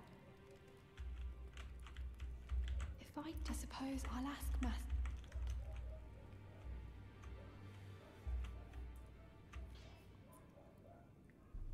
Back already, no matter.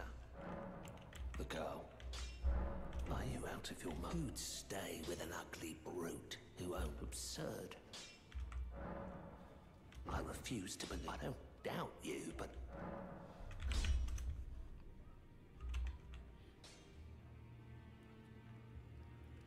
if I do, I suppose I'll ask my. If I do, I suppose I'll ask my.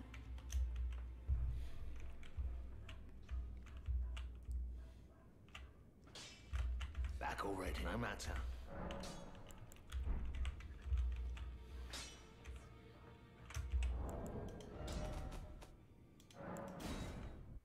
Sent to hunt down and kill Strelok for attempting to reach the center. Sadly, the only example of these agents in the series is Marked One. We never see any others, which is just so unfortunate. Like the idea that a normal stalker could just snap the second they see you, as their sleeper cell orders activate and they start shooting. Like, that's a perfect idea, and I really hope they explore some of this in the sequel. Good to see you again. I have you to thank, don't I? Oblivion Lost. For persuading Master.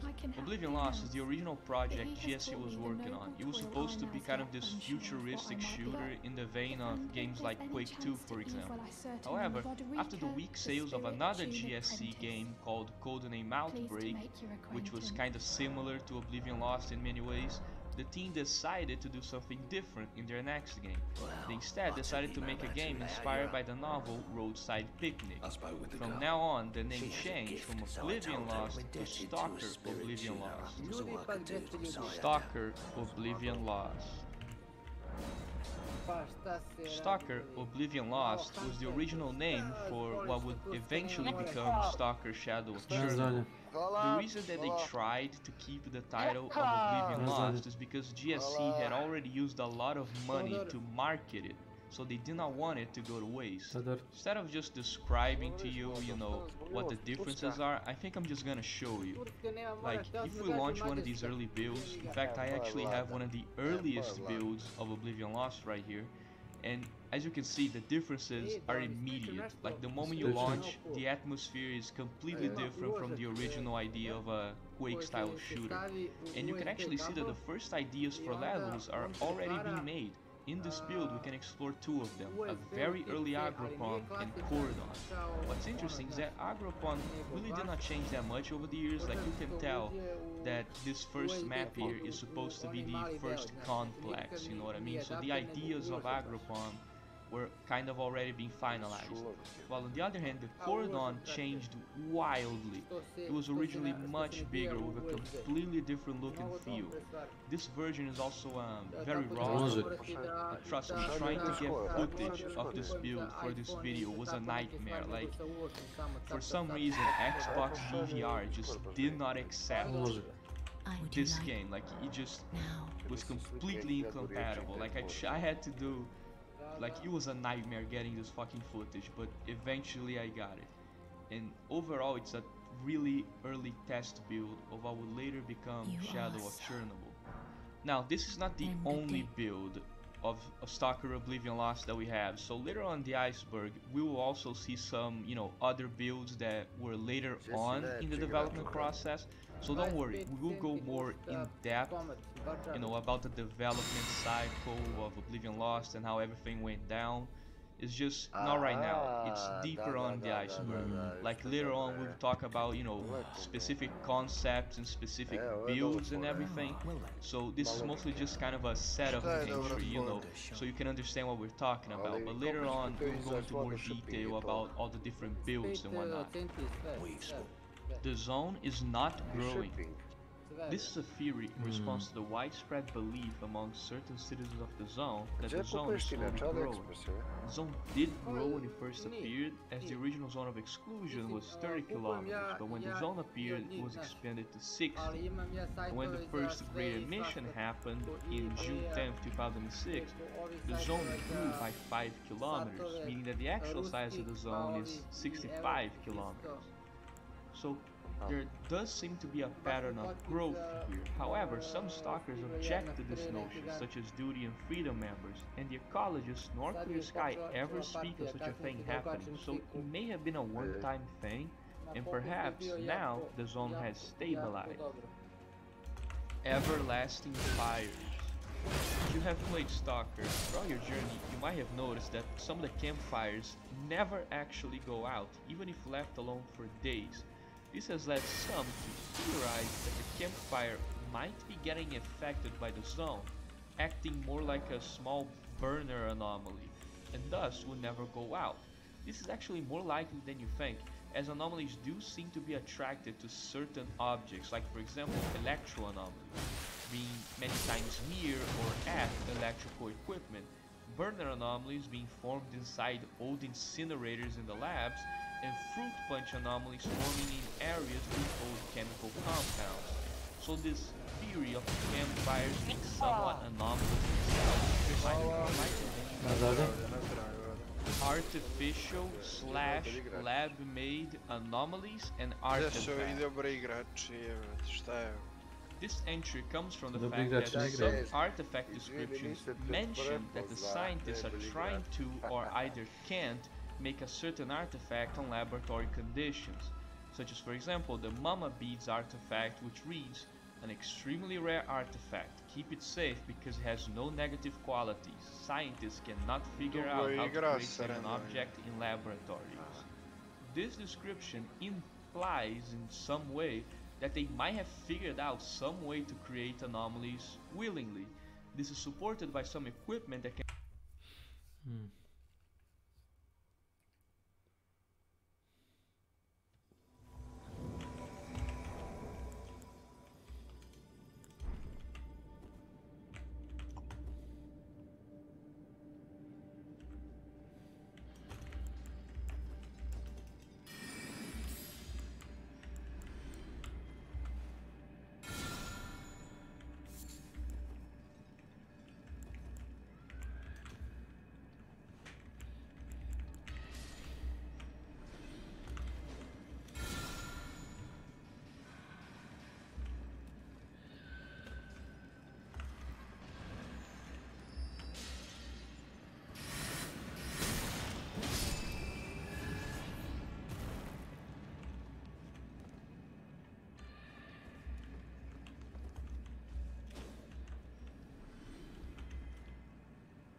li vidio u soja protein I dalje ili... Peculiarism.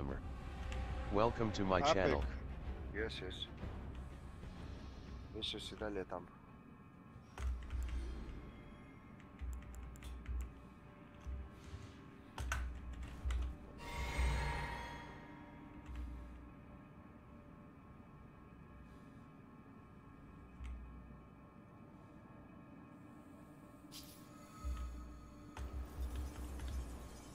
Ja mi daj koju kroflu. Aj.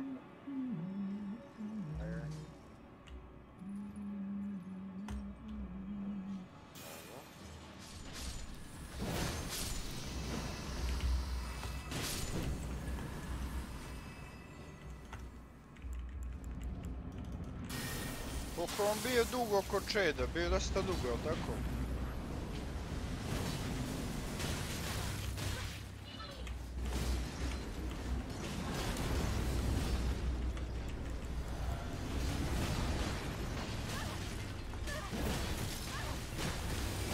Je li pek? A? 30 godine ja već.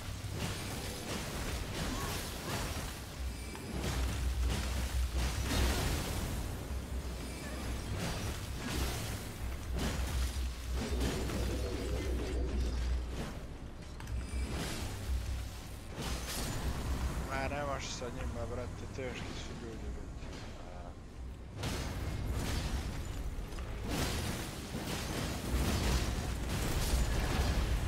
Nudio I mene ovaj komšija posao tamo da ja rekao, neka hvala. Neka hvala. Idi ti, koji komšija? A Radoman tu. Radoman, neka hvala ti Radoman. Ma bješ. Ne mogu ja, sve je u redu, ali...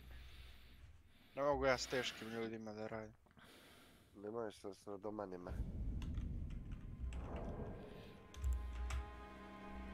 Can be found in Lab X18 that seems to be some sort of chemical mixer that, coincidentally enough, has been transformed into a fruit punch anomaly. I mean, we already know that the ecologists use artifacts in creating their suits, as if you don't know, the reason the ecologist suits have such powerful radiation protection is actually because they are saturated with a lotion created using the urchin artifact. Even further evidence for this theory is found in the description of the urchin artifact, in which it claims that Sakharov wrote a piece of work titled Ionization and Polarization of the Components of Rare Artifacts, in which he theorizes that it's not realistic to create such artifacts in lab conditions for at least a decade. You don't care. So there's definitely attempts made by people like the ecologists to create lab-made artifacts, which already implies the creation of lab-made anomalies. This is definitely only background lore at this point, but hopefully we will get more info on this. Operation Monolith. Što najjače, najgora stvar, kume, eto koliko ti znaš, brate, mene, bravo, sad, slušaj, ovo što si sad rekao, ja sam to što si sad rekao slušao pre pola sata kad sam kući, brate, dolazio, uvek, u stvari, svaki dan kad sam sam, RTS trojka radio na, brate, u ovim, brate, kolima i, brate, slušam operu, eto, toliko, brate, tome koliko znaš, brate, meni ja... Ja obožavam da slušam takvu, brate, muziku. Ne, nego, brate, volim, palim se, bre, na to, brate, to baš ono heavy, to je meni baš heavy, brate. Pogotovo što je ono, nije ono opera, ono chill, nego je ono baš ono kao horror film. Quartet is the commanding officer of Operation Monolith. He was the commander of all forces in the CNPP area, and you can actually find him in there. He looks just like any other officer, but if you kill him, you can hear in the radio the military asking him to respond, to which there is obviously no reply. This actually stops any further military communication from happening, as you have literally killed the commanding officer, so the chain of command has become completely unstable. Operation Fairway. Operation Fairway is the military operation that happened ne može niko da ga prati više. To je to toliko se digu u nebo da... Most likely by the few survivors of that operation. Ne, ni ti više. Njegov ego je nemoguće. Doće, znaš doće odmah da igra kad ga ovaj bude. Ja ti garantujem. They believe that not a single chopper would be lost. However, all of them disappeared. This is the event that starts Call of Pripyat, as Alexander Diktayev enters the zone as a loner to investigate the reason for the crash. Artifact activation. Prvo reci da ti igraš, pa posle reci kao ja ti iku. Da ima prvo kad kaže samo ti. Počeo da ga vuče. Gugu gaga, samo nekoj njegove. Artifact to spawn a vortex, for example. It was a pretty cool mechanic, and it actually is still.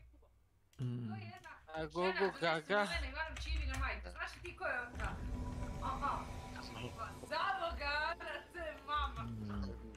Kaže Dunja, ja sam se pitala ko je ta gleda. Baš su meke fine.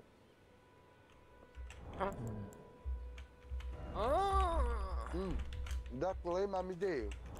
Ajde, pucaj. Uđi, ne. Uđi u igru. Ma nije on tu, nije on za komp uopšte. A? Priča s nekim na telefon, a kad priča s nekim, on naravno legne bre na krevet. Welcome to my channel. Hugo Yachts Cast Man 3. Izašao iz igre. Izašao, ali je tu je, vidiš online. Ma online je, ali nije za skoro je izašao. Ja sam kad on priča preko telefona, ti stvarno misliš da je on ličnost koja može da priča preko telefona i da radi nešto drugo, da sedi za kompjuterom i da radi nešto treće? Exactly. A nije tu. Kad mi bude izašla poruka da je dostupan, zovem ga opet. Kao što smo rekli.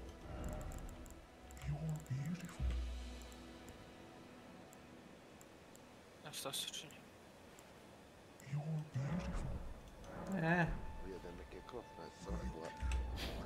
Ideš se, a? A ja. Ne, ništa.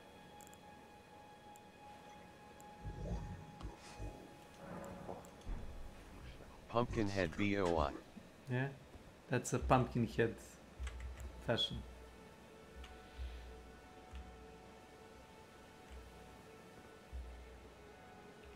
Kaže, hoću da igram s tobom i s kumom. Samo. A Kešu će samo da se zna, ja s vam neću da igram više dosta. Još si ti on i Keša.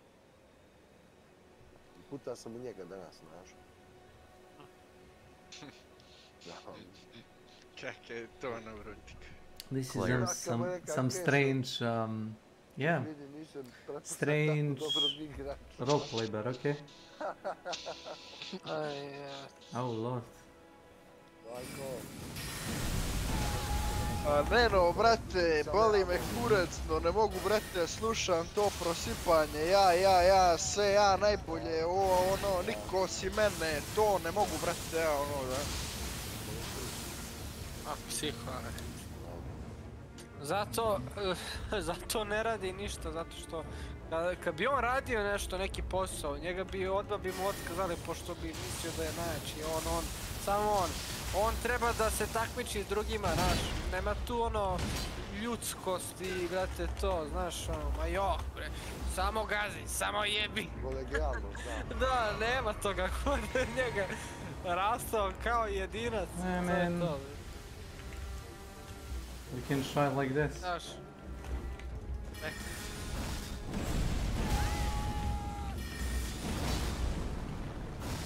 Odmah će pitat ko igra, znaš. naravno, Jape the Apex. Let's make a... the... Yeah.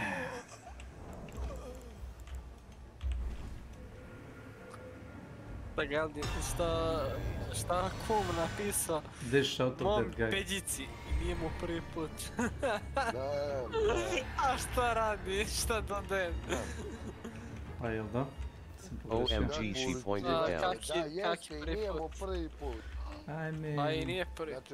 Da mi dođe, meni je to postalo dobar dan.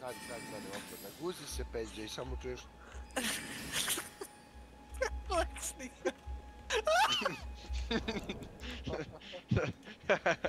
Okej, peku doktor je.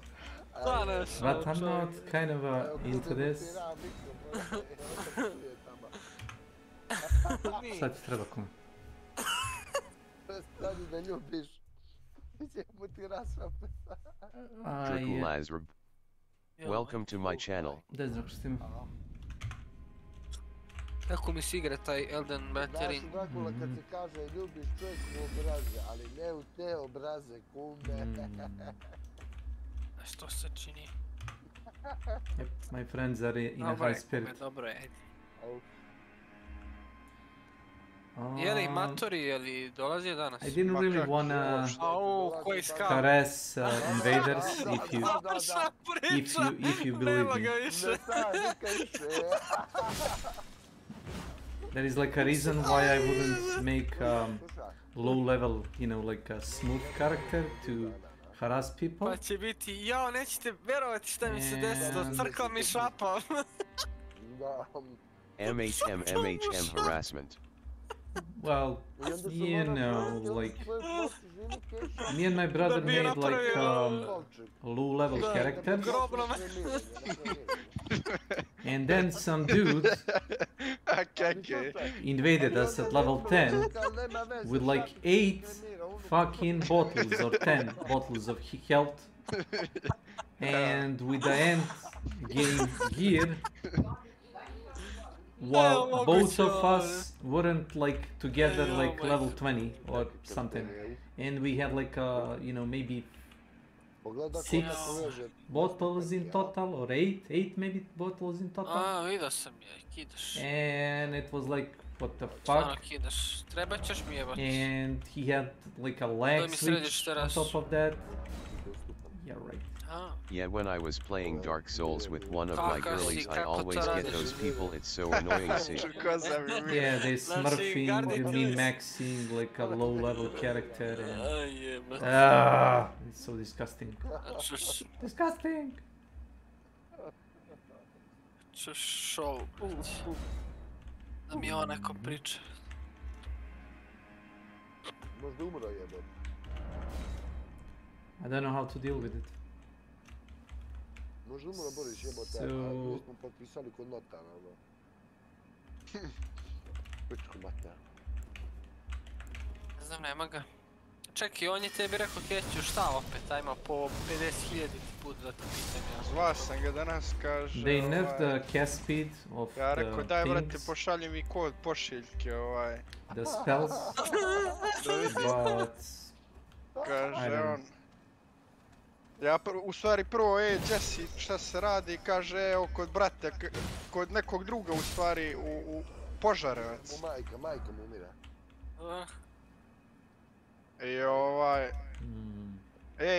ja rekao, da mi pošalješ taj kod pošiljke. Kaže, aj kad dođem kući postavit ću ti kao.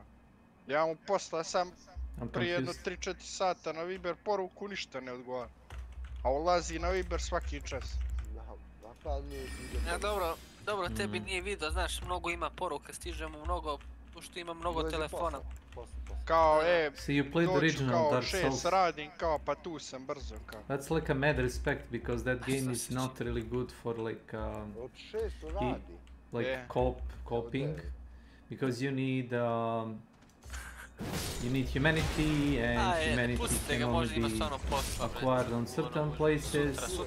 If you want to continue doing like co-op, you can't die. If you die, then you have to farm the fucking humanity again, or you have to get dropped by humanity by like a high level character. I don't know. Znaš, samo da se trsi obaveze, samo da njega niko ne dira, da njemu dobro. Bam, bam, bam. Ne smije me slatko. Onda nije samo za sebe.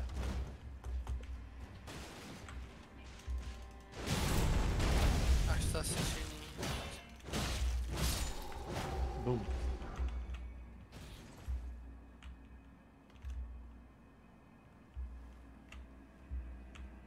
This is like an NG plus one, I think. Još mi se ovaj nije. What I remember.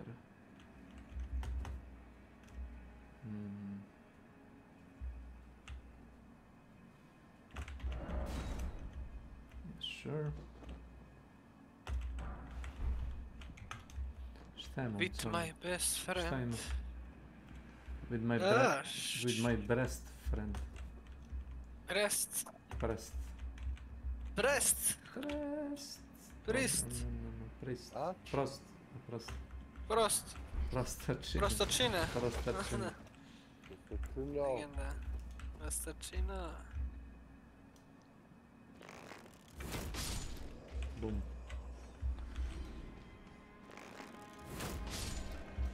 With my best friend.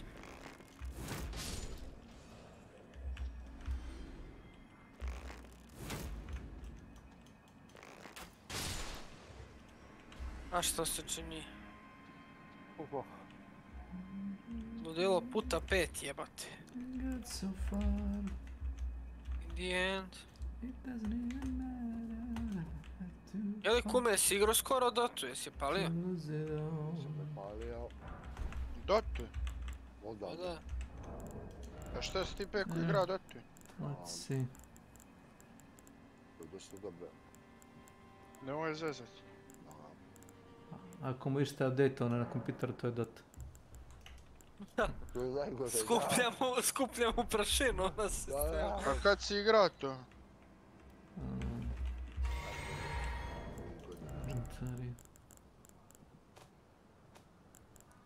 Ja sam svaki dan po 15 sati kek. Ne zajebaj. Zaraz.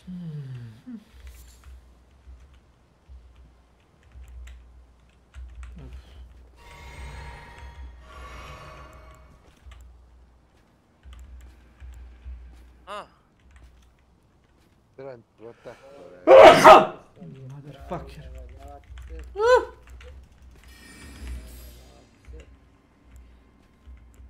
Kevi. Kevi, pussy. Kevi, pussy. Time for revenge. A? Što? Što se čini? Dobre. Ja?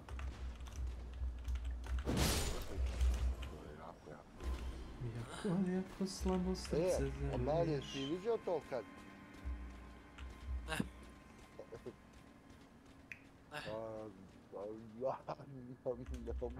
Ne. Prijatno. Bravo kume, stoko jedna. Sad ću ti da brate vidiš. Neki samo malo.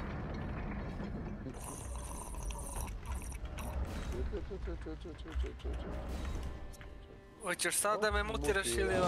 A, već, počekaj, pa nisam! Kako si providan ovdje tada? Pa zato što sam namjerno srko da bi znao ti šta bi radio. Dečo, je li podrignuo bio, jesi? Nije. Nije. Znam da je. A imaš... Ovo je prosto. Dracula? Da? Dracula, Dracula. Ništa te nečem, stani, malo da smanjimo ovu igru, smanjimo. Aj sad reći. Ništa. Ništa. Dobre, šta je kume? Jesi bio podigne? Nisam, namjerno sam srkao kafu da bi te odmah onako triggerovao, da bi mislio da ti pripremam Triggeringu, šajal a ti se napalio bre na to, misli si da ću da podignem, ali ne, ali ja to čuvam, ja sad mogu u sekundi to da uradim, ali neću. Ja sam dobar, a? Prediktujem te, da. Puška je zakočena. Palio sam Apex posle godinu dana i vrate nešto. Da vrate, znači sad kad budem ušao ima da me razvale ko slinu. Beka se loži na te nazive igrica. Apex, gdje si Apex? Apex Legend. Peđa, Peđice! Legendarac! Aj jebi se. A što se čini? Još je zauzet. Ne znam, jeste da, zauzet, nije mi još htio poručiti. Priča s ovom, pa to će još sat vremena počasno. Zato ne znam kako mi radi ova igra. Na streamu, kako to izgleda. Šta to? Ja je PS. Ma Apex sam upalio, bet. Ali ovo je open world, bet. Open world. Apex. Peđice. Apex, peđice, da. Peđice. Peđice. Ja ne znam ni ovu, brate, mapu, šta je ovo, ljudi moji? Aj jebat. Čuš? Gdje se vozi ovo, šta je ovo jebat? Kuda idem? Kuda idu ljudi kao ja?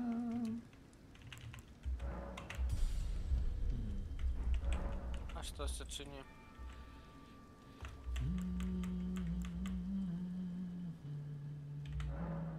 Peđic. Present in the sky, but only in the artifact hunt game mode in multiplayer, weirdly enough. It even has full completed animations and everything. So it's a mystery to me why it was cut. It's also definitely canon, by the way, as the artifact activation is mentioned by Yar when spoken to in Clear Sky. So it's definitely something that happens in the universe of Stalker. So again, it puzzles me why it was cut. Hey, now that I think about it, maybe artifact activation is how the ecologists manage to create lab-made anomalies and artifacts. Yeah, just noticed that. Yantar secret teleporters / secret teleporters. This one is actually true. There are secret teleporters, not just in Yantar, but in many areas throughout the zone that send you to different levels. This is mostly a developer tool. You see, it's used to send NPCs to certain areas at certain times. The most famous one of these teleporters is the one in Clear Sky that allows you to go from the swamps straight to Le Mans. This is actually the teleporter that the mercs use to show up on the hill on the other side of the bridge. These secret teleporters are frequently used by speedrunners, as one might expect. Sharon is Scar.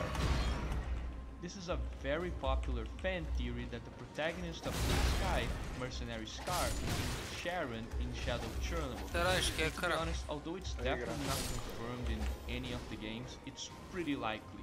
We know Scar was most likely captured and brainwashed by the Monolith after Clear Sky.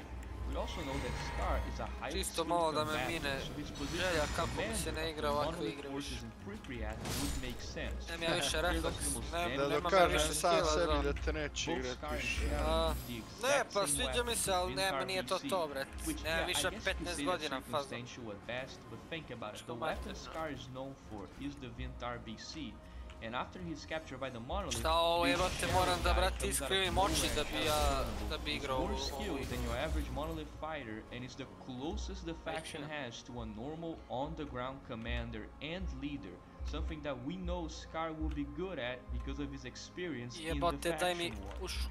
And yeah, it might be bullshit, but I believe it. Build 1114. Build 1114 is an extremely important build because this right here is the beginning of Stalker as we know it. Build 114 is the moment GSC shifted from the play-style shooter they were making to the more sci-fi, roadside, picnic-inspired game they wanted to make. This is also the first appearance of Agroprom, which might make Agroprom the very first map in Stalker history.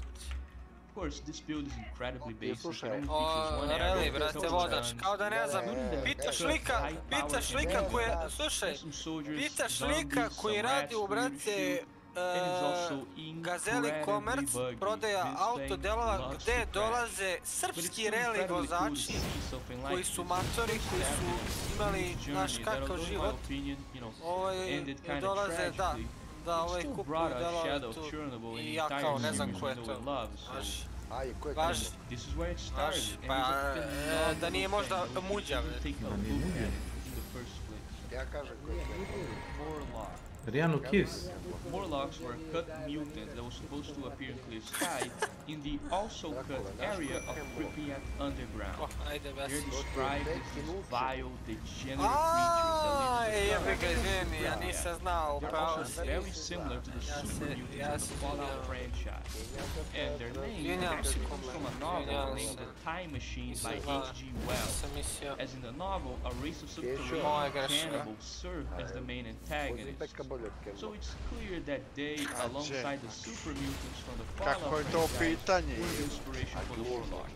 And although the idea of these insane workers trapped beneath Pripyat after the zone appeared is very cool, the design of the Morlocks is, in my opinion, a little too out there for Stalker. If they were redesigned, however, I could see them being a cool addition to the series, in my opinion. If anything, I really just hope that GSC, at least brings back the Pripyat Underground, as the idea of these huge tunnels beneath Pripyat is very cool. So I really hope they come back to Stalker. Universal Soldier. So mene su sad samo one igre, pušku i to je to, a ne da bacam ja magije. When I searched this up and I tried to find more information about Stalker Universal Soldier, the only thing that I found was a trailer for an either Valentina yet Alcaraz. unreleased or unfinished Welcome to my mod channel. on YouTube called Universal Soldier. It was supposed to be released in 2018, but has sadly never come out. Like, this is the most that I could find on it. If there is more to this, then I am simply unaware, so please tell me in the comments. Lost Alpha. Lost Alpha is a standalone mod created by Desolate. It was supposed to be the mod to bring back the original Stalker and its ideas, and while it does make a very valiant effort and seems to be a pretty, good mod, halfway through the mod the team decided to, instead of recreating what the design document said, they would instead just make up their own plot, resulting in a clusterfuck of a game with ridiculous things like the Illuminati behind the zone, and any other humorous Znaš ti kad je ostavio stream upaljen, da sam čuo koje su to priče, brate, to su one kunem ti se, ono je sramota, brate, ja sam se naježio bio, brate, znači sramota me bilo samog sebe što sam slušao, znači inteligencija ravna nuli, brate. Oni pričaju o, ne znam, muzici, kako je rasta, kako ima kosu, ovo, a ja kunem ti se. To, davno, brate, to je već obrisano. Sad ti je. Jokin nije. Si klipo lišta? Si klipo lišta? Ne. To je davno bilo, ljudi, pre 2 godine. On je zbog ženske pičke spreman da trpi i da priča gluposti. Znate li vi ko je, bre? Pa to. Znaš kako se to zove? To što kažem. Kico. Izjam. Ali ne mogu drugačiji primjer. Njegova slika u časopisu. Knjiški primjer. Ja stvarno ne znam, ja razumijem da je on željan toga da je kao kjer. Brate Milin, jebate, živiš tu, možeš naći normalnu neku s kojom ne moraš ni da pričaš što možete da se ono, znaš. Čuš on sad njoj kule i brate gradovi, avioni. Avioni, kamioni. Ajmo sprda neko. A realno. There is no use for it anywhere, and it seemingly exists for no reason. This has led to it becoming a quite popular meme in the community, as the quotations around bread seems to imply that it's not bread but something else, leading to it appearing in a lot of memes. Čekaj, to ne znam. Čekaj, to ne znam. Ti to ne znaš? Ne znaš to? To ne znaš kome, ve. There is one other item to je bilo više Čekaj, to misliš da je bila zebancija? Da je isključio bez. Šta je stano, ve? Pa se smeješ. Ne lažemo te nas petorica. Ne lažemo te nas petorica, razumeš? Seksualni manijak, bre. Šta se radi, evo. A ne, ajde, sve u redu. A tu mi pričaš o nekoj pameti, imamo tamo prosipaš mi pamet, a ovo ti tako propane, ne mogu da vjerujem. I know what you're asking. I know what you're thinking. What is the purpose of these items? Why do they even exist in the first place? Well, I'm not sure why either, but I found a theory online that these items exist to be used ono reže ili reže, evo. Daj sti! So for example, when you see anything bread around a campfire or dogs are talking in the radio, they are using these items. And the quotes around them are apparently to signify it in the engine that they're supposed to use for animations or something like that. Again, don't quote me because I have no clue for it. Brate, kako njegovi živi sa, brate, njegovima, kako ga nije trip toga. Jesi čuo za ovoga mog komšiju kome? Što su ga, ono, ostavije, Vidan je to pričao, znaš, tvoj brat. Ma, jedan moj komšija, zna ga tvoj brat. Uglavnom, on je, nekome donio DVD ili 2 sa kompilacijom tog materijala.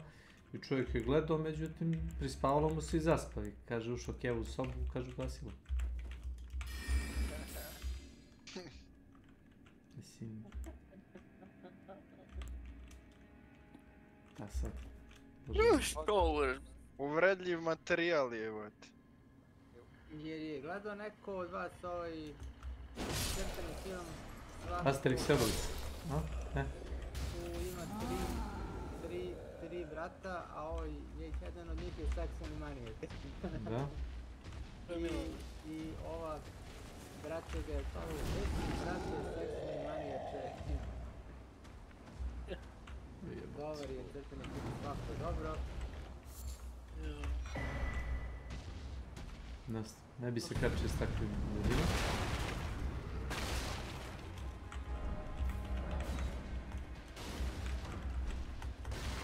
Ljudi moji, znaš ti, šporniki, ja stojiš u streamu, sve nam može biti. Sve je to u redu, Džer. Šta već keću, sve je to okej, šta? Sve je to okej.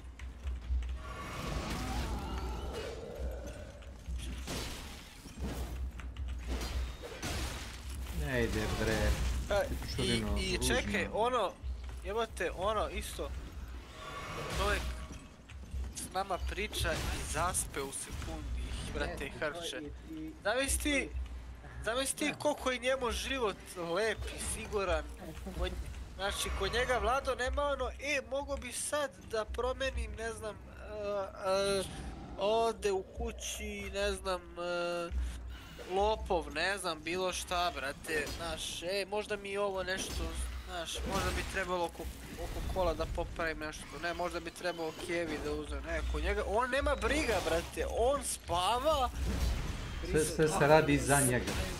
Spava kao princeza, brate.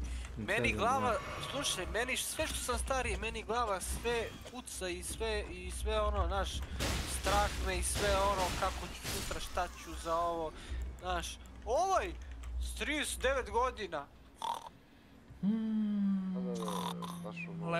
Lepote, brate. Ljepota poruka. Legenda. Ema, brate. Ovo njega kurac.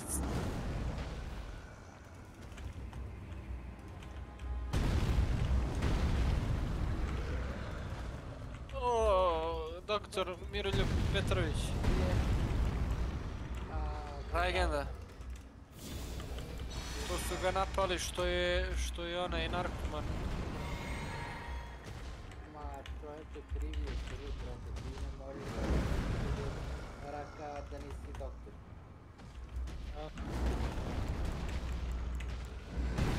Što, Milan je doktor za kardu i to se zakonom kažnjava. Ti sam sebi daješ titul. Kako možeš to da radiš?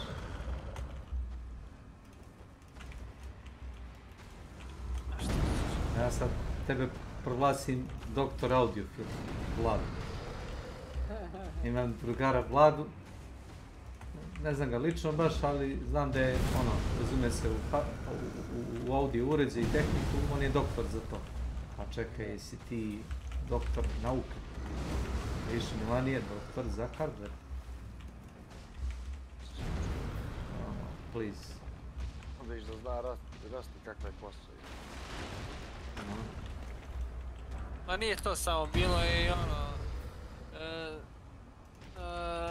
Ovaj ko je film glumio, Jason Statham pa Will Smith, ne znam, da brate, koja kola vozio i... Ma bre, čoveče, ljudi, to je pričanje o... To je bolest, brate, ja to slušam, rekao... Moj Milane, naš se ti spustaš, bre, na koji, brate, nivo je, brate. Njemu treba posao, brate. Nađe posao i nađe neku koja, brate, radi. Normalno, juri tamo neke kurave. Ono me sprdeš, brate. One misle da je on playboy, znaš. Pa to ti kažem, to je sve priča, to je priča. Ja se samo nadam da on neće da se neće neko upecat na to. Žive ljudi od, brate, od važne priče, ali hoće. Ljudi žive od, brate, priče, veruju, brate, svaki, brate, to ti je to. Znaš, to su njegovi, brate, bogovi, sve neki prevaranti. Mi kaže...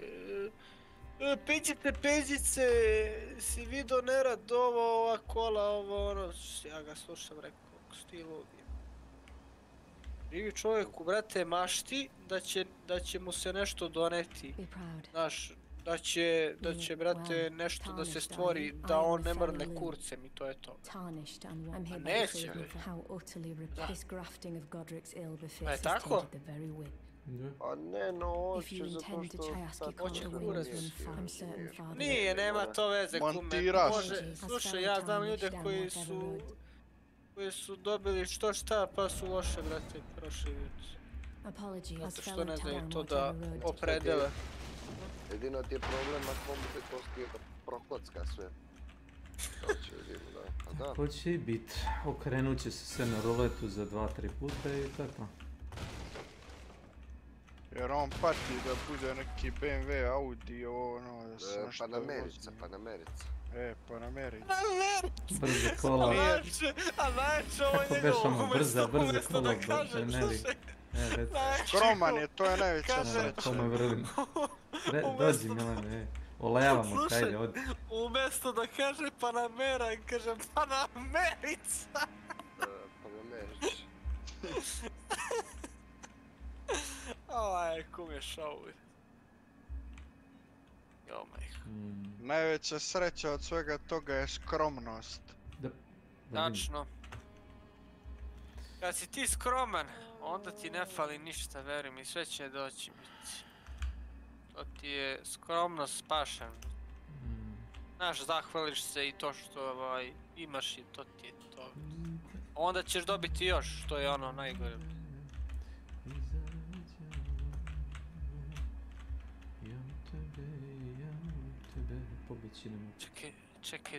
Čekaj da vidim da li je završio priču.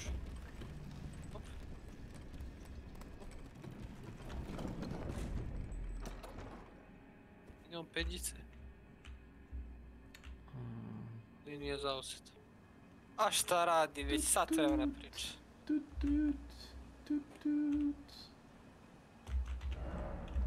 Doktor. Enemy ahead.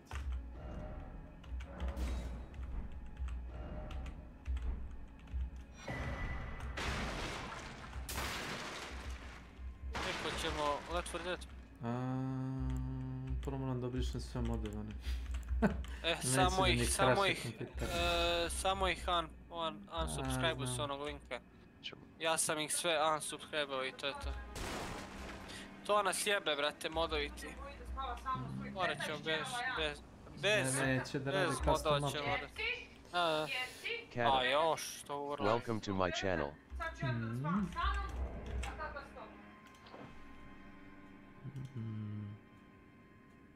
Toliko me mutire mikro, hvala ti. Hvala. Nisi mutirao ništa. Šta? Ništa bre. Šta bi imao? Ti žena priča. Malo privatno si damo. Reci Peko, ima li elektronske, to jest mašine što vezuju tu žicu, ima nešto? Nema, kako nema. Max. I šta misliš o tome? Just ja sam. A? Just ja sam skoro 2 godine. Da? Dobro stvar, samo što je skupa žica.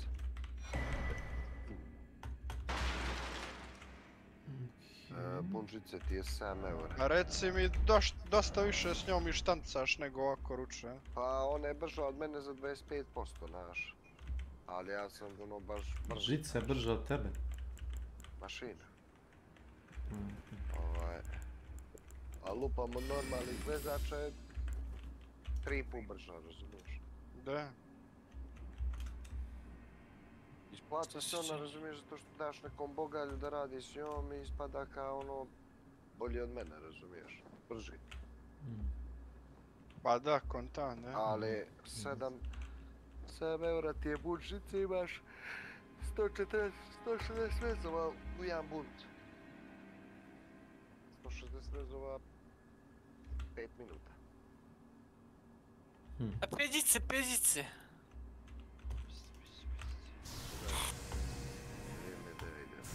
Ajde kume, ljudi mi poznajem. Laka noć. Pozdrav.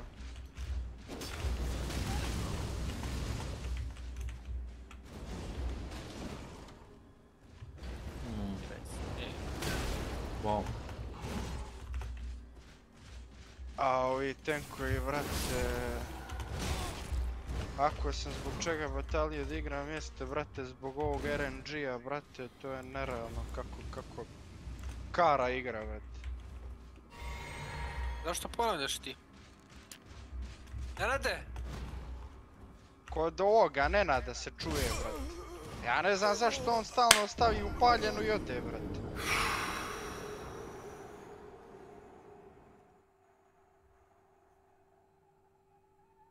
Šta motiram ga dok ne dođe? Where am I? Who am I? Aj Snake, čekam te. Da samo pokupim rune. To mi je ono, valuta za level. Oprosti, ali... Tu ima 100.000 toga. Pa. Treba mi pola miliona za levela. Ništa, znaš, veliko. Može se kupiti dosta strela i gluposti za to. Više zbog toga.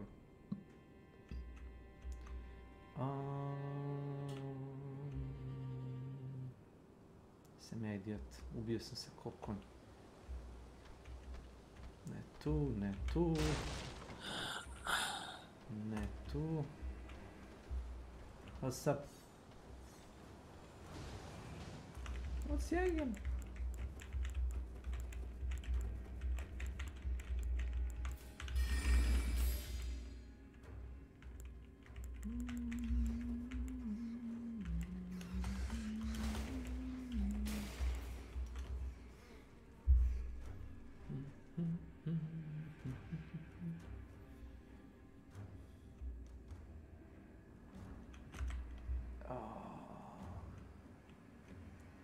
Kao nubara sam poginuo.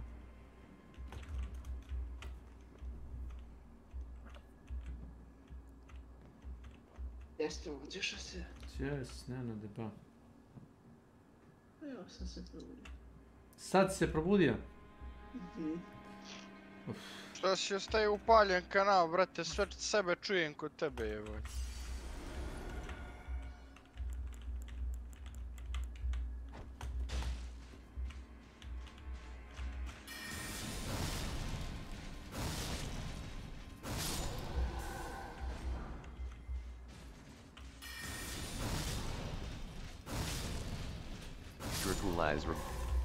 Welcome to my channel.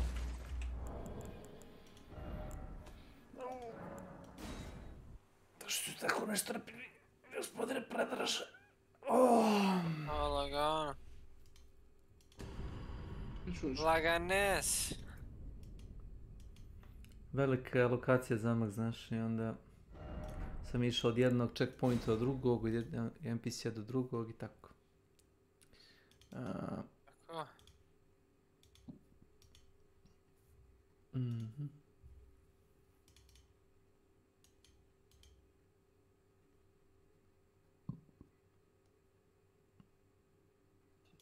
Ali odalje nje.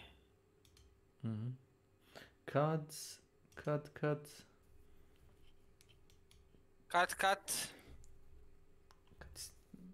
Kad je tebi radno vreme danas bilo uopšte? To mi nije jasno.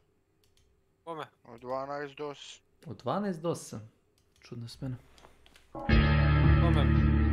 Tebi. Meni je uvijek tako. Ništa ovi Ilija za pare ne javljaju. I ja, brate, godinu za onu staru platu nemoj ništa očekivati, to se sve...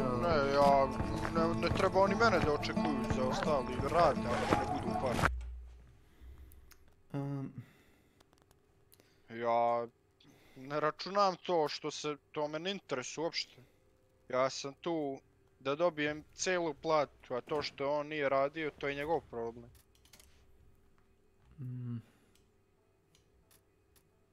I to ću biti, ako mi ne bude isplatio ovo sad što mi je dužan pola plate i na kraju mjeseca celu platu, neće me više biti sigurno.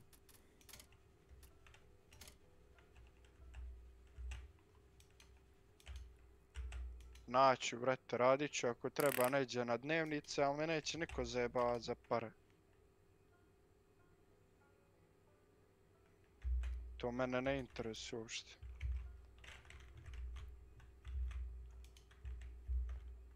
Moca, ili si mi poslao neki invite nešto? Jel' tako? Da. Jesi, zato me zabolo igra.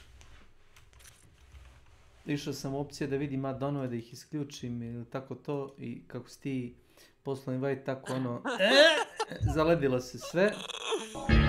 Samo je stala igra. Sad čekaj, ništa ne šalju. Nikakav overlay, nikakve gluposti.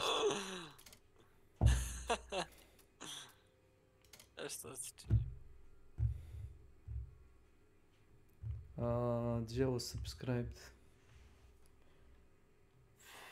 Što ne odeš na onaj link i samo unsubscribe, ideš na your... Ma imaš ono subscribed, bla bla bla bla bla. Odeš na workshop. Aha. Uvijek Community Hub, Workshop, i na Workshop stisneš Your Files, Subscribed Items. Znači na tvoju sliku, ono, Your Workshop Files. Na moju sliku. Eto ti, slika gdje ti je tvoja. I... Sve to. Unsubscribe from all, piše ti pored slike, ispod slike. Viš bre?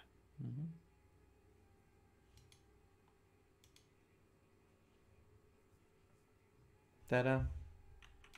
Bravo! Yes. Bravo! Bravo, gospodine. Daj sad pošalji.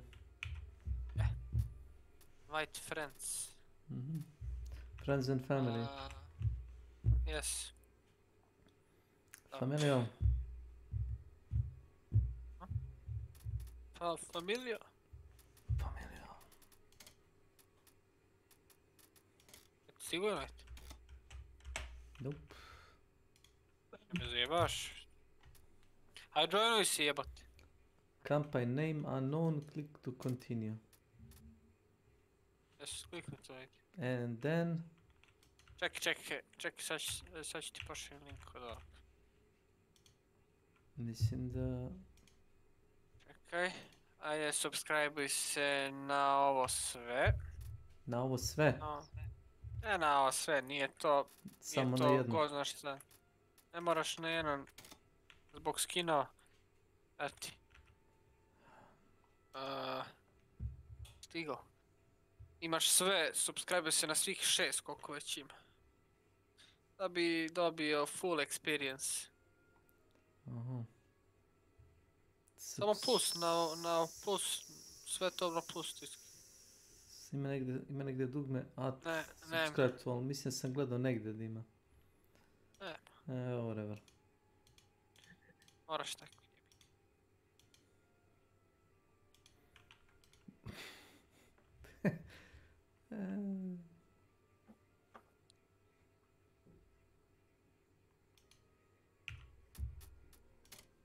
To idi samo. Sad da ti čita addons.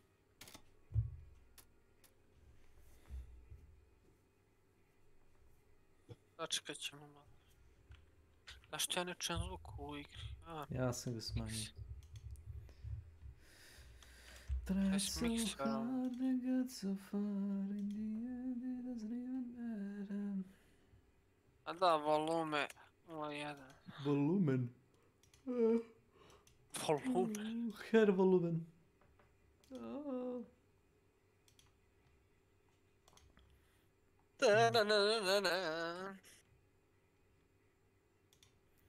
Fali mi još 3 ili 4 levela da završimo onaj hunt event.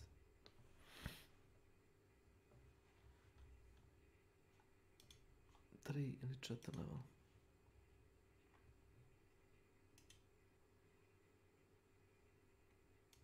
Sad gledam da li mogu da nađem da li si live, ali mi ne piše da si live.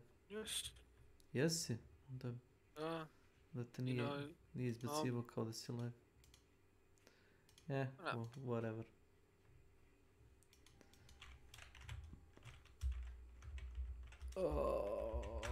Downloading.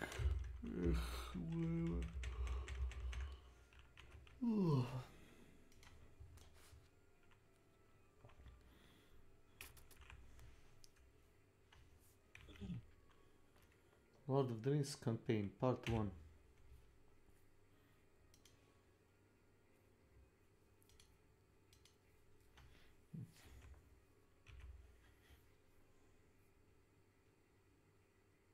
I gledat ću, stavno se gledati.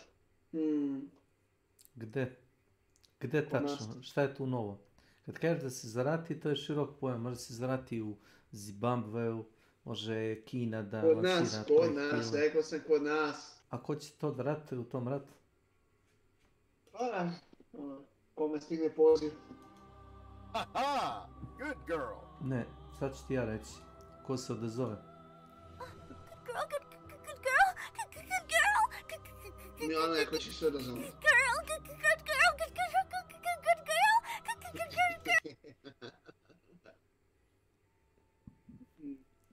Ima vas željnih krvi previše. Ne, ja, ako mora. Ne, pa ako mora, nikad ne mora. Nikad ne mora. Ideš u zatvor onda. Brat, bolje robio, nego poslije da imam PTSD. Ili u sanduku da me vrate. Bolje zatvor. Znači, imam PTSD. Ti nećeš sigurno, ti si psihopat. Psihopate ne mogu imati PTSD. Evo, Left 4 Dead izašao. 2009. There's something so satisfying about switching roles on the fly. I bring a lot to the party. I'm not just raises the potency of perfume items, damaging armament, temporary state of fervor. What does all of this even mean? Perfumes are surrounded by mystery, especially for gamers. No one really cares to use them, which is largely due to the very limiting 10 bottle carrying capacity and funny crafting recipes, which require some of the rarest items in the game. But something is telling me that after this video, you might want to give them a try, no matter how much of a gamer you are. What makes me so confident? Well, for one, there's many hidden details people might not have known about, like the fact that Perfumer's Talisman, on top of increasing only the Spark Aromatics damage by 20%, also increases the damage of Perfumer bolts by the same amount. But what really matters is that you will quickly realize just how much utility these items really offer. So let's take a look at them one at a time. Trust me, you need it, bro. What is that awful smell? The Iron Jar Aromatic gives you tier 4 hardness, that's what she said, for 40 seconds, which makes light and medium non-boss attack spawns off of you, but also makes you slow walk and chunky roll. This effect reduces physical damage taken by 40%, but increases lightning damage taken by 60% due to being turned into steel. Did you know that it also increases all resistances by 45? Because it doesn't say that anywhere, not even on the wiki page. You rarely get knocked down, pancaked or cancelled out of attacks unless you're dealing with very big enemies or bosses, and farming the required resources to craft them is also pretty easy. While this might not be the best item. Right? Yes.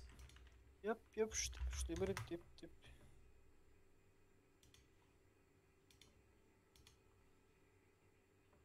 O! Izbacio. Co bre? Zašto to jebote? Izbacio mi nekakve pop-up prozore. 201 local server. Ajde imamo. 2 or more add-ons have conflicting files. Co bre?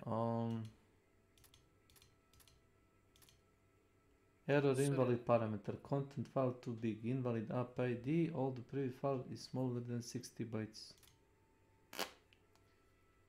Eze bre.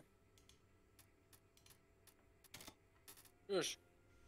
Sad se joinem. Da. Moj dan štiklera šta bre. Izbaci mi pop-up prozor i ništa. Ajde sad vrati ono što si jedan štiklirao. A šta ne valja? Ovo ne valja? Da. Vratno to. Sad. Jel ovo?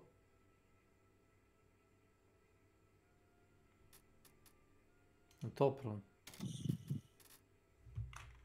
Ajde hostaj ti. Šta da hosta? Ništa. Play campaign. Ajde hostaj ti. Odeš u play campaign. Error invalid parametar. Sjebo vam pas mater. Tako. Play campaign. Ajde. Play online, je li to play online ili play with friends? Play with friends. Kako god hoćeš. Dracula, create new campaign lobby. Da.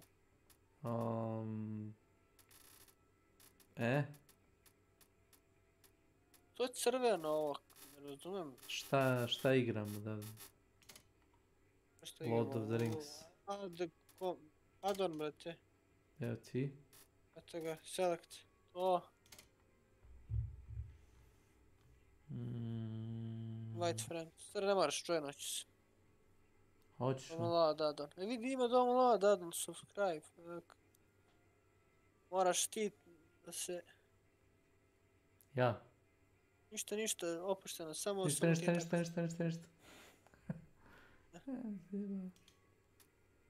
Ima verziju.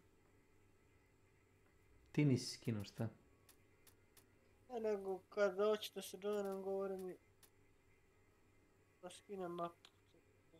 Meni je skinuo. Šta je ovo, bret? Kak je ovo pornjava, bret?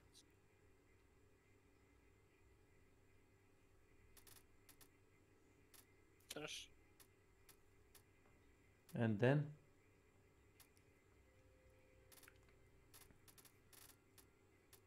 Ne šalji majte. Jebem u materu, pičku ja. Kad bi te ja našao ovdje? White friends. Da.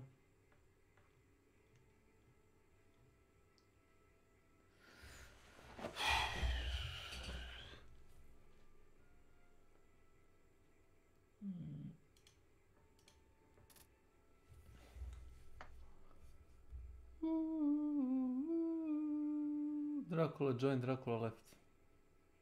Što, bret? Šta je problem, ne razumijem, čekaj. Ajmo stani, ajde nećemo ovo. Voli vas igra najviše.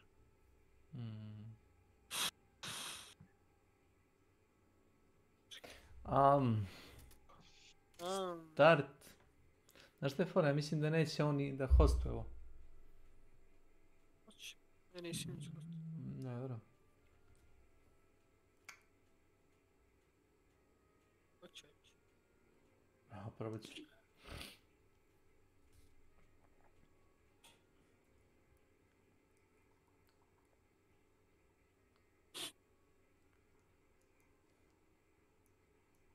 No official server dedicated found. Dobro, nebitno, okesti sam. I? Okesti sam. I onda?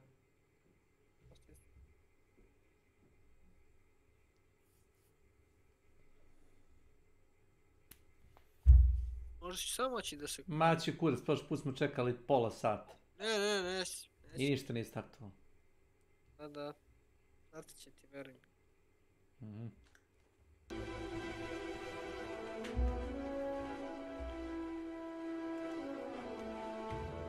Oh, the hobbits are going to Isengard.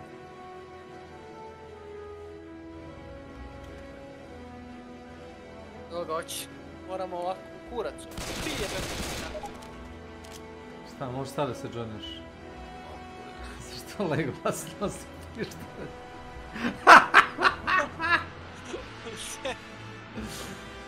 Nisam te prepoznao, Boromire. Gde je Gandalf?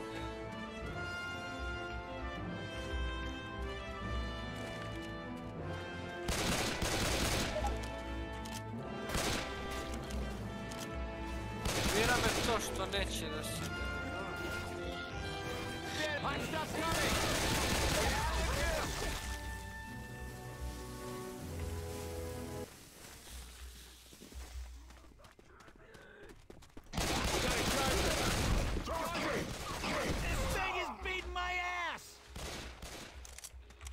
A ja sam Gandalf.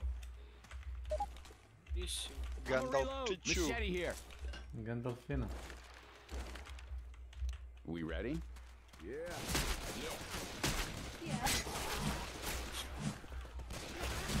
Reloading!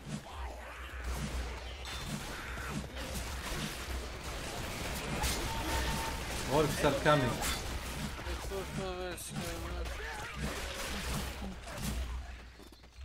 Aj, jebem ti, mater.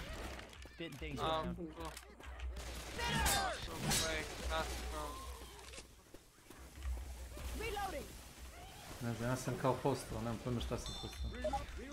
Ne, meni kao da... May not be pretty, but we're doing it. Zabranjuje da se... Assault rifle.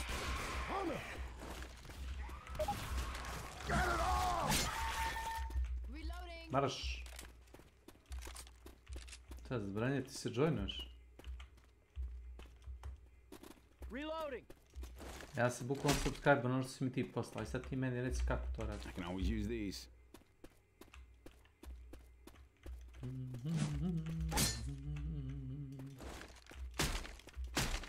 Ovoga Milan tek je sad završio poziv.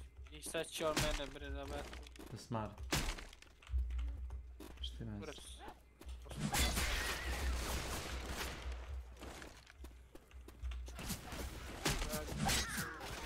Ti igraš, boli te kurac. Problem.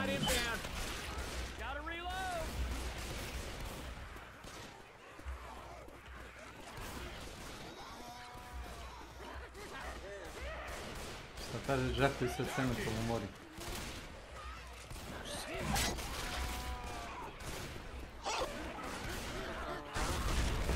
Charger!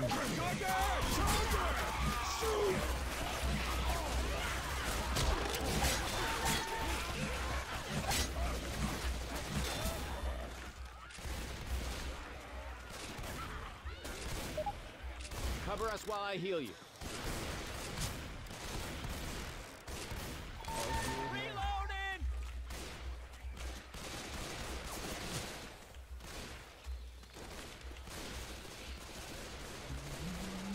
Reloading here!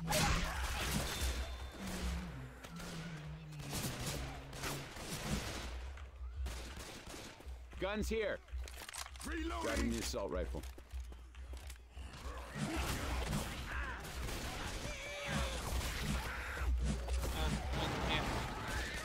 Aj jebate, neđe se. Hey, I'm reloading. Ali neću imati iste skinove kao ti.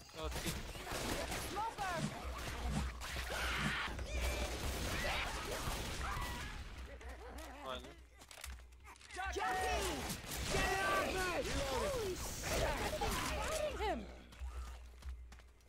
Zjehao me ko nevest. Smoker! No. Smoker's got me!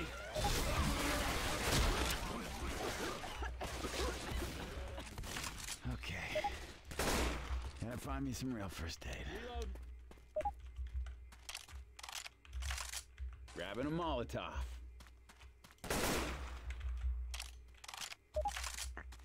No! I'm hanging here. Hold on, I'm coming! Don't let me hang in. Let's get you up. Thanks. No worries, Nick.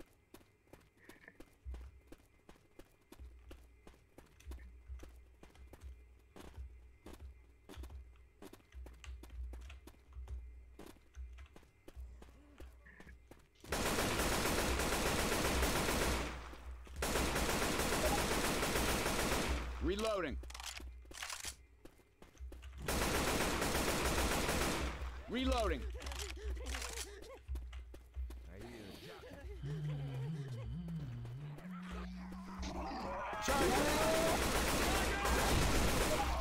Oh, that's right. Hey, watch out! Jackie! Guns here.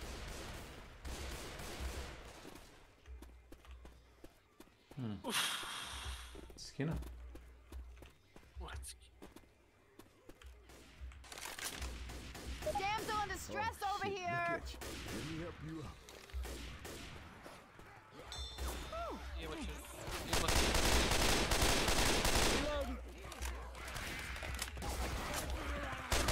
Would you mind not shooting me, please?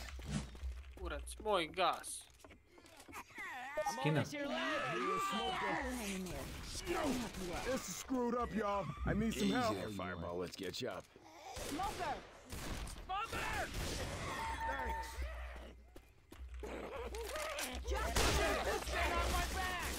Yeehaw. Alice, that was me. That was mine. No.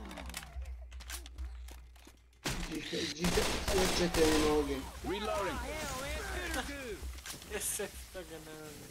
Defib unit here. Got some chest paddles. Aj.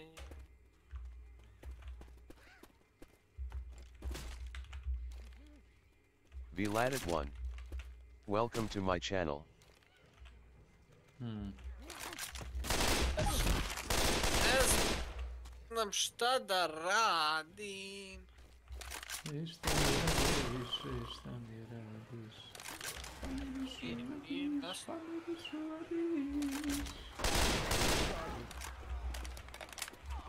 Charger! Charger! Wait.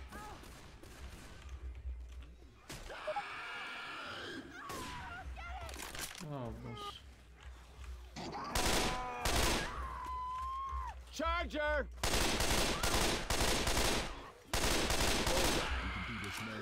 We can do this. Wow. Here you go. I got this for you. Okay, that's gonna last for a bit.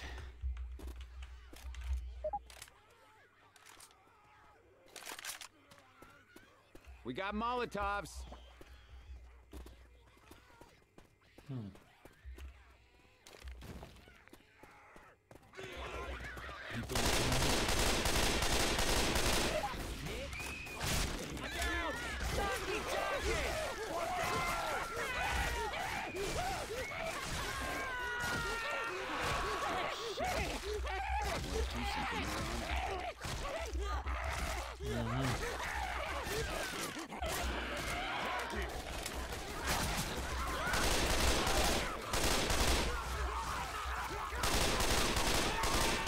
Reloading.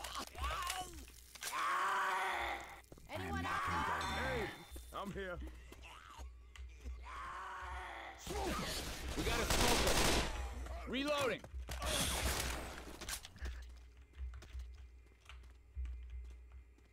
Reloading. Надо жить. Нет.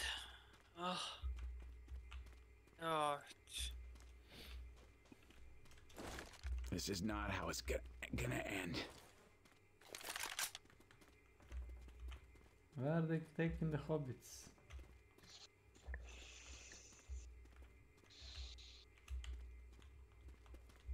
Hold on, you're not thinking of leaving me in here, are you? Ready? Yes. Look, I triple dog dare you to rescue me. I am sick. Oh, come on, man. And hello. Thanks a lot.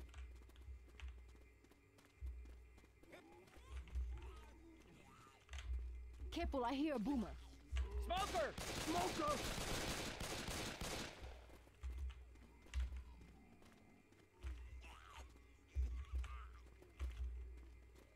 Reload.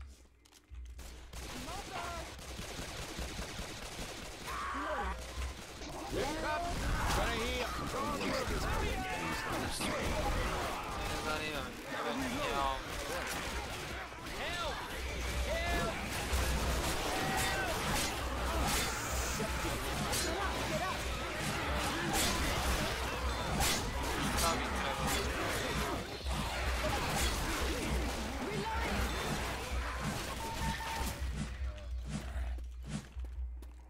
Quit fussing. All Defibrillator here. Are trying to kill me. That fixed me up real good. Everybody ready? You ready? Reloading! I'm sorry, okay? You ready? Machete here. Yeah. Why, yeah. Reload! I'm a reload.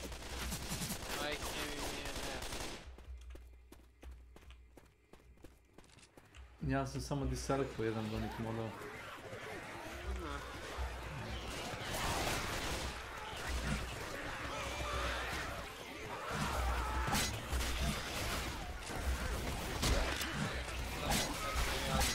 Machete here. Gotta reload! Onaj stari sam diselektuo, sve sam novi. Puši mi kurac, bre. Takva glupost od igre, brate. Healing. Hey, I'm reloading.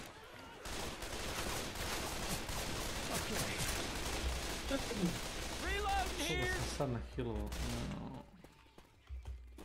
Reloading! Frag rounds here! Spitter dude! Deploying frag rounds!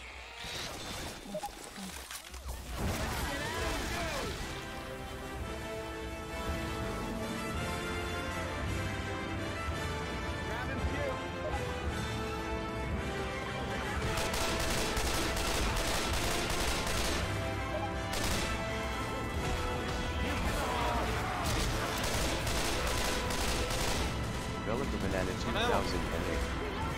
Welcome to my channel.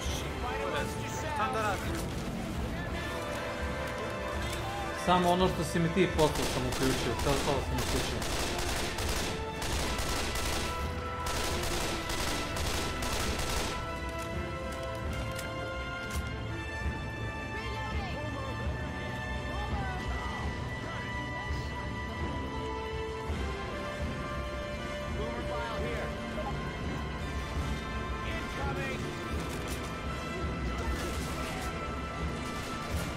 Rifle on the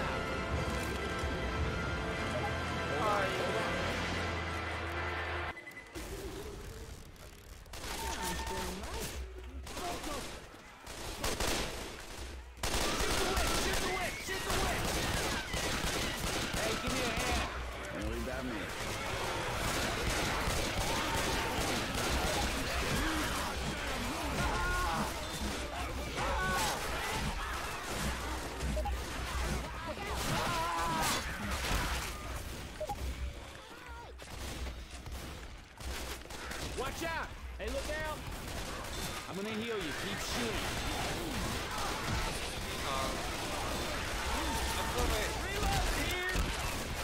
Ne izađi do osnovnog.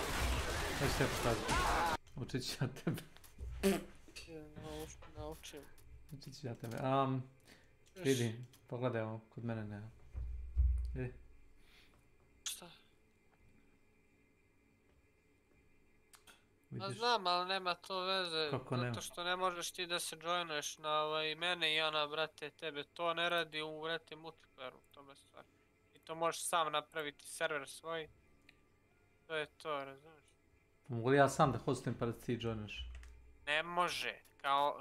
Kao ni ja isto, razumiješ? Jedino možemo... Play campaign. Naš... Play online. Naš... Da. Naš, kako možemo... Da nađemo server, šta? Ne, moraš posebno da skineš mapu. Da posebno skinem šta? Mapu. Šta? Pa zar je nisi skinuo? Znaš ti jebe? A ne, workshop je smeće, zajebao me. Skineš u raru i samo stisneš i on te tamo instalira u otvoru D2 i to je. Gdje, odakle? Posljedam ti link. Ja mislim da je to taj sajt. Odatle se skida uvijek. I gdje to ubacim, šta? Samo, ne moraš ti nigde da brate, samo pokreneš taj Steam ikonicu. On će da je instalira sam u Letter D2. Evo pita me sad, look in program files Steam, šta? Evo ti Ctrl F3, pogledaj moj ekran. Gledam već. Vidiš, ovo je li? Download samo, da. Ej. U ovom, brate, rar. Dobra igra. Moraš preko Chroma, brate, šta je to? I šta ću s ovim? A to ti download. Pa nemam ni link za ovo, znaš. Ovo nije ni link. Evo ga. To nije ni link. Evo ga. Gamer map. Nemoj da me sprdaš. I gdje se to kopira u? Ma, to ti skineš rar folder jebote. Da. I? Preko Chroma, nemoj preko Steama da pališ. I ništa, jednostavno je, stisneš dugme. I? Na onaj Steam. I evo sad skida 257 megabita. Ide to ide? Ne ide nigde, samo pokreneš instalaciju one, brate, mape i to ti je to. Šta, otpakujem ga ili kako? Ne, sam će da ga otpakuje. Ti samo stisneš da upališ. Sam će da ga otpakuje. Da. Ajde, dobro. Sure, buddy. Whatever you say. A možemo da igramo i oficijalne mape, znaš? A ne igram se. Možemo i to. Epa, vidiš. Ali zar nije ovo zanimljivo? Epa, vidim. Zanimljivo. Epa. Andre, epa. I sad, ako ovo neće, ali ovo hoće 1.000%, onda igramo.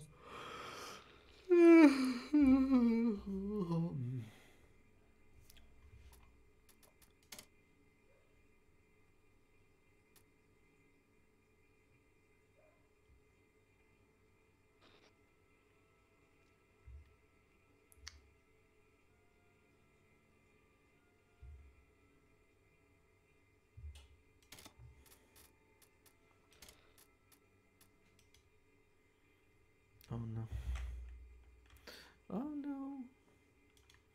Not we. Jesi skino? Jesam i. Samo stisneš na onu Steam ikonu. Ej, i instaliraš virus. Da. Kakav virus, bre, to ti game mods, bre. Prdaš i ti.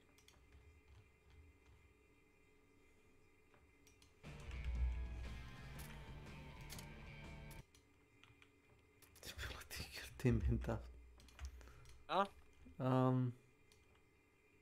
Evo za taj folder LFD2.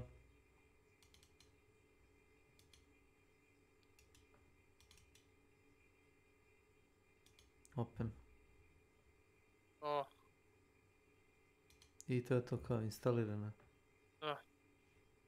Gde? I šta sad tad, restujem igru? Ne, probaj odmah u ove addons. Zato stoji u addons. Gde mi stoji addons? Ovo zadnje? Mislim da je taj. Da, jeste taj ti. Samo moraš da unštikliraš ono sve ti ne treba. Zato što ja to nemam, pogledaj moj stream. Samo imam taj Lord of the Rings. Taj Legolas, jel? Da. Legolas! Neki Legolas! Sve unštikliraj. Samo ostaviš taj jedan. Smo skinuli mapu. Da, to je to. Aj sad da probamo. I? Šta sad da probamo? Šta sad ti to hostvaš, šta? Da. David friend. Gate. Addon. Select. Jedini addon. Normal. Public game. Official. I sad zavisiš od njihovog servera da on to hostuje. Au, borele. Invite friend. Moći da...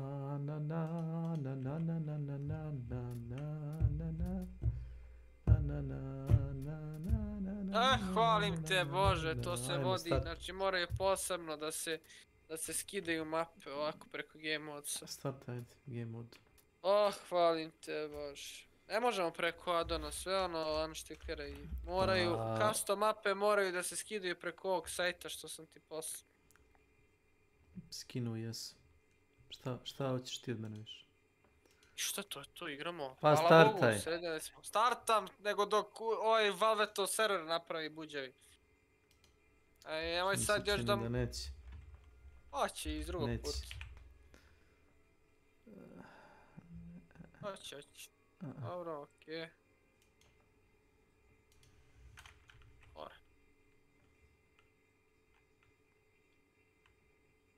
Mora da napravi. La la la la la la la la la la. Ovo je dobro što Valve pravi server. Hvala ti Valve što nam ovo činiš. Dedicated server za modovanu mapu. Da, realno. Koja će ti to igra uraditi? Blizzard neće sigurno, to ću ti reći. Killing Floor? Donali su... Je li to Killing Floor radi beš, ne? Dedicated serveri za... Ne, možeš da platiš, ja mislim, hostovanje. A? Mislim da moraš da platiš hostovanje.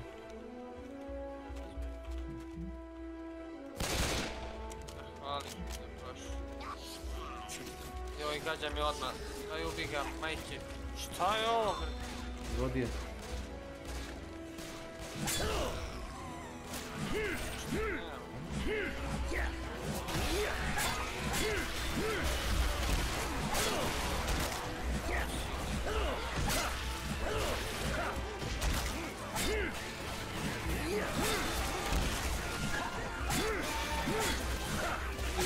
Ova govna skakuću okolo nas. Igramo Left 4 Dead 2. Left 4 Dead, ali malo drugačiji map. Malo bombo svetu.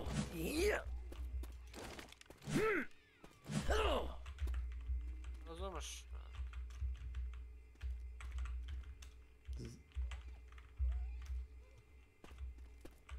First aid here. Imaš ovdje first aid. A te, moguće da su ovi agresivni ovdje. Reloading!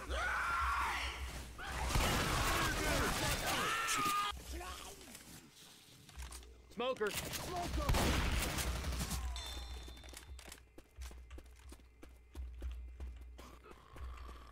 Još jedan Hunter. Ovo si... Usar sam se.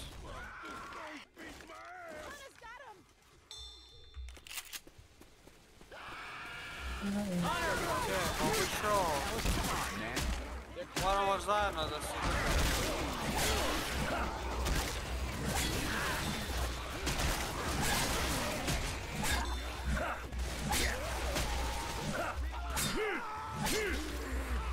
sve. Evo, karakter, upgrade.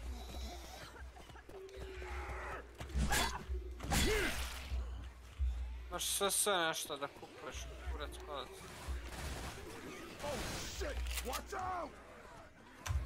Kako se otvara chat? Enter.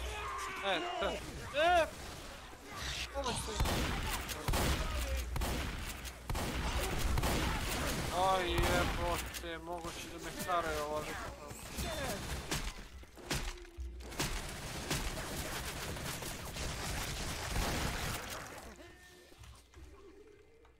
To je sve.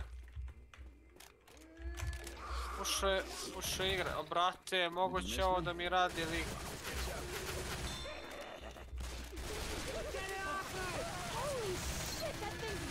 Mislim da je ovo teško ovoliko. Shotgun. Rules. I got hit by burning goose shit. I mean, you got a spitter. Baš ćeš ti jebat. Smoker.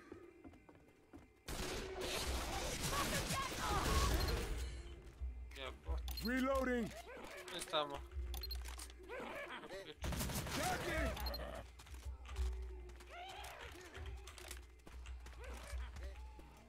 Dilazim. Welcome to my channel.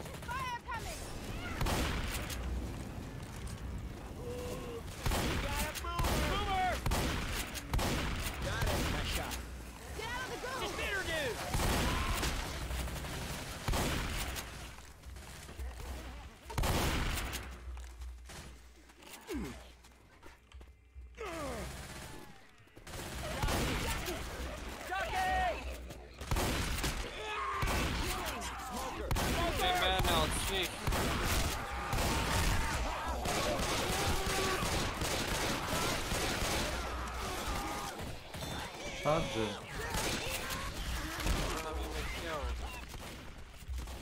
Da je malo previše ovih... Mislim tako skriptona.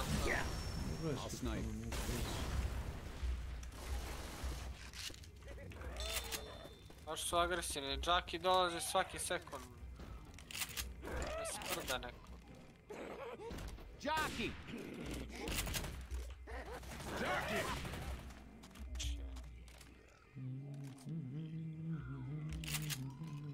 Ide gore.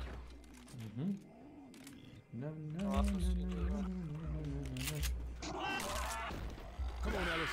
You got it.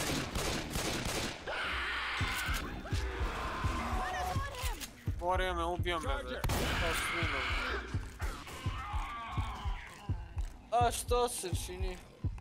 Znači tebe da iskari. Hunter!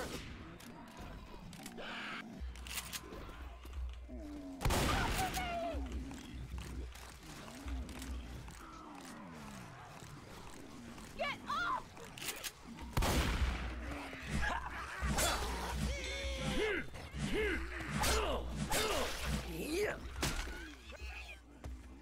Damsel in distress over here. Dođe boomer. Okej, boomer.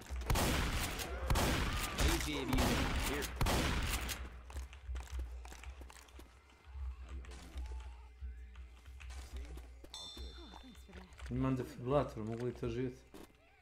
Možeš. Samo ako ti ne umreš skoro. Evo, živa me, ništa.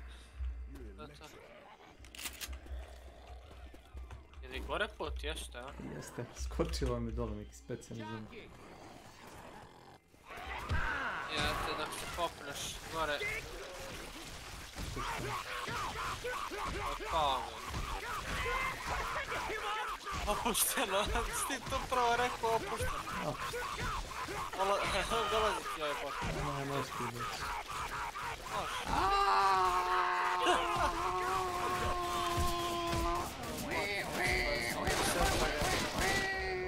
Easy. Good, I think. Good as new. Mnogo ih je. Thanks, man. Brate, ne mogu ni da ga gurnem, jeba. This is some outrageous shit. This is some outrageous shit.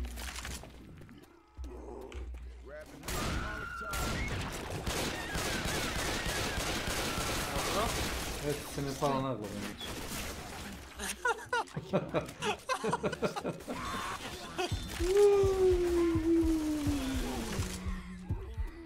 Ovo je sprda rekao.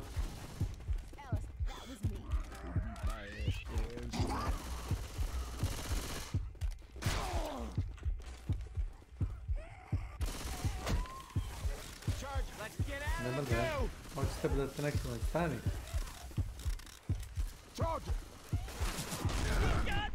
Hoć. Oborio mene, a tebe... Imam defibrilator. Borili me zombi. Ovo je show. Kako to borio? Nije te oborio, insta te ubio. Ajde, danas. Gledaj ovo, bret. Gdje si klik?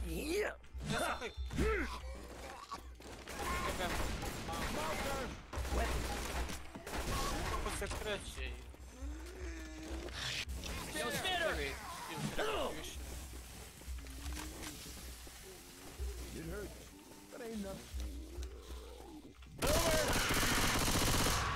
Reloading! Yo, coach! Stop shooting me! Thank you, bro. Ovo je neki naš. Weapon upgrade. Jockey! Hey, I'm reloading. Rate of fire. We got a smoker.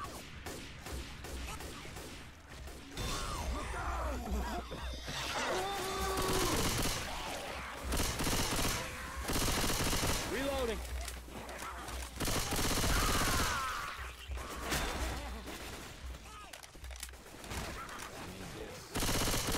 Aj, evo. Razvaljuju me, be. Prepametni. Nisu prepametni. I got the first aid. Prepametni su, bre. Ammo here. Evo.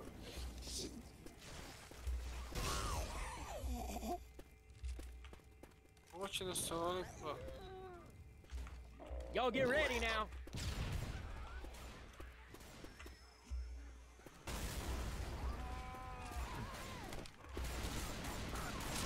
Molotov coming. Odi da rekao. Gdje si? Ti si pun. Can somebody wait up? I gotta heal. Idemo dalje, a? Aj, ja.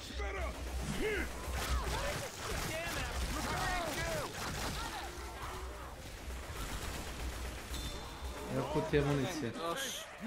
Pusti municiju, evo ga crveni tank polude. That's the ticket?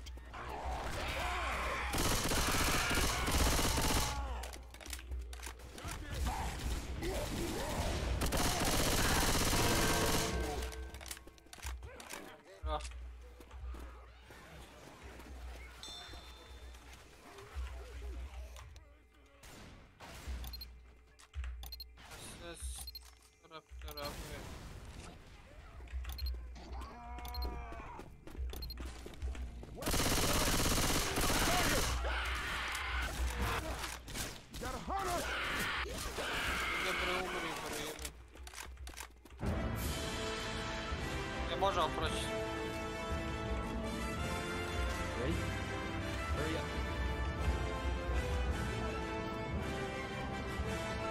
Je to custom? Jeste, bre.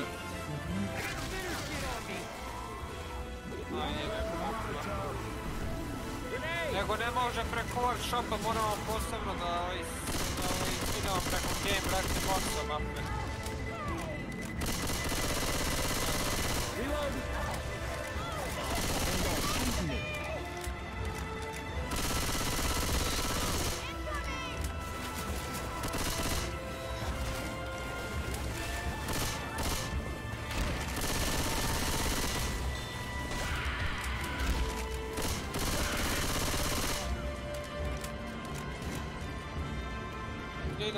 Imaš health ovdje, za mnom.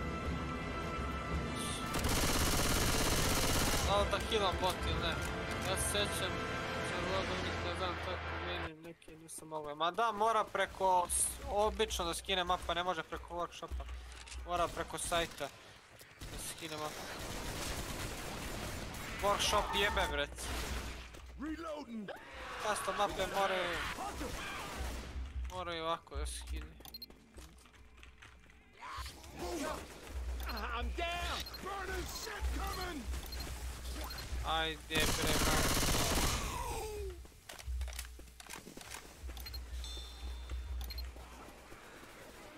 Kome će da padne onaj tamo? A, si vidio, a koliko je staro.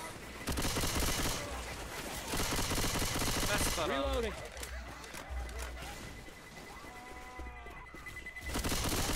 I'm a reload.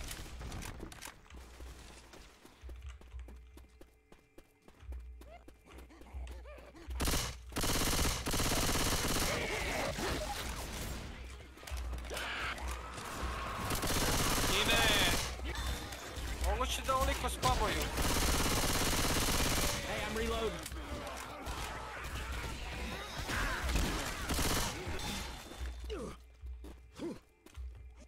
Reloading. Jockey. Jockey. Kuda sad? Okolo. Ne znam od čega. Yeah, I'm ready already. Ovamo, verovatno. Ne možeš. Aha, tu si idi. Dobili su. Reload.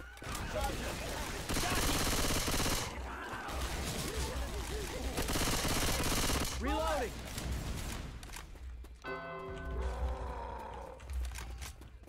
Well, boys, this looks like it for me. Ide plavi jebot.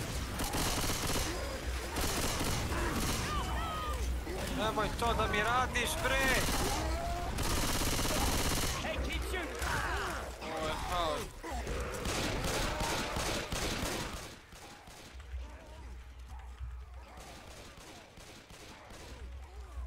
Nije ovo malo preteško.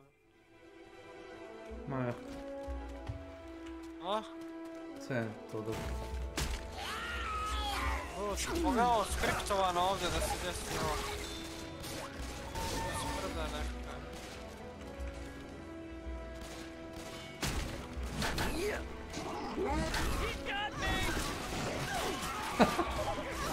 Ovo je ovo, bre. Nema me sprdaš, bre. Helbil. Strašno, bre. Kogod da je ovo skriptovao bolestanjem. Nema me sprdaš.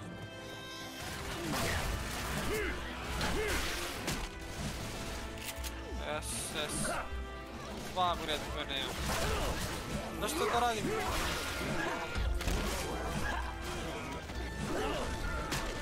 Da bude. Ajde bre.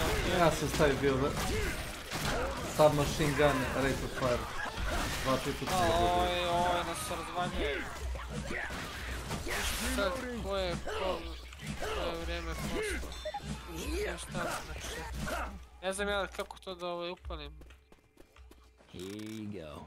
Had no use for this anyhow. Grab first aid. Time stop. First aid here. I'll hold on to this first aid kit. Time stop, da upališ na Twitch. To neki mat. Ne znam da li to može. Šta je to? Ali check show. Ne znam ja kako to. Time stop for a new chat. Yes. Vidim. Stavio. 10.6. Stavio.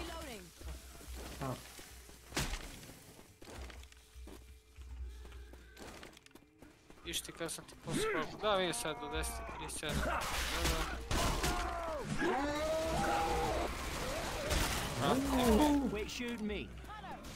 Ako upucaš svoje slučajno, gubiš ti HP isto danas. Znaš ti to? Slušaj me, idi samo srednjim putem, znaš. Da, srednjim putem ja ga ovdje zaglavi. Ja sam prošli put išao.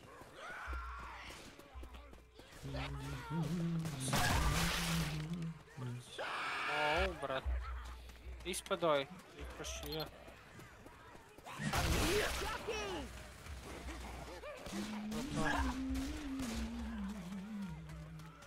A možda ova, brate, mapa Jack zajebana je. Ono se tank kaže. What you know is better.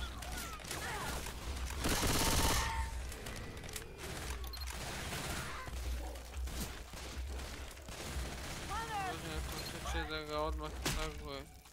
Pozdrav, ne znam ja to kako da, brate, podesim.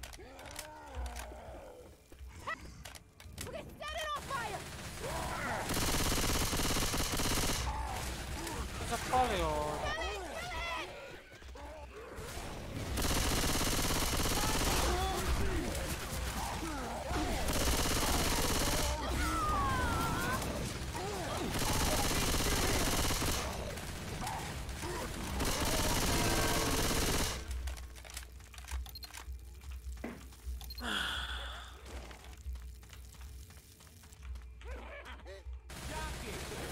To stavlja Snake, kako stavljaš ono da te pozdravlja? Welcome to my channel. Bot, preko onog sajta, tako?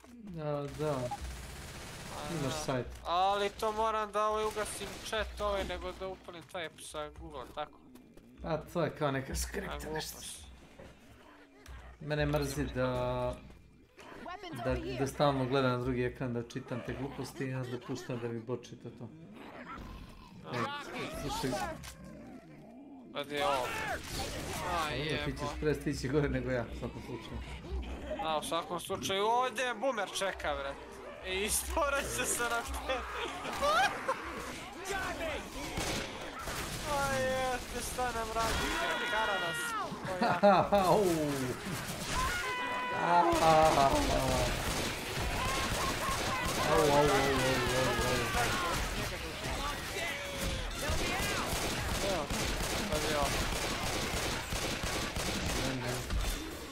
Dalje nećeš moći. Gdje ste na 4 hata? Kara igra. Znate, igra nas razvaljuje. Znaš šta neće polo što imam heal. Daj heal.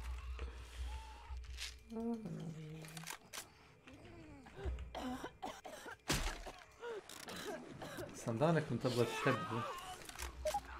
A znam bre. Ne taj što čita, ali to ima kod brate tog Jack. To sam ja već pitao njega. To moram da gledam chat onda preko Google-a to da aktiviram. Ups. Ne mogu ja to bez. Ja sam već namjestio u OBS kada smo već namjestili chat.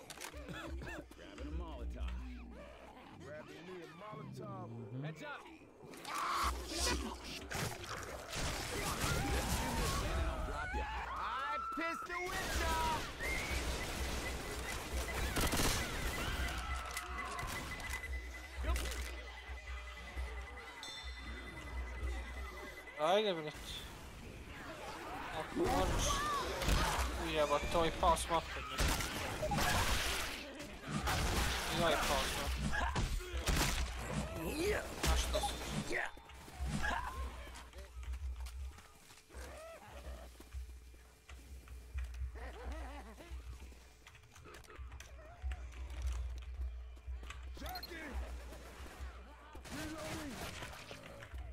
Iđi dole da ti ne uhveti nekog gore.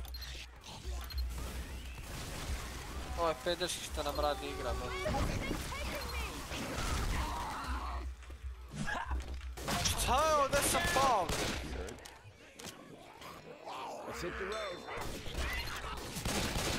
Help me out!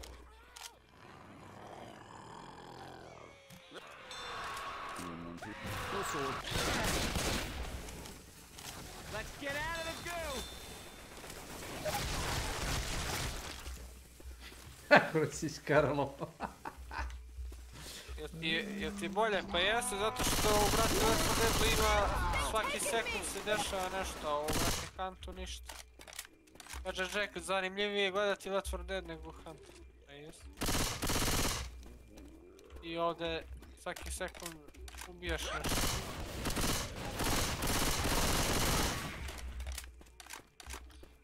Ammo here. gonna make it much longer, my friends. I'm seriously screwed up. Reloading here. We got Stu. We got a charger. Escape trap mapa posta. Otpada pola otvorite. Vrata pogineš, moraš tubo strava i imaju shit. Imaš baš bolje su custom mape. Znam ja da ovdje ima mnogo custom mapa. Ovdje ti više custom mapa ima nego u Killing Flooru. I danas ljudi igraju.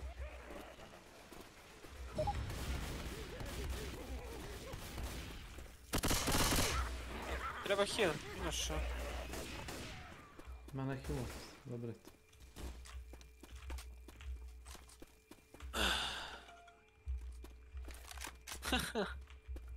Flappy Bird. Yes, toga se. Where is the fool?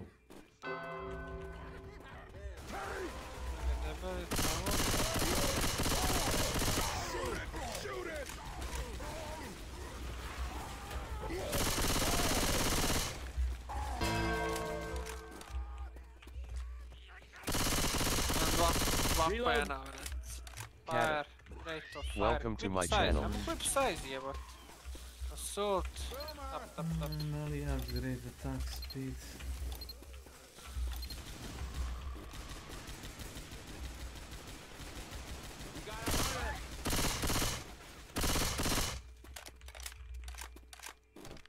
I got some ammo right here. Nešto da grickam. I?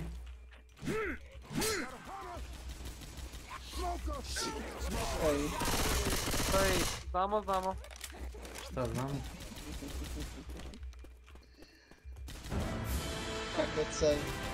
Kakav car.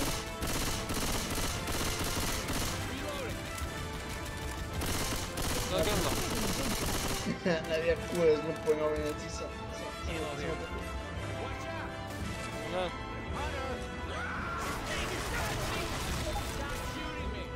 Novine treba jebati.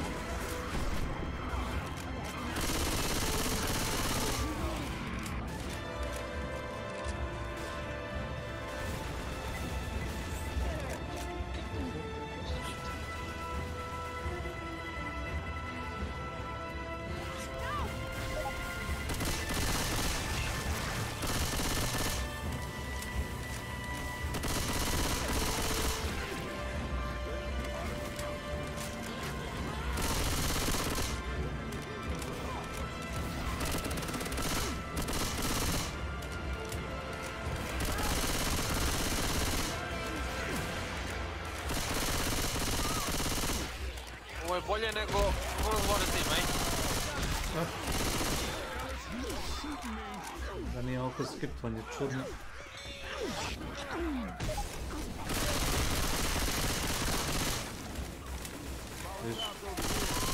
Ovo ima ovih specijalnih, bret. Jebo.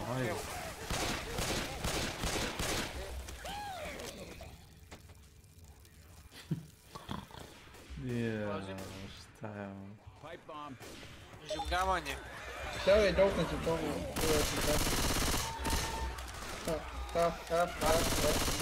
Sam je ovdje shot uzeti, jebem li vam mater.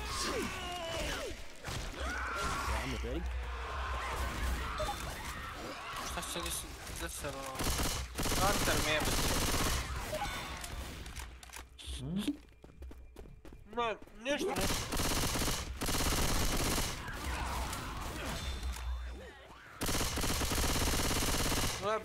Lep dan neko.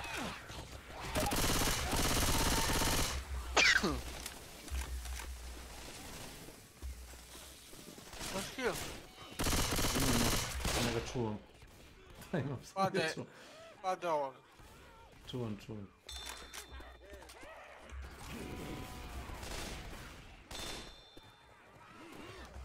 Kako da se polomi ovo?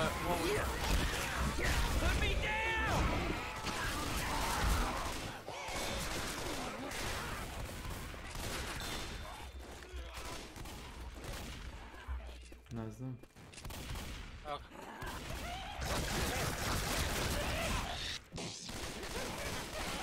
That's type 5 bomb, majke.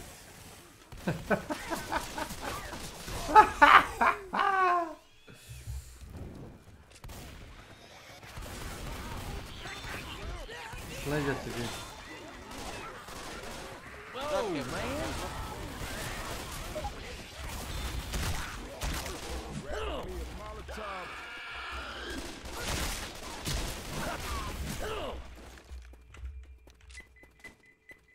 Jel' treba puška? A, SMG po mogućstvu. Evo ti SMG. Hvala.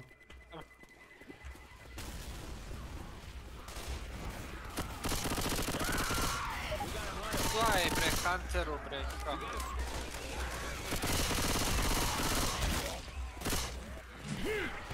Ovo ih je, jebe vam familiju u piču.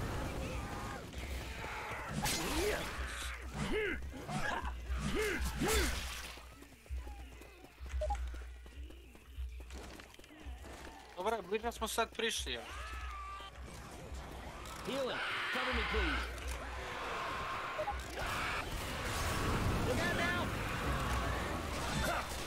Znate, ovaj Hunter je prepametan, jesi vidio što on, brate, radi? Dođe. Sve živo. Kako se ovi sponi u mraku, vjerski to meni. Znam da iza nas debeli.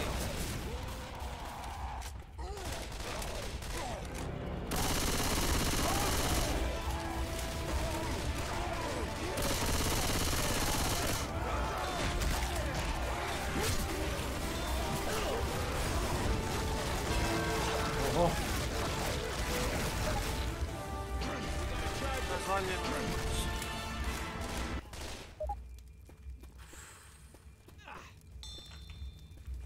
Reloading.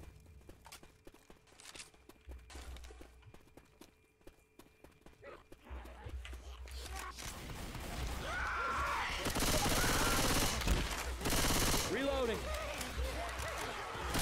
Koliko, brate? Koliko ti treba metaka?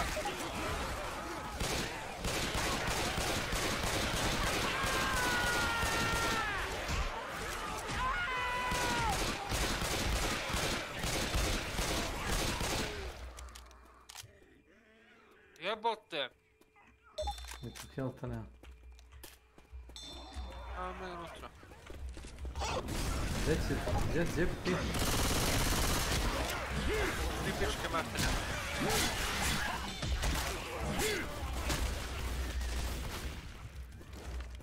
Gdje ješ? Opet. Opet! Ajmo unutra, dok se opet nije...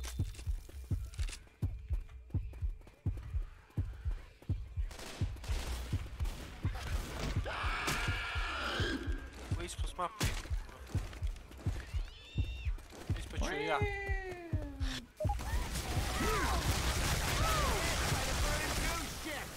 Imate medic pack ovdje.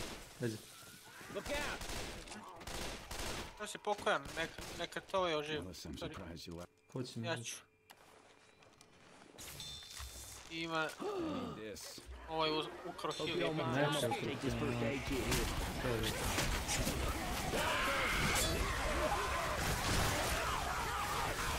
ali ovo legalno. Znaš što se desilo odmah sekundu? Ovaj me odvukao salom gore da bi ovaj i Joker me zajako na glavu i ovaj skočio na mene da me bije, znaš. Bojao sam. Evo ga boomer.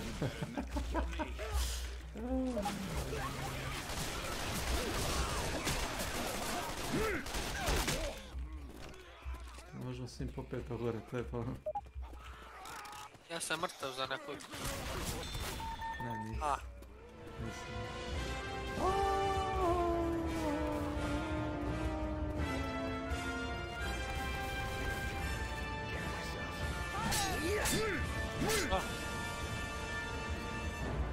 O, kako da pređemo muda?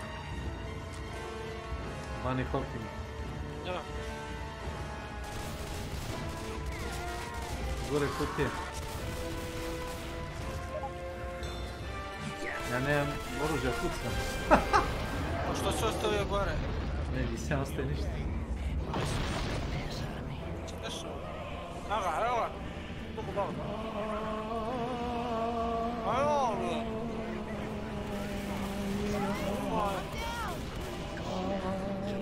Da skačemo. Ja skačem. Ne bi ja skakao. Da sam ja ti, ne bi ja skakao.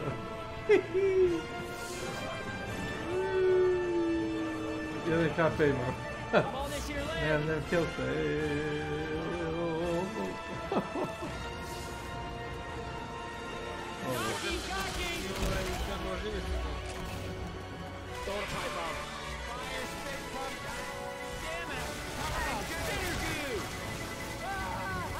Ovo je prizmi. Ovo je bolesno.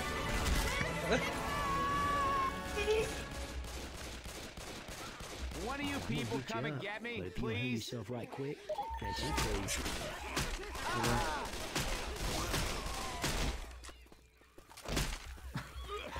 Get ready.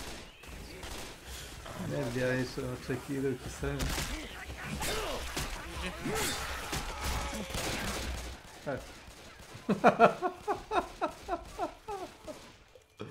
Što je skočio dole iz tih lut? Šta ti? Evo, treći put. Šta ti? Učio sam se.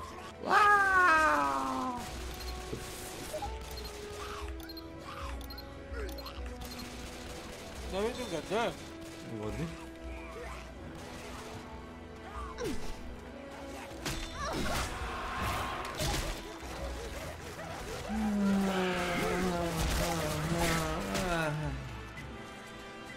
Ima da ću mi ovo moći preći. A dok se izleveluješ na 100 level. 100 levela. Bravo, nisam vidio. Moment! Daj moment, jebate.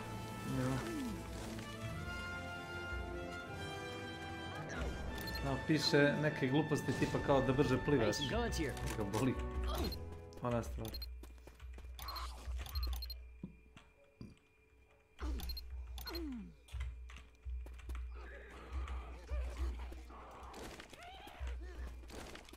Jockey! Jockey!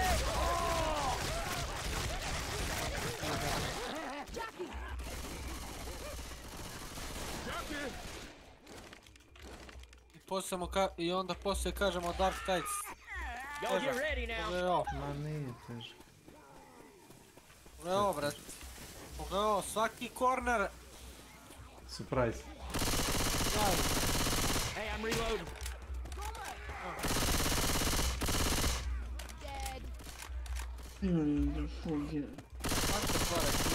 Reload.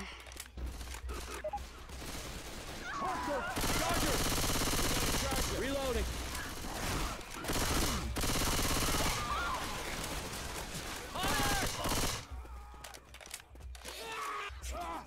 Thanks, I owe you one. How much? How much? Smoker! Smoker! Ja, pljune gore. Kurac, i boomer gore. Boomer ima.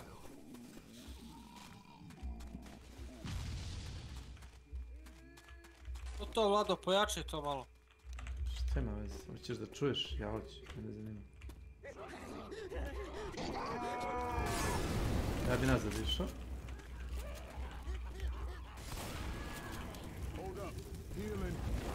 Jockey!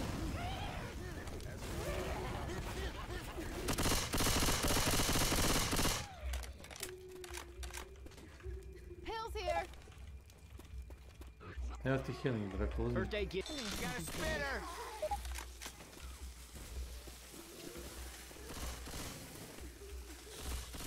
Plašim se da se penja.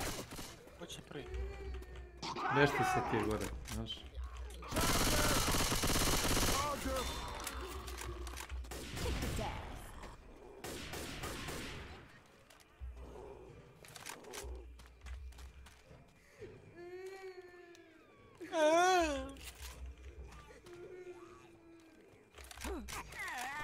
I'm on this here ledge.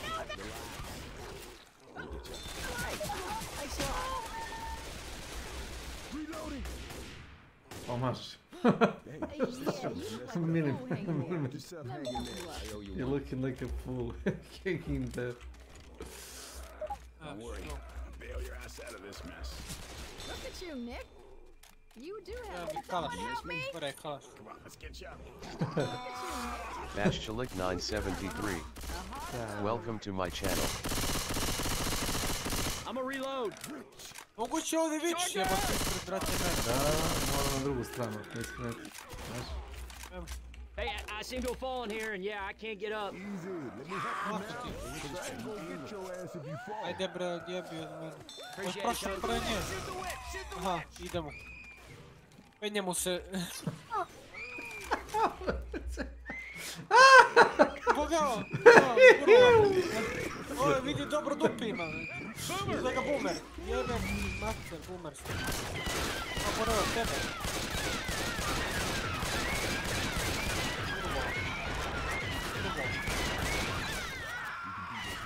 I ubila tebe. Imaš defibrilator, to vidiš. Vidim. Da, vidim.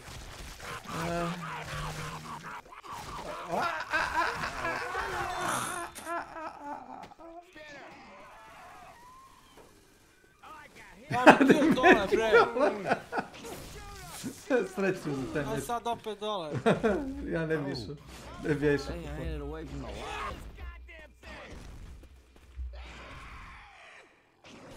Guza. Ja sam apšujem dole ovog što će da me uhvati jezikom. Ja nemam oružje. Već sam se ustro, imaš gore oružje, kalaš. Gdje gore? Već kaj. Ako nije jebao. Zašto ovi napred otiši u lik? Što nisi stvarno. Evo ti ovdje kalaš. MK. Tako god. Imaš ovamo šotku još jednu.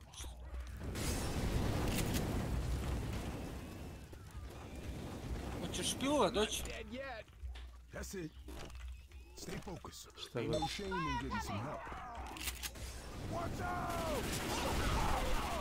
Unless you want to be picking your teeth up off the floor, stop shooting me. Iza nas. I got you, I got you. Just try not to look down now. All right. Smoker! Stop shooting me. Yeah. Go! Hold on, I'm coming. Kako je tamo? Don't worry, no way I'm gonna leave you hanging. Reloading!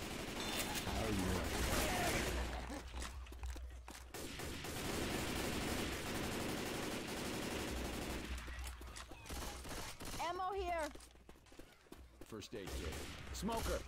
Got a grenade launcher. Hey, what? Keep shooting, man. Keep shooting. Go! Hey, I got first aid kit if somebody needs it.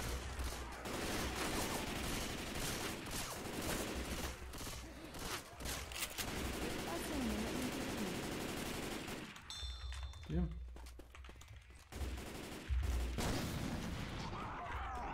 Can you stop shooting each other?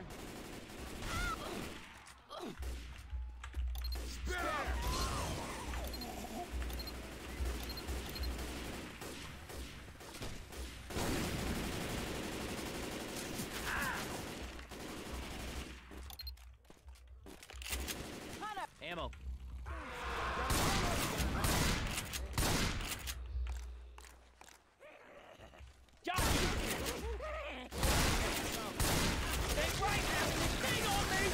Možda skočiti kroz teksturu, znaš?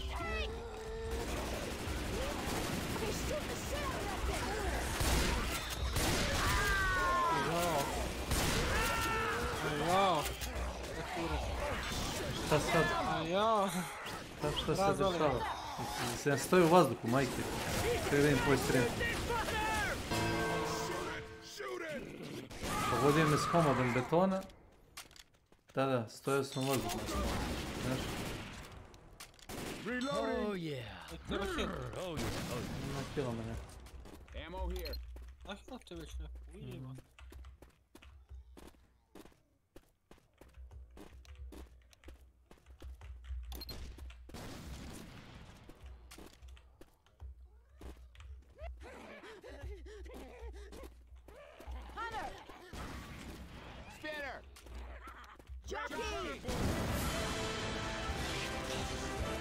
kid here. To ukađem.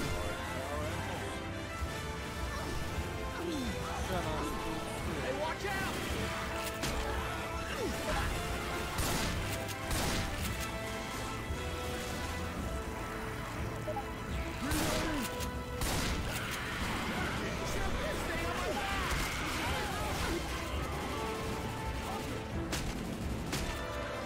Ovo nam je nik tamo.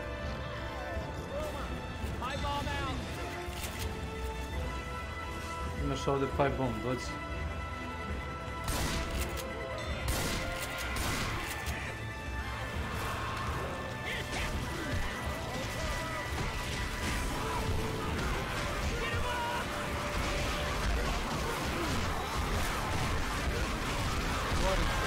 A ovi namjerno stoje da ja izgubim HP u ovom, brate, molatu. Gdje mi reče stoji? Evo, stoji da ja umrem ovdje. Sretan. Ovo sam sad uzeo molotov i nikog više, znaš? Još. Grenade!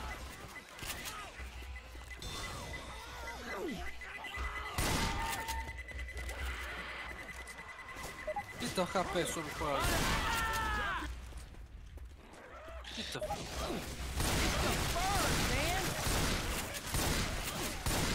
Imam HP sve na teammateve, pušite koje.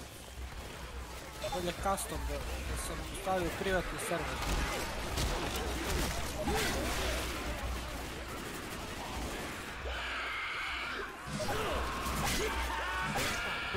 Seriously.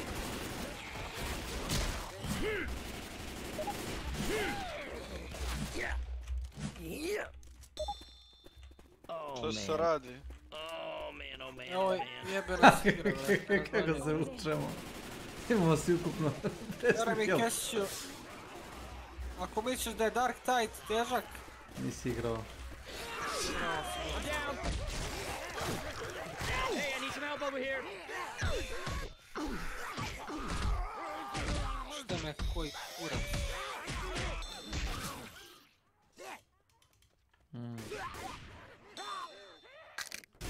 Ja nemam HP-a više.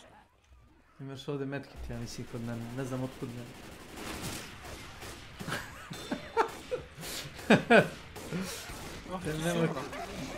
Pa, svašta nešto je tu bilo, ne? Kao što vidiš? Nećemo mi ovo preživjeti. Ovo iživljavanje biti.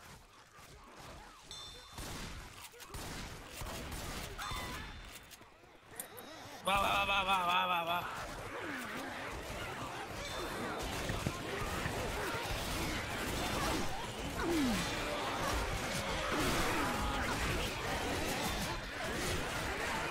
This is the end. My only friend. The end. Ovo je preteško, već. Gle sad, stani. Znaš što se sad dešava? Šta se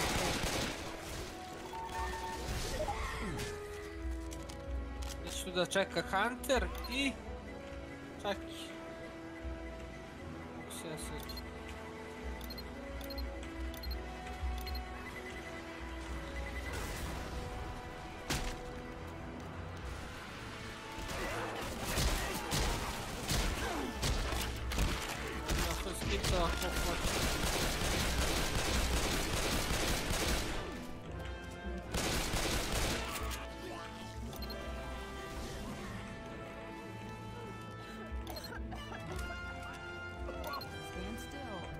Careful.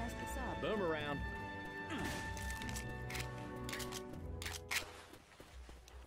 First aid here.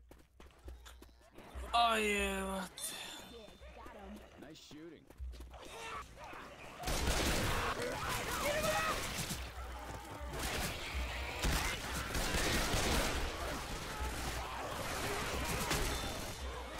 Aj mi polje idemo, moramo zajedno da se izgledamo ovako. Kurac ako se razvijemo. Jebote, vidi ga ovaj tamo, bre. Šta radi ovaj tamo, bre?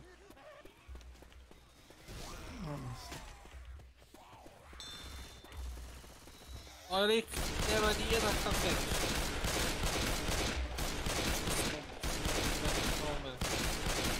Reloading! Ono se tank. Hunter! We got a hunter. Machine gun. Bro. Tank!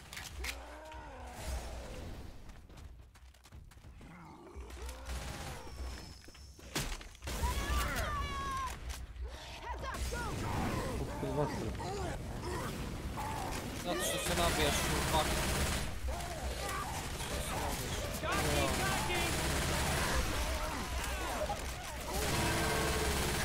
I'm a reload. Watch out! Weapons. Daj Stevie, mi brate ne možemo ni prvi chapter bre da bre. Amo li ovo?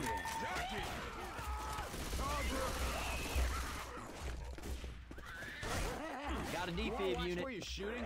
Incoming! Ne znam, stojim u kristalini, znaš. Stojim u kristalini, ja ne vidim. I'm sorry. Is that what you want me to say? Za tebe bilo, nisi vidio. A ne... Kurvinski došlo. Thank you. Što idemo tu stranu, a? Ajde, ko će prvi gore da se pođe? Taj će prvi da pogine.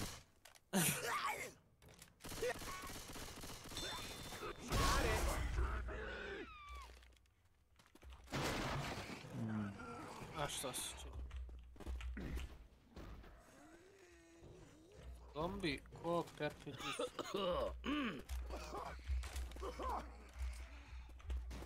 Serije. Moram da uzem kalaš.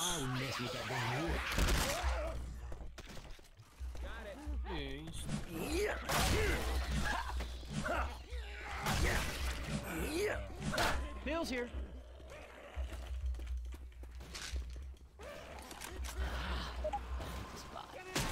Da, nema me sprdaš da je umro lik gore bre, kakav kreten.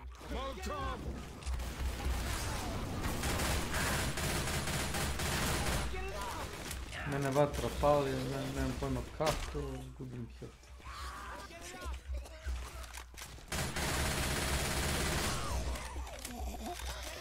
Nema od njega ništa, on je nesretni. Nema ništa. Koga jebe be? Kretancina be. Mantori kada umro jebe, šta mu je? Ne znam, a ja dam ovaj Snake, debil ovaj. Koji preo. Gdje je Beko, ćemo li bači koju Hunter, šta radi? Si lud, on sad spava, spava, što se zašto? Pa 11 sati, će spava. To je njegovo vreme za spavanje. True Snake. Here you go. Had no use for this anyhow. I ain't gonna get shot. Kako ćemo mi sa 3 igrača preći ovo sve? Go inbound!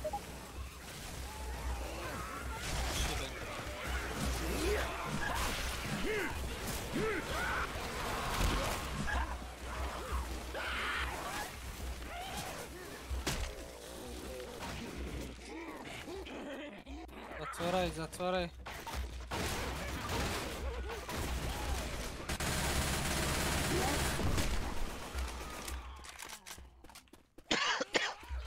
Ti imamo debila, ti sam igra, gori, igra.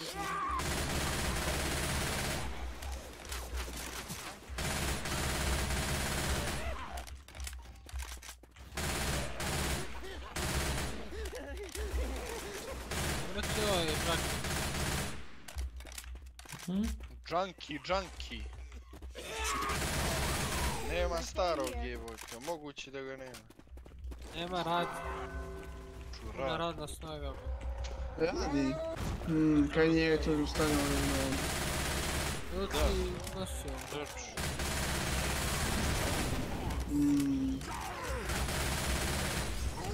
I stigla pločak jesi. Ti gdje on broj za trekovanje jebem ti glupo. Čega broj za? Da platiš pošiljku. Pa tražio sam mu, rekao je kad dođe kući, evo kako je tad rekao, tako i sad. Kao kad dođem, bio je kod nekog druga onda tamo u Đerka, ne znam ja. Kao kod nekog druga je bio, kao kad dođem kući poslaću ti ono kao... Ali sutra kao to stišem. Ja mu poslao poruku na Viber, ima li šta od ovoga, kak ništa čovjek. Nije mi ni pogledao poruku. Sam isto ne. Nema, to nisam. Dobre to sve. Gdje mjeseče?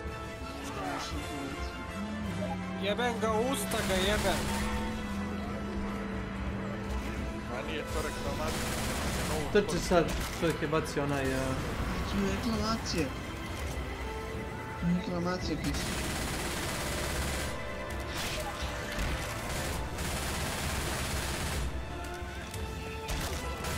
Priča bila da staru ploču, ja sam dao još... To napred, ti to napred. Bez 45 eura. Biti, brate, rano je žada. Prošlo je to. Ma nije rano, ništa, samo trči čovječ. Da nije rano. I tako rasušao ovaj prime. Kao on. Je li novač kako špilneš? Ajde jebote, Bog, ne vidim šta me drži. Nešto me otilo za kurac i drži me. Vidio? A daj ti. Lezi. Ajde novački, namo da nas posmate. Lezi, jebem ti. Dođi na chat. Čega je, jet ti se javlja. A ja ga vično dođe na chat, zato što sigurno gleda kod ili je ovaj stream. Zato što svira kut. Da se drži nešto snijeg za kut. Evo te stojim umjesto, ne mogu da se pomerim, razumiješ. Mene napada i Jackie i ovaj kurac. Ovo je nemoguće. To je to od nas. Nek si otišao. Je.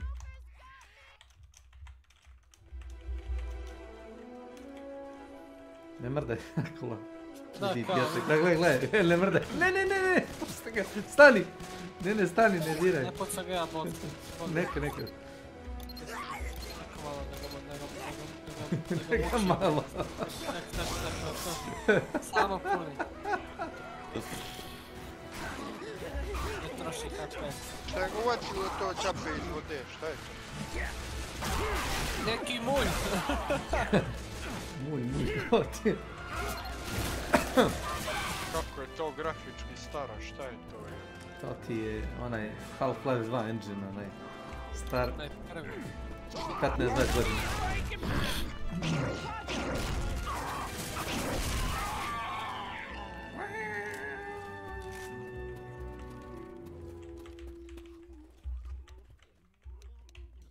We might need these.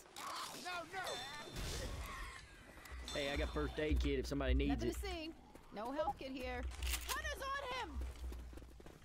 Opet to je napred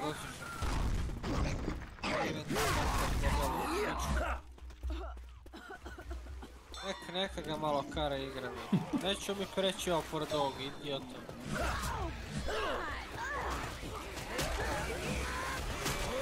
Tim putem sada guram, a? Guraj.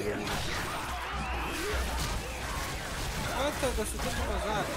Ne znam kako ćeš ga držati zajedno, ali što se dešava. Umra idiot.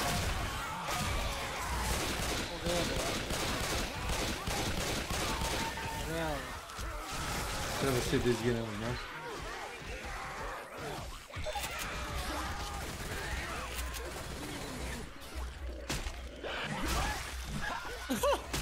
Zabio. Si ga zabio. Zabio si je ko... Dobar dan.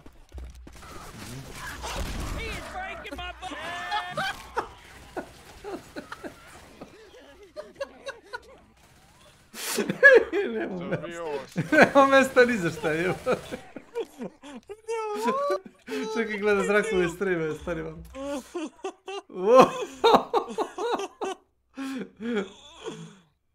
Šo, pa ja neću preživjeti.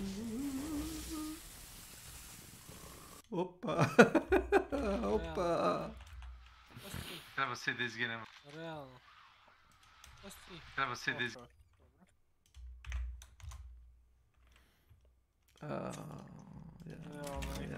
Ja sam zgrožen. A de, ovo ne možemo preći ako imamo ovog debila. Ajde.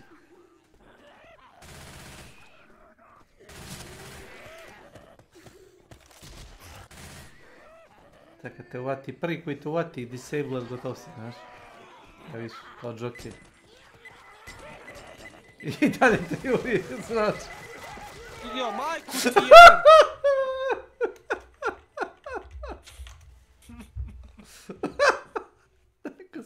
Prvi disabler koji te uvati mrtav si. Kreni ti, go! Što go samo vod? Aj sad malo. Jo, uze bota. Još jedno bota.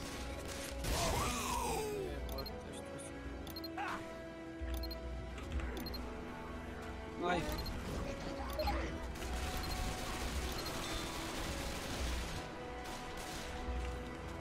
Ludilo puta. Šta bi sa Dark Side? Što? Ne mogu igrati.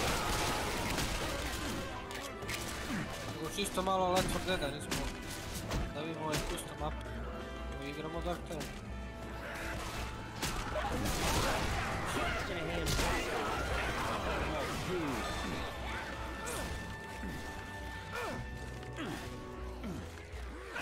Gotta reload!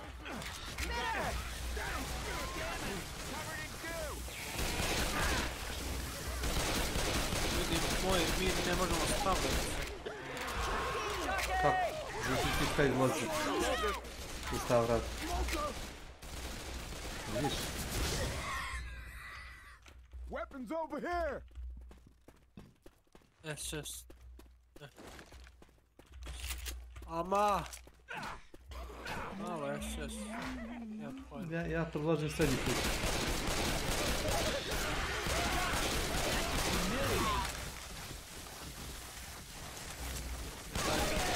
Reload! Ovaj lik odmah može da izađe iz igre. Razumiješ?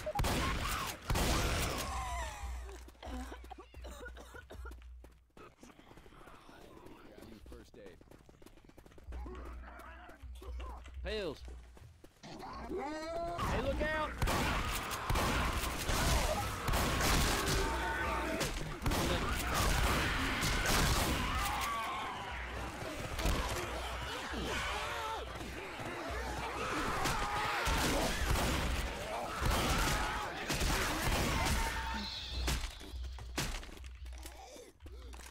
Ako idete donjim putem, najbolje ste.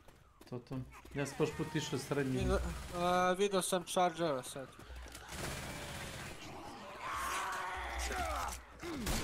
Duvaj ga. Naš. Još je živ.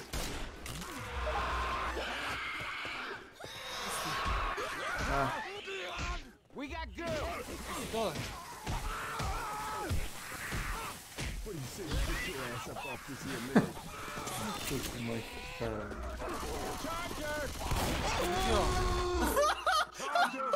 Pusti da me čuti. Pusti. Možeš ti izaći da... Ne,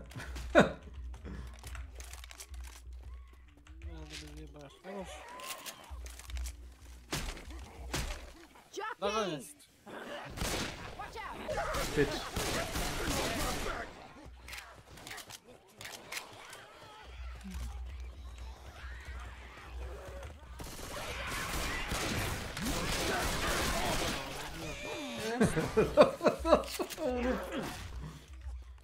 A jao, šta je ovo?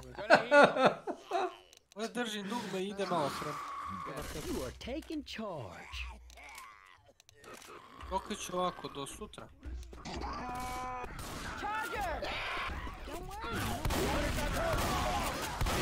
Kurac.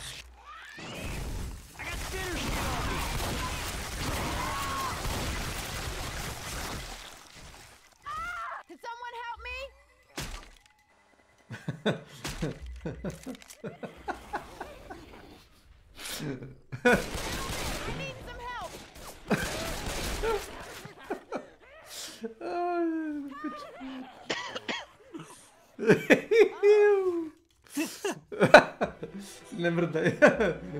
Jedino pričem da ne mrdaš. Oga.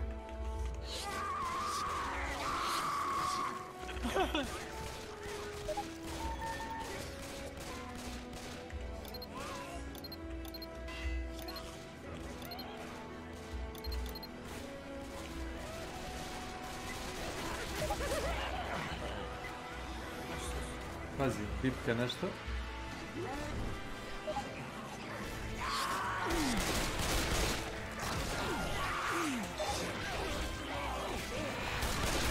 Ide na hord iz vode, interesantno.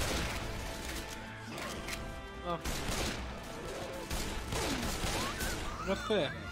Reloading. I hear spitter.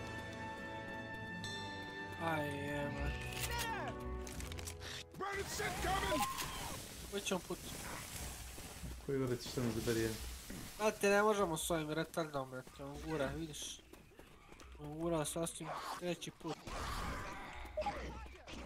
Koga jebe? Ovdje me kurac. Vidi tam. A ja, Y'all get ready now. Hoćemo moći proći pored njega. Čuč.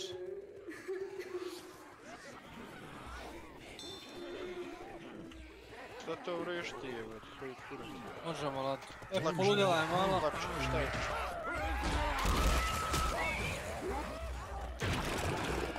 Odjevo Huntera i Chargera. Šta još imaš? Jokera.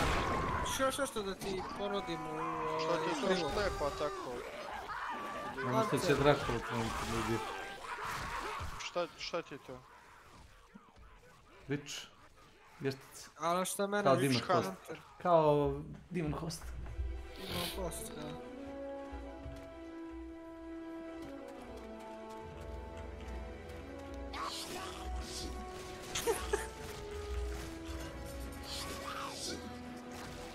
Ako sedite tu.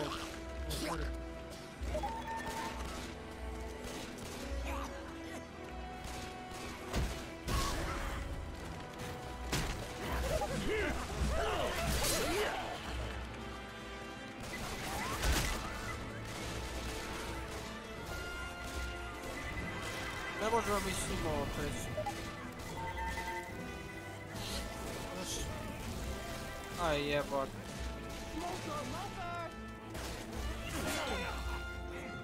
On gura u vatru.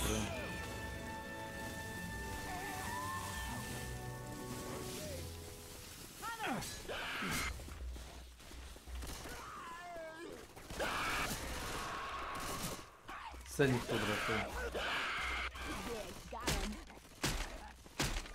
Hey, it's a spitter! Go inbound! What is this shit? Možemo preći ako svi igramo zajedno. I ako bude dovoljno brzo.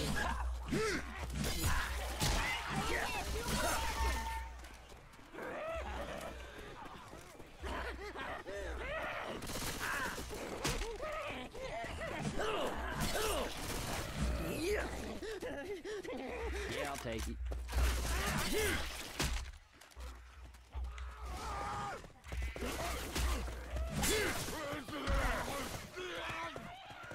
Siguran da hoćeš da se penješ gore još.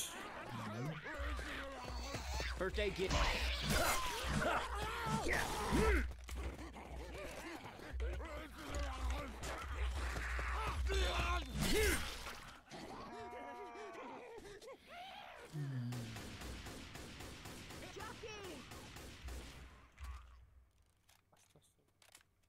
Fire time.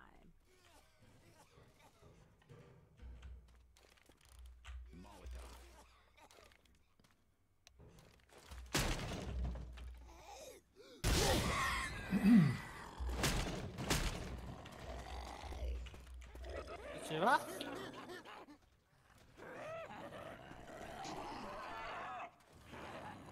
Samo popeću si i odmah će da me... Sam ti rekao? Reloading. Pucao sam kroz tebe. Ja sam se tako... Oh, shit! I'm down!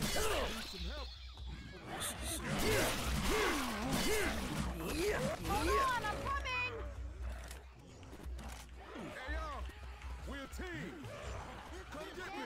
Stress over here! Umire mora. Be careful. Some help Hunter's over on here! next! Hey, we're gonna make this right. Let's get you up. Hey, thanks.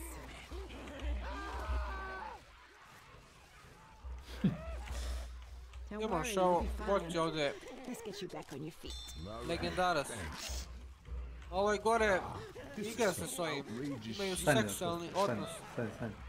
Čekaj, ima gore seksualni odnos. Neće ga on pa živjeti.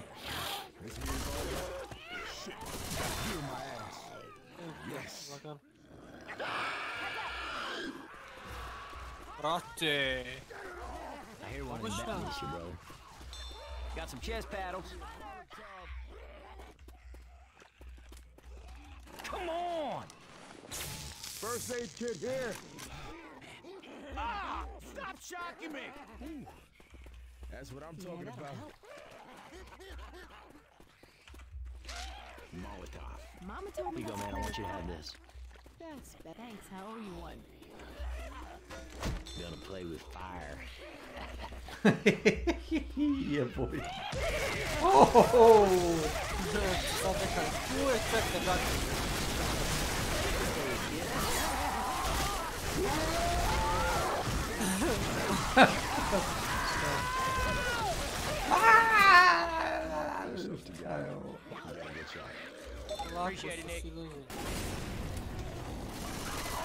Au, jebali ste mi kevo sa molotovom. Ste normalni? Boomer!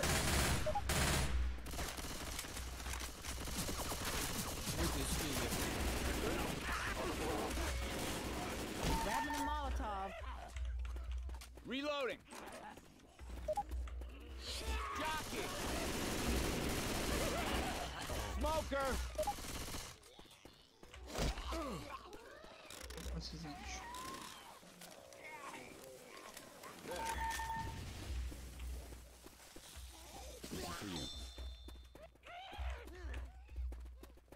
Drži ovdje imaš hit. Molly's mine.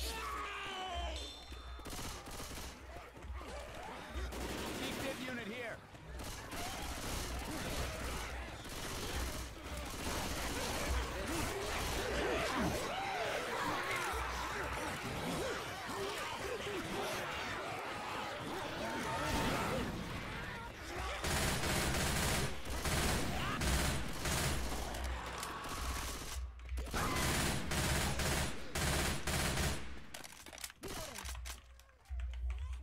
Ot mi uzo M-ku, jebem ga u usta.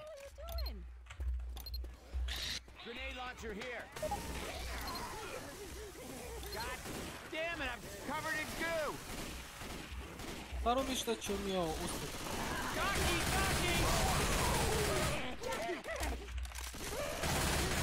Uši ove, brate, metkove. Ovdje za ovog debela.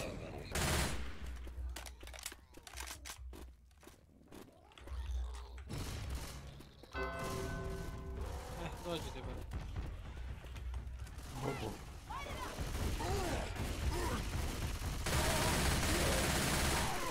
Shoot the damn!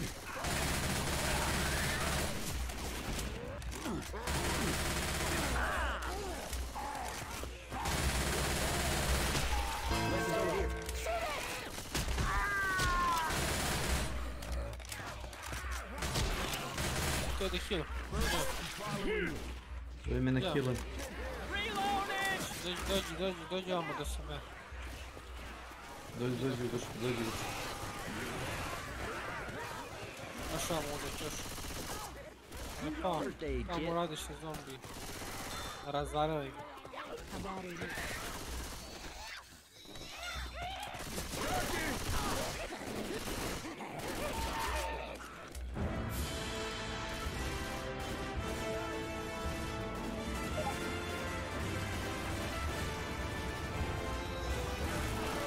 si ciganko. Nema više. Kilo se sve. Ti nešto HP. Sad si uzao first kill video. Nakilao sam... Koga? Dobro.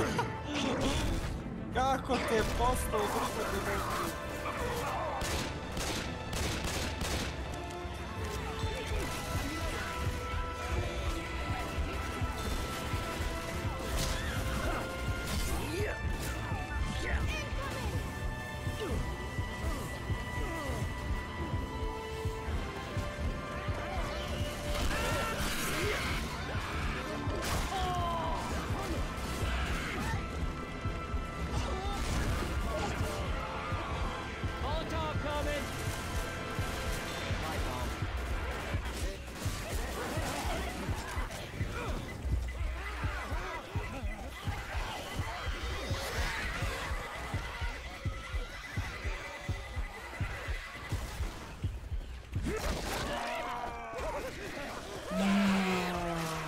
Da nemaš defibrilator.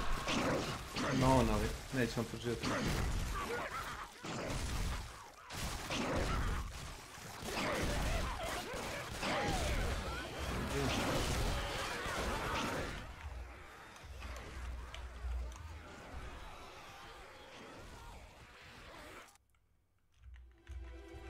Ne mogu se ovdje.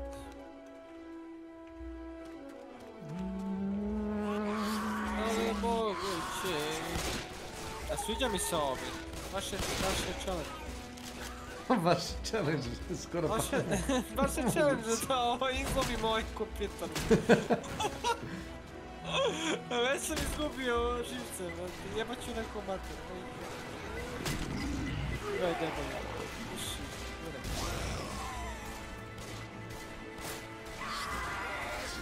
Aj sinja da je 50 put. Nemoj šta mi radi. Dođe ovamo, skini ovo. Molim. Ne vidi da ovaj. Eto, evo, volim kure.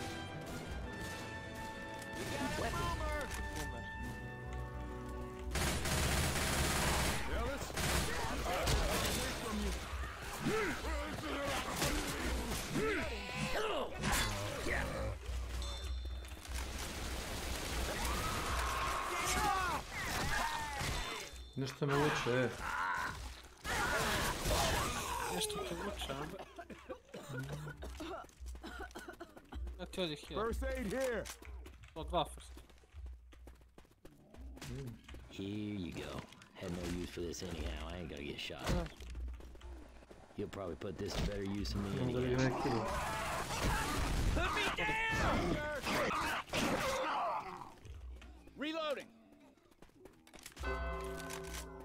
Boomer! We got a boomer! Smoker! We got a smoker! Aj, ja.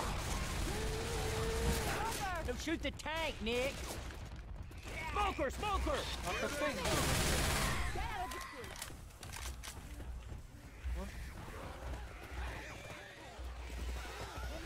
Da tank uhvati ovog bota. 90 HP-a već imam. Amen. Hunter.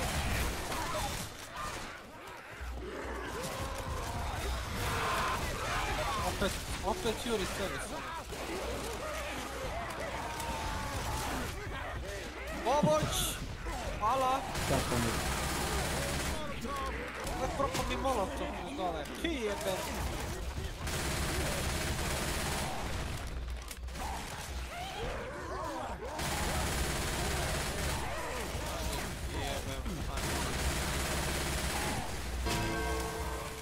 Jezi, govna.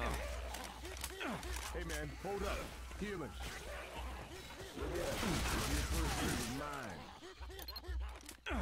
Znaš ti ima mapa Game of Thrones, brate.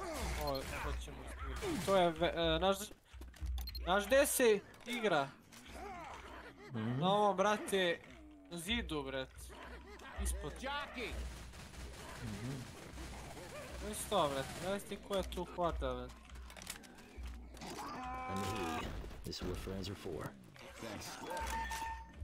I got these pills. A što si? Yeah, somebody's gonna need these. We got two coming.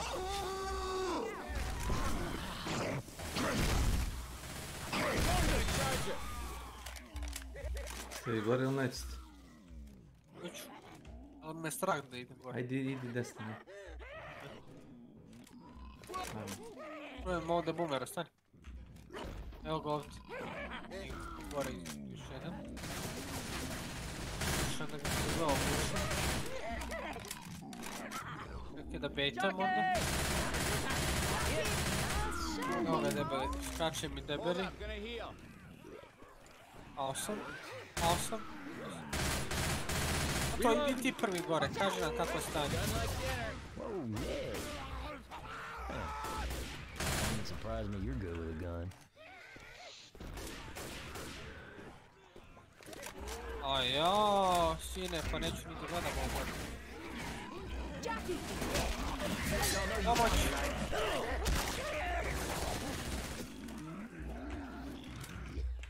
Pazi, iznad je debeli mi. Ja ne.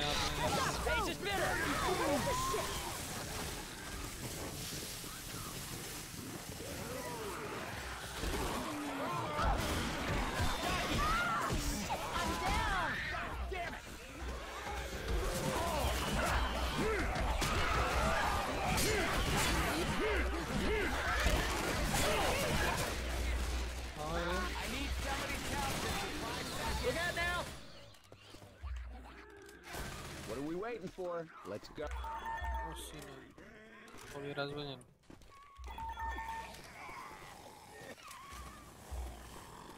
Ovdje je po...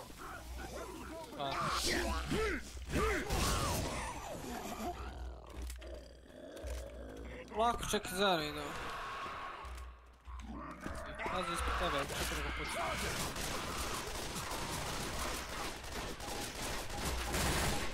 Slušaj da vidim gdje. Ali ne može da nas pogodi. Ove. Dalje. First aid here. Come on, girl. We ain't gonna do that. Samo provalimo taktike ove oko spanovanja. I za nekoliko godina ćemo preći ovo.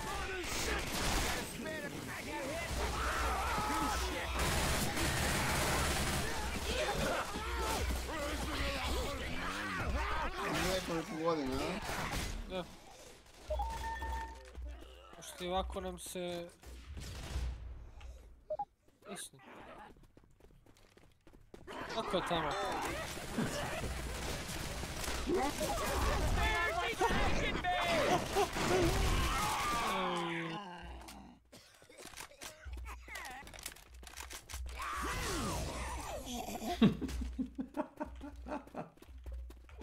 Za leđa smrdo jedna. Iza tebe. Evo. O više. Jockey! Reload.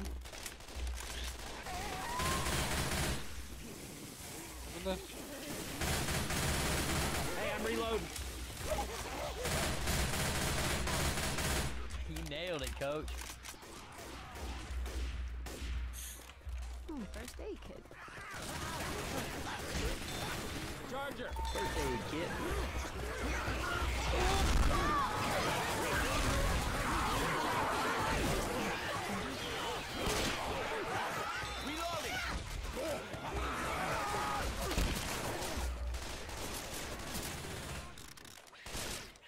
Ajde bre bote, mrš da mi staješ. First aid.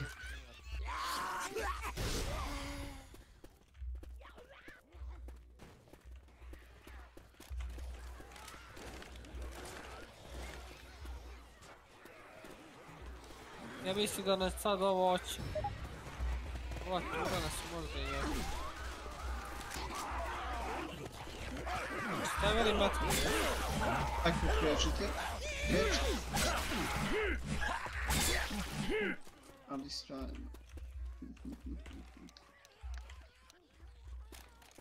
Koji to bog majke Kinga bio?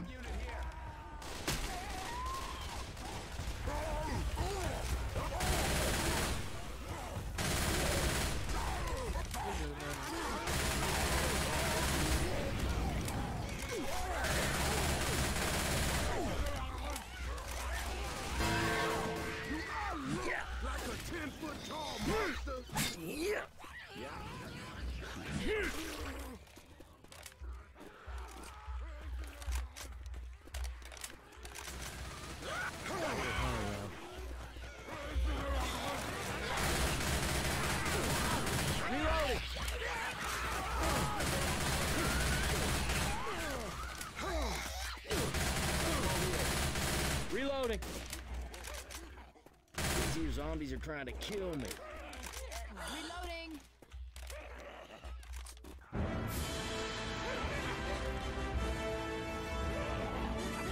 Slez, ja? Ko je to slez? Neko ima iza. Evo ga, kreći. Žokej, žokej. Vidiš?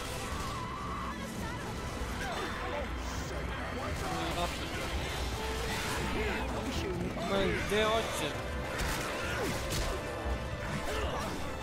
Ovo dana da se...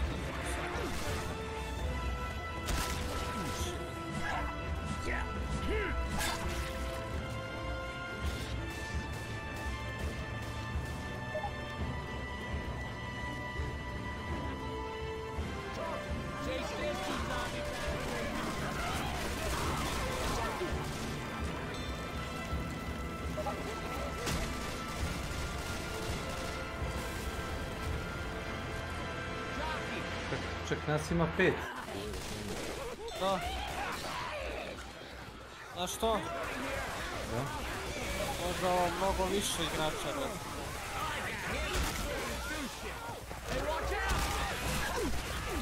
Se izvodimo kao 5.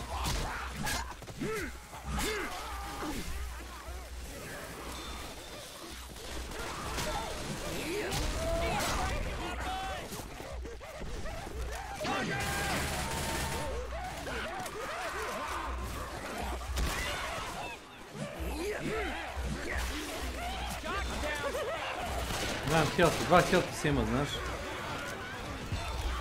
Brate! Moguće da bi ovako da smo stakova.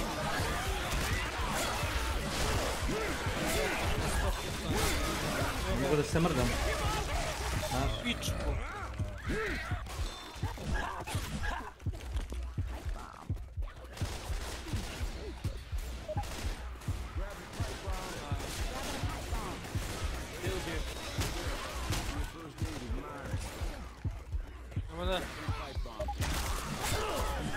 Možda me neko pokriva.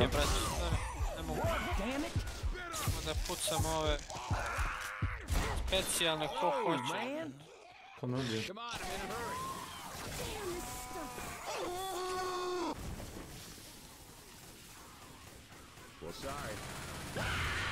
Dva kantera. Pomoć.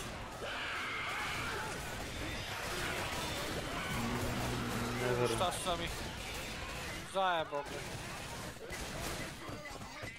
Jel ima onaj kurac da te užive?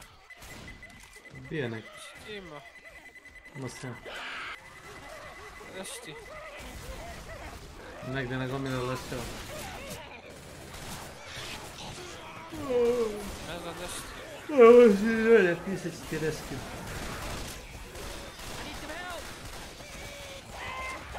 Gdje si umro, brad? Ma idi dalje, bre, šta ti? Ajmo te!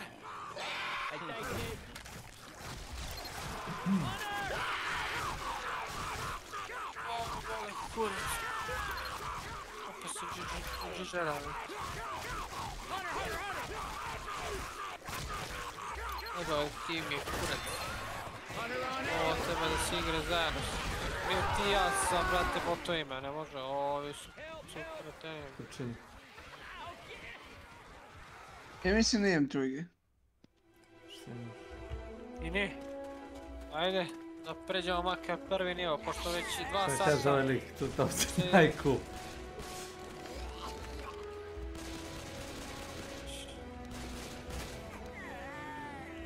Ovo nećemo uopšte moći da krenemo.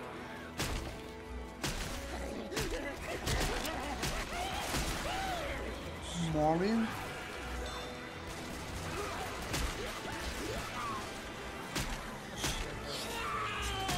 Opet ovaj sleđa, bret. Aj, jebo. Jebote, kako sam u roku headshotu u njemu. Ja ne mogu da velim, ne mogu da velim. Ja se zaglavljam na nešto, neko drvo, neku teksturu, nemam pojma. Karaš drvo. Ovo je kada ne znam. U životu nisam ubio ovako čovjek. Ma daj, još full gildan, ma daj. Tog debela. Slušaj, na healu mi dobiješ XP. To se ja radim.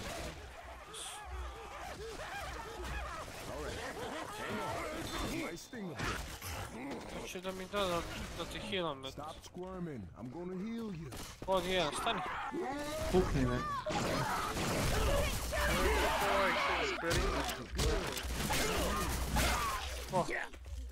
A tu uz kanala neki.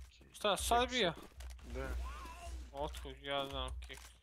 Eksperiment. Sad me nek se bre. Ja mogu da ti healam. Sad možeš. Ne znam li ja sećam. Ako prenesemo. A što se sam sebi sjebao, ajde. Nadam. I odnijemo skip, još jedan. Oga, šta mu radi Hunter? Razvaljuje ga. Ajmo da.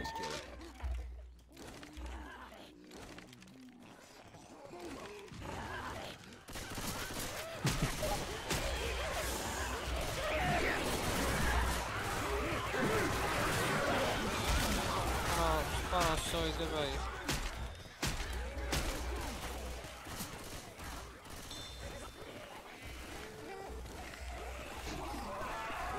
Lajde breko, lajde. Pušuj samo. Te gade me. Ne da pušujem tamo napred tank. Lud.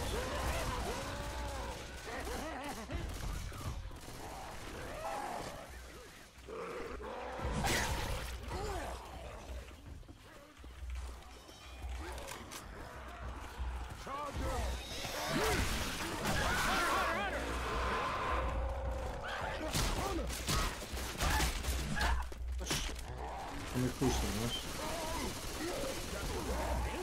Godina me u glavu s kamerom.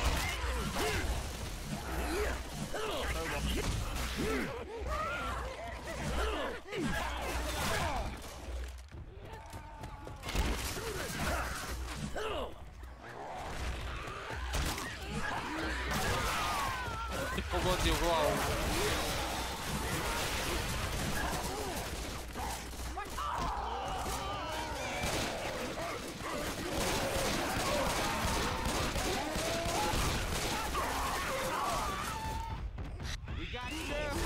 On je nevidljiv jebote, znaš? On tebi nevidljiv. Da.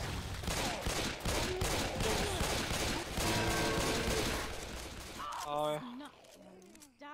Iđem te. A šta se čini?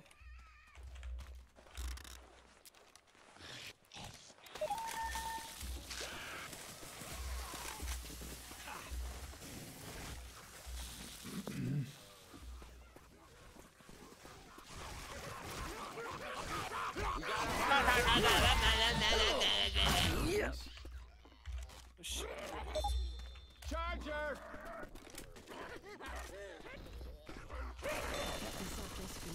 Done like dinner. Ja bi level. Ja bi level. Molotov jedan da bacim. Molotov! Može. Dobar 5. I'm all torn up.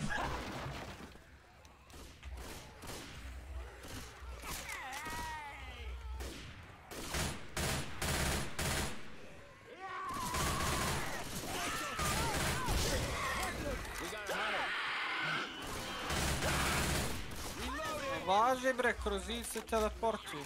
Ubi ga bre, majke ti bre. Jebem ga, usta ga jebem.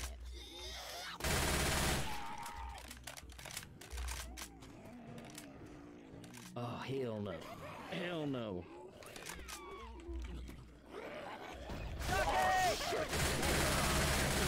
Reload! Učijem da životnik. Šta bi to? Šta? Šta ne bi? Slušaj, stani, slušaj. Yo, I'm hurt. Se bacio. Da se malo igraju do... Veštica. Neću je to ubim. Udim jedan. Tarkova. Šta ima tu?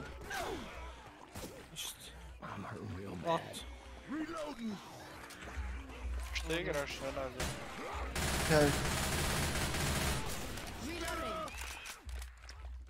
Ubio sam neku čadinu opasnu. Jedni metak, mogu da vidim koji je ovo metak bio kad si ga ovako držao čovječ. Ovako stajem. Šta je to čadina? A oni što su napucani, full generalni i to. Ušao sam bez bilo čega i nađem utoku, ubijem skeva i pokupim pušku od skeva. Utoku, izvini gangsta. Ko crnac. Levo. I samo jedan metak u glavu. I lik je metak.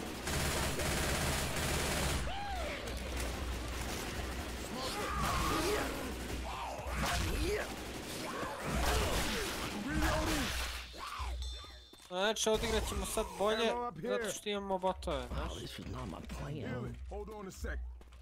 Stani, nemoj. Imam ja gore heal. A znam zašto, hoće ti kaže na healu me za XP, evo ti idem.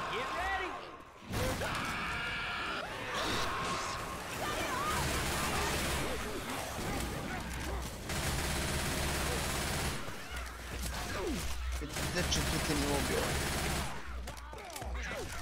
Svaka čas. To je baš...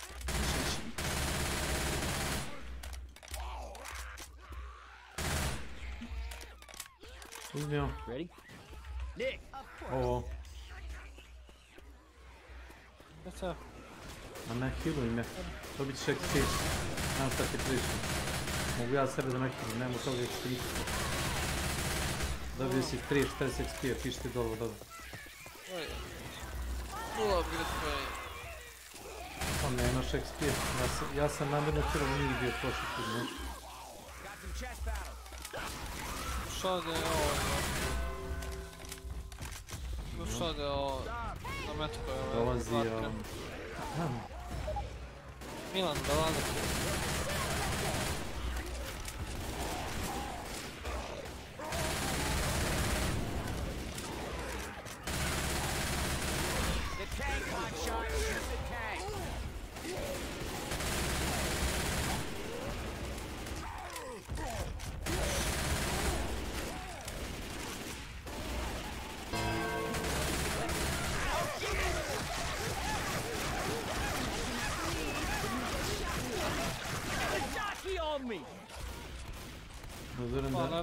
Level 9. Što mi sviđa ovo kada se levelem pa se čuje. 20 level tek mogu da tim bagu. Neki, jel se nama sačuva sad kad izađemo? Ja mislim da da.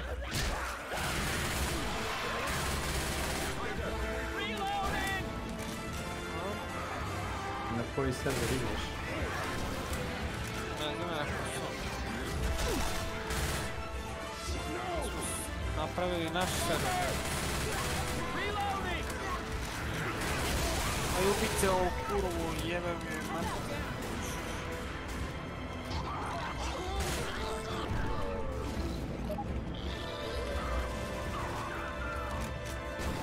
Ovo je zato se zove do tebe. Mene mamu jeva.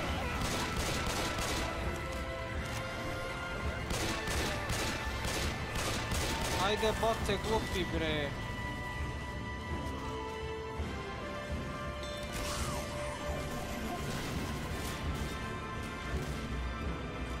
Botovi spašavaju partiju.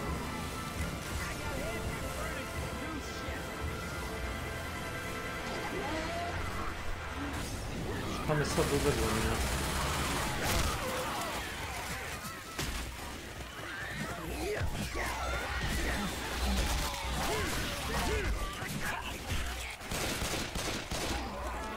Što ja hoću da... Nema šta da se nema šta da se A te, možda ko ne gubije, me. Pogledaj šta radi lik. Jebe maj. Imaš tamo taj pec.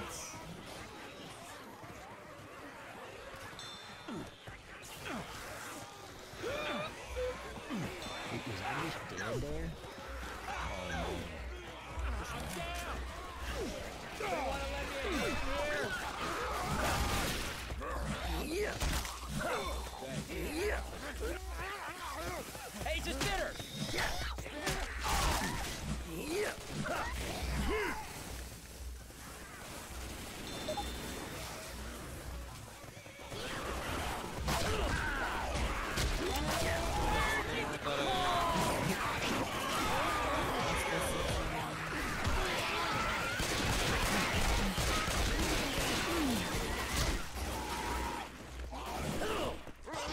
Da imamo mnogo chargera, znaš.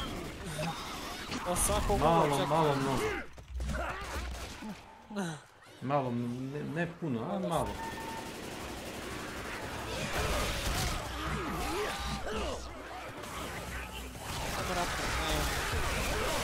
Vidim da se srene.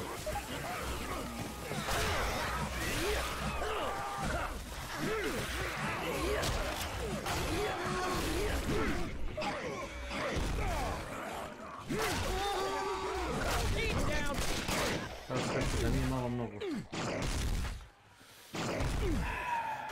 Ostavi ga! Ovo je zadnji da se... Šta da kažem svi? This is the end. My only friend. The end. This is the end. Ejde, previše. Diži me, nije još... Živit ćemo još nekoliko... A ne, nećeš. Nećeš.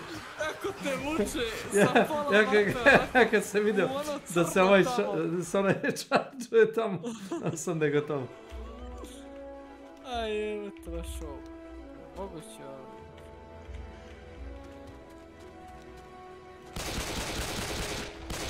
Šta ti ovdje, ćemo još, ja sam, ne znam, odakle, idem ja. Možemo da se... Možu pičku, matne. Čim priđeš da pokupiš tamo oružje, odmah ta ne izgrabi za onog jezera. Vidim je li ostaje ovo. Pa ajde, diskonektuj se pa se rekonektuj.